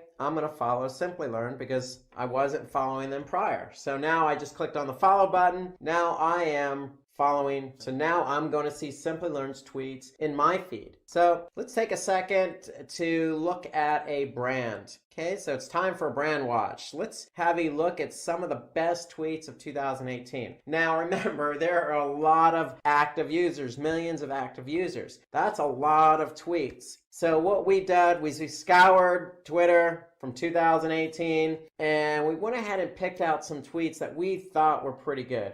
And so the first one is Wendy's. Now, I don't know if any of you have actually eaten at Wendy's. I used to eat at Wendy's a while ago. I know their Frosties are pretty good. So what they've done is they incorporated that Frosty as part of a giveaway. Okay, so basically they're saying, hey, grab yourself a free Frosty with any purchase in our app. So they're encouraging people to use our app, and then they're following that up by saying, hey, and then join us on Twitch from 2 to 5 Eastern as we unlock all that Frosty goodness. So they're promoting something that's going to happen on a specific point in time. This is of last January. They're encouraging people to use their app, and they're using that Frosty as kind of a carrot, if you will, okay, as a catch. It's a giveaway. So they were able to, basically wrap a bunch of things into one. So encourage people to take part, and I'm sure a lot of people went ahead and took part of this, but we could definitely see that 206 retweeted this tweet, 302 basically commented on it, and over 3,000 liked the tweet. So the tweet was good, and it basically engaged with users. Who doesn't like a free giveaway, especially free Frosty? So that's why this particular tweet really does some justice for the target audience, their audience. They're giving something away to their audience just by allowing them to, use their app. Okay, so this tweet combines a lot into one, and I like it. Apparently a lot more people than I did, 3,000 plus, also like this tweet. And so moving on to how to increase your followers on Twitter, you want to mention other people in your tweets to increase engagement. So what do we mean by that? So let's look at Twitter. So go back. If we look at Simplilearn, just take a look at some of their tweets. What they're doing, if we scroll down here, they have hashtags. So they are mentioning specific hashtags, but you can also mention handles as well. So the hashtag is always going to start with either the $sign. But if we scroll down here, if you use the @ symbol, you're actually mentioning somebody. So in this case, we're mentioning Matt Bailey. So Matt Bailey says is Matt Bailey's handle. And so if you get a shout out to somebody, they're going to pick up on that, and then they're going to probably follow you.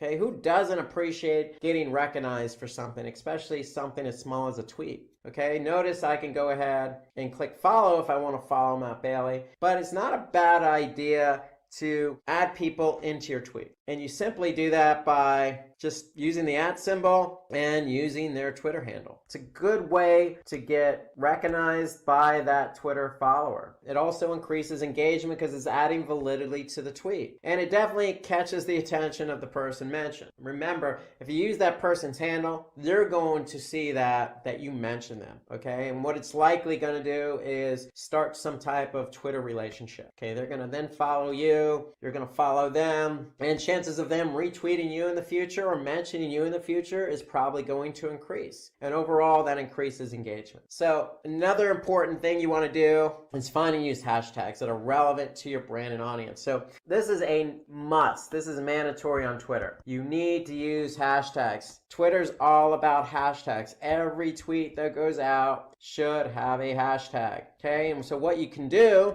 is figure out what hashtags are trending. So here, what Twitter does is they trends for you. So these are all specific hashtags that are trending. If it's Mother's Day, Happy Mother, hey, Sunday morning, whatever works for you. These are trends that happen to be moving, meaning a lot of people are using them, clicking on them. Okay, so you can use a popular hashtag. What I would also recommend is you use a unique hashtag. The rule of thumb is usually about 2 hashtags in a tweet. But that's a rule of thumb. But rules are made to be broken. Do what's best for you. If you want to include more than 2 hashtags, go for it. The only thing I'm recommending is include a hashtag. So find out what's trending. You could just look right in Twitter, or you could just create your own unique hashtag. It works both ways. But when you have a hashtag in your tweet and somebody clicks on it, then they're going to go to that particular handle, that hashtag. And so when they look at the hashtag, they're going to see all the tweets with that hashtag in it. So that's the idea behind hashtags. You want to have hashtags, okay? So if somebody clicks on a hashtag that you used, then they're likely going to see your tweet in that hashtag's feed, okay? So that's how hashtags work. You want to use hashtags, okay? But you want to use hashtags that are relevant to your brand and audience. That's really the key. So hashtags help your tweets to be found through Twitter search,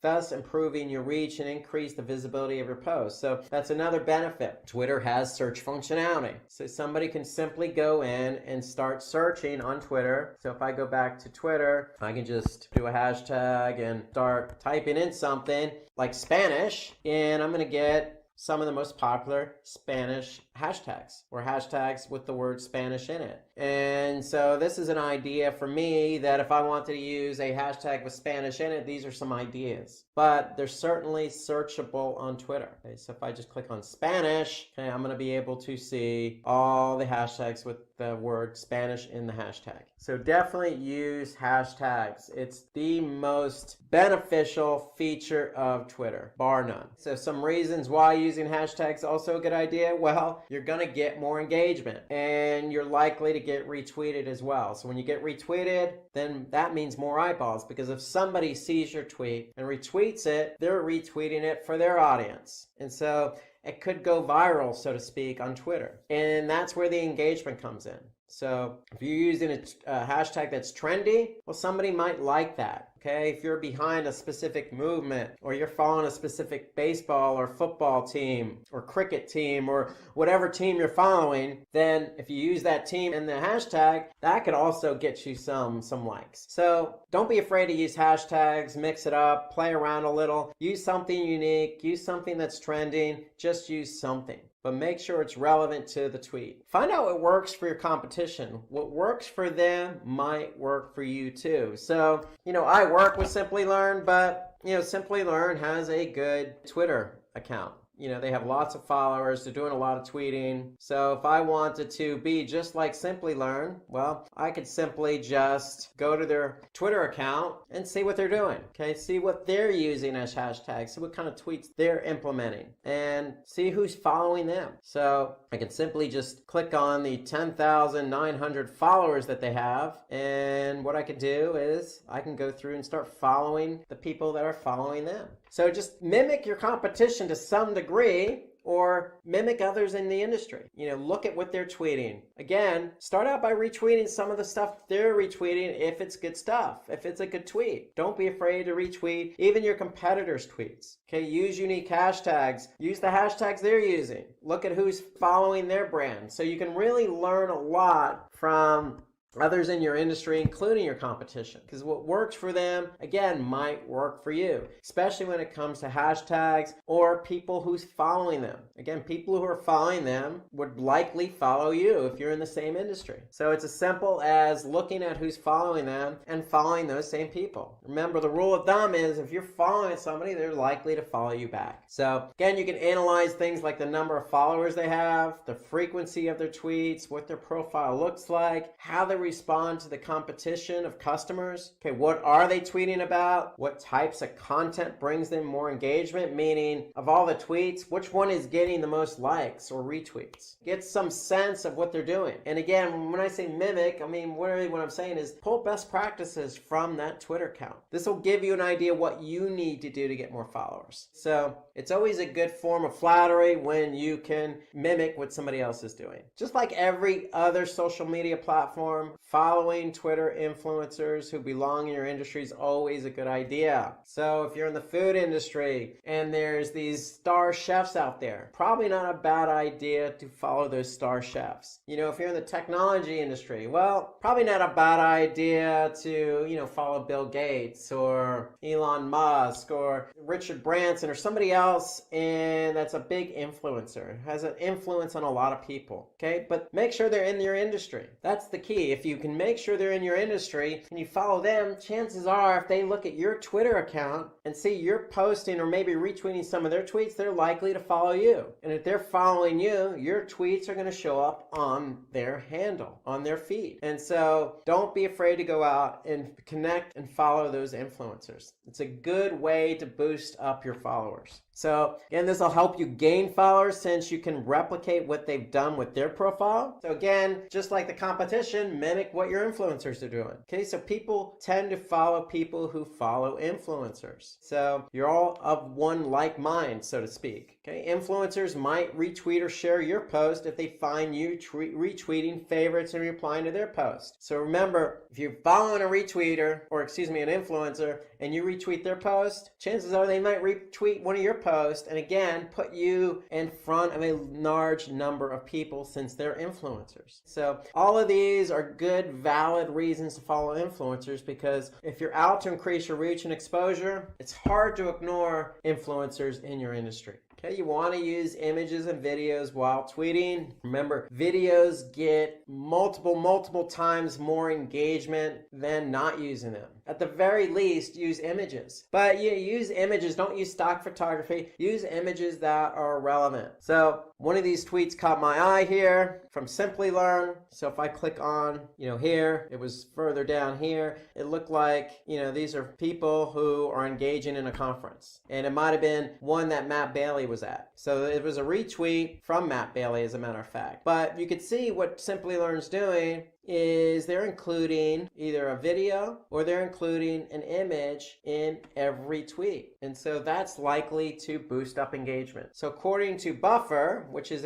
another social media platform, adding a relevant high quality image in your tweets can help you gain more than 150% engagement. Okay, videos are 6 times more likely to be retweeted. So if you have an arsenal of video or even one video, don't be afraid to use it. My recommendation is try and use images as much as you can in almost every tweet. Images go a long way, and again, it's going to help improve engagement, meaning more retweets, more followers. Okay, more followers, more eyeballs. So it's a snowball effect just by using images. Okay, so let's take a look at another brand from 2018. Okay, pizza, always my good example to use on these webinars. I like pizza. Here, this just says it all. They're talking about art and they're using pizza in the form of art. So they didn't really have to say much else here. This pretty much says it all. And they did get some retweets. They did some likes. So sometimes you don't have to say a lot to make your point. Sometimes just the image itself will do the job. This was actually not from 2018. This goes all the way back to 2016. So it still holds true. If you use an image, that image is going to get engagement. Okay, so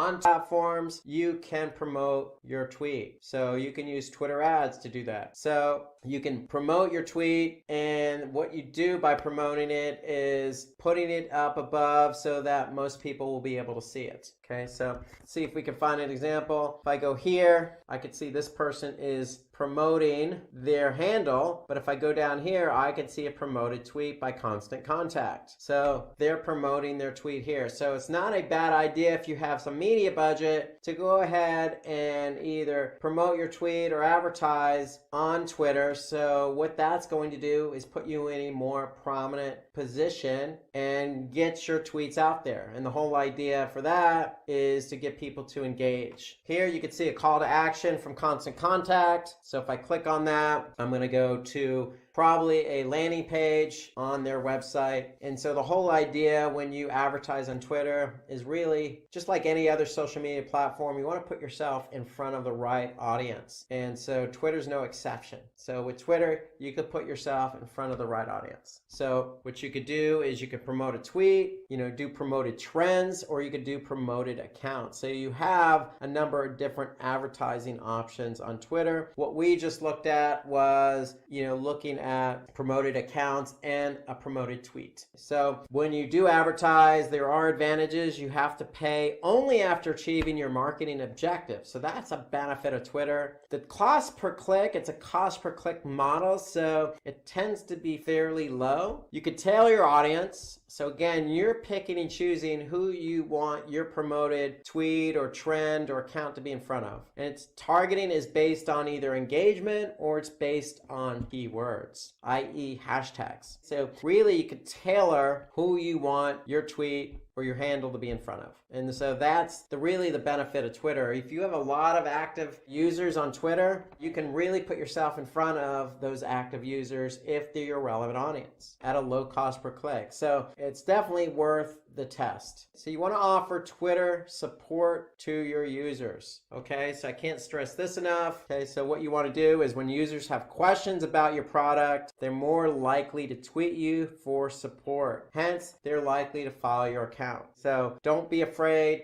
to use the messaging option as well. So we go back to Twitter. Okay, chances are somebody might have a question for you. Here you can look at Bing ads. It's great connecting with PPC experts. Can't believe tax season is here. We've got some great insights. So what they're doing is they're using the messaging app, but they're offering that messaging app in the form of customer service. So don't be afraid to use, direct messages to reach out to people in the form of support, What you don't want to do is buy Twitter followers. Chances are you're going to get the wrong followers. So even though it may boost your Twitter follow account, these bots cannot use or buy your products or services. So stay away from all sorts of buying of Twitter followers. You want to build your Twitter following naturally. Twitter is also cracking down on bot followers. So a lot of bot accounts that were paid to follow users were shut down by Twitter. So just my point is, everything we've mentioned to date is what you want to take advantage of. Okay, if you want to pay for something, pay for a promoted tweet. Reach out to influencers. Look at what your competition is doing. Use hashtags. Okay, these are all best practices and organic ways to build followers. So don't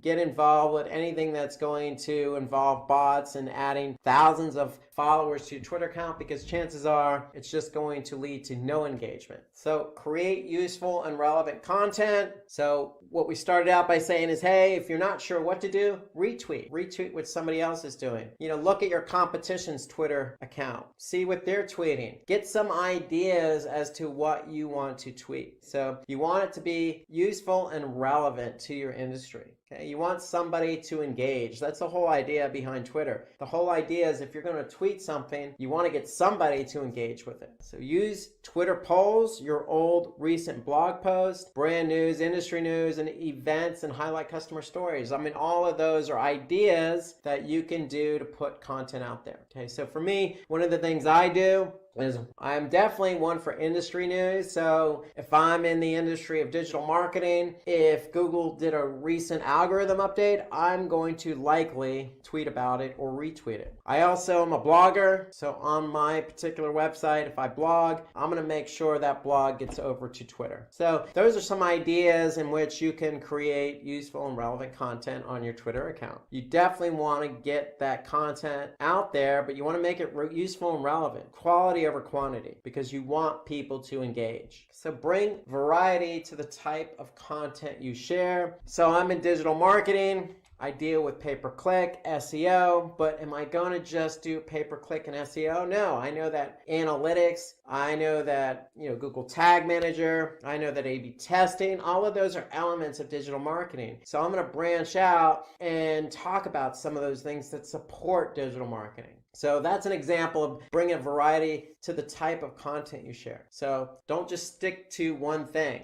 Feel free to reach out a little bit. Shake things up by sharing other forms of updates, like engaging quotes and questions. These work best when complemented by an image, and an act as a great discussion starter. So good point here. Even if you want to branch out of your industry and just throw in a nice, useful quote, it's always a good way to gain some attention and get some engagement. Okay, let's look at another brand and see what they've tweeted about. So we're looking at Forrester here. So think about emotional qualities and their implications. So here you can see customers that feel surprised or grateful or appreciated. They're sharing that insight with you. And so this was interesting when I saw this. So what I did was you see the hashtag here for digital. Basically, if you want to look at this particular study, I just went to Twitter and I typed in that hashtag, and now I'm going to be able to see some of the other studies that they've done. Here you can see top 10 IT trends shaping 2019. So I'm just following the Twitter handle that they used. So Forrester does a lot of good research, a lot of good insights. And so what they've done here that makes this tweet look so good is they've actually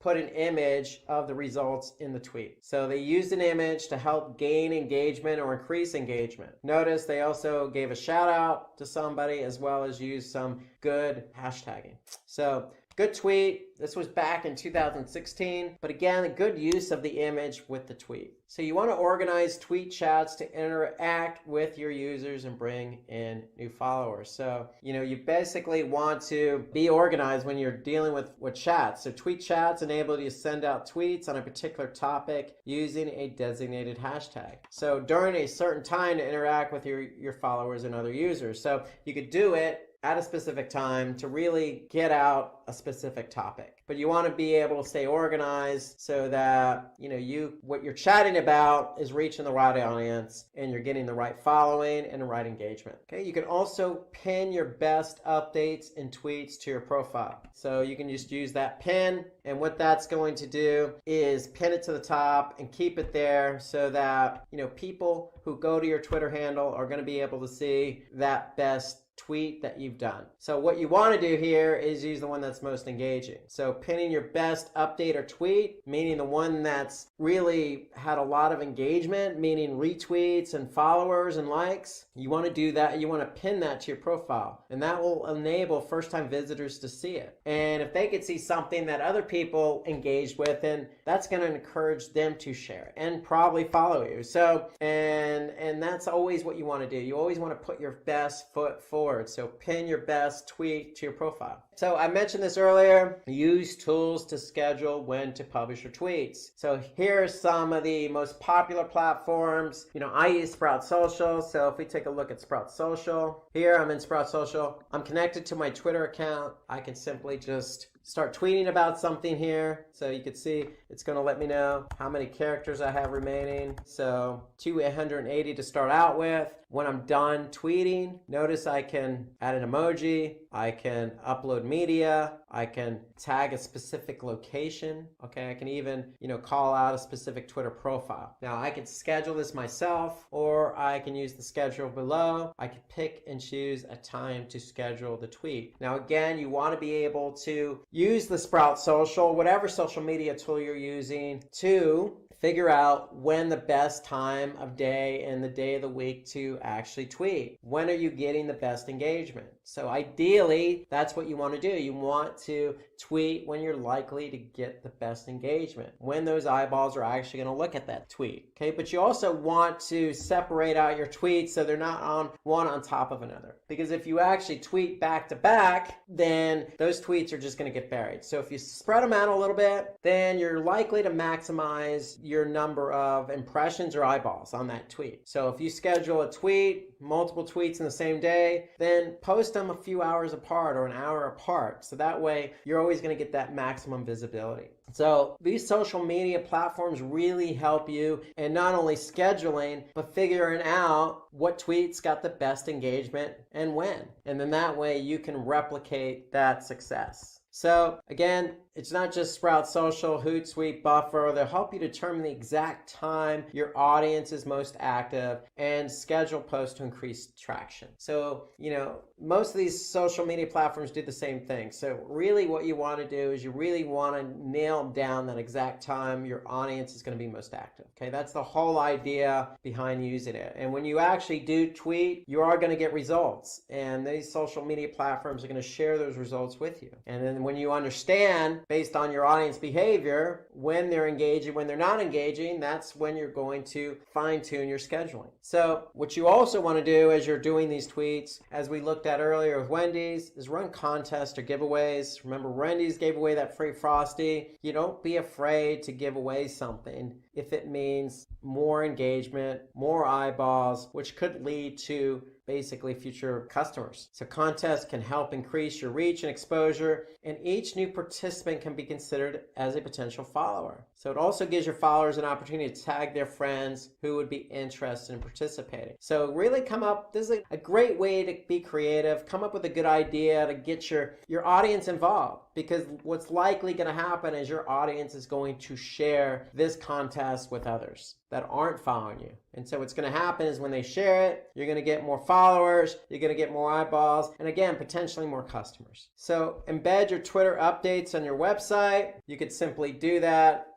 It's very simple, but when you do, then people to your website will be able to see your tweets. So if I just go to my website here, if I scroll down, we actually have Twitter embedded on our website as well, because we want people to see what we're tweeting about. And you could see I just retweeted the Simplilearn tweet at the beginning of this particular webinar, and it's showing up in my feed here. So that's when people actually go to my website, they'll be able to see what I retweeted, and that's going to help Simplilearn out because Simplilearn is likely going to get some clicks on this particular tweet from my website. So it's also a good way to keep your website fresh and updated, because if you're an active Twitter user and you're tweeting a lot, then hey, that's going to show up on your website, and it's going to show that, hey, you're fresh, you're engaging, you keep up to date. It's just going to make it look good and make your website feel fresh and not stale. So embedding your Twitter updates will help you add new followers as well, because it's people who are coming to your website that may not even know you have a Twitter account. So you can also do this in a blog post, in a newsletter, and other forms of communication media. So it doesn't necessarily have to be just your website, but I would definitely recommend it because it will give a boost to your Twitter account.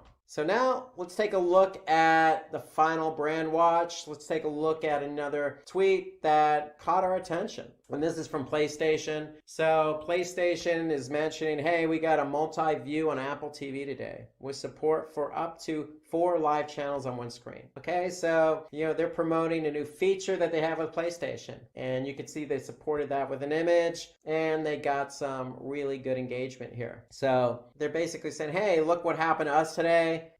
Check out this new feature that got supported on Apple TV. So you never know what's going to happen with a tweet. When you tweet, good things are likely going to happen, whether that be somebody liking it, retweeting it, or somebody adding you as a follower. Something good is going to come out of tweeting. Twitter is an easy platform to use, and if you take into account all these best practices, you are going to increase your Twitter followers. After watching this video, you should be prepared to explain why the human tendency to daydream can be interrupted using a storytelling marketing approach, to list 3 key benefits of storytelling when it comes to consumer engagement, to realize that different consumers are looking for different relationships with your company, and to explain the difference between storytelling and story sharing. Let's begin. Lesson 1, why storytelling is essential in social marketing. When we think about the way that our company or our brand or our organization is represented to the world, it's easy for us to be focused in on things like quality and credibility and whether or not someone wants to buy from us. But it's also important to understand that for a lot of consumers, the very idea of who you are is also important. It's not always just enough for people to know the name of your company or product. They're interested in understanding what the story is behind your brand. And that might be something like how you came to be or why you exist or what your mission is, or it might be something about the personality and sort of the lifestyle that's represented by your individual company. Now, the storytelling movement has been an area that we've really seen a lot of growth and a lot of improvement in the last several years in social media, with more and more brands moving towards this idea of sort of humanizing their companies by telling the stories that come out of the company itself, out of the use of the product, or even out of the consumer stories that, share how products benefit their lives, or again, just what goes on in that interaction and that dynamic between the organization and between the customer side of things. Now, when it comes to storytelling, there's several different ways in which this approach offers value to a business. And one of the key ones is on the emotional side. We've talked a lot in the social sharing dynamic, in some of the other areas of, the spread and the viral concept, about how emotion is one of the most powerful things that impacts people's decision-making and engagement with a brand. So when it comes to creating that emotional connection or leaving people with some type of emotional response, storytelling is one of the most powerful ways to impact that. It gives you an opportunity to sway the emotion of consumers in terms of how they look at or view or are receptive to your brand. Now, another thing that storytelling can really do that adds a lot of value is the idea of making you credible. Because a lot of times the way we tell stories, especially when we're incorporating in true to life examples or, consumer stories, there's an implied credibility that comes through that storytelling and comes through those third-party experiences that can help people feel more secure about doing business with you. Not just more emotionally positive, but actually feel that security of trusting that what they think they're going to get or what they're hoping to get, that there's going to be enough follow through and enough other people have had a positive experience for them to really trust that that's what's going to happen. Now, another area that storytelling brings a lot of value into a company is in the idea of making you memorable, because human beings are wired for stories.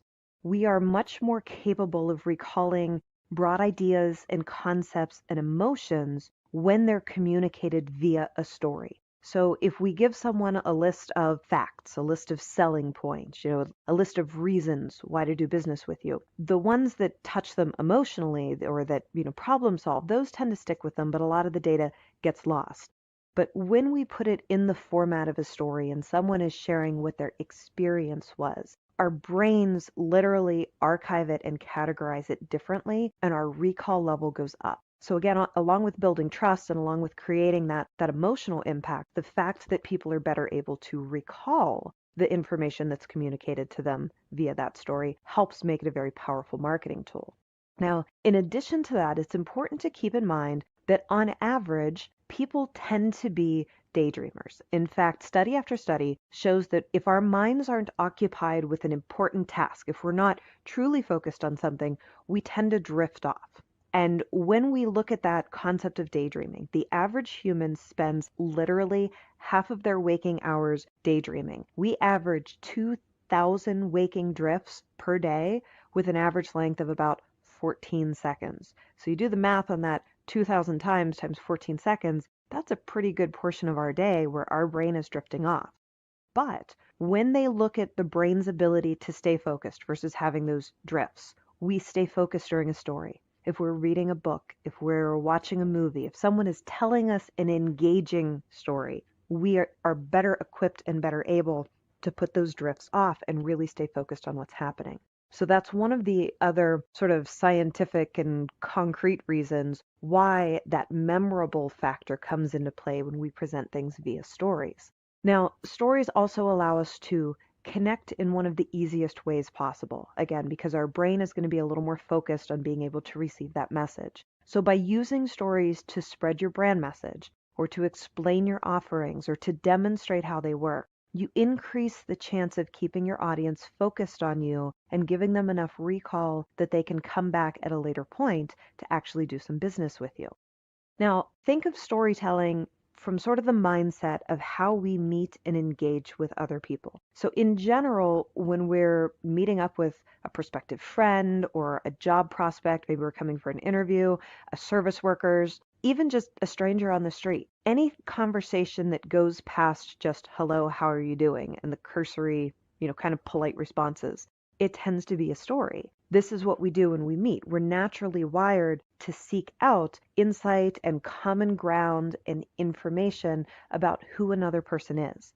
And in those interpersonal relationships, the types of questions we ask, the words we use, they're indicative of the type of relationship we want to build. So clearly, if you're single and you see someone else that you hope might be single, that might be one of the early questions you ask. And then based on whether, there's a romantic interest there, you're probably going to ask different questions than if it's a interview prospect for a job, or if you're meeting up with a, coworker for the first time. The relationship that we're looking for denotes the type of information we want.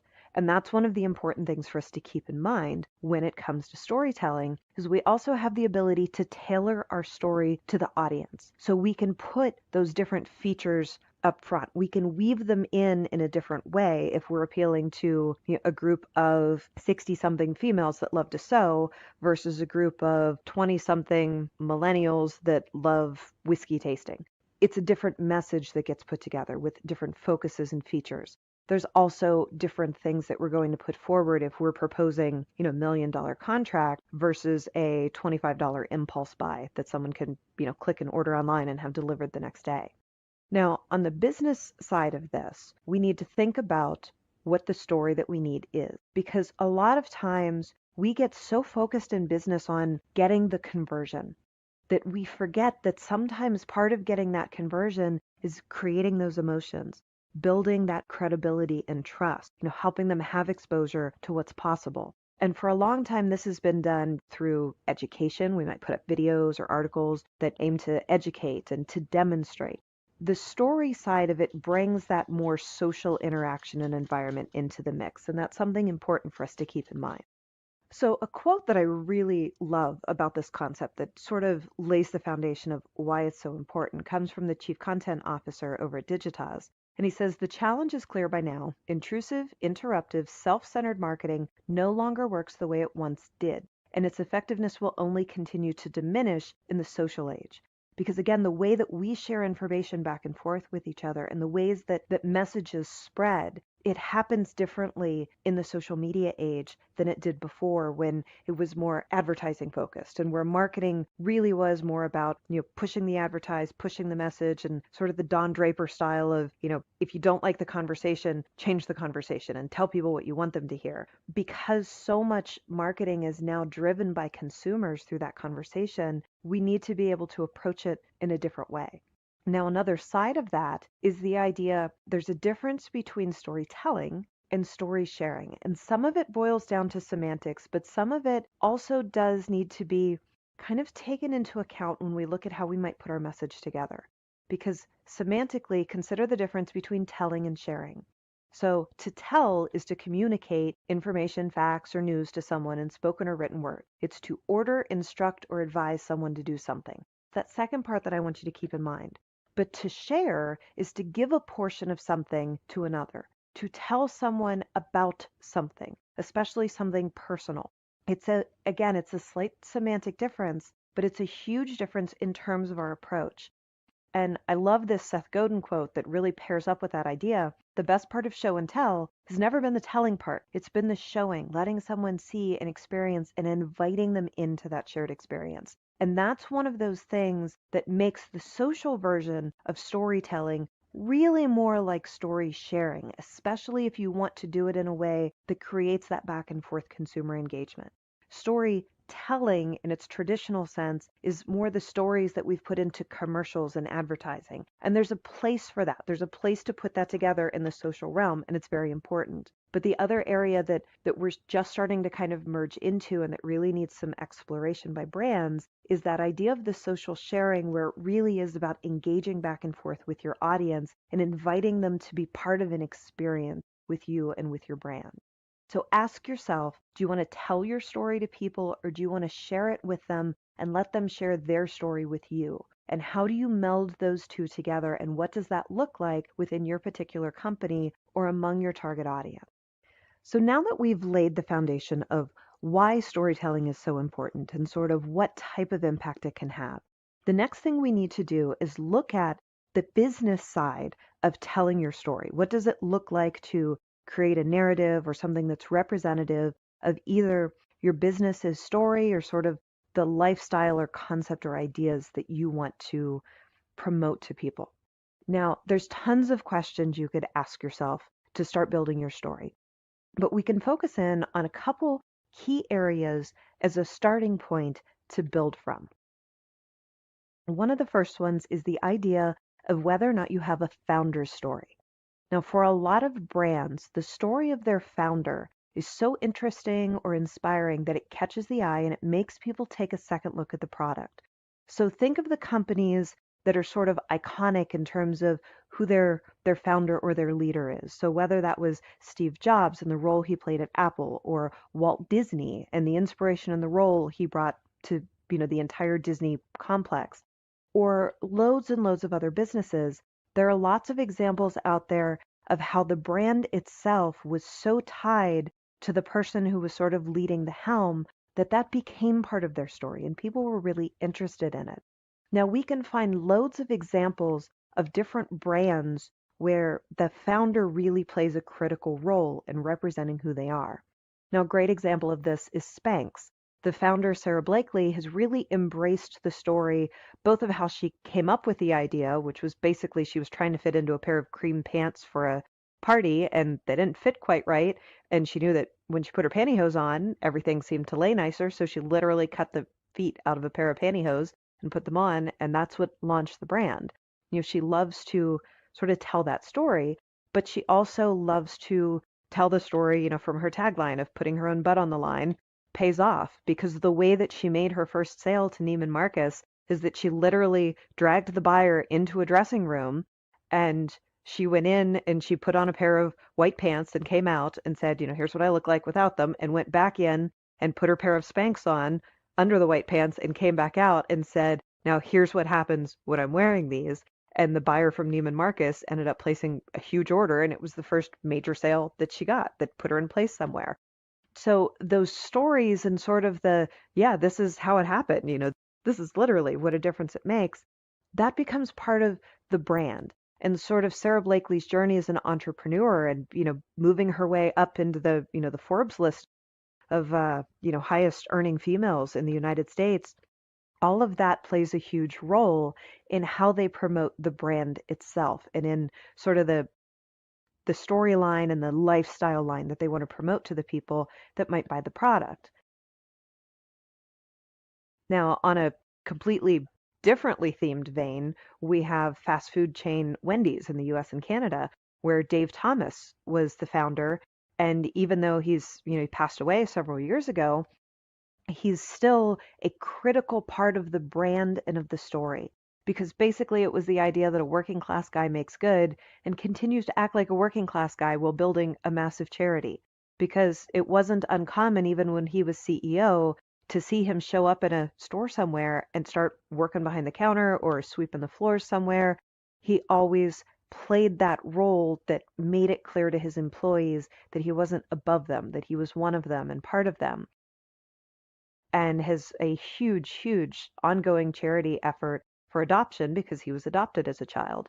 And so all of that plays into the narrative of Wendy's and who they are and what their brand message is and the lifestyle that they want to promote to customers. In fact, if you go there now and you buy a meal and you get your cup, all of the cups have stories of kids when they were finally adopted and what it meant to them when they were adopted, or what their first experience was having a new family. So again, that plays into the story just because people are interested in the start of where or how it came to be. So looking at what the stories are from within your team, and it doesn't always have to be that founder story. Sometimes it's just someone who works there. Post Cereal paired up with Burns Group and used real factory workers to create a round of Honey Bunches of Oats commercials. And let's take a quick look at what one of those actually look like so you can kind of see the storytelling in action here.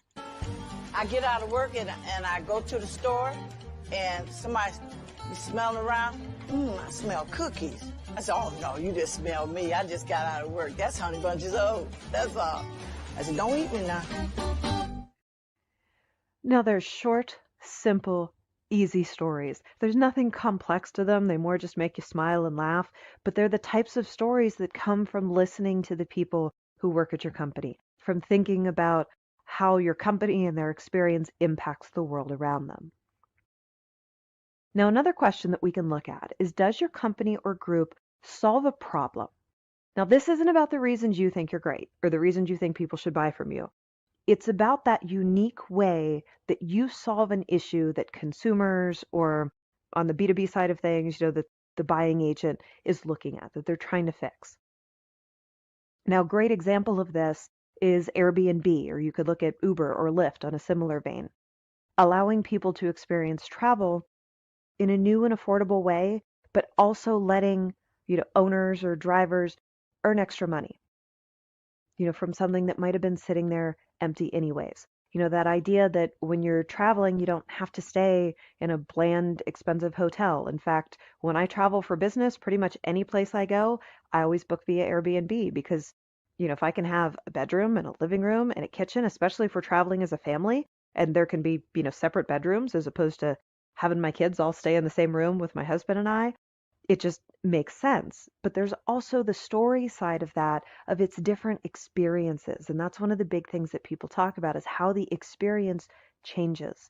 And even on the side of trying to recruit people to put their properties, it becomes about the freedom and the lifestyle that's enabled. And there's tons of examples on YouTube of people sharing how, leasing out that, their vacation property the rest of the year when they're not there, pays for the vacation property and more.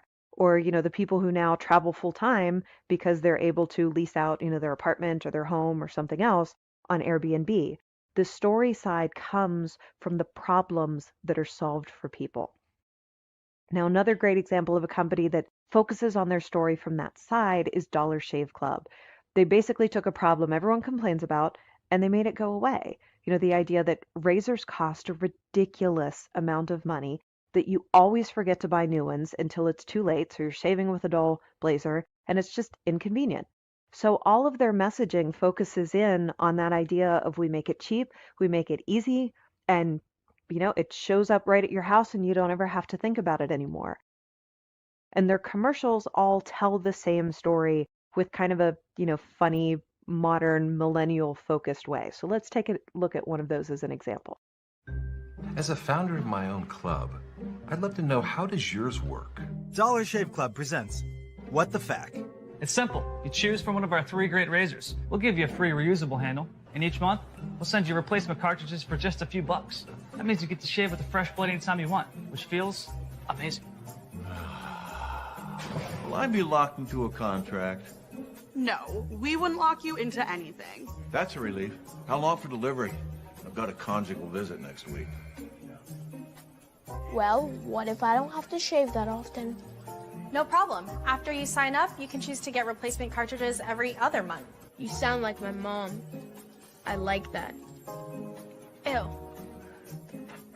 What's this I hear about Dollar Shave Club selling more than just razors? You heard right. We make all our own high-quality grooming products like Dr. Cover Shave Butter, Boogie's Hair Gel, and Big Cloud Daily Face Moisturizer with Sunscreen. Now you know what the fact is up with Dollar Shave Club. So join the club today. Now, before we get into the tips and tricks, let's take a refresher on what exactly is social media marketing.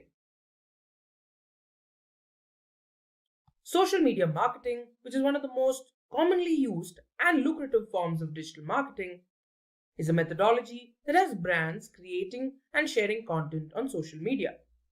Now, if you've ever been on any form of social media, be it LinkedIn, Facebook, or Instagram, you've probably been exposed to some form of social media marketing. Remember that Burger King video advertising their new Whopper, or about a marketing tool that can help you visualize your team's workload better than any other in the market right now? Now, these are just some of the many ways that you've been marketed to. The objective when it comes to social media marketing is to achieve the brand's marketing and branding goals. Now, this could be increased engagement, more clicks, conversions, and so on. So how do they do it? With text and image updates, videos, or any other form of content that can attract the user's attention and can drive engagement from them. Now, alongside publishing quality content, it also involves analyzing your data and running social media advertisements. Now, some of the more popular social media platforms right now are Facebook, Instagram, Twitter, LinkedIn, and so on. Next, let's talk about some of the advantages of social media marketing.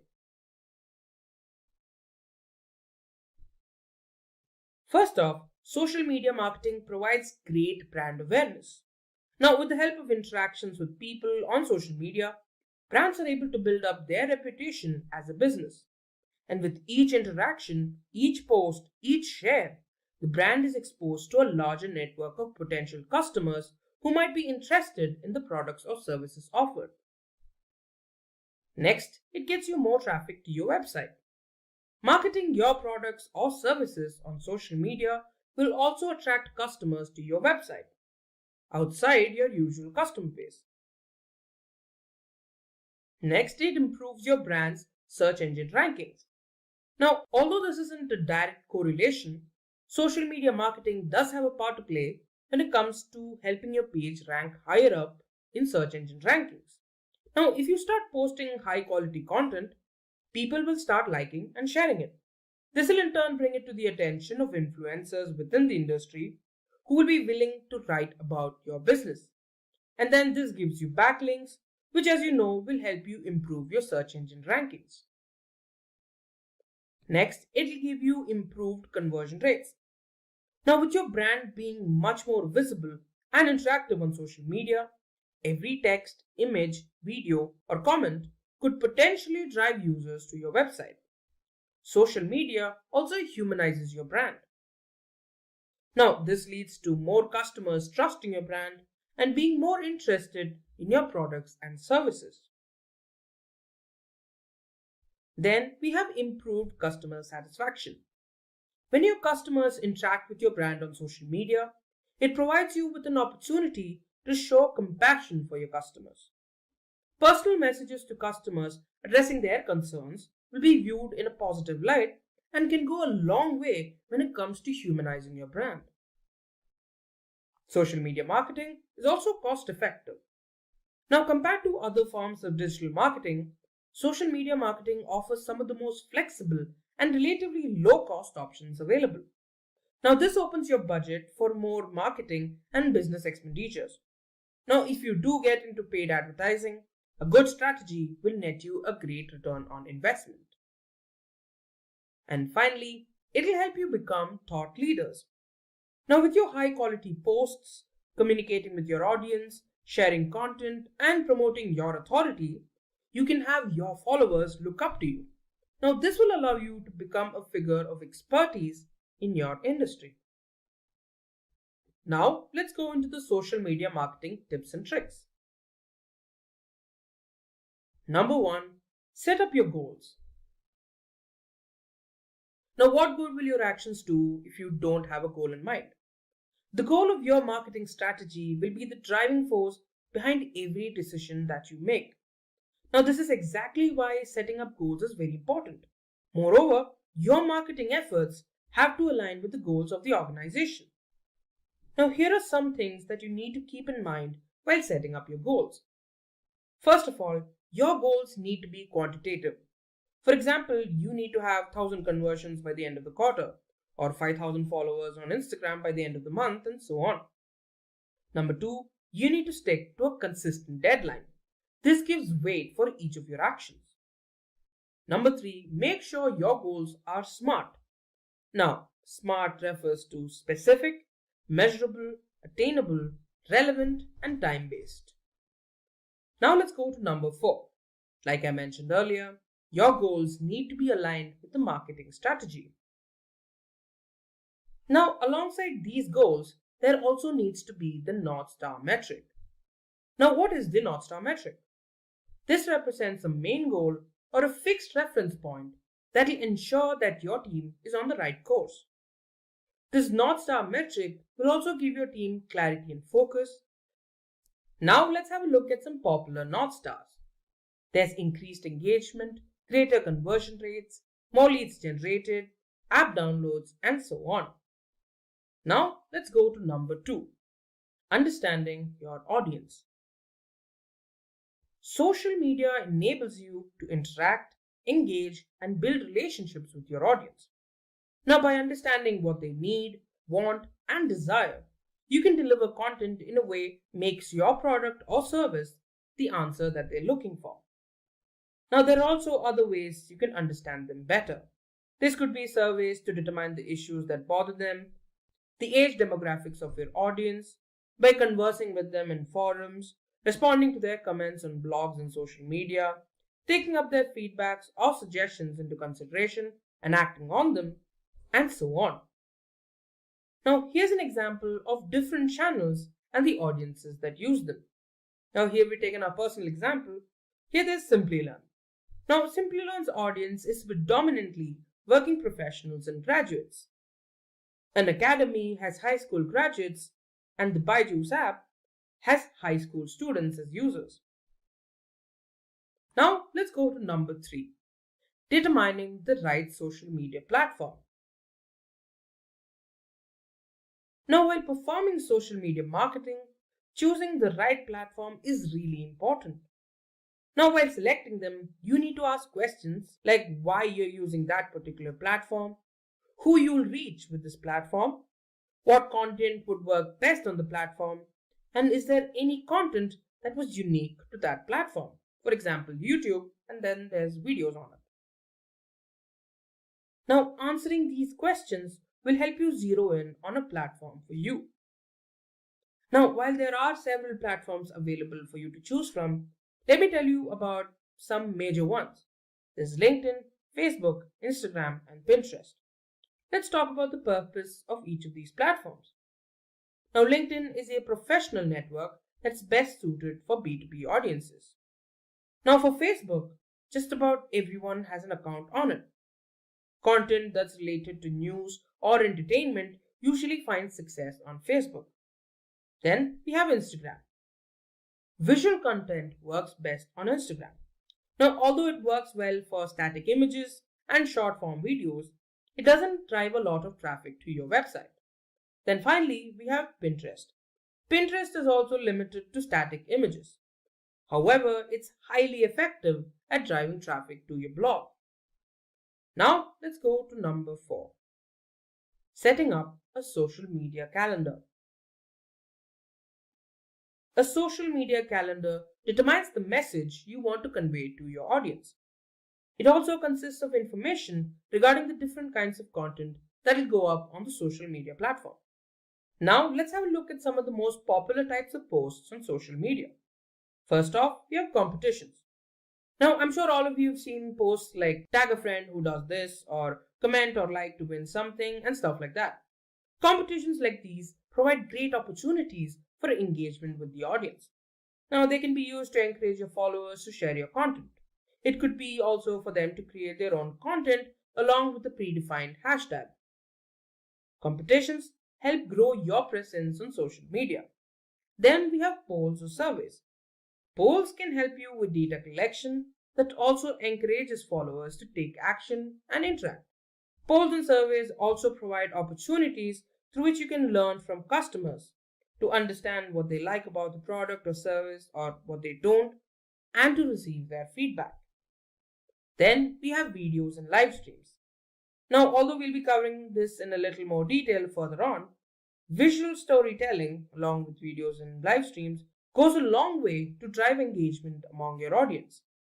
Now, these help get your followers' attention, increase trust and credibility, and have a high response rate and so much more to offer. Live stream, with its live nature and having a human face alongside your business, humanizes your brand and by extension helps increase customer loyalty and trust. Then there's infographics, articles, and images. Social media calendars are successful because of their ability to increase collaboration within the team, help understand what works and what doesn't, and in distributing resources in an effective manner. Next up, we have number 5, using social media marketing tools. Social media marketing tools align to the goals of your organization. With it, you can create high quality content, attract new potential customers, and drive engagement. It also helps you with the planning process. You can plan, create, and schedule posts on your social calendar. Now, some of the more popular social media tools include Buffer, Hootsuite, BuzzSumo, IFTTT, and much more. Now, these tools also help with generating leads, creating email lists, finding a relevant audience to show your content to, creating buyer personas, providing you insights on what works and what doesn't, and giving you templates for different kinds of posts. Now, for number 6, visual storytelling. Now, visual storytelling involves passing out a lot of information in the simplest of forms, visually. Using pictures and videos, your followers are able to grasp the message quickly and remember it for a long time afterwards. Visual storytelling is also not limited by language barriers. This helps it become interesting and entertaining to anyone watching it. This can help your audience stay interested and engaged, grab the attention of potential clients, and so much more. But it also has some other advantages. It helps you build a bond with your audience. Visual storytelling connects with your audience. Methods like live streaming help humanize your brand and help grow customer loyalty and trust. It helps the audience quickly grasp the intended message thanks to its simple nature. And finally, most importantly, content like images and videos are what go viral. With visual storytelling, you increase the chance for your content to be seen by more potential customers. have a look at some of our videos. Now, here's what is machine learning, data science in 5 minutes, and AI in 5 minutes. Now, these are some of our most viewed videos on our channel. And now you know why. Visual storytelling. If you guys are interested in watching these videos, you can check them out on our channel homepage. We also have similar videos about blockchain, DevOps, and Six Sigma. Now, back to our list. Let's go to number 7. Paying for advertising. This is a method that helps you find, target, and reach your audience with ease. It can greatly help with achieving your organization's marketing goals. This can help you improve your reach and improve your brand's visibility. Its pay-per-click model ensures cost effectiveness while providing great results and return on investment. It also helps improve targeting by letting you control who sees your ad. You get to choose from a number of different factors like interests, hobbies, personality types, and so on, alongside the basic user demographics like age, location, gender, and so on. Now, since most social media platforms have native analytics, you also get to assess and refine the performance of your ad campaigns. Now, as great as it sounds, there are certain pitfalls that come along with paid advertising.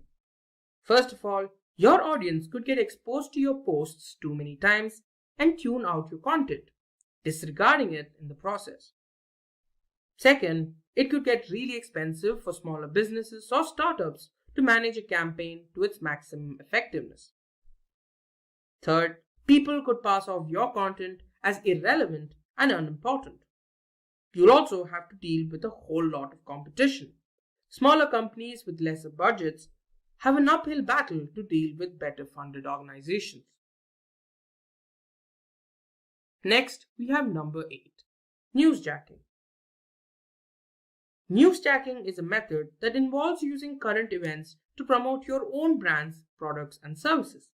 Now, it's a popular method that's used to improve brand awareness. Newsjacking uses the popularity of the current events and drives it to your brand. It also helps shine a spotlight on your products. It also helps you show off that you're up to date with current events in the industry and that your product is relevant. By extension, it also improves engagement and website traffic.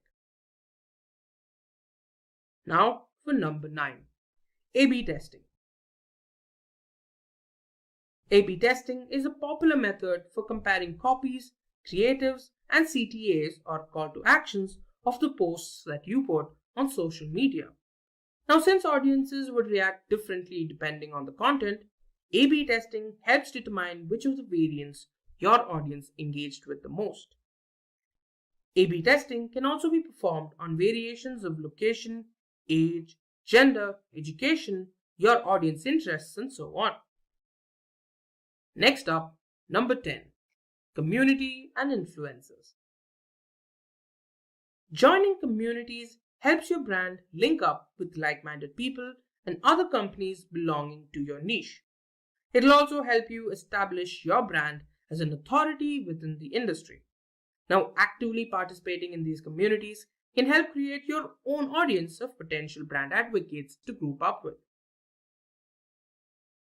On the other hand, partnering up with influencers helps promote your products or services to a brand new audience. It helps provide an additional layer of authenticity in YouTube, which is also a social media platform if you didn't know. Here are some very, very popular influencers. We have Marcus Brownlee, Unbox Therapy, Mr. Who's the Boss, and Linus Tech Tips, each of them with more than 4 million subscribers. And finally, we're at number 11, measuring and analyzing results. Accurately tracking and measuring your marketing efforts are an important part of the process. It ensures that you're making the most out of your campaigns. Now, it's really important that you find key metrics that are crucial for your brand. Now, these metrics can be tracked weekly, monthly, or on a quarterly basis. And based on these results, appropriate actions can be taken. On Facebook, you could look out for reach and engagement. On Twitter, you could look out for impressions. clicks and impressions and interactions on LinkedIn, likes, comments and mentions on Instagram, and engagement and impressions on Pinterest. Some of the most popular tools used for this purpose are Sprout Social, Buffer, Hootsuite, Google Analytics, and so on. Now, before we get into the tips and tricks, let's take a refresher on what exactly is content marketing.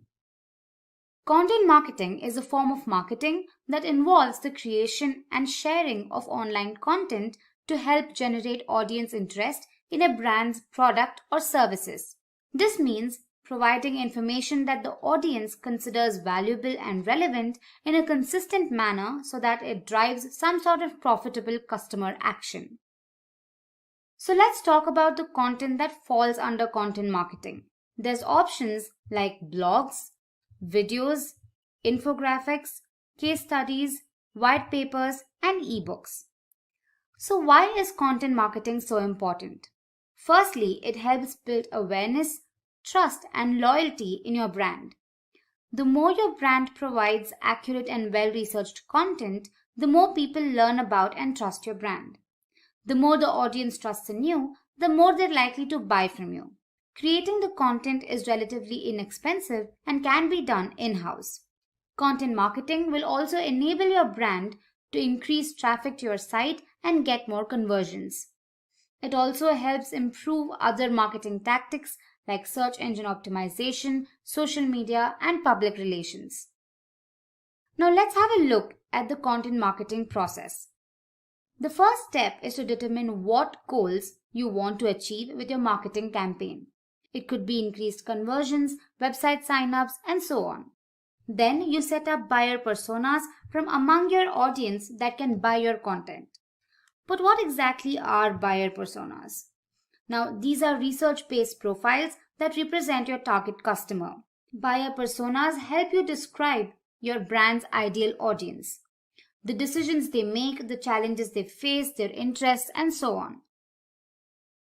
Next, you'll have to set up content audits to determine the best type of content that works for you. You also need to set up a content management system like HubSpot, Squarespace, Wix, and WordPress.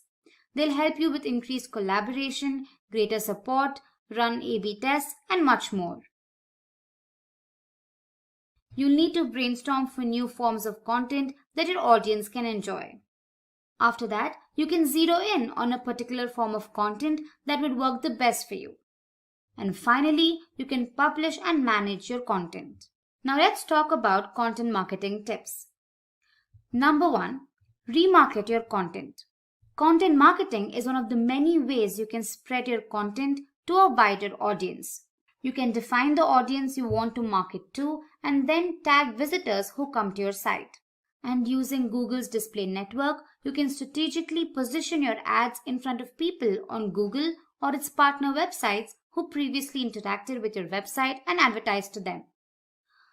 Through this, you can build awareness and engagement with your audience. Here's an example of a banner advertisement I would be shown if I was shopping for a MacBook Pro on Amazon and changed my mind at the last moment. This ad would maybe stay at the back of my head until eventually I go and finish that purchase. Now let's go to number 2, answering complex questions with your content. Targeting specific keywords is extremely helpful with your content. This is why you need to focus on Google's featured snippet. This position, also known as position 0, enhances and draws user attention on the search engine's result page. Through the featured snippet, you can drive a large amount of traffic to your website while cementing your position as an expert in your industry. You can have different forms of snippets, like definition boxes, where a snippet of text gives researchers direct and concise definitions and descriptions. You could have tables where data is taken from the page and displayed in a table. You could have ordered lists where items are presented in specific order, and you can also have unordered lists. Next up, number 3, we have create a personality for your brand. If you're looking to grow a following for your content, try not to copy how already established and successful corporate blogs do things. Nowadays, audiences tend to prefer content that has a certain humanness about it, tend to follow solo influencers. They advertise their brand by being themselves. In a way, they're selling themselves by being themselves. You need to analyze what these popular and influential blogs are doing and incorporate into your brand's website. Thanks to this, your audience will connect with you and come back for more. Now, here's an example of one of the largest players in digital marketing, Neil Patel. See how he himself is the brand. And if you've gone through his content, you know it's pretty great as well. That's what you should be striving for. Moving on to tip number 4, ensure that your content matches your brand's voice. To make sure of this, you need to constantly review your editorial standards and make sure your tone and quality remain consistent. You need to ask your audience questions about how you can develop and refine your brand's voice. By answering these questions, you can provide your audience with a more cohesive and helpful experience. Your tone of your brand can vary on the basis of what type of content you're planning to post and what the goal you want to achieve from the campaign. Next up, we have number 5, back up your arguments for data. Using statistics and facts to make a point by including a link to the original source makes it extremely credible. This data can help the audience grow trust in your brand to persuade them that your content is valid and valuable. This will also help your brand grow as an industry expert. At number 6, we have use specific keywords. Now make sure you use specific keywords in your content. This takes care